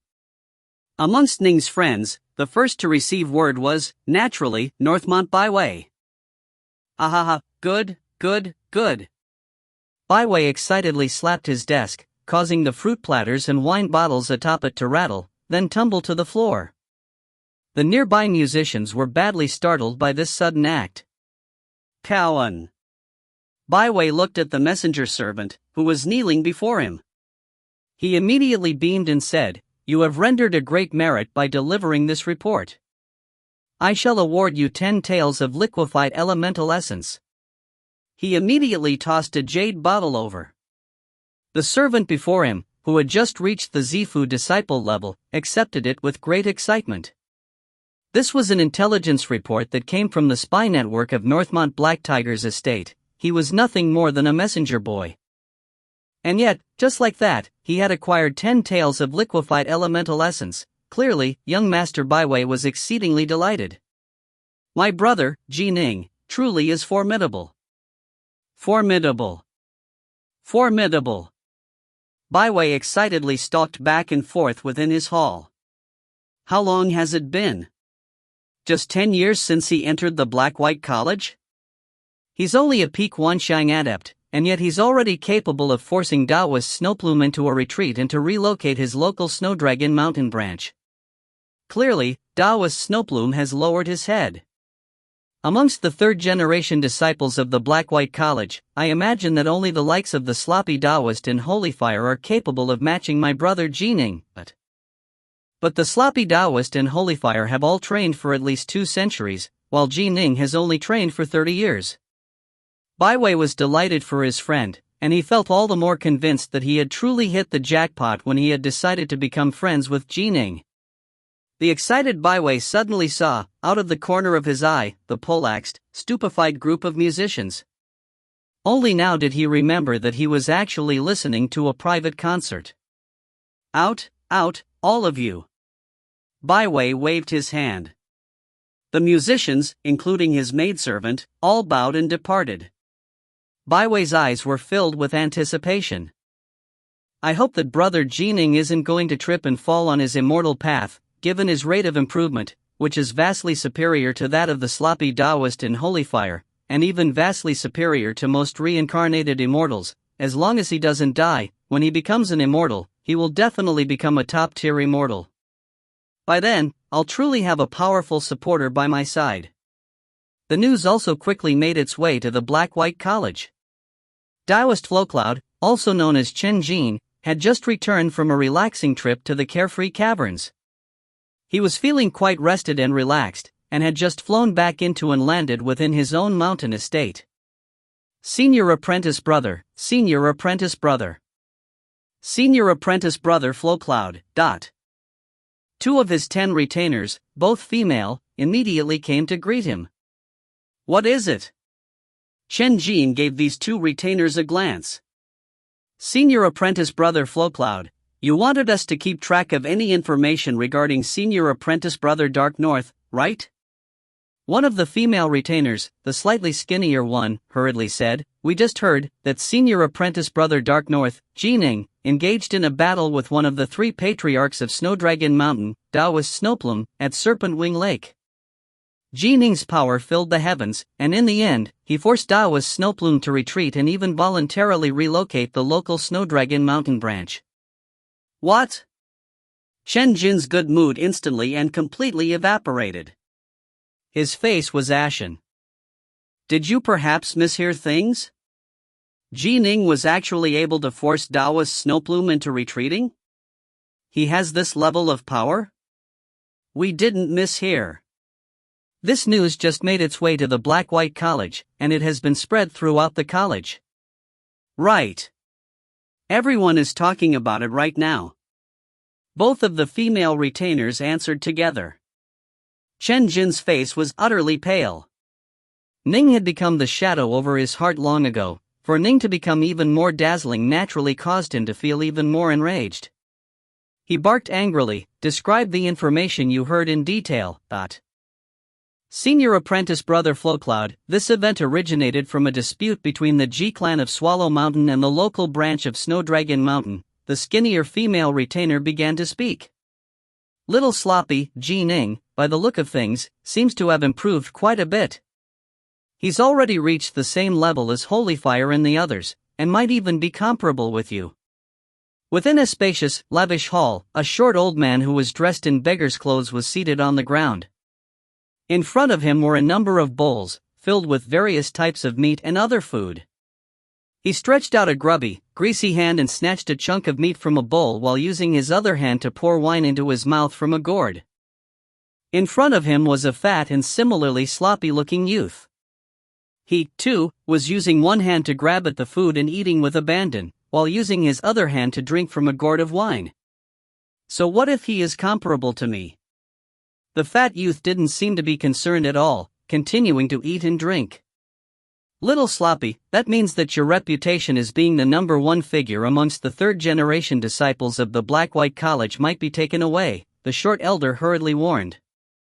The fat youth shook his head. When I first joined the Black-White College, I was completely unremarkable.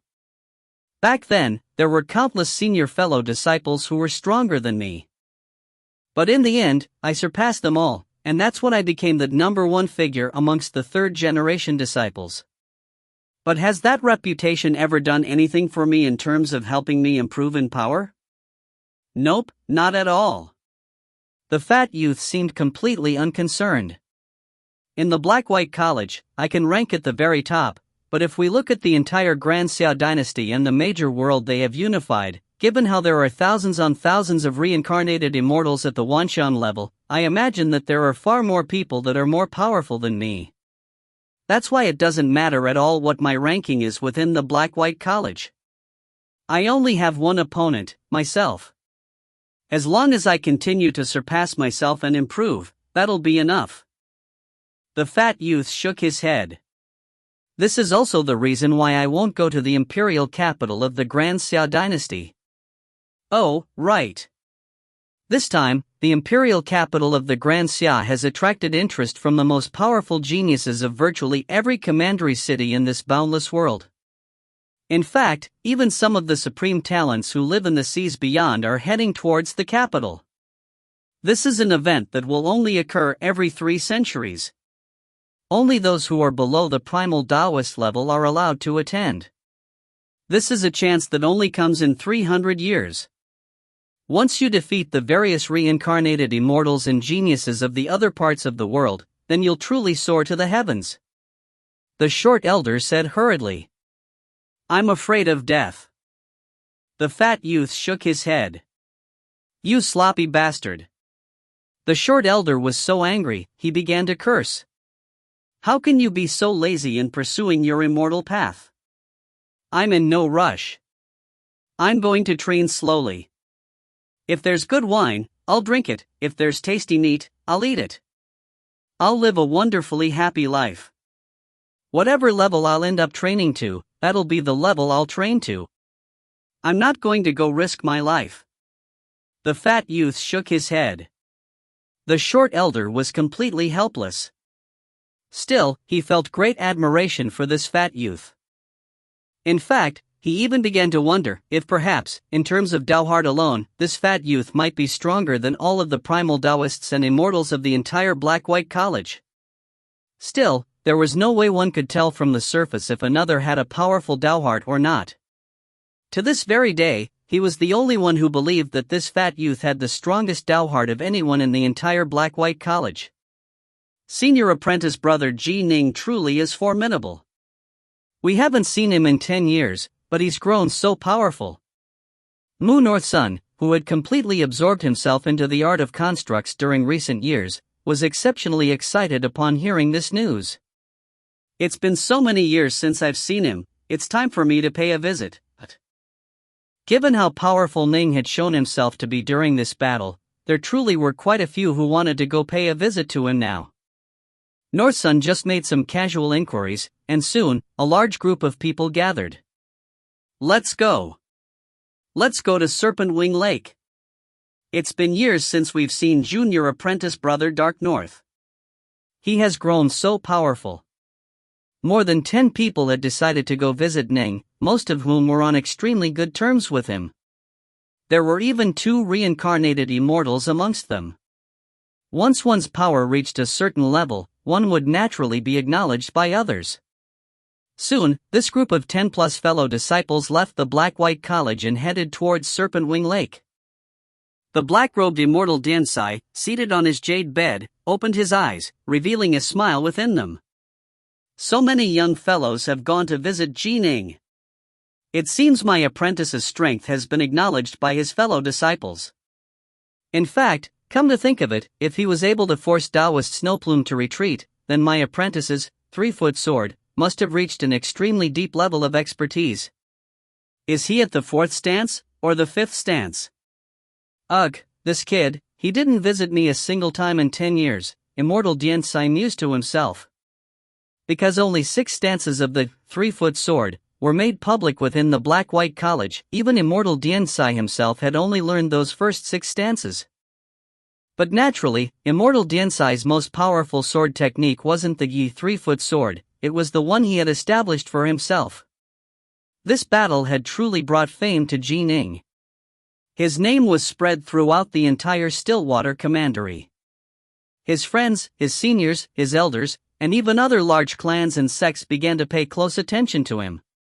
From this day onward, Ning had become one of the notable, well-known figures of the Stillwater Commandery region. In the distant Highwater Commandery, the Dongyan Mountains. Within a quiet, secluded cave, a snowy white-robed Nine Lotus was seated in the lotus position atop a boulder. She had been trapped within this myriad lotus's cave for nearly 9 years now. Almost every day, she came to try and break through the formation, but the formation set down by the forefather of the Dongyan clan was a reflection of one's Dao heart. To break the formation, one had to thoroughly comprehend one's own Dao heart and to thoroughly understand oneself. Nine Lotus had never been successful. Mistress, mistress. A voice rang out from outside. Nine Lotus opened her eyes. What is it? Although she couldn't leave, her servants could still bring her news from the outside world through the most simplest of methods, by standing outside the cave and shouting towards her. Mistress, we just received word that the G clan of Swallow Mountain has forced the local branch of Snowdragon Mountain to leave. This caused one of the three patriarchs of Snowdragon Mountain, Taoist Snowplume, to be angered and personally make a trip to Serpent Wing Lake. However, that Ning wasn't willing to lower his head at all, and so he and Taoist Snowplume got into a battle, the servant said. Nine Lotus was instantly furious, frantic, and concerned. That idiot! How could he be so forceful about it? That's a peak primal Taoist. Taoist Snowplume used his supreme techniques with the binary diffraction swords to battle against Ning, but Ning used his divine ability to transform into a 30-meter-tall giant. He unleashed an incomparably astonishing sword technique, and was actually able to force Taoist Snowplume to voluntarily retreat, and even lower his head and have the Swallow Mountain branch leave, the servant said. What? Nine Lotus was astonished. If you find any errors, ads pop up, ads redirect, broken links, non-standard content, etc., please let us know. Report chapter so we can fix it as soon as possible. Book 9, Chapter 37, Leaving the Myriad Lotuses Cave. Chapter 37, Leaving the Myriad Lotuses Cave. Nine Lotus was truly surprised. Although she felt great admiration for Ning, the young, handsome, fragile-looking Ning made her think of her own younger brothers. Nine Lotus felt an almost maternally protective instinct towards Ning, and the fact that he loved to lie in his boat and drift above the waters of Serpent Wing Lake further stirred the soft feelings inside her. She knew that Ning was extremely talented, but she hadn't expected him to be this talented. His level of monstrousness had already surpassed what even she had imagined. The Black-White College has 3 reincarnated Immortals at the Wanshan level. Senior apprentice Sister Yue has spent the least amount of time training, while the other 2 reincarnated Immortals have trained for more than 90 years. Ning has only trained for 30, but he's already comparable to the 2 of them, and perhaps even stronger. Nine Lotus suddenly began to feel a bit of panic in her heart. It was as though her Ning had surpassed the limits of what she could comprehend and control. What's going on with me? Why am I panicking? Why am I so uneasy?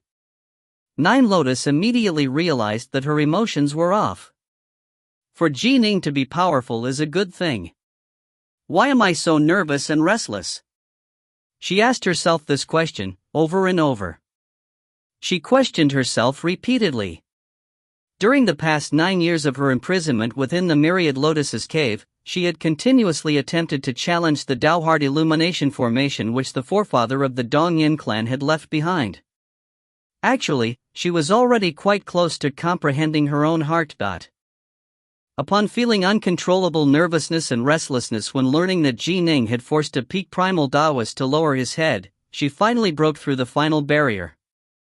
This is me? Nine Lotus suddenly calmed down. Her eyes no longer appeared lost, the only thing left was the calmness of the vast, endless sea. So this is who I am. I'm used to being in control. I like to control everything. I want to be in control of everything I am surrounded by. I am going to command the Dongyan clan and lead it to greater heights, to spread my name throughout the entire Grand Xia dynasty.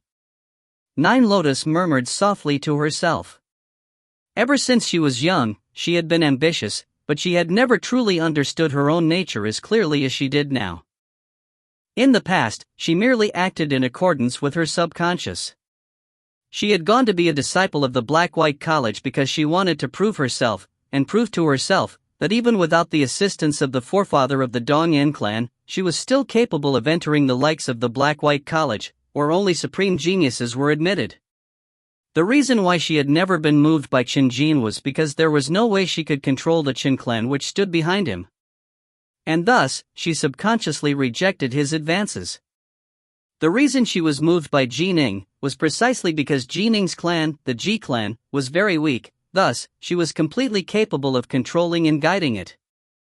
Ning himself was extremely talented, but his talent was still within the realm of what she, as the next leader of the Dongyan clan, was capable of controlling. So long as Ning did not become a celestial immortal, he would not be out of her sphere of control. Most importantly of all, Ning's parentage and history had truly moved her inner heart. She wanted to protect him. He's even more powerful than I had predicted. Understanding her own nature, Nine Lotus now calmed down. However, even if he truly does become a celestial immortal in the future, that'll be something that happens many, many years from now. After so many years together, the affection between the two of us will become incomparably deep and stable. In her heart, Nine Lotus didn't truly believe in love at first sight. She believed more in love built up over time. The forefathers said that becoming Tao companions means being willing to die for each other, Nine Lotus murmured to herself. Perhaps I'm not yet able to do that for him, but in 1,000 years, I believe that I will truly, wholeheartedly, be willing to die for him. He'll be willing to die for me too. Nine Lotus no longer hesitated, she immediately walked towards the Grand Formation. The Grand Formation of the Tao Heart had impeded Nine Lotus for nearly 9 years, but this time, it no longer did. Nine Lotus walked out of the Myriad Lotus's cave. Mistress. The female servant outside, upon seeing Nine Lotus walk out, immediately knelt down in surprise and delight. Congratulations and felicitations, mistress. Nine Lotus smiled slightly. That very day, Nine Lotus left the Highwater Commandery and the Dongyan Mountains, heading towards Swallow Mountain of Stillwater Commandery. The sun was brilliant this day. The forefather of the Dongyan clan, still leisurely fishing within the gorge, revealed a look of surprise on his face. He murmured softly to himself, Ruyan, although she physically appears very similar to you, and on the surface has a temperament similar to yours, her true nature is completely opposite to yours. Nine Lotus' heart is far stronger and harder than yours. She truly was born to lead. It seems that when I chose her to be the next leader of the Dongyan clan, it was a choice that will lead the Dongyan clan to great glory. Serpent Wing Lake. Bright Heart Island. Northmont Baiwei and Ji Ning were seated facing each other, toasting each other and laughing and chatting loudly and happily. Right. There's one thing that you never found out about, Baiwei suddenly said. What is it? Ning laughed. The one who killed Yu Dong and Adept Moon Crescent was you, right? Baiwei first set up a restrictive spell around them, blocking out all sound, then continued to speak softly. Ning didn't hesitate, he immediately nodded. He had originally asked Baiwei to help acquire the intelligence reports regarding Yu Dong, Shuai, and Dong 7. It wasn't strange that Baiwei would be able to guess that he had done the deed. Adept Moon Crescent had an extraordinary background, Baiwei said softly. What background? Ning was startled, although he had guessed it this long ago, which was why he had been so cautious. Adept Moon Crescent was a retired immortal cultivator of one of the secret immortal armies our Northmont clan controls, the Shadow Army, Baiwei said seriously. You should know that after having experienced life and death battles with each other repeatedly, soldiers develop extremely deep ties with each other. Incredibly few manage to survive all the way into retirement. If any retirees are killed, then their old brothers will definitely stand up for them, and in fact the entire Shadow Army will support them, because they have to be able to guarantee that the retirees will have safe, comfortable lives in their final years. Ning was shocked. So this was the situation? It really had been a secret immortal army of the Northmont clan of Stillwater? Given the Northmont clan's intelligence network, they should have already found me out. Ning frowned. If they did, you wouldn't have been able to spend the past 10 years in security and peace. Baiwei shook his head. Ning's battle with Qinjin had been after spending a year back at Serpent Wing Lake, and then he had spent nearly 9 more years. Indeed, he had been back for nearly 10 years. Baiwei said softly, "The Shadow Army's investigation traced the clues all the way to my estate, the Northmont Black Tiger estate. However, in the end, the Shadow Army is in service to our Northmont clan of Stillwater. They wouldn't dare do anything to the Northmont Black Tiger estate, and so in the end, our estate stonewalled them. The Shadow Army was forced to just give up.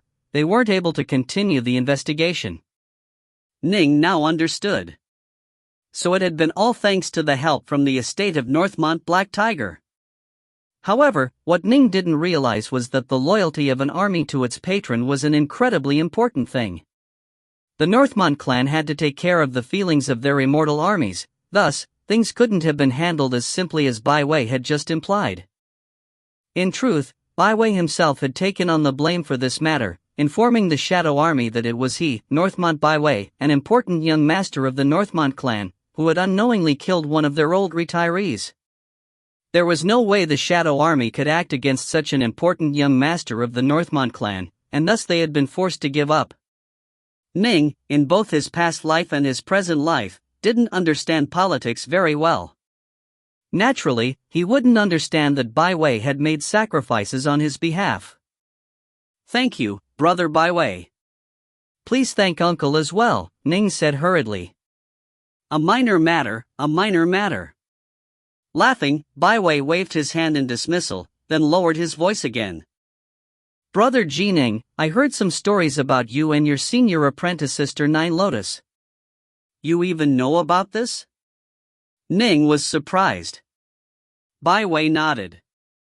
"One time, when I was drinking at the Carefree Caverns, I invited Holy Fire over. At that time, Jin was present as well.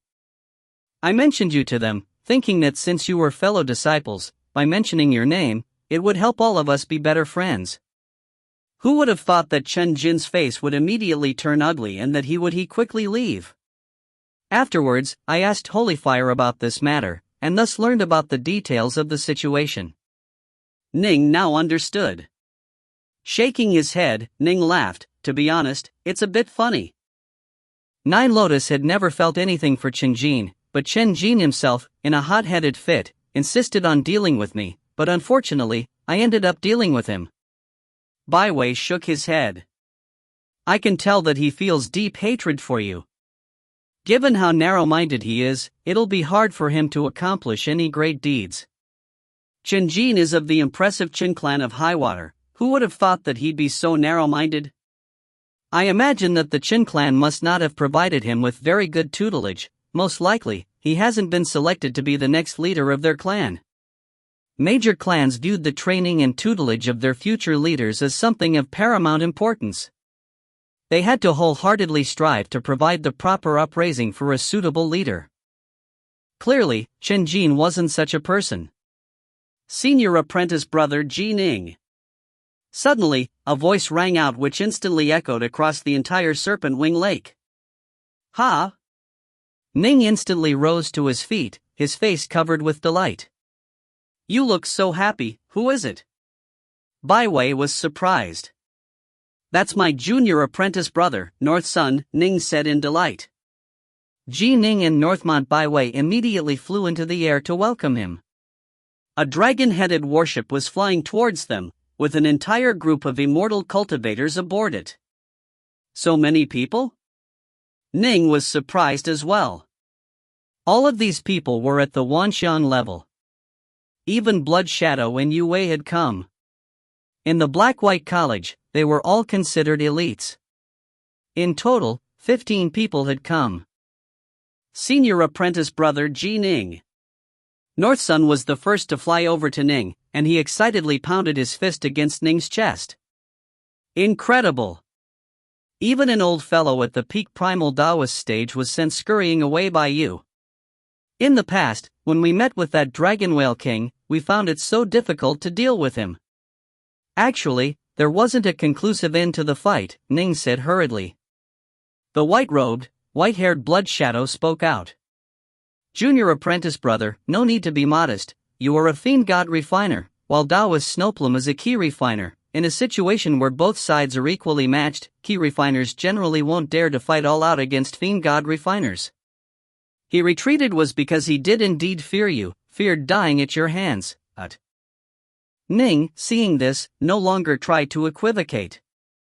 Junior apprentice brother Ning. A beautiful, black-robed maiden looked at Ning. Senior apprentice sister Yue. Ning hurriedly acknowledged her. During his first Dao debate, in the end, it had been Yue who defeated Ning. During the past 9 years, when Ning had gone to the Rain-Dragon Guard branch to accept missions, he heard some news about Yue. During the past 9 years, she had become a brilliant star as well, and had even defeated a middle-stage primal Taoist. Her reputation was outstanding and no less than his.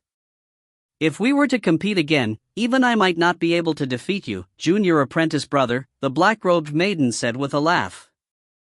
Senior apprentice sister, you are being too modest, Ning said hurriedly. Let me make the introductions. You probably don't recognize these people yet. The black-robed maiden pointed to a nearby gray-robed man with deep eyes. This is senior apprentice brother Vast River. He is often adventuring in the outside world.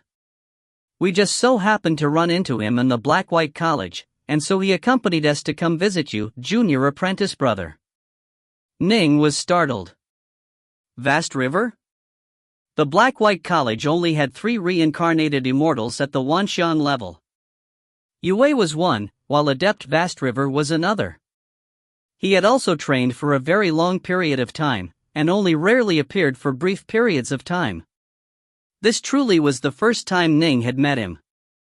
If you find any errors, ads pop up, ads redirect, broken links, non-standard content, etc., please let us know. Report chapter so we can fix it as soon as possible.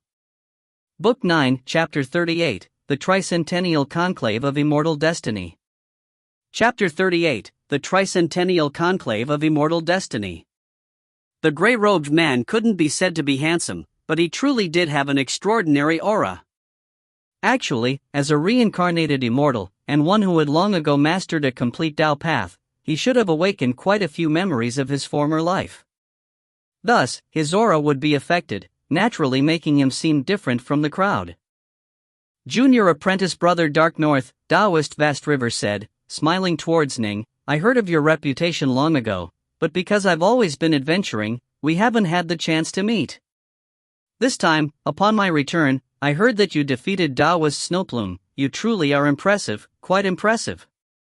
Amongst the third-generation disciples of our Black-White College, only junior apprentice sister Yue is a match for you in training speed. I can't compare to junior apprentice brother Ning, Yue said hurriedly. You are being modest. Junior apprentice sister, 3 years ago, you completely mastered the Tao of the Freeze. Compared to the two of you, myself and Bileslayer are truly ashamed, Adept Vastwave said.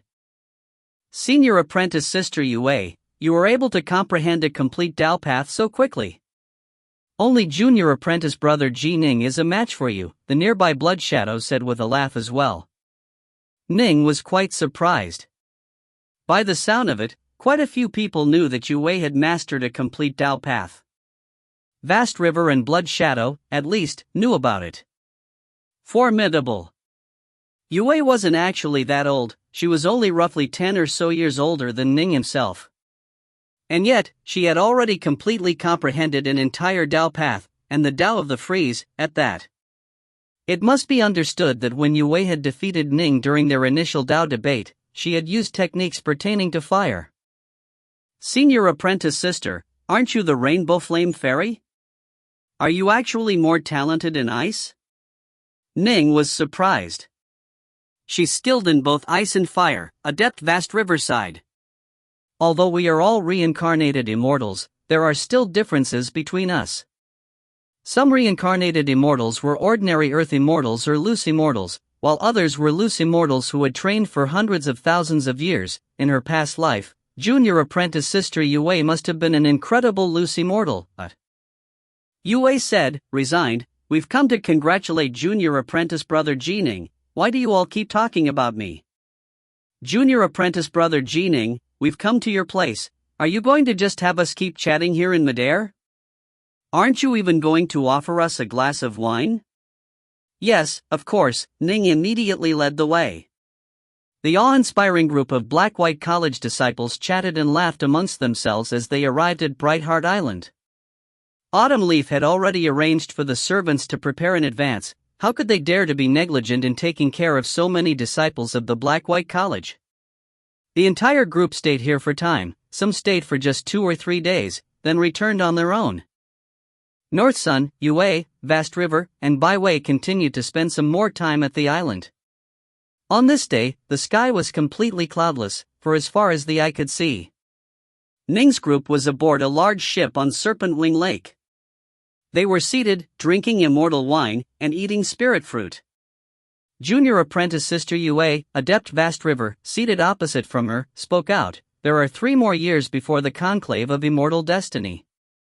What do you plan to do during these 3 years? Whatever I feel like. The black-robed maiden, Yue, sat there while viewing her surroundings. I'll stroll about and do what I please. When enough time has passed, I'll go directly to the imperial capital of the Grand Xia. Then let me congratulate you in advance, Rainbow Flame Fairy, for spreading your name throughout the world, Baiwei said with a laugh. North Sun stared. Wait. What are you all talking about? What conclave of immortal destiny? What's this about the imperial capital? And spreading one's name throughout the world? Hey, senior apprentice brother, do you know what they are talking about? Puzzled, Ning shook his head as well. What are you all talking about? Why haven't I heard of this before? Baiwei said, this conclave of immortal destiny is an event which the founding emperor of the Grand Xia dynasty established. All immortal cultivators beneath the rank of primal Taoist are permitted to participate. This is a tournament of the truly supreme geniuses of the world. Our Grand Xia dynasty has unified this major world, which holds 3,600 commanderies and many oceanic territories. I can't even imagine how many monstrous geniuses and reincarnated immortals will be attending this event. A tournament of geniuses? Ning was astonished. Right. Although it is called the Conclave of Immortal Destiny, it should really be called the Tournament of Geniuses, Baiwei said with a sigh. This is because one must be below the primal Taoist level, thus, almost all the participants are peak Wanxiang adepts. The peak Wanxiang adepts who participate are geniuses who come from the various commandery cities and oceanic territories. I can't help but shudder, just thinking about it. Generally speaking, those who dare participate are, at the very least, comparable to primal Taoists. The look on Ning's face grew solemn as well. He now understood. If all the geniuses of this entire major world were to gather in one place, it must be understood that the Black-White College of Stillwater Commandery, alone, already had the likes of the Sloppy Taoist, Holyfire, Vast River, and Yue. Stillwater Commandery had other schools and sects and clans as well, some of whom had brought up their own heaven-defying geniuses. Every commandery would have tens of such geniuses. The Grand Xia dynasty controlled 3,600 commanderies and oceanic territories as well. In other words, the entire Grand Xia dynasty most likely had more than 100,000 individuals on the level of Holyfire and Vast River. If you don't have some true ability, going and participating is suicide, Baiwei said. The reason you never learned about it is because you weren't strong enough, and so the Black-White College never notified you. After all, your defeat of Taoist Snowplume is a recent event. Ning nodded. Can it be that you want to go? Baiwei looked at Ning. I'm not in a rush to, Ning said. I, too, feel that you don't need to go. After all, you've only trained for 30 years. That's too short a period of time, Baiwei said. You might as well just stop at the Wanshan level and train for another 3 centuries and wait for the next conclave of immortal destiny. If you go then, you will definitely shock the world. I know quite a few supreme talents who insisted on waiting for 3 centuries, and in the process mastered multiple complete Dao paths. Ning was secretly speechless.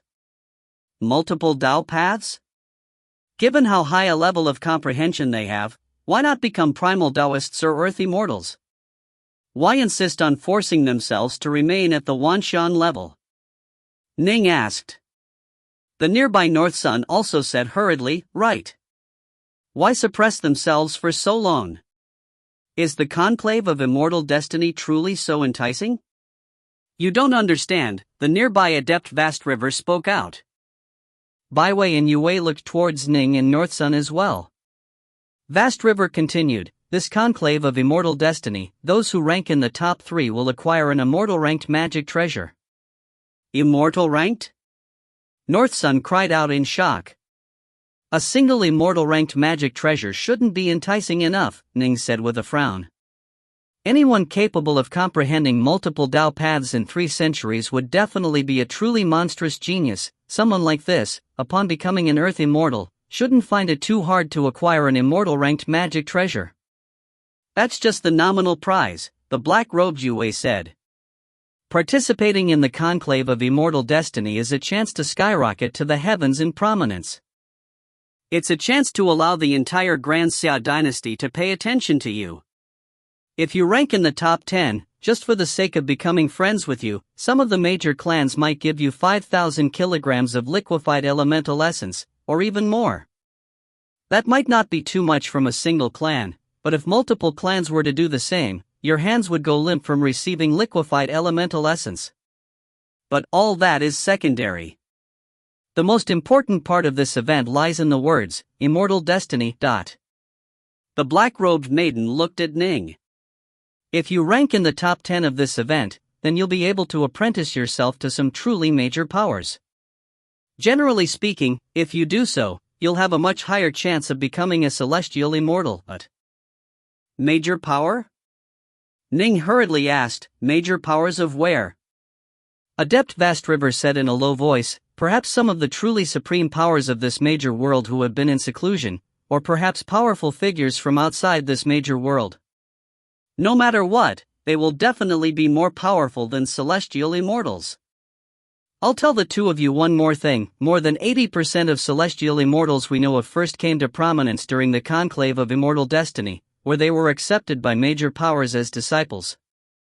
This is a chance to show your prowess and let the major figures of the 3 realms to see how talented you are. Adept Vast River looked at Ji Ning and North Sun.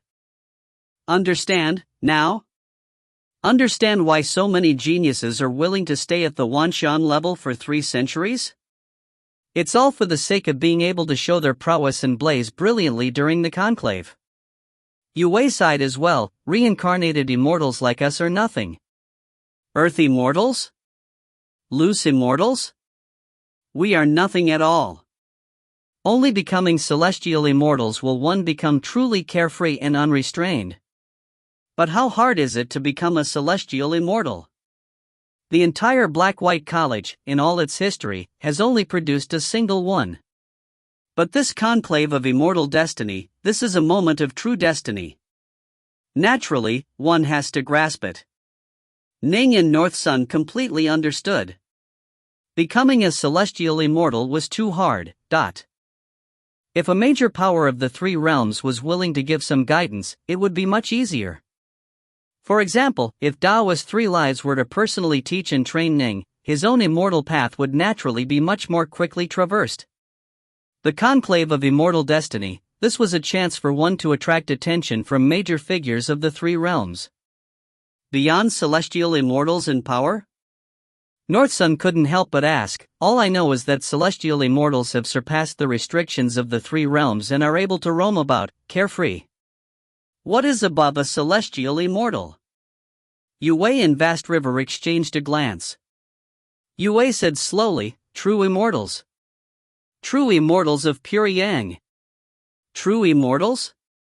North Sun murmured these 2 words to himself. One of the prerequisites for becoming a celestial immortal is the comprehension of an entire Dao path, Yue said. Mastering an entire Grand Dao path, however, is the prerequisite for becoming a true immortal. North Sun nodded gently. Ning did the same. The 2 of them both knew what Grand Daos were. Ning's Dao of the Sword was a Grand Dao, and North Sun's Dao of Constructs was also a Grand Dao. However, it was even more difficult and rare to completely master and control the Grand Tao of constructs than it was to completely master the Grand Tao of the sword. Some immortals were said to be skilled in constructing constructs, but to claim true, complete mastery over the Grand Tao of constructs? Not even the legends mention such a figure. And that's just a prerequisite. To surpass the celestial immortal level, how incredible must that be?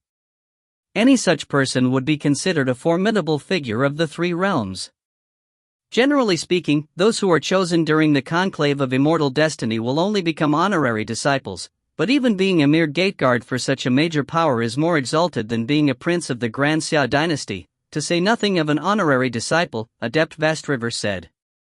Ning and North Sun both nodded in agreement. Those figures could be considered major powers of the three realms. Ning suddenly thought of the master of the underwater estate, Taoist Three Lives. He was a primordial fiend god, who had been born from the primordial chaos with the complete mastery of a Grand Tao.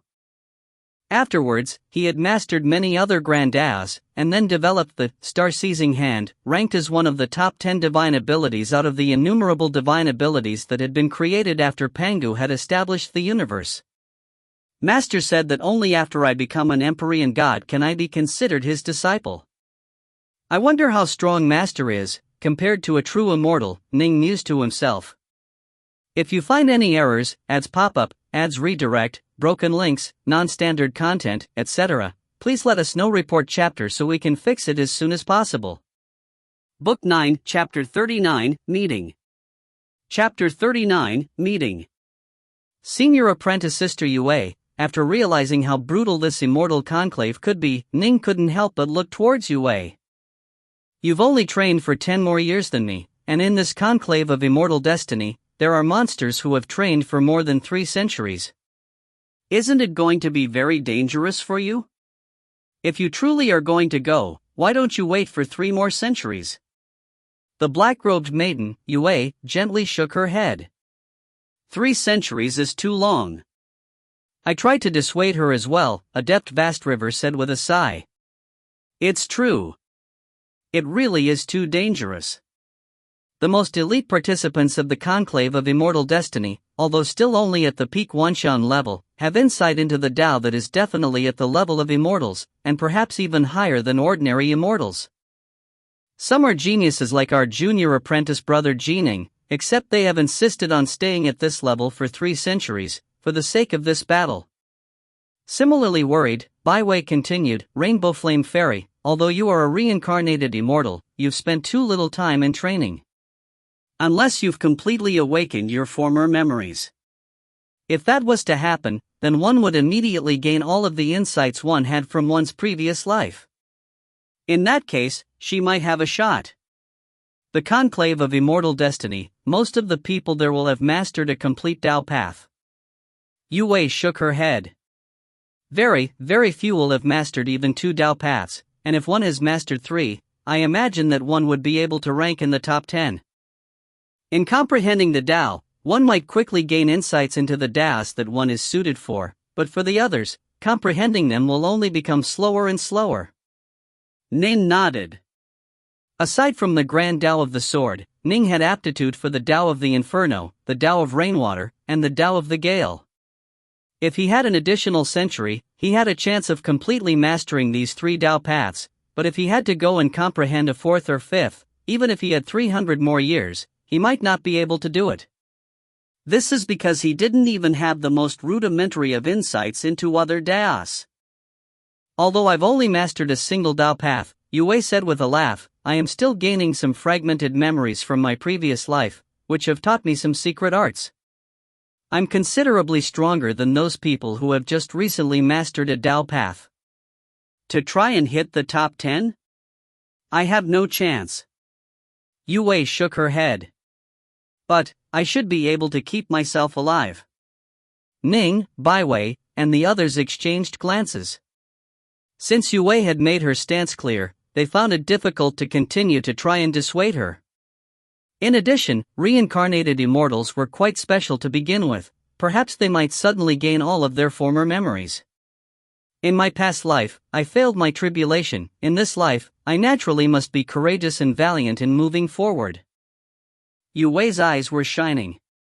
This conclave of immortal destiny will be a chance to fight against many truly top-tier geniuses. This is a chance to test and temper myself, a chance that truly comes once in a lifetime. Ning was suddenly swayed as well. Right. To be able to fight against so many geniuses, and all of whom were below the primal Taoist level. After breaking through to the primal Taoist level, one would no longer have a chance. Should I go or not? Ning began to ponder. Yue Wei spoke of 3 Dao paths allowing one to enter the top 10. Each additional Dao path gained represents a major increase in power. I'm still quite far away from comprehending 3 Dao paths. I have 3 more years. I'll wait and see. Let's see how much more powerful I become in these next 3 years, Ning mused to himself. In this moment, Ning made up his mind that in the next 3 years, he would wholeheartedly devote himself to increasing his power as much as possible. Senior apprentice sister Yue Wei, senior apprentice brother Vast River. Ning looked towards his 2 senior fellow disciples. Yue Wei and Vast River looked towards Ning.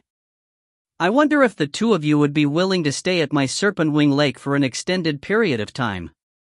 As your junior apprentice brother, I'd love the chance to ask the 2 of you for some pointers, Ning said. During the past few years, only Taoist Snowplume has been a true match for me. The other few times, when I went chasing after those criminals, I've never really enjoyed a good fight. Ha ha ha. Taoist Vast River laughed as well. It is indeed hard to find a good match. Junior apprentice brother, you walk the path of the sword immortal. I hear that they are very skilled at battle. I want to compete with you as well, junior apprentice brother. Yue Wei nodded and laughed as well. I have nowhere to go before attending the conclave of immortal destiny. Before I go out and fight against the countless geniuses of the entire Grand Xia dynasty, I might as well stay here and spar with you. Perhaps this will allow my power to increase once again. However, junior apprentice brother Ji Ning, you need to prepare fine wine and delicacies. Senior apprentice brother Vast River and I are quite picky. Leave that part to me, Bai Wei said with a laugh. I'll definitely make sure you 3 are satisfied.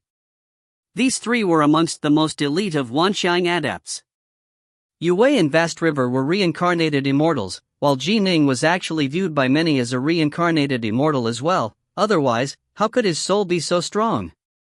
Many believed that in the past, he must have been an extremely powerful immortal. Precisely because of how powerful he must have been in the past, it was now very hard to reawaken his memories. The more powerful one was in a past life, the harder it would be to reawaken one's memories.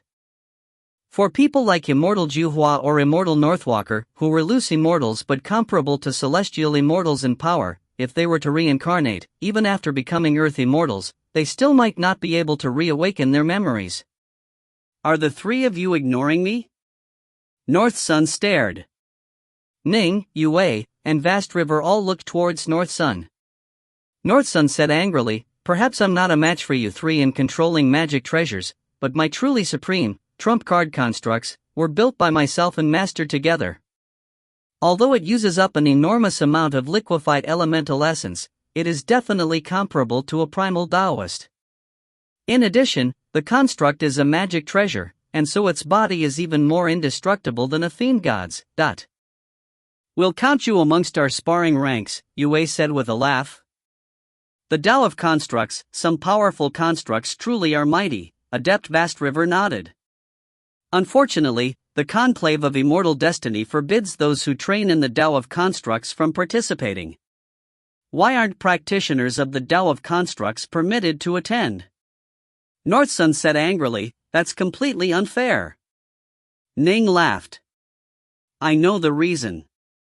It's because I've never heard of a major power who has completely mastered the grand Tao of constructs. Since there are no major powers who have mastered this Tao, how can they possibly guide you into becoming a celestial immortal? North Sun was speechless. Right. The point of the conclave of immortal destiny was to allow some major powers to discover monstrously talented geniuses and take them as disciples. If there were no major powers who specialized in the Tao of constructs, they naturally wouldn't choose cultivators of this Tao. The Tao of constructs involved the pursuit of unleashing the physical power of material items to reach the utmost limit of the natural world. However, the world was filled with countless materials and objects. To simply review all of them would take an unfathomably long period of time. To truly master and comprehend the grand Tao of constructs? Not even in legends had anyone ever done this. Every single practitioner of the Tao of constructs understood this, and at the same time, they all believed that this grand Tao was limitless, and so they too would become even more powerful. Yue, Vast River, and North Sun settled down at Serpent Wing Lake, while Bai Wei returned. Ning would often compete against these three or engage in discourses on the Tao with them. This caused all of them to improve, sometimes by a little, sometimes by a lot. One day, a large boat was floating on Serpent Wing Lake. Ning and the other three were chatting on it. Senior apprentice sister Yue, what is it? Ning noticed that Yue's eyes were filled with unshed tears. He couldn't help but ask her what was wrong. Previously, when they were chatting, he had discussed how his parents had already passed away, and somehow, this had caused Yue to appear utterly heartbroken.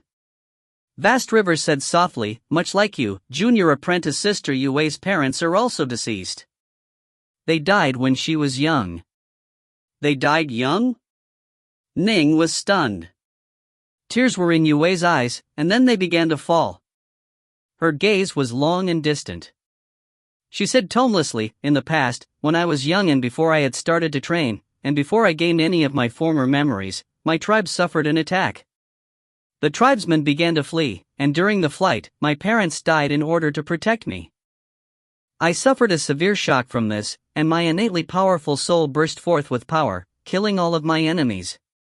Ning could imagine the scene of a stimulated and shocked child, seeing her parents be killed, and then exploding forth with spiritual power. Given how powerful the divine will of a reincarnated immortal was, even Zifu disciples would be easily slaughtered. But it was too late. Yue shook her head. My parents were gone, never to return. Although we had only known each other for 3 years, I'll never forget them. 3 years? So Yue had only been 3 years old. A long vessel was streaking through the air, moving from the distant high-water commandery to still-water commandery's Swallow Mountain. Because Nine Lotus wasn't a member of the Rain Dragon Guard, she was unable to use teleportation arrays. Thus, she had to fly in a straight line. Finally, I'm here. The long vessel came to a halt. A snowy-robed Nine Lotus flew out. With a wave of her hand, she collected the vessel, then stared towards the distance. She immediately saw the boat on the surface of Serpent Wing Lake, as well as Ji Ning, Mu North Sun, Rainbow Flame Fairy Yue, and Adept Vast River, all of whom were drinking and chatting. Senior apprentice sister Yue and senior apprentice brother Vast River? Nine Lotus was surprised. Ning and the other three, on the boat below, could sense the ripples in the air. They all raised their heads to look up. Upon seeing Nine Lotus in midair, Ning revealed a look of surprise and delight. He immediately rose to his feet. Yue and the others rose up as well. Yue and Nine Lotus were extremely close to each other, and she immediately called out in a high voice, "Little sister Nine Lotus." Swoosh! Nine Lotus descended from the skies, landing on the ship. First, she exchanged a glance with Ning. A hint of emotion could be seen in both their eyes. And then, Nine Lotus turned to look at Yue. She said happily, "Senior apprentice sister, I didn't expect to see you here as well. It's been so long since we've met." Oh, and senior apprentice brother Vast River and junior apprentice brother North Sun. It's been a long time since I've seen you as well. It's been 10 years, right? Yue felt very happy. Why did you disappear for 10 years? I don't even want to talk about it. Nine Lotus shook her head helplessly. I was held by the tribe in the Myriad Lotus's cave and wasn't able to leave, up until a few days ago, when I managed to break through the formation around it. I flew all the way from high water commandery to still water commandery. It took me forever. Given your status, why would the clan hold you in the myriad lotuses cavern?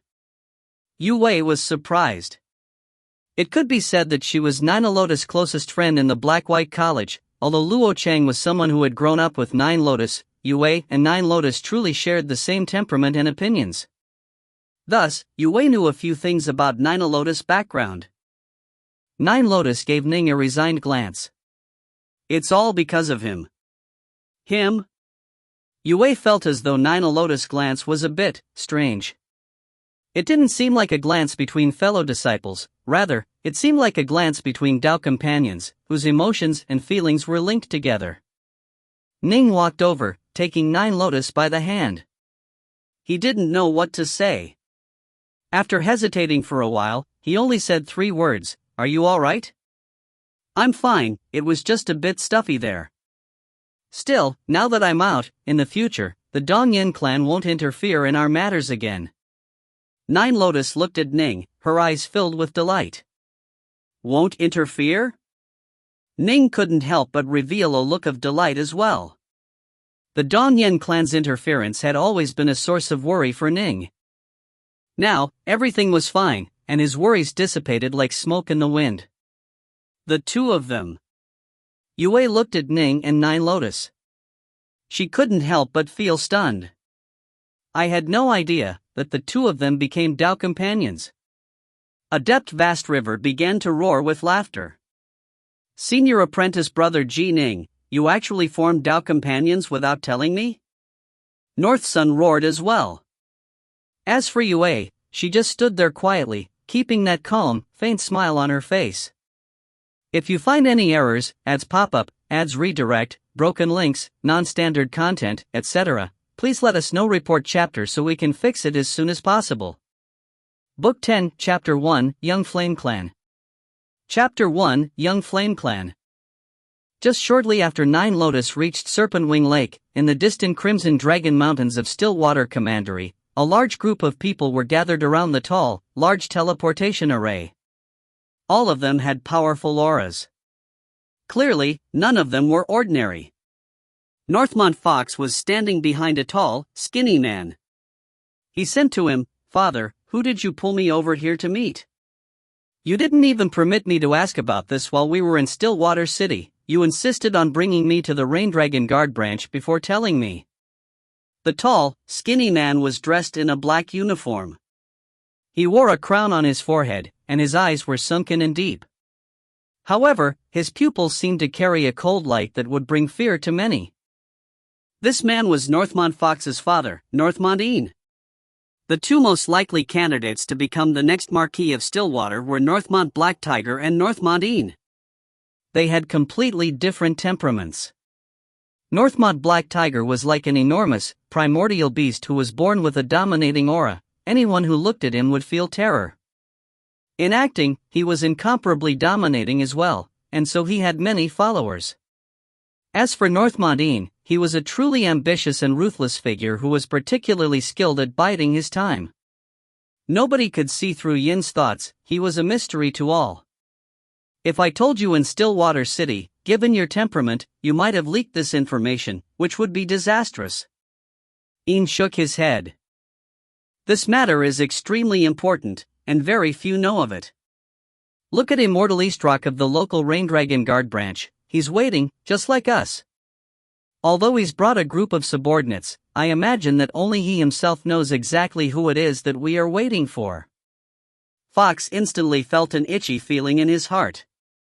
Someone capable of making even Immortal Eastrock and Een come in person to wait for him, and to act so secretively as for Een to not even tell Fox, his own son, who it was? Who is it? Fox was extremely anxious to know.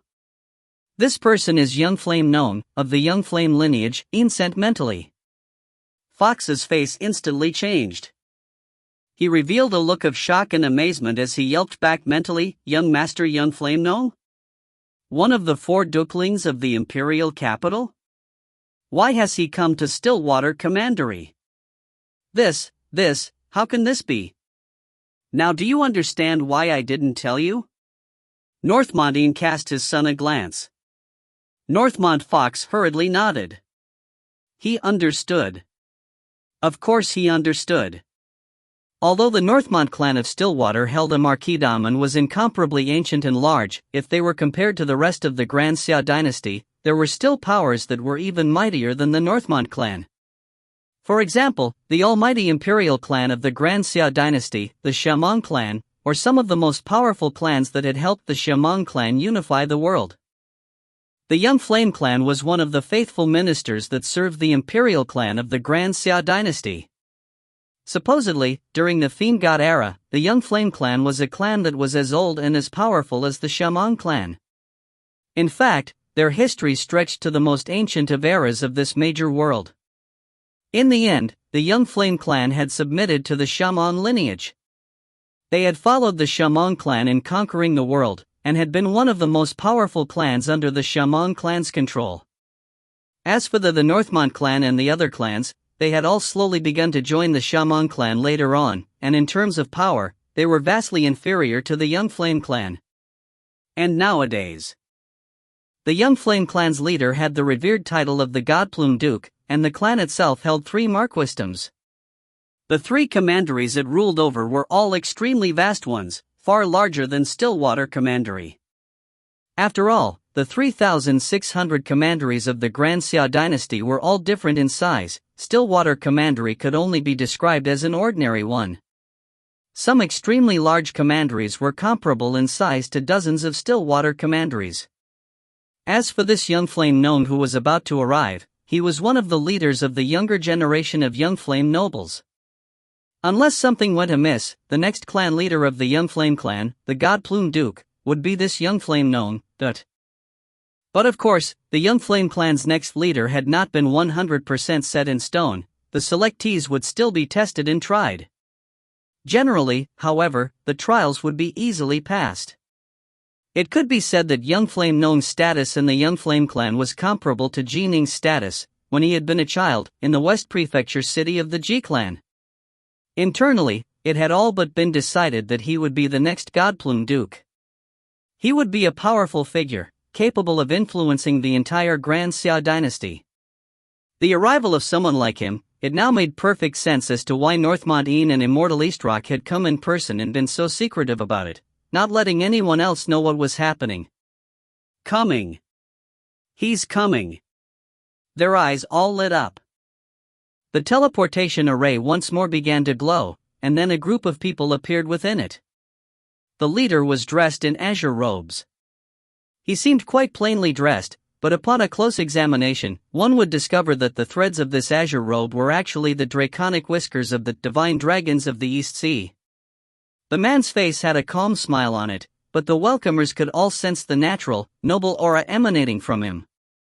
It was a true, noble aura which only someone like him, who an ancient clan like the Young Flame clan had trained to be their next leader, would possess. Young Flame gnome's status was such that even in the imperial capital of the Grand Xia dynasty, he was called one of the 4 Duklings. Even imperial scions of the Shamong clan had to have enough status within their clan to be able to treat with them on an equal footing. There were some members of the clan who borrowed the Shamong clan's prestige but had no real status within it. These people weren't even qualified to become friends with Young Flame gnome.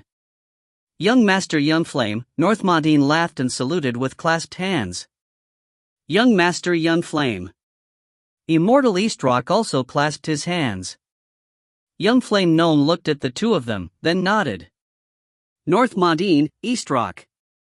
I saw the 2 of you last time at the imperial capital. So much time has passed, as though in the blink of an eye. I have to trouble the 2 of you on this trip of mine to Stillwater City. I truly am guilty for doing so, but it is our honor to be able to assist you. Young Master Young Flame, Immortal Eastrock and Northmont both spoke out together. The 2 of them couldn't help but glance at the person slightly behind Young Flame gnome. There was a tall, skinny, narrow-eyed, middle-aged man standing there, his skin pitch black. The aura this man was emanating caused even Northmont and Immortal Eastrock to feel secretly astonished. Fiend God. A fiend god. Both of them quickly came to this realization. However, for an ancient clan like the Young Flame clan, raising fiend gods wasn't too difficult. After all, these ancient clans had been flourishing since shortly after the major world was created. They had long ago captured countless fiend gods. Although fiend gods were arrogant, in the face of certain death, many would still be willing to submit. Young Master Young Flame. Immortal Eastrock pointed at the group of people behind him. I've already given them their instructions. They are absolutely reliable. There are 2 peak Wanshang adepts and 100 Zifu disciples. Young Master Young Flame, if there is anything you need, just give them their instructions. Oh, and both of the Wanshang adepts are 2-clawed rain dragon guards. 2-clawed rain dragon guards? Young Flame Gnome nodded after hearing this. Someone capable of becoming a 2-clawed rain dragon guard had to at least be comparable to primal Taoists. They could be considered useful. As for the 100 Zifu disciples, they'd be nothing more than cannon fodder. Buyu pays his respects to you, Young Master Young Flame, a messy-haired youth said respectfully. Shuaihanyi pays his respects to you, Young Master Young Flame, a red-robed youth saluted respectfully. Young Flame Gnome nodded lightly. I'll have to trouble the 2 of you this time. It is our honor to be able to toil in your service, Young Master Young Flame. Shuaihanyi and Adept Buyu both responded with modesty. Northmondine, on the other side, spoke out as well. I've also arranged for 10 Wanshang adepts and 100 Zifu disciples. They are all death-sworn and completely loyal. Perhaps the 10 Wanshang adepts are not comparable to Shuaihanyi and Buyu, but if they join forces, generally speaking, even primal Taoists would have to give them a wide berth. Death-sworn? Young Flame Gnome's eyes instantly lit up and he revealed a smile. Generally speaking, it was extremely hard to make an immortal cultivator become a suicide soldier, a deathsworn. Generally speaking, one would first train a normal person into becoming a deathsworn, and then teach them cultivation. However, given the mindset of a deathsworn, it would be very hard for them to advance very far on the path of immortal cultivation, and thus, for Northmondine to be able to deliver 10 Wanshan-level deathsworn was a major gift. After all, although Immortal Eastrock had arranged for Shuaihanyi and Buyu to assist, they were clearly there to assist him, not to be suicide soldiers. This is my son, Northmont Fox. He's never met you, Young Master Young Flame, but he's long heard of your great fame. This time, he repeatedly begged me to let him come and let him see you in person, Young Master Young Flame, Northmondine said with a smile. My respects to you, Young Master Young Flame. Northmont Fox was incomparably excited and he quickly spoke his respects. Young Flame Gnome nodded gently. Northmont Fox. I'll remember your name. A simple phrase, but it caused Fox to feel incomparably excited. This trip of mine to Stillwater Commandery is part of a small test the clan has arranged for me. Young Flame Gnome looked towards Immortal Eastrock and Northmondine. Thus, it isn't appropriate for me to cause too much of a stir here. With these helpers you two have given me, my chances of success are now increased. I can't be too slack in addressing this trial, thus, I won't stay here any longer. There's no need for the rest of you to send me off. Then we will wait to congratulate you on your triumphant return, Young Master Young Flame, and then celebrate with you. Northmondine and Immortal Eastrock both watched as Young Flame Gnome's group departed. Only Northmondine, Northmont Fox, and Immortal Eastrock were left by this teleportation array. Of course, those old servants who were in charge of maintaining the teleport array were present as well. However, when they were chatting, Immortal Eastrock had naturally used elemental energy to block out all sound, and so the old servants had no idea who had arrived. Father, we gifted him with Deathsworn, he's just going to leave like that? Fox gave his father a glance. Ian glanced back at his son. Consider yourself lucky that he accepted them. He is currently in the middle of his trials and just so happens to need helpers, and so he'll accept them. In the future, when he becomes the next Godplume Duke, he'll become a person capable of easily impacting the entire Grand Xia dynasty. By then, he'd view our gift with contempt. Gifting him with a group of Deathsworn now is worth more than sending 100 groups or 1,000 groups in the future. Fox seemed to understand. Let's go back, Ian instructed. An enormous, completely dark red warship. It seemed ancient and plain, and it soared through the skies. Within the warship, there were a total of 600 Zifu disciples and 10 plus Wanxiang adepts. Young Flame Nong and the skinny, black-skinned man next to him both stood at the railing of the warship, staring at the vast world before them. Shuaihongyi, Bu Yu, Young Flame Nong asked, who are some of the formidable figures in Stillwater Commandery? Aside from Primal Taoists and Immortals. Aside from Immortals and Primal Taoists, Shuaihongyi said, in our Stillwater Commandery, the most powerful of the Wanxiang adepts would definitely include the most powerful geniuses that are gathered at the Black-White College. Of course the Skysplitter Sword Sect, the Bluewood Tribe, and the Dragon Hunter clan also have their own elites. I am afraid that being able to convince these true core members of these forces to risk their lives would be quite hard. Young Flame Nong nodded lightly. Shuaihongyi was one of the most talented younger members of Snowdragon Mountain. However, because Snowdragon Mountain, in the grand scheme of things, was a small sect, Shuaihongyi was willing to serve as a servant in front of noble carriage. Those even more talented geniuses, however, wouldn't necessarily be able to do so. Oh? The nearby adept Bu Yu's eyes lit up. It seems we've reached Swallow Mountain. There is a peerless genius in Swallow Mountain, one of the truly top-tier Wanxiang members of the Black-White College. He is Adept Dark North, Ji Ning. Hearing Ji Ning's name, Shuaihongyi frowned. Ji Ning? Young Flame Nong revealed a look of curiosity as well. If you find any errors, ads pop-up, ads redirect, broken links, non-standard content, etc., please let us know. Report chapter so we can fix it as soon as possible. Book 10 Chapter 2, Power Makes Major Powers. Chapter 2, Power Makes Major Powers. I've never heard of him. Bu Yu, you tell me, what is so special about this person? Young Flame Nong asked with curiosity. Shuaihongyi stood to one side. Although he wasn't happy, he could only hide his resentment in his heart. This person is a genius of the art of the sword. When he first entered the Black-White College, he defeated several of his senior fellow disciples in Dao debates. In the end, it was a reincarnated immortal, the Rainbow Flame Fairy Yue, who defeated him. And now, he has only grown even more formidable. Not too long ago, he even defeated one of the 3 primal Taoists of Snowdragon Mountain, Taoist Snowplume. Adept Bu Yu said. Snowdragon Mountain? Young Flame Nong looked at the nearby Shuaihongyi.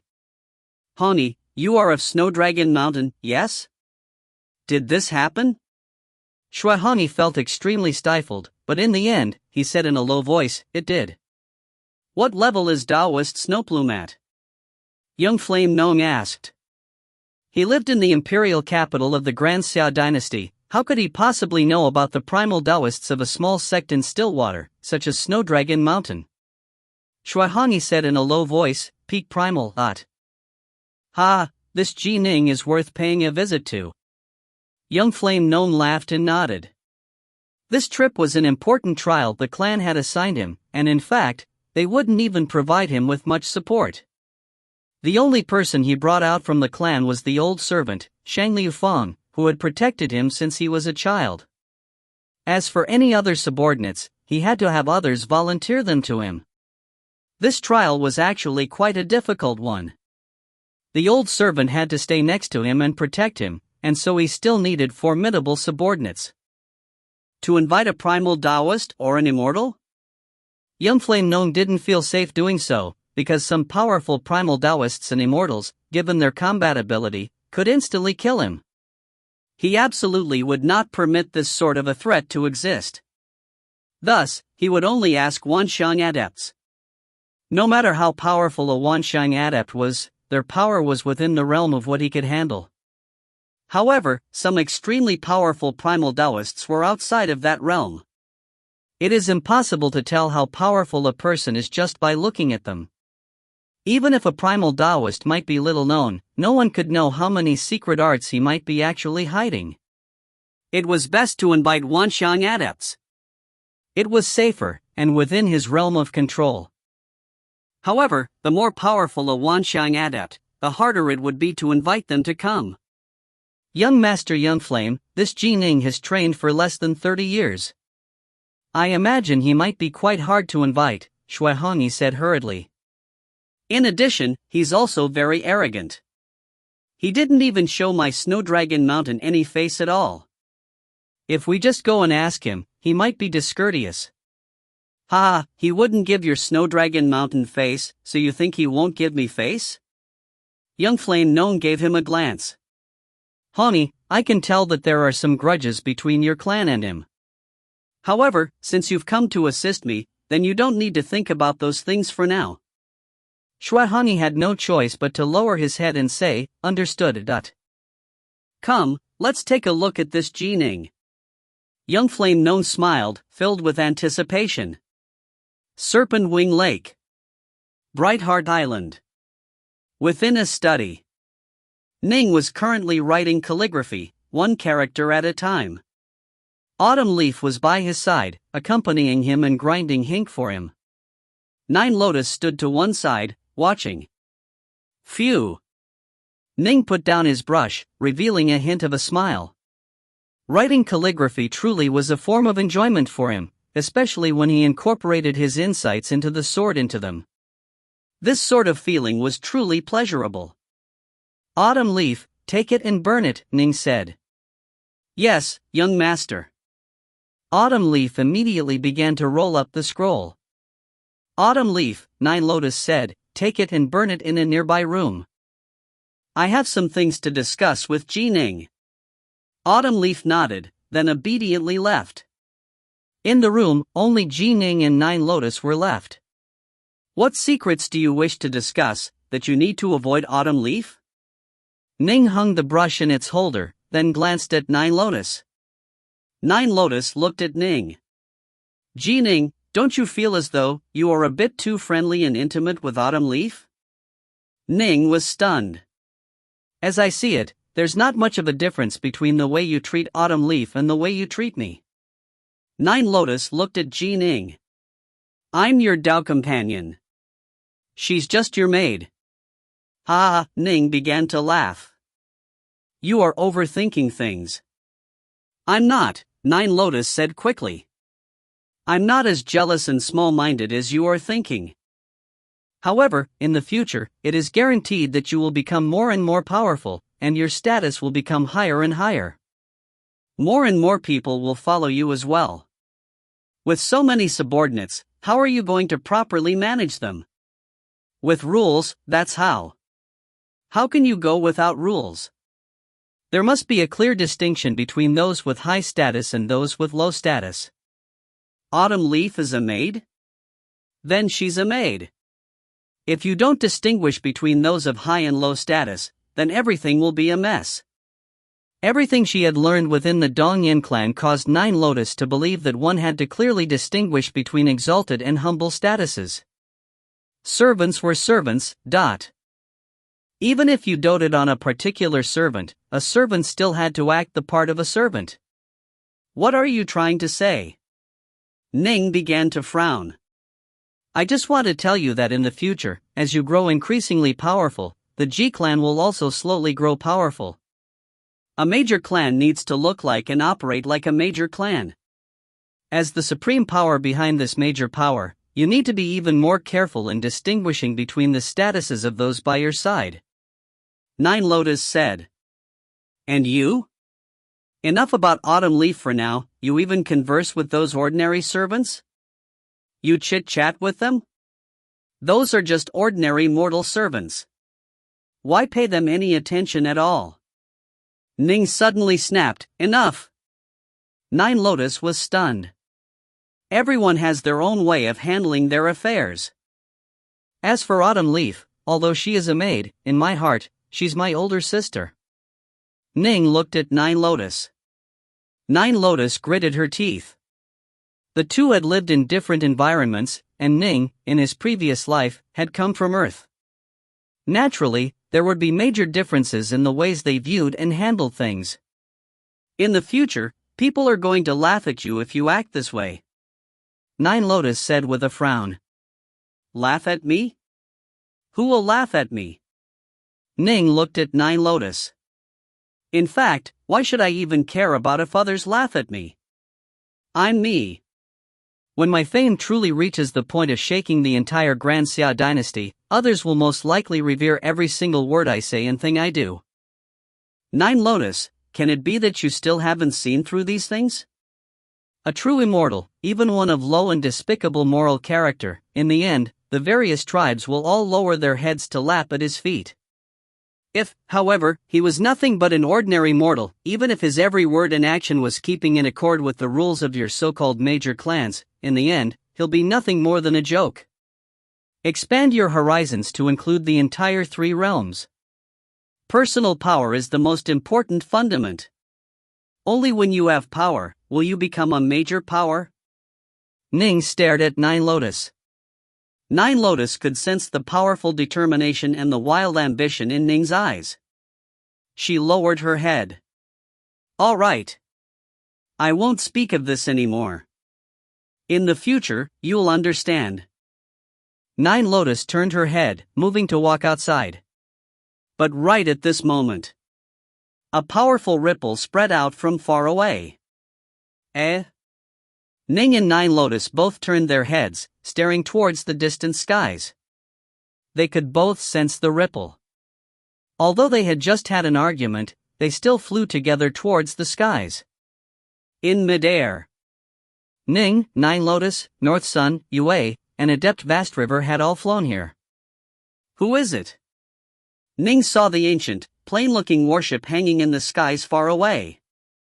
Atop the warship, a flag was fluttering with two characters on it, Young Flame. Young Flame known. Nine Lotus was shocked. The Young Flame clan? Adept Vast River was similarly shocked. As for Ning, North Sun, and Yue, they hadn't even heard of this clan before. Clearly, they were befuddled. Adept Vast River hurriedly sent to them, "Be careful, fellow disciples. This Young Flame clan ranks amongst the top 10 powerful clans in the entire Grand Xia dynasty. Many of their clansmen are officials serving the Grand Xia dynasty, and they are extremely influential in this major world. Within their clan, there are 3 marquisates, and these 3 marquisdoms vastly outstrip Stillwater Commandery in size." Nine Lotus hurriedly sent as well. The Young Flame clan's territory, in terms of size, is nearly 100 times that of Stillwater Commandery. Their roots are incredibly deep. Supposedly, shortly after this major world was created, the Young Flame clan had already begun to grow and prosper. In the incomparably distant Fiend God era, the Young Flame clan was an incomparably mighty force. Ning, North Sun, and Yue were stunned upon hearing this. "That's too badass," North Sun blinked. 3 marquisdoms in a single tribe? Ning had reviewed a map of the entire Grand Xia dynasty. Amongst them, there were indeed 3 marquisdoms that were marked with Young Flame clan. These 3 marquisdoms were spread out in different areas, but each of them were vast. They were all extremely large marquisdoms. Why has the worship of such a powerful clan appeared at my Serpent Wing Lake? Ning was completely puzzled. At this moment, a long corridor suddenly opened up from within that ancient, plain worship. An azure-robed man emerged, followed by a swarthy, tall, slender-eyed middle-aged man. Behind them was Shui Hongyi, Bu Yu, and a group of Wanshang adepts and Zifu disciples. Shui Hongyi?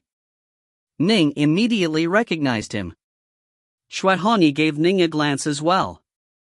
"Everyone, be careful," Nine Lotus hurriedly sent. "This azure-robed youth, he's one of the 4 duklings of the imperial capital of the Grand Xia dynasty, Young Flame Nong. Young Flame Nong's status is extraordinary. Unless something unexpected happens, he'll be the next leader of the Young Flame clan, the next Godplume Duke." Ning, North Sun, Adept Vast River, and Yue were all secretly tongue-tied. The next leader of the Young Flame clan? He was this incredible. "Dong Yan Yun greets you, young master Young Flame," Nine Lotus said with a smile. "You know me?" Young Flame Nong said, surprised. Dong Yen Yun? Can it be that you are Nine Lotus of the Dong Yen clan? Precisely so. Nine Lotus nodded. Young Flame Nong smiled and nodded. He had been carefully reared since young, and was quite familiar with some of the most important figures of the supreme powers of the Grand Xia dynasty's world. Nine Lotus was the next leader of the Dong Yen clan. Naturally, he was familiar with her. Although he had learned of her long ago, after reflecting slightly, he remembered everything about her. Nine Lotus, you are far more beautiful than the painting I saw. In the painting, you were far more youthful, Young Flame Nong said with a laugh. Nine Lotus laughed, then said, let me make the introductions for you, young master Young Flame. This is my Dao companion, Ning. Dao companion? Young Flame Nong was startled, and then he nodded. A perfect pairing, to be sure. This is my senior apprentice sister, the Rainbow Flame Fairy, Yue. She is also a reincarnated immortal. Nine Lotus next pointed to the black-robed Yue. Young Flame Nong's eyes immediately lit up. Nine Lotus could be said to be an extremely beautiful and graceful woman, but the Rainbow Flame Fairy, Yue, was even superior to her. She caused even the eyes of Young Flame Nong, who usually stayed in the imperial capital, to light up. This is my senior apprentice brother, Adept Vast River, also a reincarnated immortal. And this is my junior apprentice brother, Moon North Sun, Nine Lotus said. As soon as Nine Lotus finished her words. Greetings to you, young master Young Flame, Ning, North Sun, Yue, and Adept Vast River said in unison. Young Flame Nong nodded as well. He could tell that this group was an extraordinary one. Next to him, Adept Buyu secretly sent him a mental message. Congratulations, young master Young Flame.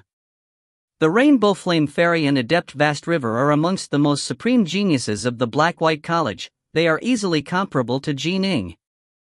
Young Flame Nong looked towards their group, then said with a smile, come to think of it, I actually do have something to ask you to help out with.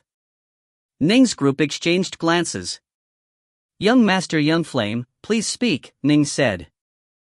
If you find any errors, ads pop-up, ads redirect, broken links, non-standard content, etc., please let us know. Report chapter so we can fix it as soon as possible.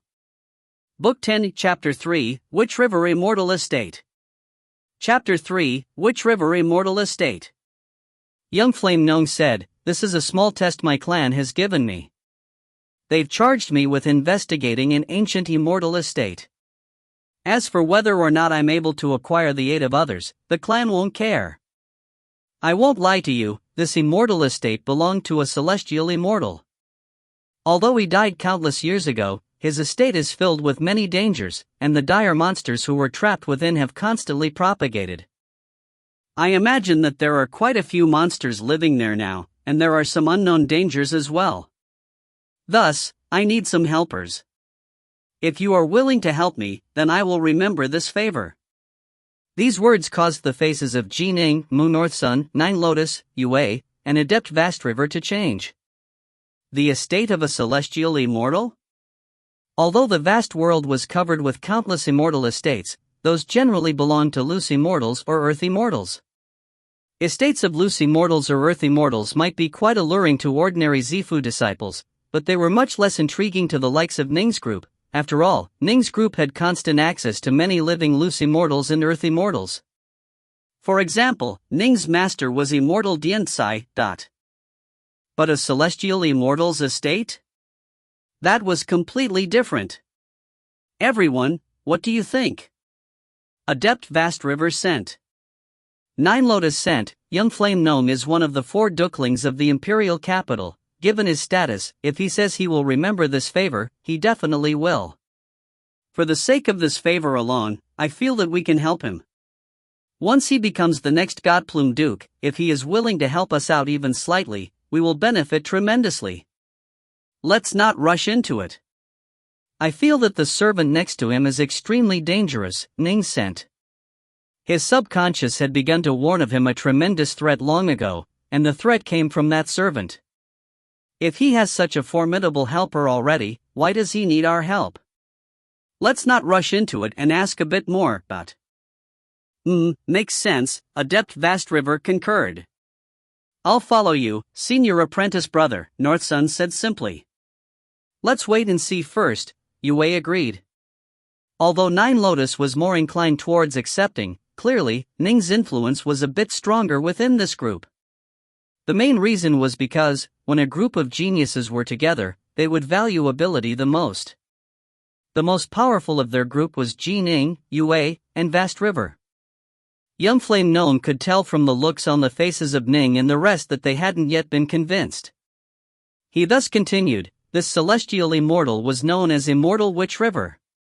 He was an aquatic dire monster who gained insight into the Tao and became a celestial immortal. In the past, his fame was widespread. Afterwards, he fought with other immortals of the three realms and perished. The key to his immortal estate was acquired by my Young Flame clan. However, my clan was in no rush to investigate. That's why I'm certain that after Immortal Witch River died, nobody has entered. In addition, this immortal estate is the lair of a celestial immortal. It definitely has many precious items inside, such as spirit herbs, precious magic treasures, spirit pills, unique refining materials, and more. There might even be immortal ranked magic treasures within. By now, Yue and Adept Vast River's eyes were shining. Ning and North Sun couldn't help but feel stirred as well. An immortal ranked magic treasure? Right, the vast majority of loose immortals and earth immortals didn't have immortal ranked magic treasures, but celestial immortals definitely would, and not just one. It was very possible that they might leave one behind in their homes.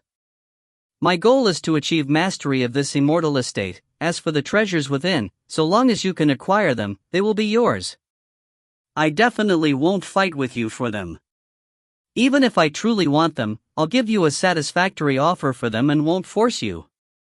Young Flame Gnome looked towards Ning's group. This is my promise, and the promise of the Young Flame clan. Ning's group exchanged glances with each other while secretly sending mental messages. We can go take a look, Adept Vast River sent. Entering a celestial immortal's estate is a rare opportunity to begin with. It is just as young Master Young Flame said, without the key to the estate, there's no way to enter at all. It's a rare opportunity for us to enter alongside him. He's the young master of the Young Flame clan. The Young Flame clan's promises are worth trusting, Yue sent. I'll follow you, senior apprentice brother. North Sun's words were the same as before. Ning? Nine Lotus looked towards Ning. Ning was intrigued as well now. Young Flame Gnome looked at them, then added, based on what I know, although Immortal Witch River was a dire monster, he was a dire monster sword immortal, and had an extremely high level of insight into the Tao of the sword. I imagine that his sword technique must be recorded down within his home. Ning's eyes lit up. It seems as though junior apprentice brother Ning has been moved, Adept Vast River sent with a laugh. Everyone, let's decide, should we go? We can make the trip, Yue said. Although it will be dangerous, if the Young Flame clan is willing to allow their young master to go, the danger level shouldn't be too ridiculous. Go, Nine Lotus sent. North Sun looked at Ning. Let's go take a look, Ning nodded. Fine, I'll go as well. North Sun revealed a smile. Adept Vast River was the oldest of the group, and so he was the one to speak out. Young Master Young Flame, the five of us are willing to accompany you to the Witch River Immortal Estate, Ha, excellent. Young Flame Gnome's eyes were shining. He clapped his hands, then said happily, with the help of the five of you, I will definitely succeed. Everyone, if there are any preparations you need to make them quickly, Young Flame Gnome said hurriedly. We need to head to the Witch River Immortal Estate as soon as possible. We're all free, Adept Vast River said with a laugh.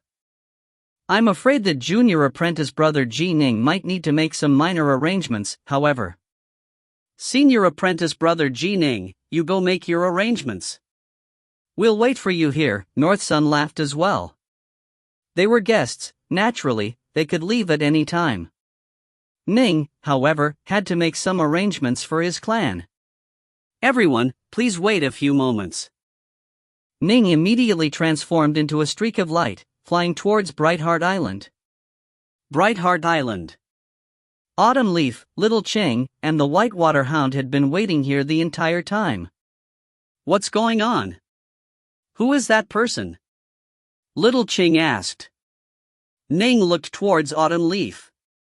Autumn Leaf, the person who came on that warship, is a young master of an ancient, powerful clan known as the Young Flame Clan. He's asked us to help him carry out some matters. I need to temporarily leave for a period of time. I'll hand everything on Brightheart Island over to you to handle.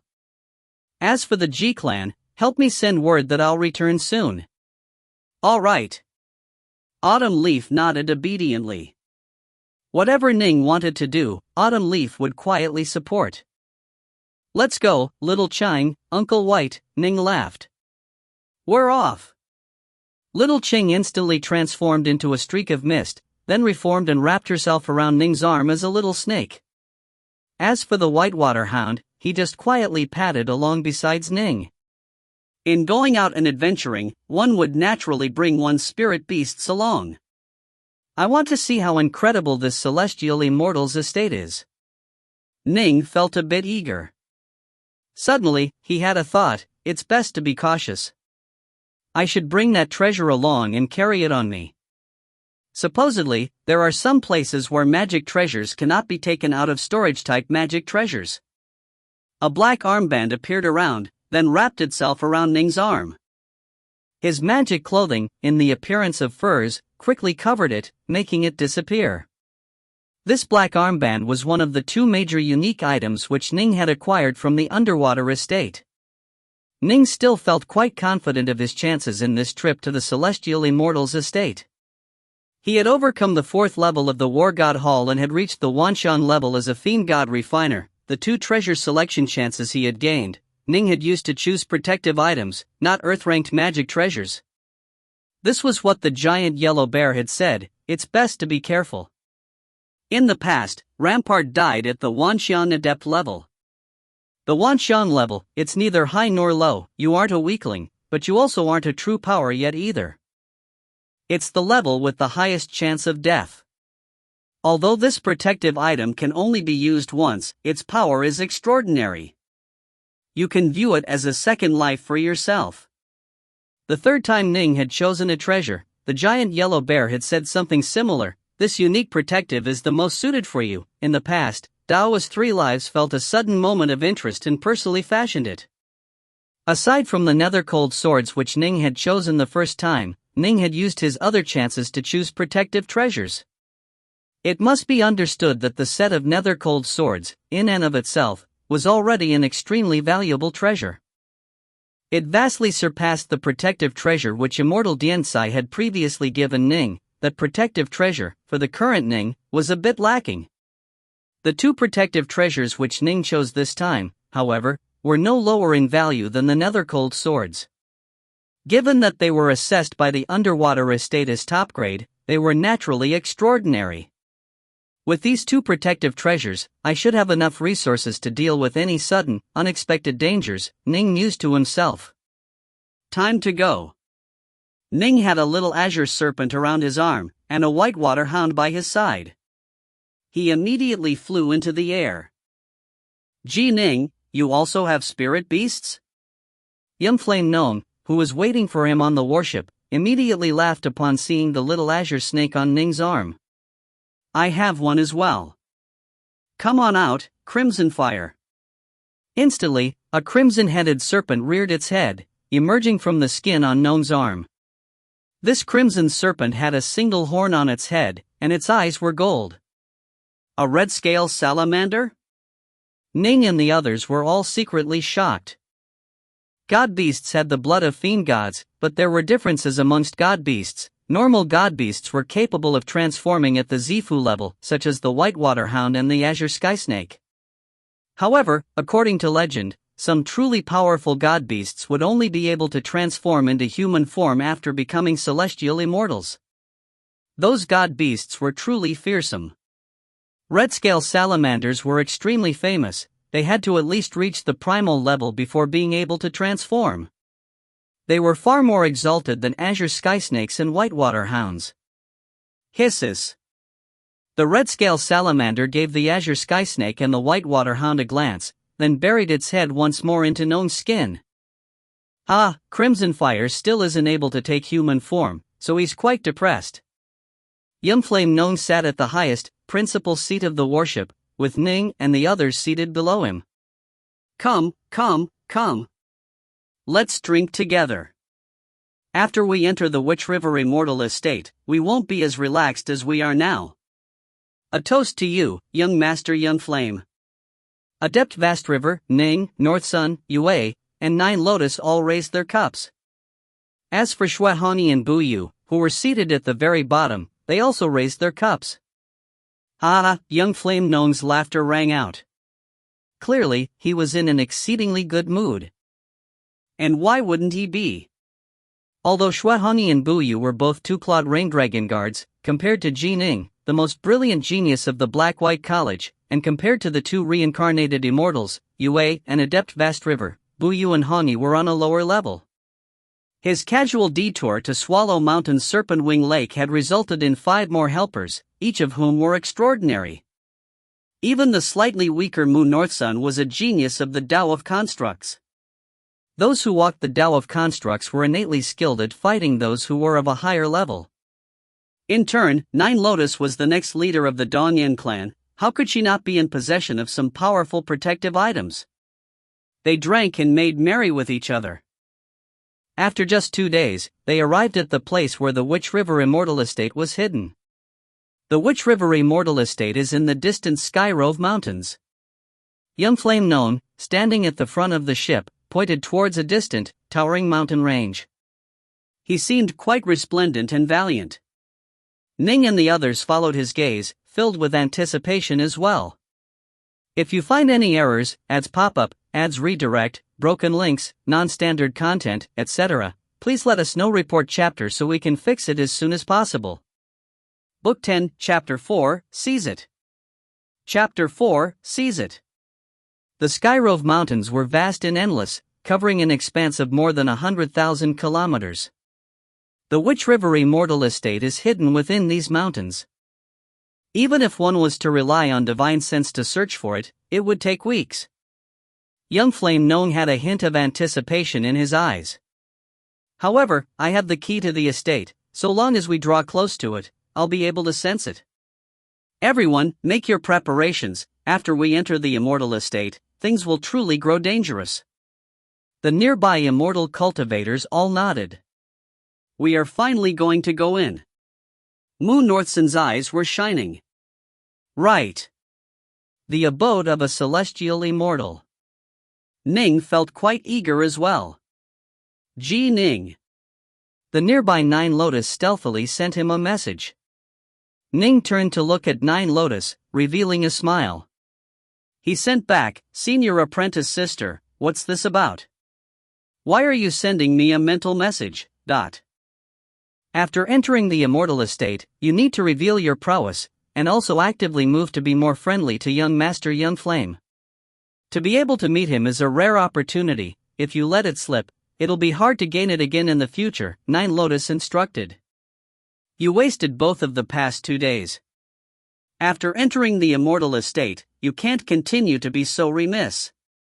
Ning frowned. Senior Apprentice Sister.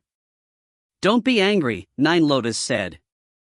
I know your temper, you don't like to flatter others, but I'm not asking you to do that.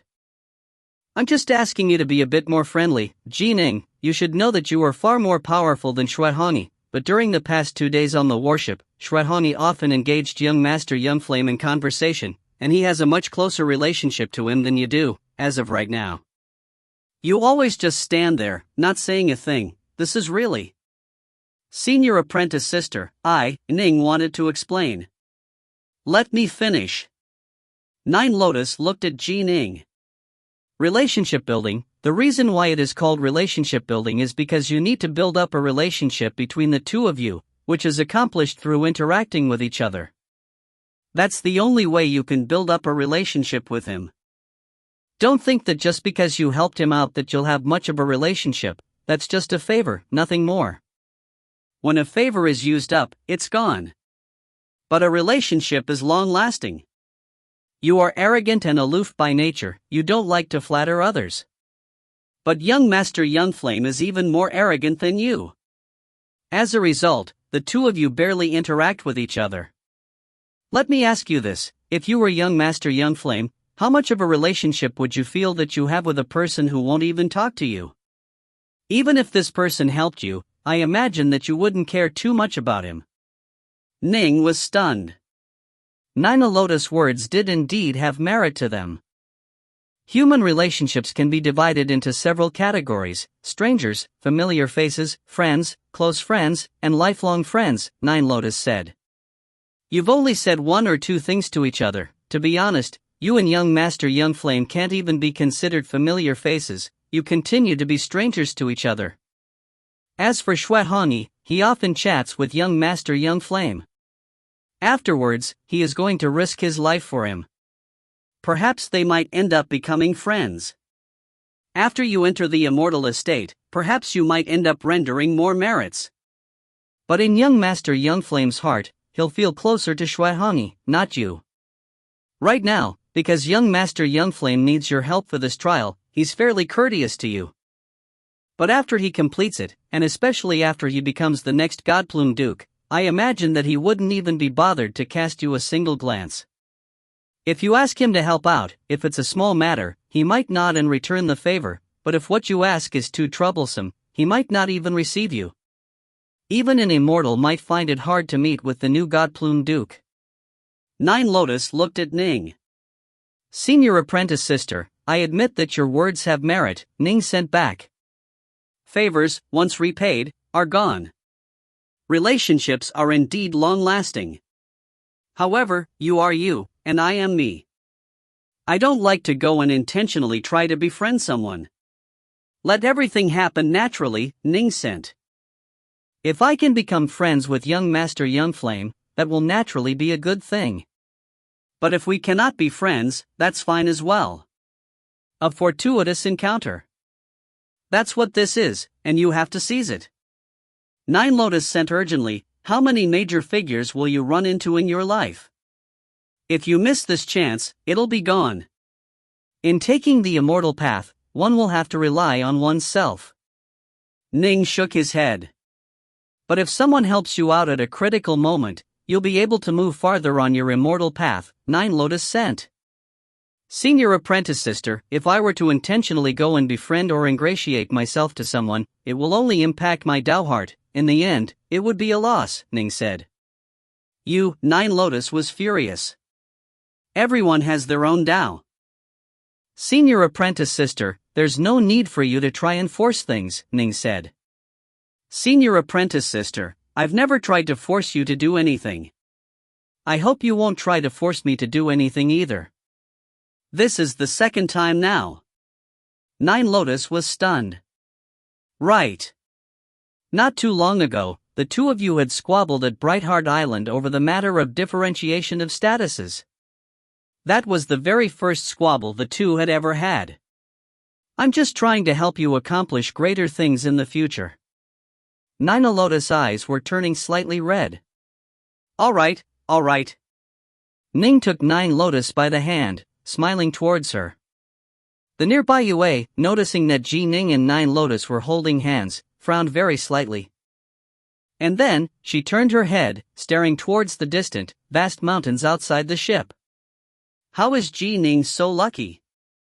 Xuehani glanced from the corner of his eyes at the hand holding Ji Ning and Nine Lotus, then cursed to himself. This trip of young Master Youngflame to the Immortal estate clearly didn't have anything to do with Ji Ning, but now he's been invited to participate as well.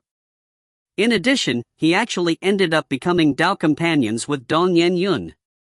Xuehani, at first, had no idea about Nine Lotus' background. However, over the course of the past 2 days on the ship together, young Flame Gnome had chatted with Nine Lotus, and from their conversations, Xuehani had learned that Nine Lotus was actually the next leader of the Dongyan clan. Instantly, Xuehani felt incomparably jealous. That brat from the Ji clan ended up reaching such a level, Xuehani couldn't help but feel envy in his heart. When news had spread of Ning defeating Daoist Snowplume, Xuehongyi could scarcely believe it. He couldn't believe that the little punk who he could have obliterated with ease a few years ago had become even more powerful than him. And now, Ning had also gotten to know young Flame Ning, and had become Dao companions with Nine Lotus. I really hope this Ning will die in the Witch River Immortal estate. Xuehongyi mused secretly to himself. The ship flew through the air above the Skyrove Mountains for the amount of time needed to boil a kettle of tea. Suddenly, the azure-robed young Flame Ning's eyes lit up as he stared downwards. The Immortal estate is directly below us. Everyone, follow me inside. We've found the Immortal estate? Right below us? The experts, previously still chatting casually, all focused their attention below. Boom! The warship shot downwards, quickly gliding past the mountain peaks and flying into an extremely deep gorge. Halt! The ancient warship came to a halt in the air before one of the cliff walls. Wait for me to unlock the Immortal estate first. Young Flame Ning produced a golden talisman in his hand. He pointed it towards the distant cliff, then used his elemental key to activate the talisman. Rumble, the golden talisman instantly emitted a hazy golden pillar of light which illuminated the stone wall. The surface of the stone wall immediately began to twist and change, soon revealing an enormous, rippling, watery surface. Go in! Young Flame Ning revealed a look of delight. Swoosh! The warship flew directly in, passing through the watery, rippling surface, then disappearing within it. Immediately afterwards, the rippling surface disappeared as well. The stone wall remained a stone wall, with nothing special about it at all. Ning's group, aboard the warship, flew through the watery surface, then saw the scene in front of them rapidly change. This is... Ning and the others aboard the warship saw the area around them be filled with a connected range of mountains. The mountain peaks were dreary and cold, as though nothing could thrive on them. As for the ground, it was a lifeless desert. The Skyrove Mountains was a living, thriving mountain range. But upon entering this Immortal estate, what they saw was this desolate desert and the mountains above it. Boom! Rumble! Boom! Rumble! From far away, a series of loud, earth-shaking sounds rang out. The sounds rang out from a distant mountain peak, the most towering of the mountains present. The top of the mountain was completely covered by white patches. These white objects were dire monsters, dressed in snowy white armor, which were clustered together, forming the various white patches. These snowy white armored dire monsters all had enormous fish-like tails and human bodies. Their faces were covered with scales. There? The countless dire monsters all turned their heads in unison towards Ning's group, because the ripple caused by the warship passing through the watery surface had been detected by them. Humans! They are humans! The 1,000+ merfolk, who were in the midst of training, all called out in shock. How many years had it been? Ever since their ancestors had been trapped within here, unable to escape, they had bred countless generations of descendants. The entirety of this Immortal estate world was filled with monsters. There wasn't even a single human present. In fact, the late immortal Witch River himself was born a monster. The leader of the training dire monsters, an alluring-looking female merfolk with a naked upper body, was stunned, but then, her shrill voice bellowed out, "Humans! Humans have entered the Immortal estate. They definitely have the key to the estate. Quick, quick, seize it from them, seize the key of the estate. Seize it! Seize it! Follow me and kill them!" The female merfolk immediately manifested a set of golden armor over her. As she charged towards the sky, the 1,000 snowy white armored merfolk dire monsters all followed from behind. The runes on the Dao armors they were wearing all began to glow as well. Rumble, these 1,000 dire monsters suddenly formed into an enormously massive, sky-filling wave. This vast, endless wave rolled forward, smashing towards young Flame Ning and his group, aboard the distant warship. Once we seize the key to the estate, we'll be able to escape. Take it! The female merfolk bellowed mentally, causing the other merfolk dire monsters behind her to bellow with fury as well. The mountain peak was only a few dozen kilometers away from Ning's group. Precisely because of how close it was, these merfolk dire monsters were able to immediately ascertain that they were humans. This was the very first time this unfathomably ancient immortal estate had humans appear within it. A few dozen kilometers, it only took a few breaths to traverse this. Aboard the warship, young flame known, Ning, Shuaihani, and the others were all stunned. Dao soldiers, monstrous Dao soldiers. They were all shocked. They had all seen, from far away, that there were quite a few Wanxiang dire monsters amongst the crowd of beasts, and that female merfolk leader was very possibly a primal dire monster. Even the weakest monster in the group was at the Zifu level. And with all of them also being Dao soldiers. These Dao armors must have been left behind by Immortal Witch River for building up an army of Dao soldiers. Ning and the others all realized that they were in for quite a bit of trouble now. If you find any errors, ads pop up, ads redirect, broken links, non-standard content, etc., please let us know. Report chapter so we can fix it as soon as possible. Book 10, Chapter 5, Unblockable. Chapter 5, Unblockable. This immortal estate was the home of Immortal Witch River. Naturally, he had set up layers of defenses. Although he himself had perished, some of the defenses he had left behind remained usable, for example, his Dao soldiers. Immortal Witch River had used up countless treasures in order to cultivate a powerful army of Dao soldiers. In their most powerful prime, they were capable of easily killing a loose immortal or earth immortal. However, the immortal estate had suffered through countless years of decay. Those oldest monstrous Dao soldiers had died long ago, leaving behind a large amount of Dao soldier armors. Prior to this, Ning and the others had guessed that as Immortal Witch River was a monster immortal, it was only logical to expect that he had stationed some of his race within his immortal estate. This immortal estate world, although it wasn't as infinitely vast as the Grand Xia Empire, it still spanned tens of thousands of kilometers, and was comparable in size to Earth. Thus, the monsters had continuously propagated. The monsters had left behind their training methods to their descendants, while the immortal estate itself had incomparably dense, nourishing levels of elemental energy. It was only normal for more dire monsters to be created. An host of dire monsters, and a host of monstrous Dao soldiers, these were two completely different concepts. With precious Dao armors equipped, their power would explode tenfold or even 100-fold. Clans like the Ji clan also had Dao armors suitable for mortals to use. Dao armor usable by Xiantian lifeforms and Zifu disciples, however, were much more rare. Generally speaking, schools on the level of Snowdragon Mountain would have them.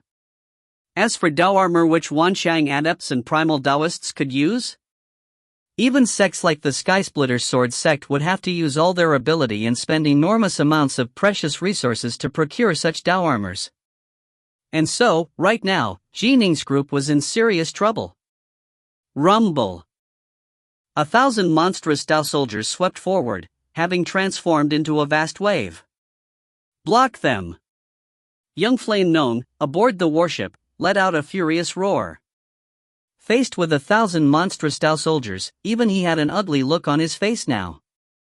A watery, rippling layer of black light appeared on the surface of the warship, completely protecting it. Boom! The edges of that vast, surging wave slashed against the warship like blades, causing the entire warship to be flipped over and sent flying backwards, smashing viciously against a nearby mountain peak. The entire mountain rang out from the sound of the collision, while the warship itself plunged deep into it. The black, watery curtain of protective light had completely dispersed. Uncle Feng, what should we do?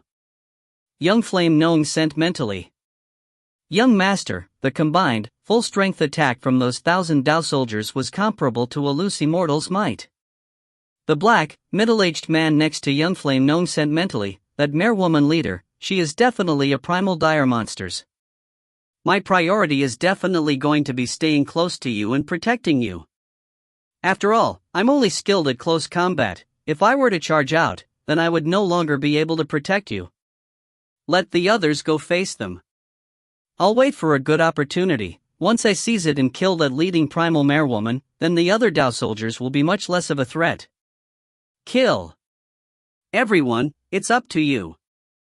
Young Flame Known sent a mental message to Ning, Shuahani, Adept Vast River, and the others. Ning's group were all secretly cursing. Clearly, this young Flame Known wouldn't willingly risk himself. He was having them face the danger. Kill. Shuahani was the first to attack. With a sweep of his hand, he transformed into a streak of snowy white large, charging towards the 1,000 invading Dao soldiers. Sword formation. More than 700 flying swords appeared around Jining.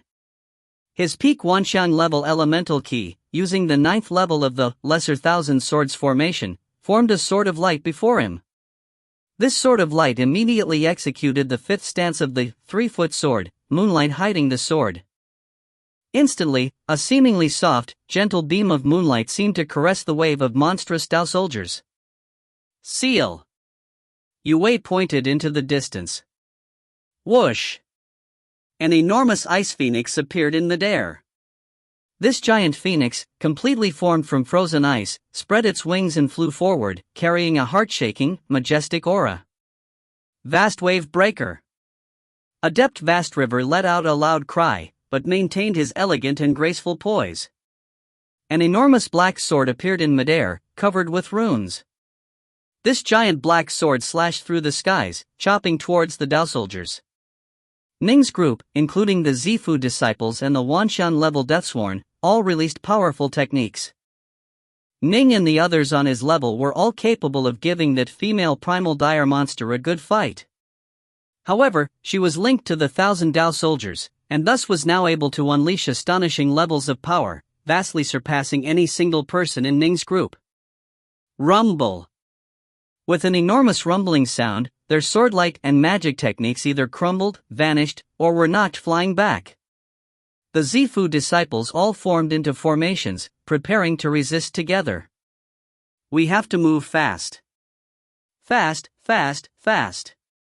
We need to take that key as soon as possible. If we are too slow, then the key will be taken by those old bastards, the leading mare woman dire monster sent mentally. Children, annihilate these humans. Kill. Kill. The 1,000+ Dao soldiers, when joining forces, were capable of unleashing power which no one in Ning's group was capable of resisting. That enormous wave once more smashed directly towards them. Ning's group was quickly forced to retreat, but the weaker Zifu disciples began to perish. Although they had formed formations, their formations, in the face of the formation of monstrous Dao soldiers, simply wasn't able to hold on at all. Crunch! Some of the human Zifu disciples spat up mouthfuls of blood. Some of their bodies crumbled. One after another, they died. Fortunately, Ning and the others were working to block as well. Otherwise, most likely, in a single breath's worth of time, all of the Zifu disciples would have perished. Too vicious, North Sun sent mentally. Senior apprentice brother, that young Flame Known definitely has many treasures on him, but he's not even willing to use a single one of them. He just watched as those Zifu disciples perished. We just entered the Immortal estate moments ago. It's only natural that he wouldn't be willing to use his treasures right away, Ning responded. Ning, Yue, 9 Lotus, and the others all had their own life-saving techniques. But nobody would choose to use them this early. After all, they had only just entered the Immortal estate. Young Flame Known stood there watching, with the swarthy, black-skinned man standing by his side, protecting him. The black-skinned, middle-aged man just watched quietly.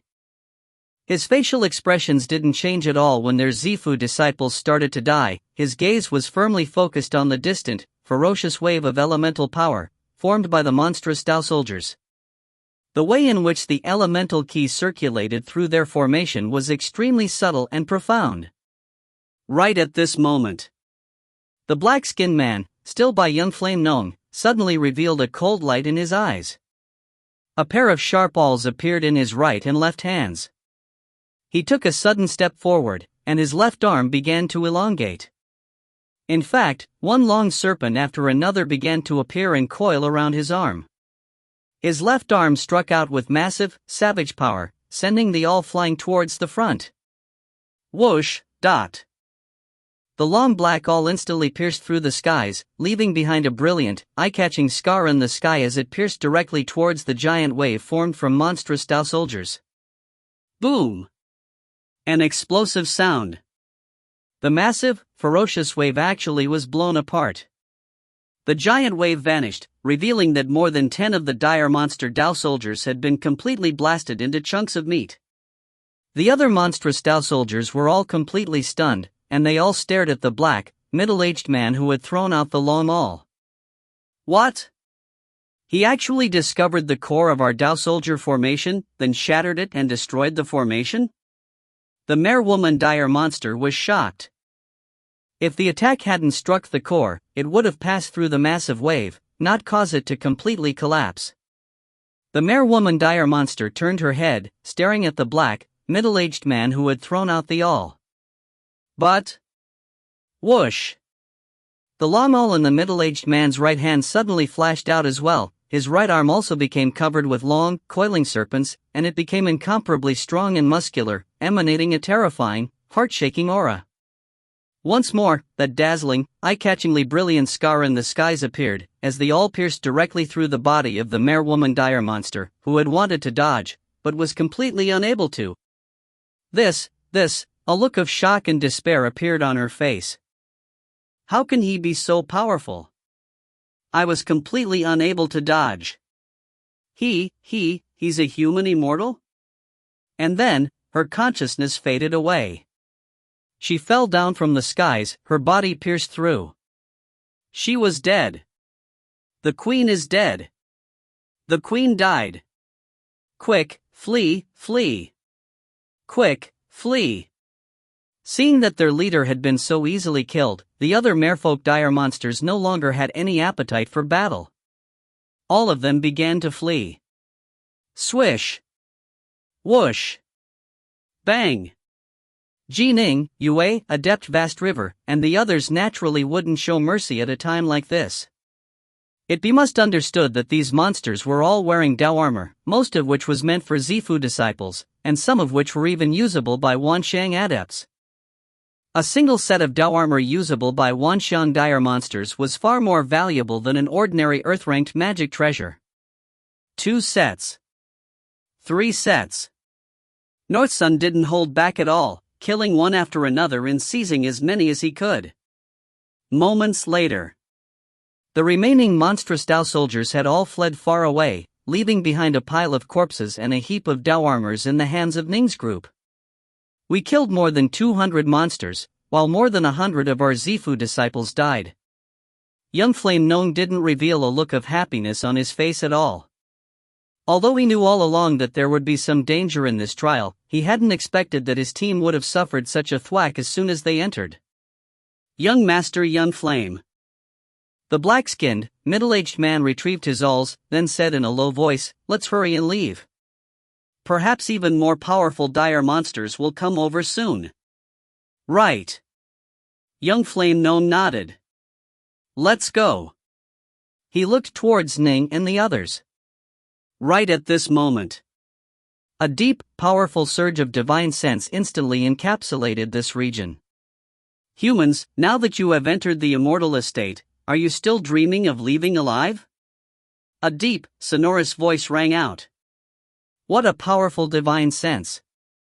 As soon as Ning's own divine sense collided against this person's, he could sense how powerful it was.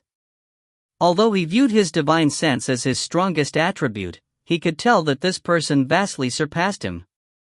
Senior apprentice brother, look. North Sun stared, wide-eyed, towards the distance. This is big trouble.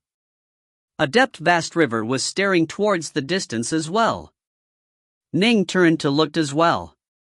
There, in the distant skies, an enormous, massive wave of water was soaring this way, like a titanic flood that covered the heavens themselves.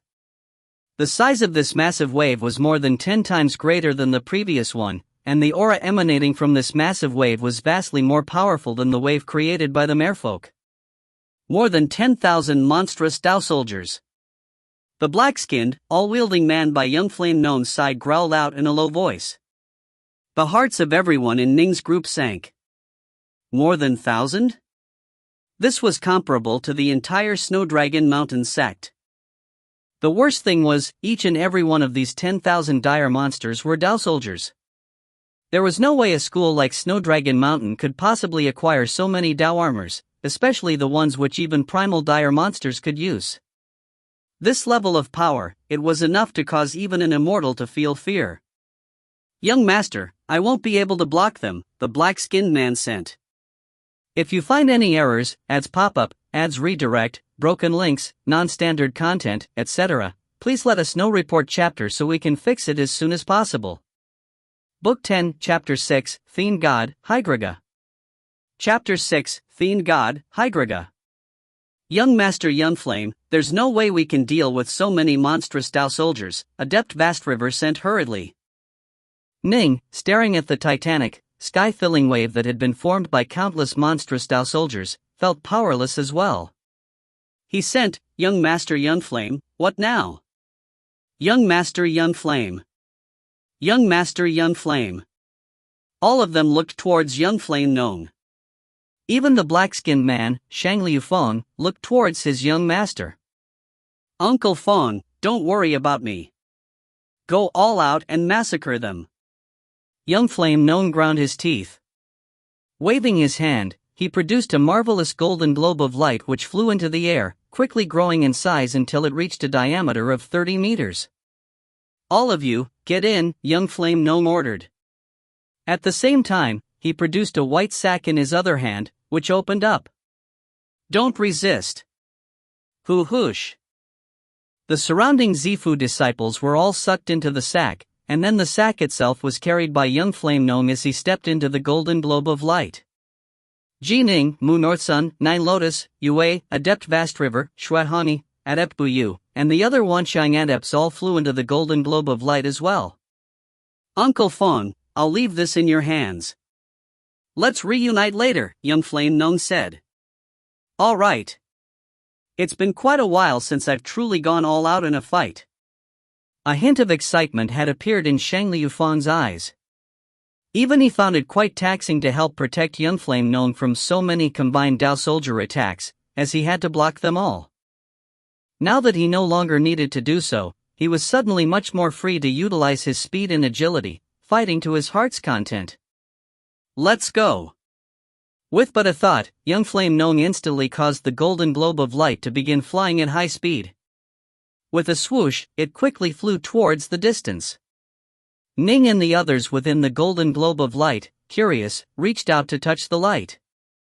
Previously, they had been able to easily pass through it, but now, they realized that this golden globe of light felt extremely tough and resilient.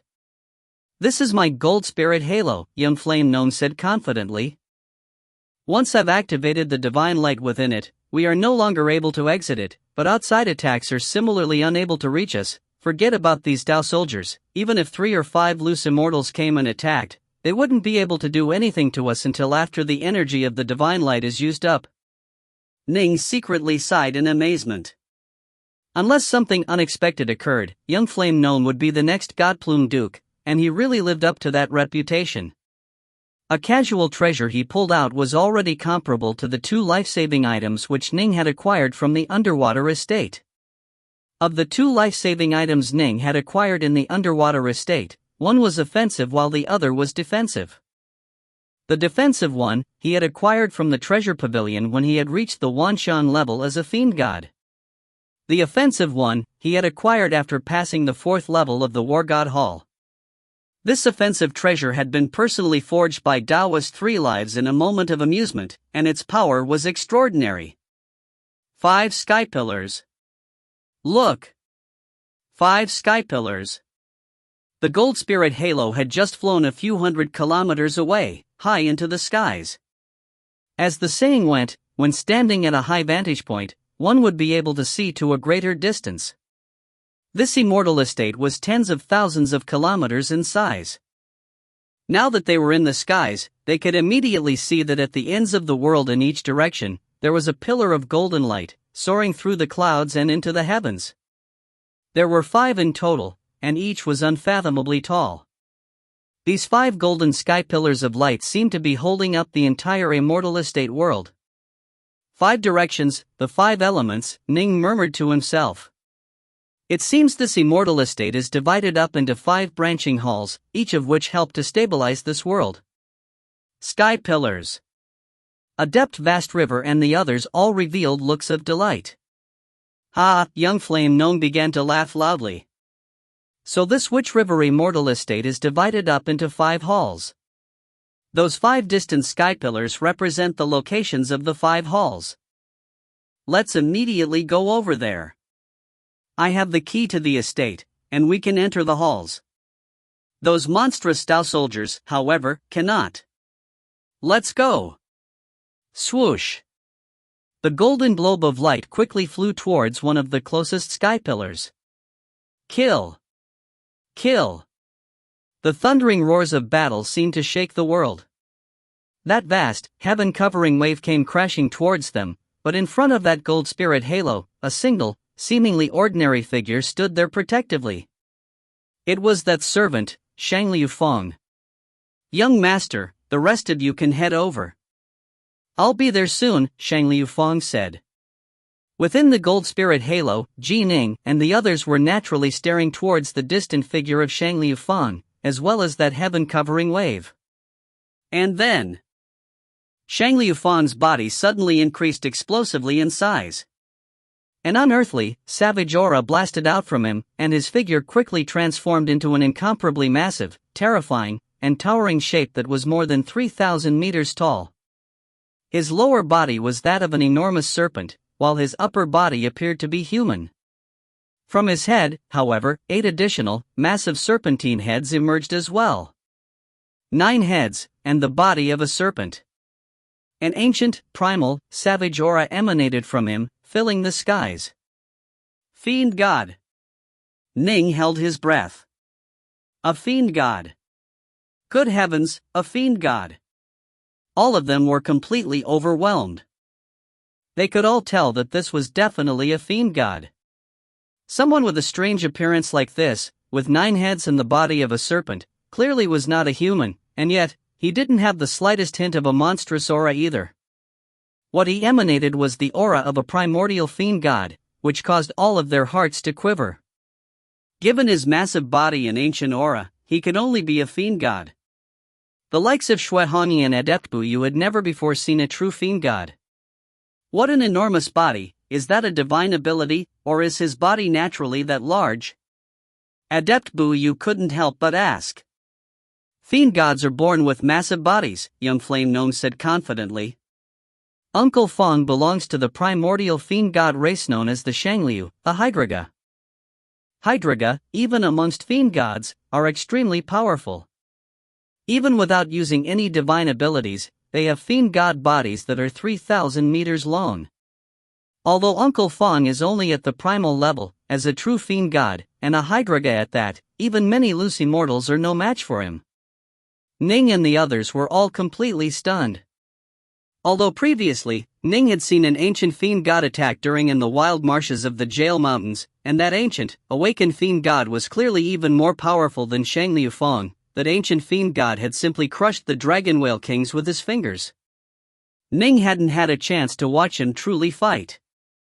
But this time, he finally had a chance to see a true fiend god fight. Fiend god body refining. The goal was for humans to approach fiend gods in terms of body strength. However, compared to a true fiend god, there was still a huge difference. For example, one's body wouldn't be as large as a fiend god's, and one's innate talents wouldn't be as strong as a fiend god's. A fiend god? The monstrous Tao soldiers that were attacking were all badly startled as well. They had been living in this immortal estate the entire time. They had heard of fiend gods, but this was their first time actually seeing one. The enormous, 9-headed, serpent-bodied fiend god towered there in the skies, 2 enormous black awls appearing within his hands. Kill! Shangliu Feng bellowed loudly. Boom, dot. Shangliu Feng's enormous serpentine tail swept out, and the air itself seemed to explode. Shang Liufang threw himself directly towards the giant group of monstrous Dao soldiers. Just a single fiend god, and one that hasn't even reached the void level. No need to fear him. That massive, sonorous voice echoed out once more, ringing in the ears of each of the monstrous Dao soldiers. Crush this fiend god to death. Heya arg! Heya arg! Heya arg! Shang Liufang's 8 serpentine heads simultaneously unleashed savage roars. Suddenly, the temperature in the surrounding area dropped precipitously, to the point where ice and frost began to form. Instantly, a world of frost and snow manifested. In addition, his roars also struck out against their souls. However, since the monstrous Dao soldiers were joined together as one, their souls were joined together as well. Kill! The massive tidal wave crushed forward. Boom! Boom! The 3,000-meter fiend god moved straight forward to receive the attack, and the long awls in his hands stabbed out viciously towards the massive wave, causing the air to explode and seeming to carry enough power to shatter the skies and rend the earth. Xiang Liufang's massive serpentine tail oscillated repeatedly, causing him to be incomparably agile and crafty, allowing him to time and time again avoid the sharp tip of the massive wave, and then give the massive wave a vicious counterstab. Boom! Boom! Boom! Boom! Boom! Boom! Dot. There, in the skies, the fiend god and the massive wave collided against each other repeatedly. A true fiend god absolutely had the power to fight those at a higher level of power. A primal fiend god, this was something that was generally comparable to a powerful loose immortal or earth immortal. As for a void-level fiend god, they were all comparable to celestial immortals. By comparison, void-level human earth immortals, even those who trained as fiend gods, however, were vastly inferior to celestial immortals. From this, one could tell how unique fiend gods were. However, there were simply far too many of the monstrous Dao soldiers. Even loose immortals and earth immortals would have to stay away from them. Thus, the fiend god, Shang Liufang, was still the weaker party in this engagement. However, given his massive, fiend god body, he wasn't afraid of suffering wounds. He was also incomparably nimble, and was thus able to unleash one terrifying attack after another in response. Uncle Fong can both advance or retreat in this battle, and he's extremely nimble. He's also able to keep fighting for a very long time. Although these monstrous Dao soldiers are capable of unleashing a shocking amount of power, there is a limit to their elemental ki. They won't be able to hold on for too long, young Flame Ning said confidently. Formidable. Adept Vast River couldn't help but sigh in amazement. A true fiend god, they truly are formidable. Fiend god body refiners, no matter how hard they strive to approach fiend gods in power, a gulf still remains. Right. Nin nodded as well. The Young Flame clan truly is one of the top 10 ancient clans of the Grand Xia Empire. A single young master's personal servant is actually an ancient, primal-level fiend god. Ning secretly sighed in amazement as well. How long will it be before my Dongyan clan is this powerful as well? Nine Lotus murmured silently to herself. Although the Dongyan clan also had fiend gods, they wouldn't go so far as to let one of their primal-level fiend gods serve as personal bodyguards. Yue just watched all of this quietly. As she looked at the Hydreiga, some images from her past life began to flit through her mind. Hydreiga, Yue let out a soft sigh. As Ning's group was fleeing towards the sky pillar while watching the battle, suddenly. Old Poison Dragon, this fiend god is clearly only at the primal level, but you still aren't able to do anything to him? You, a loose immortal? It seems as though in the end, it will still be left to our Witch River clan. Accompanied by a laugh that seemed to cause the world to tremble, off in the distance, an enormous, ugly, hunchback giant suddenly appeared. The hunchback giant was tens of thousands of meters tall, and wielded a massive metal pitchfork. This giant appeared rather blurry and indistinct. Clearly, it was formed from a large number of monstrous Dao soldiers. Yaksha Dao soldiers? Immortal Witch River actually had Yaksha Dao soldiers under his command? Young Flame Ning was shocked. The Witch River clan, can these be the descendants of Immortal Witch River? Immortal Witch River was originally a monster himself. Naturally, he treated his own clansmen with more favor. Although countless years had passed, the clansmen of Immortal Witch River remained the most powerful monstrous force within this immortal estate world. Uncle Fong, quick, retreat! Young Flame Gnome didn't dare to hesitate, staring with panic towards the distant sky pillar. Whoosh! Whoosh!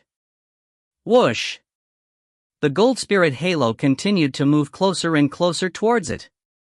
I can sense it. Young Flame Gnome revealed a look of delight as he stared towards the massive yet blurry illusion of a sky pillar, then loudly shouted, "Open!" Instantly, an enormous entrance appeared into the illusory sky pillar. The entrance was open, and upon seeing it, Ning and the others all revealed looks of delight, knowing that this was one of the true, important locations of the Witch River Immortal Estate. Swoosh! The gold spirit halo flew directly inside, and then the illusory entrance once more vanished. If you find any errors, ads pop up, ads redirect, broken links, non-standard content, etc., please let us know. Report chapter so we can fix it as soon as possible. Book 10, Chapter 7, The Vault of Treasures. Chapter 7, The Vault of Treasures. This was an enormous palace, but it was completely quiet and soundless. The stillness here had remained unbroken for countless years. Once Young Flame Gnome, Ji Ning, Mu North Sun, Shui Hani, and the others flew into the palace from within the gold spirit halo, all of them let out sighs of relief. They had finally managed to escape and make it inside. We finally made it in. That immortal estate world is simply too terrifying. One group of monstrous Dao soldiers after another, one feels terrified just looking at them. Although Ning was no coward, he had felt completely powerless earlier, because the difference in power was simply too great. He would have been completely unable to fight back. Senior apprentice brother. North Sun looked at Ning. Ning looked back towards him. Do you think we shouldn't have come here? North Sun muttered, earlier, the very first group of merfolk Dao soldiers we fought against numbered over 1,000. They were able to effortlessly crush us. And then, afterwards, an even more powerful army of more than 10,000 Dao soldiers appeared, and then the so-called Yuksha Dao soldier appeared, formed from the monsters of the Witch River clan. Even that fiend god Hydraga was unable to stop them. I feel as though we are completely useless here. North Sun was muttering, not sending a mental message. Thus, everyone around him could hear his words. All of them were silent. It was true. Just now, they had relied on Young Flame Gnome's servant, the fiend god, Shang Liu Fang, to do everything.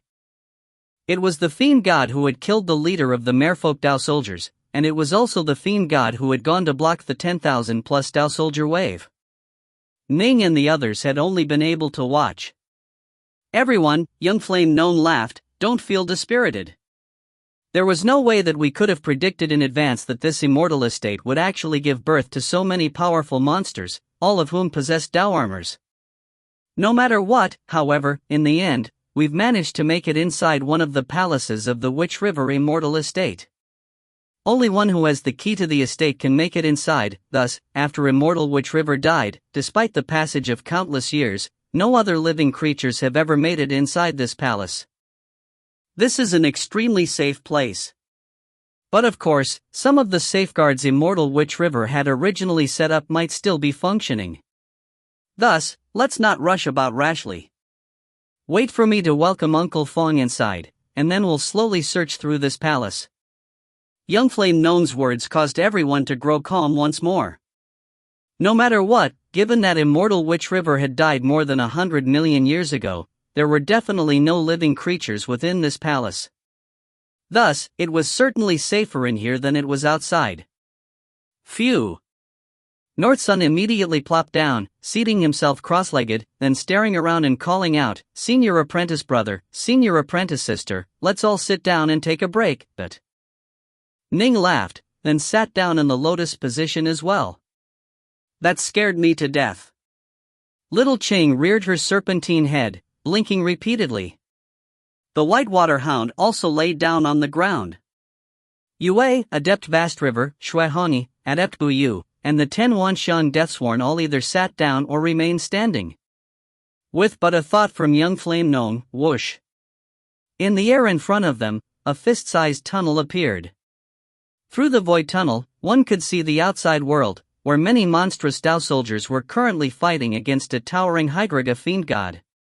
Uncle Feng. Young Flame Nong was somewhat worried as well as he watched. Master, if that fiend god dies outside, we are in big trouble, Little Ching sent mentally to Ji Ning. We'd be trapped inside this palace, unable to leave. Don't jinx us. Hydreiga fiend gods aren't so easily killed. What's more, how could the exalted heir to the position of God-plumed Duke of the Youngflame clan just be trapped here? Ning was still quite calm. Even if the heavens were to collapse upon them, they had a big fellow ready to prop it back up. This was a trial which the ancient, vast Youngflame clan had prepared for Young Flame Nong. Perhaps Young Flame Nong might fail the test, but it wasn't too likely that he would simply be trapped here forever. Ning's group remained there, within the palace. They knew that this palace was extremely large, and that there were many places within it, but they didn't dare to barge about wildly. Who knew which safeguards and protective measures left behind by Immortal Witch River were still active? If they were unlucky and ran into a particularly powerful defensive mechanism, a large number of them might die. Better to wait. Wait to reunite with the Hydreiga fiend god. As Ning's group quietly waited. Deep within a corridor, in a hidden passageway within the heart of this vast palace. This passageway was filled with countless, towering statues. At a glance, one would see 18 grayish-black statues, each of which were in the shape of a legendary god beast, the Qiangqi Manticore. They coiled there within the corridor. Countless years had passed in stillness, but as Ning's group had entered the quiet, silent, ancient palace, something seemed to have been activated. The 18 Qiangqi Manticore statues all began to glow with golden light, a light which constantly flooded into the statues and made them slowly appear more and more real. Snap! The eyes of one of the Qiangqi Manticores suddenly opened. A pair of jade-green, glowing eyes. Snap! Snap! Snap! Snap! Snap! Snap! One Qiangqi Manticore after another opened their eyes. Their eyes were filled with nothing but coldness. They all rose to their feet, and even began to spread their wings. They had a body as thick as an ox's, but were covered with bristling spikes. They also had a pair of giant wings, but the head of a tiger. These were the most loyal, devoted guards of this palace, the 18 Qiangqi golems. Golems were not living creatures, and thus they were truly ageless. Immortal Witch River's servants and subordinates had all died of old age, but these golems remained here, standing guard despite the passage of ages, continuing to obey Immortal Witch River's order for them to guard this palace. Outsiders have entered the Vault of Treasures, one of the Qiangqi golems rumbled. Not Master. Not Master's heir either. These outsiders forced their way in through using the key to the estate. Some particularly powerful golems possessed sentience and intelligence. For example, when Ning had faced the initial trials of the underwater estate, he had encountered that black-furred golem at the third challenge. That golem had actually been filled with an actual spirit, and thus it was even more intelligence. Neither master nor master's heirs, all invaders must die.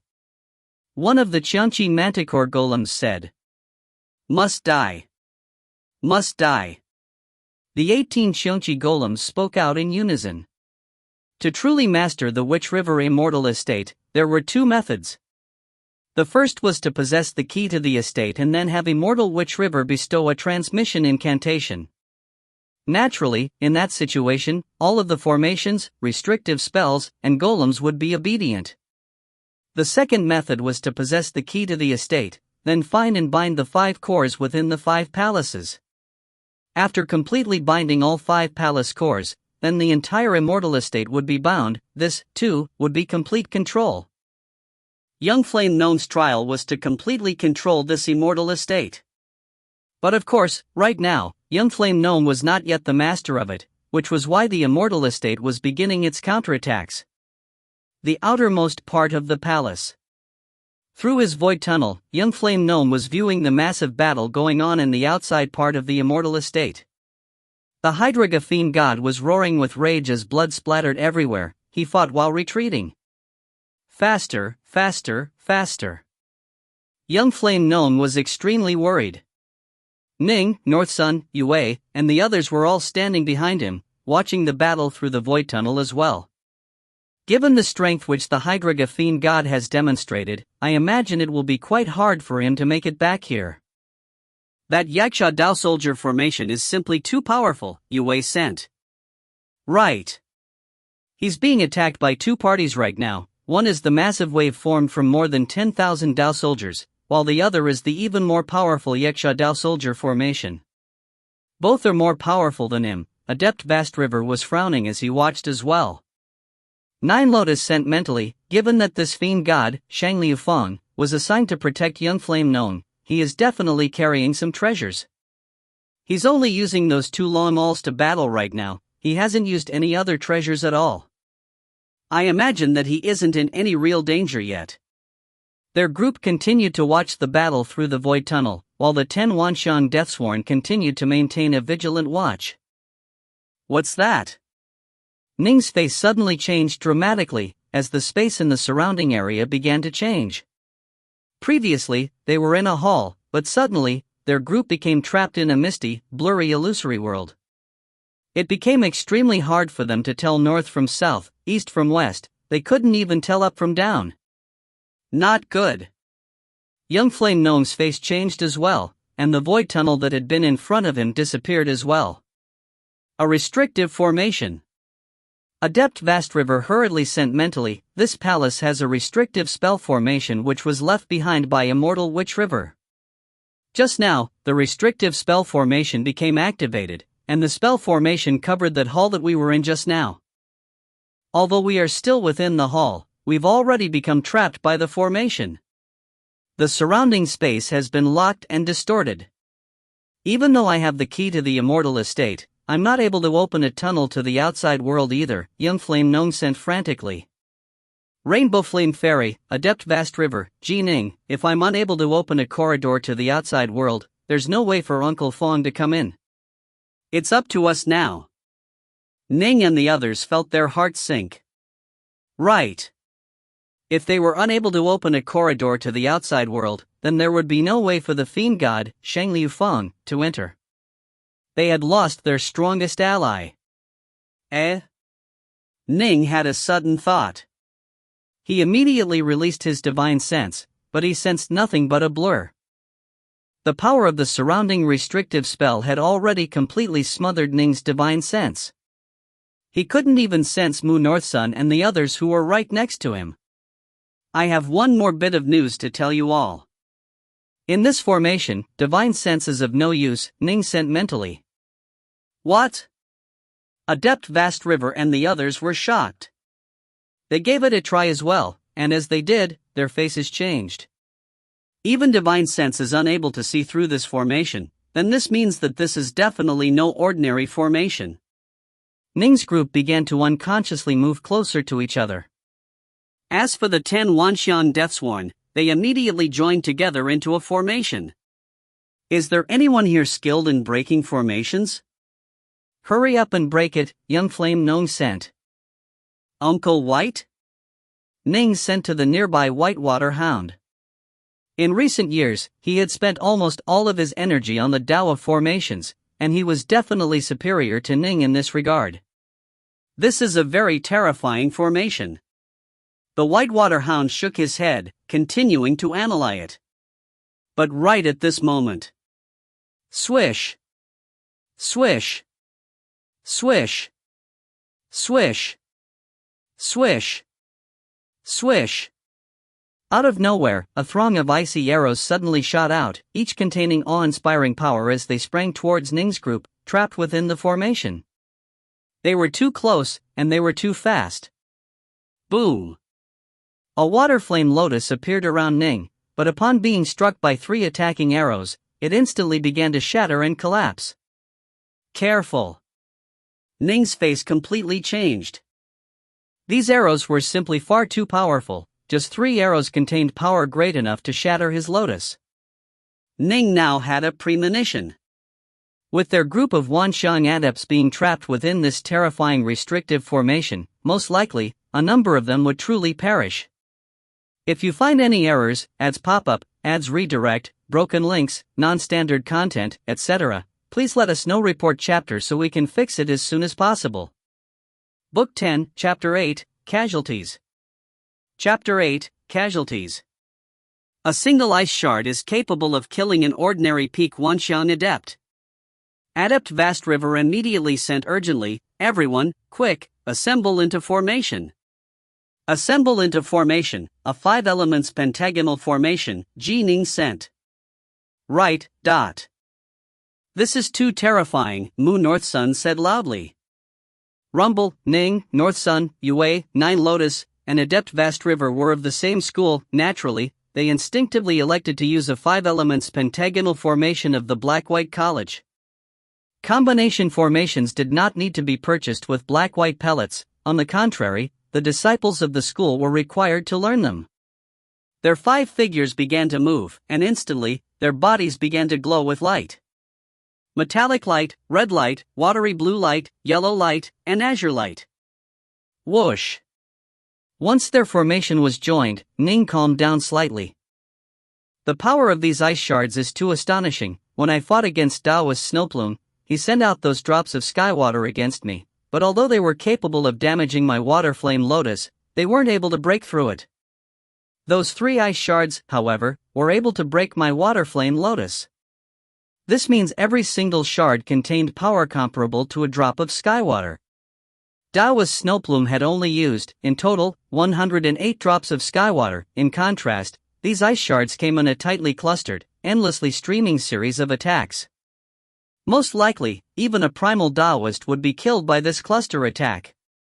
Ning, the 5 of you, stand in front of me, young Flame Gnome barked mentally. The other 10 of you, stay behind me. Shuahani, Adept Buyu, stay to my sides.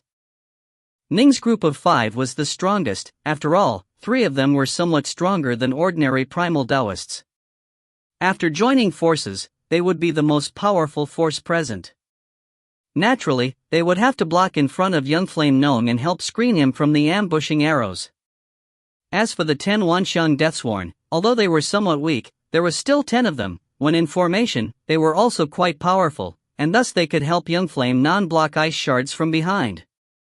The remaining gaps would naturally be filled and covered by Shuahani and Adept Buyu.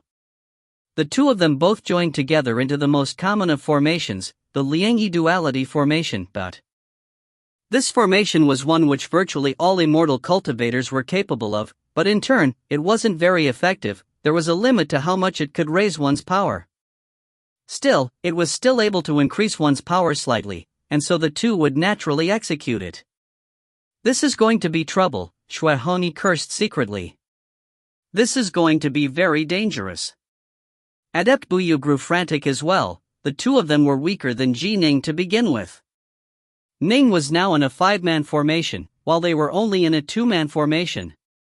It must be understood that these ice shards were capable of easily killing primal Daoists. Swish! Boom! Shuahani and Adept Buyu were in an extremely dangerous situation. Young Master Young Flame, we're almost unable to hold on, Shuahani sent frantically. I'm unable to hold on for much longer as well. Adept Buyu was similarly frantic. How useless, young Flame Gnome cursed mentally. He was frantic too. In the end, it's still those 5 from the Black-White College who are formidable. Hold for as long as you can. The longer you can hold, the better our chances, young Flame Gnome sent mentally. Adept Vast River sent hurriedly back, young Master Young Flame, this formation must have been left behind by Immortal Witch River. If Immortal Witch River was present and personally controlling it, this formation would perhaps be even more powerful, capable of causing even loose Immortals or Earth Immortals to perish. Now that he's gone, the power of it has been lessened a bit, but we won't be able to resist it for too long. There is a limit to how much elemental ki we have, but the formation utilizes the elemental energy of the natural world. It can persist indefinitely. It can exhaust us to death. The most important thing for us to do right now is to have a formations expert locate a flaw in this formation and break it. When trapped within a formation, if a true formations expert was present, he could guide the party through and out from the formation. If a somewhat weaker formations expert was present, he could work hard to find some flaws and weaknesses in the formation, then use their most powerful attacks against their weak points. In a situation like that, the chances of victory would naturally be greater. But if one was too weak in terms of formations, then one would remain trapped within the formation, subject to being trampled upon and incapable of doing anything but using brute force to try and resist. This was the worst-case scenario. Young Master Youngflame, you must have brought a formations expert with you in your investigation of this immortal estate, North Sun sent. Youngflame Gnome gritted his teeth. A formations expert? Of course he had brought one. But his formations expert was in the outside world of the immortal estate. It was the fiend god, Shangliu Feng. Fiend gods were born from the natural world. The fiend god Shangliu Feng had been born during the fiend god era, and he had survived from then until now. From this, one could imagine how long a life he had lived. However, fiend gods were different from other races. Fiend gods were truly the favored children of the heavens, the beloved scions of the universe. They were born with the innate ability to train and with innate divine abilities. In fact, some primordial fiend gods were even born with mastery over a Dao path, or even an entire grand Dao path. Thus, fiend gods did not need to suffer the 3 calamities and 9 tribulations. Their lives were infinite and unlimited. However, their training speed, in turn, was incomparably slow. In fact, upon reaching a certain level, they would be unable to improve any further. For example, this fiend god, Shangliu Feng, had reached the primal level countless hundreds of millions of years ago, but he remained at the primal level. Most likely, his potential had been exhausted, and in the future, he would forever remain a primal. However, their extremely long lives led them to begin to analyze and train in other areas, such as the Tao of constructs or formations, which required a tremendous amount of time to research. Thus, although he was a bit weaker in terms of his comprehensive abilities, due to his extremely long life, Shangliu Feng was a true formations master. Per their original plan, Shangliu Feng was to stay right next to Youngflame Gnome and protect him. They shouldn't have been separated at all. But earlier, when faced with attacks from so many monstrous Dao soldiers, someone had to go delay them. Thus, Shangliu Feng had been separated from the group. Uncle Feng. Youngflame Gnome was both frantic and filled with regret. If I had known this would happen, I wouldn't have left Uncle Feng leave me. After we overcome this tribulation and once he returns, I won't let him lead me again. Absolutely not. Uncle Feng is skilled in formations, Youngflame Gnome sent back hurriedly, but he's completely unable to come inside. Everyone, are any of you skilled in formations? What kind of a sick joke is this? North Sun was both angry and frantic. The fiend god is skilled in formations? Ning and the others were all speechless. The one who was skilled in formations was trapped outside, unable to enter the palace. As for the rest of them, who amongst them was skilled in formations? Although they were all true geniuses, they had all spent all of their energy on their own Daos. Even Ning, who was talented in terms of formations, he still primarily spent his time and energy on the Tao of the sword. He would only occasionally flip through formation scrolls to relieve boredom. Adept Vast River, Rainbow Flame Fairy, the two of you are both reincarnated immortals. In your past lives, I imagine that you must have researched formations before. Can you remember anything about them? Youngflame Gnome sent. We are only at the Wanxian level. We occasionally gain just a few fragments of our memories. The Tao of formations is an extremely vast and broad one. Only after completely awakening our former memories will we be able to master our previous insights regarding formations. Adept Vast River sent back helplessly. Young Flame Ning, Ning, and the others were chatting mentally at an extremely high speed. However, these arrows of ice that were being created and shot out by the formation were also moving at extremely high speed. The two weakest spots in the protective array, Shuehani and Adept Buyu, were even beginning to suffer wounds. Young Master Young Flame, we aren't able to hold, Shuehani said, left arm stained red with blood. Can't hold. Adept Buyu sent hurriedly as well. Hurry up and come in. Young Flame Ning had no choice but to give this order. Ning, Adept Vast River, the five of you, you'll have to cover the locations which Shuehani and Buyu were previously covering. Ning's group had no choice but to grind their teeth and expand the scope of their formation to cover a wider range. But in doing so, the number of ice shard attacks they suffered increased as well. Phew! We were almost finished. Upon entering the center, Shuehani and Adept Buyu couldn't help but let out sighs of relief. They hurriedly swallowed spirit pills, replenishing their power and healing. What should I do? What should I do? Young Flame Ning began to ponder frantically. Although he had quite a few protective treasures on him, there was no way for him to break through this ancient, giant formation which a celestial immortal had set down. But of course, he could give up on this trial and use a greater teleportation to immediately leave. But upon doing so, that meant that he would have failed his trial. Young Flame Ning absolutely would not permit this to happen. I have to break this formation, but how? For now, those 5 disciples of the Black-White College and those 10 Wanshang Deathsworn are able to hold on, but as time goes on, their elemental ki will begin to deplete, at which point, death will be the result. Young Flame Ning was frantic. Right at this moment. Within the chaotic void of the formation, an enormous, grayish-black, winged, ox-bodied, spiked, tiger-headed golem appeared. It was a Qiangqi manticore golem. This Qiangqi manticore suddenly appeared within the formation, and then, with a flutter of its wings, swooped out in an arc, avoiding the 10 Wanshang Deathsworn and clawing towards young Master Young Flame at the center. Protect young Master Young Flame, Shuehani immediately called out. Bang! Bang! Bang! Bang! Bang! Bang! One Qiangqi manticore golem after another came howling forth. In almost a single instant, 18 of them appeared in the surrounding area. For the moment, Ning and the others were all being held down by these other Qiangqi manticore golems, and were completely unable to protect young Master Young Flame. Break! A sword struck out like a gleam of moonlight, chopping against the head of one of the Qiangqi golems. The Qiangqi golem was knocked backwards by 30 meters, came to halt, then threw itself forward once more. Ning was surrounded by 700 plus flying swords.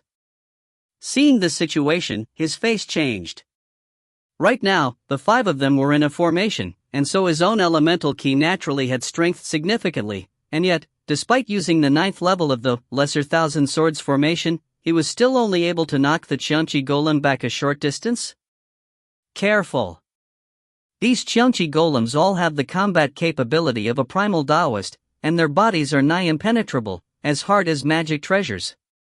They are far more difficult to deal with than ordinary primal Taoists.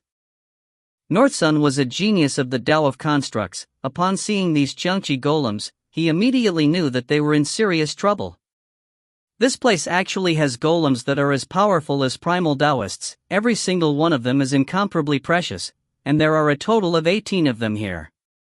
Ning struck out with one flash of swordlight after another, only just barely managing to tie down 2 of the Qiangqi manticore golems. Golems with the power of primal Taoists would generally cause even loose immortals headaches. However, for a celestial immortal, purchasing 18 golems on this level was still fairly easily done. 18 Qiangqi golems. 10 of them were able to completely tie down Ning's group of 5, as well as the 10 Wanshang Deathsworn. As for the other 8, they charged straight towards young Flame Ning in the center of the array. These Qiangqi golems were sentient. They knew that young Flame Ning was the bandit chief. Stop them! Careful! By young flame gnome's side was Xuehongyi and Adept Buyu. They naturally were caught in the crossfire as well. When these 8 Xiangqi golems attacked, both Xuehongyi and Adept Buyu began to panic. This was because every single Xiangqi golem was at least as strong as them. In addition, their bodies were actually magic treasures, and thus were unbreakably tough. Yep.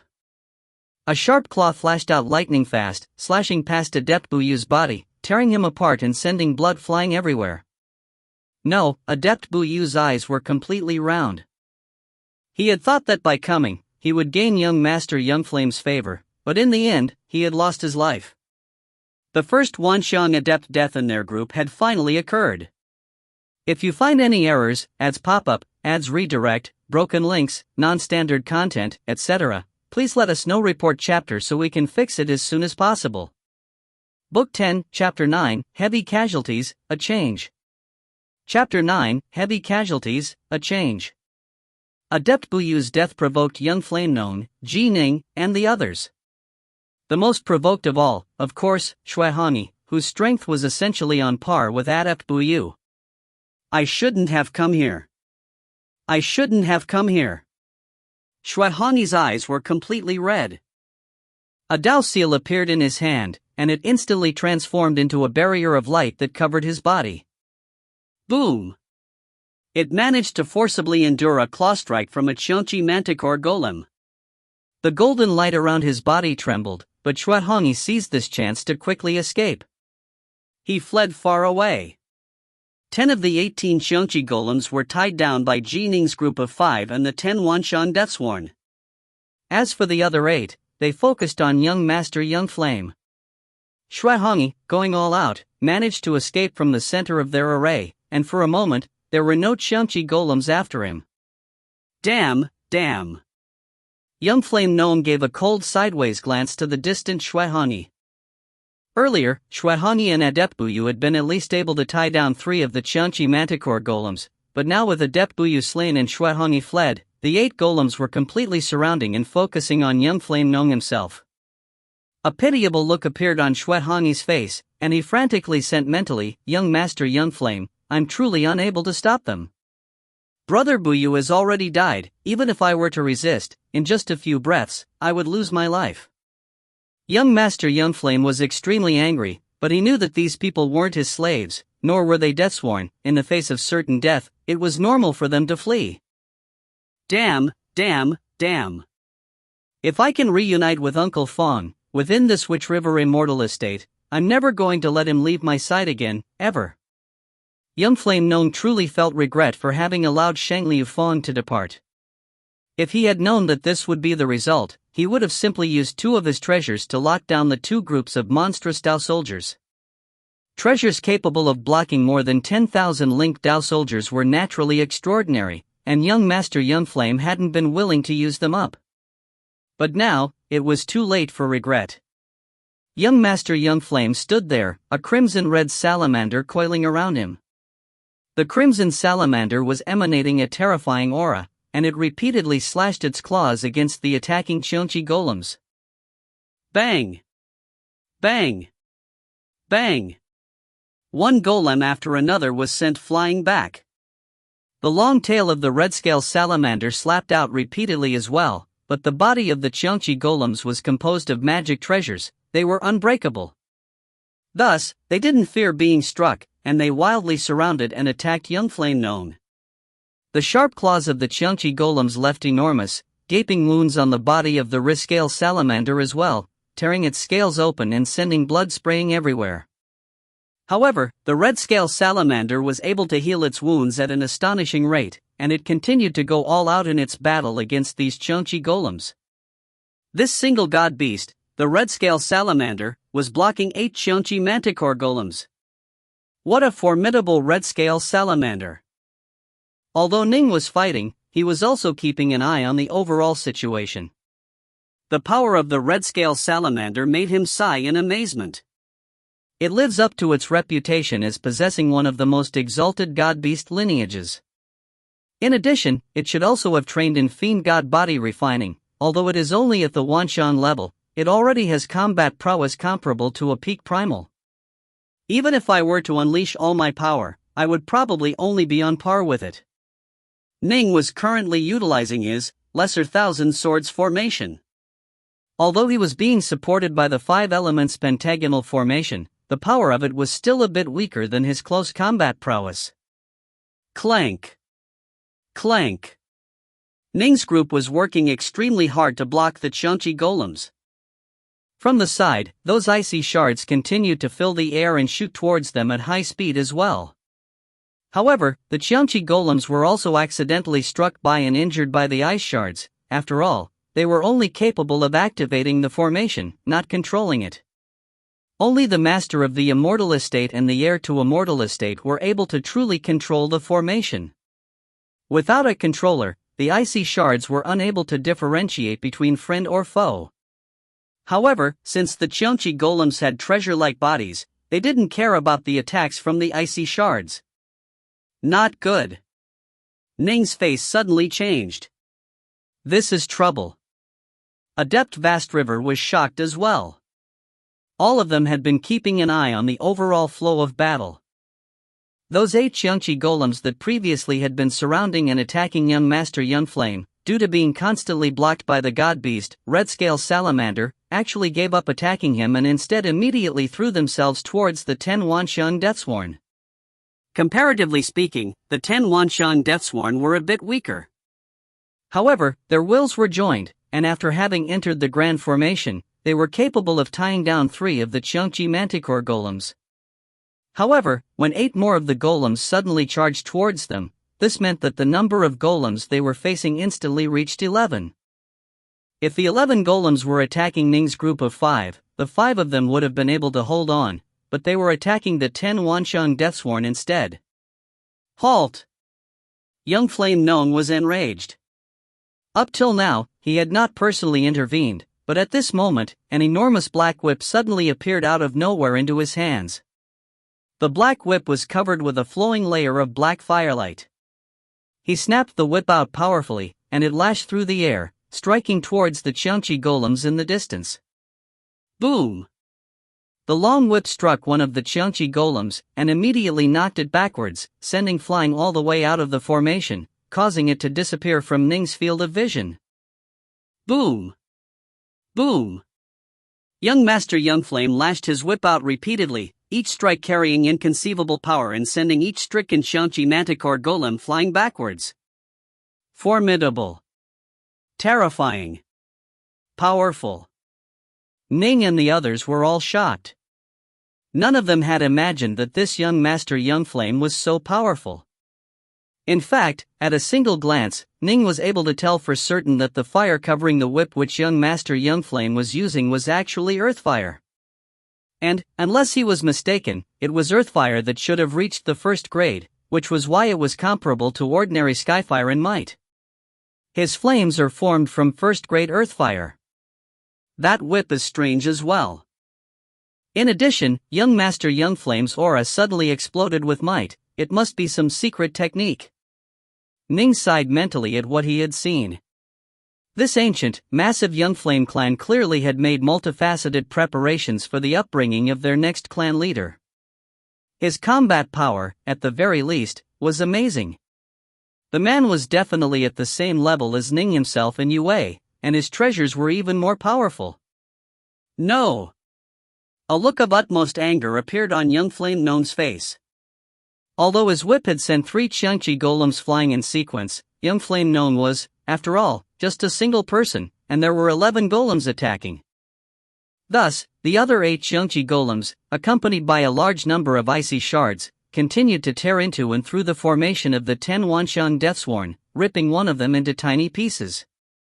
The death of one caused the strength of the other 9 to immediately fall dramatically.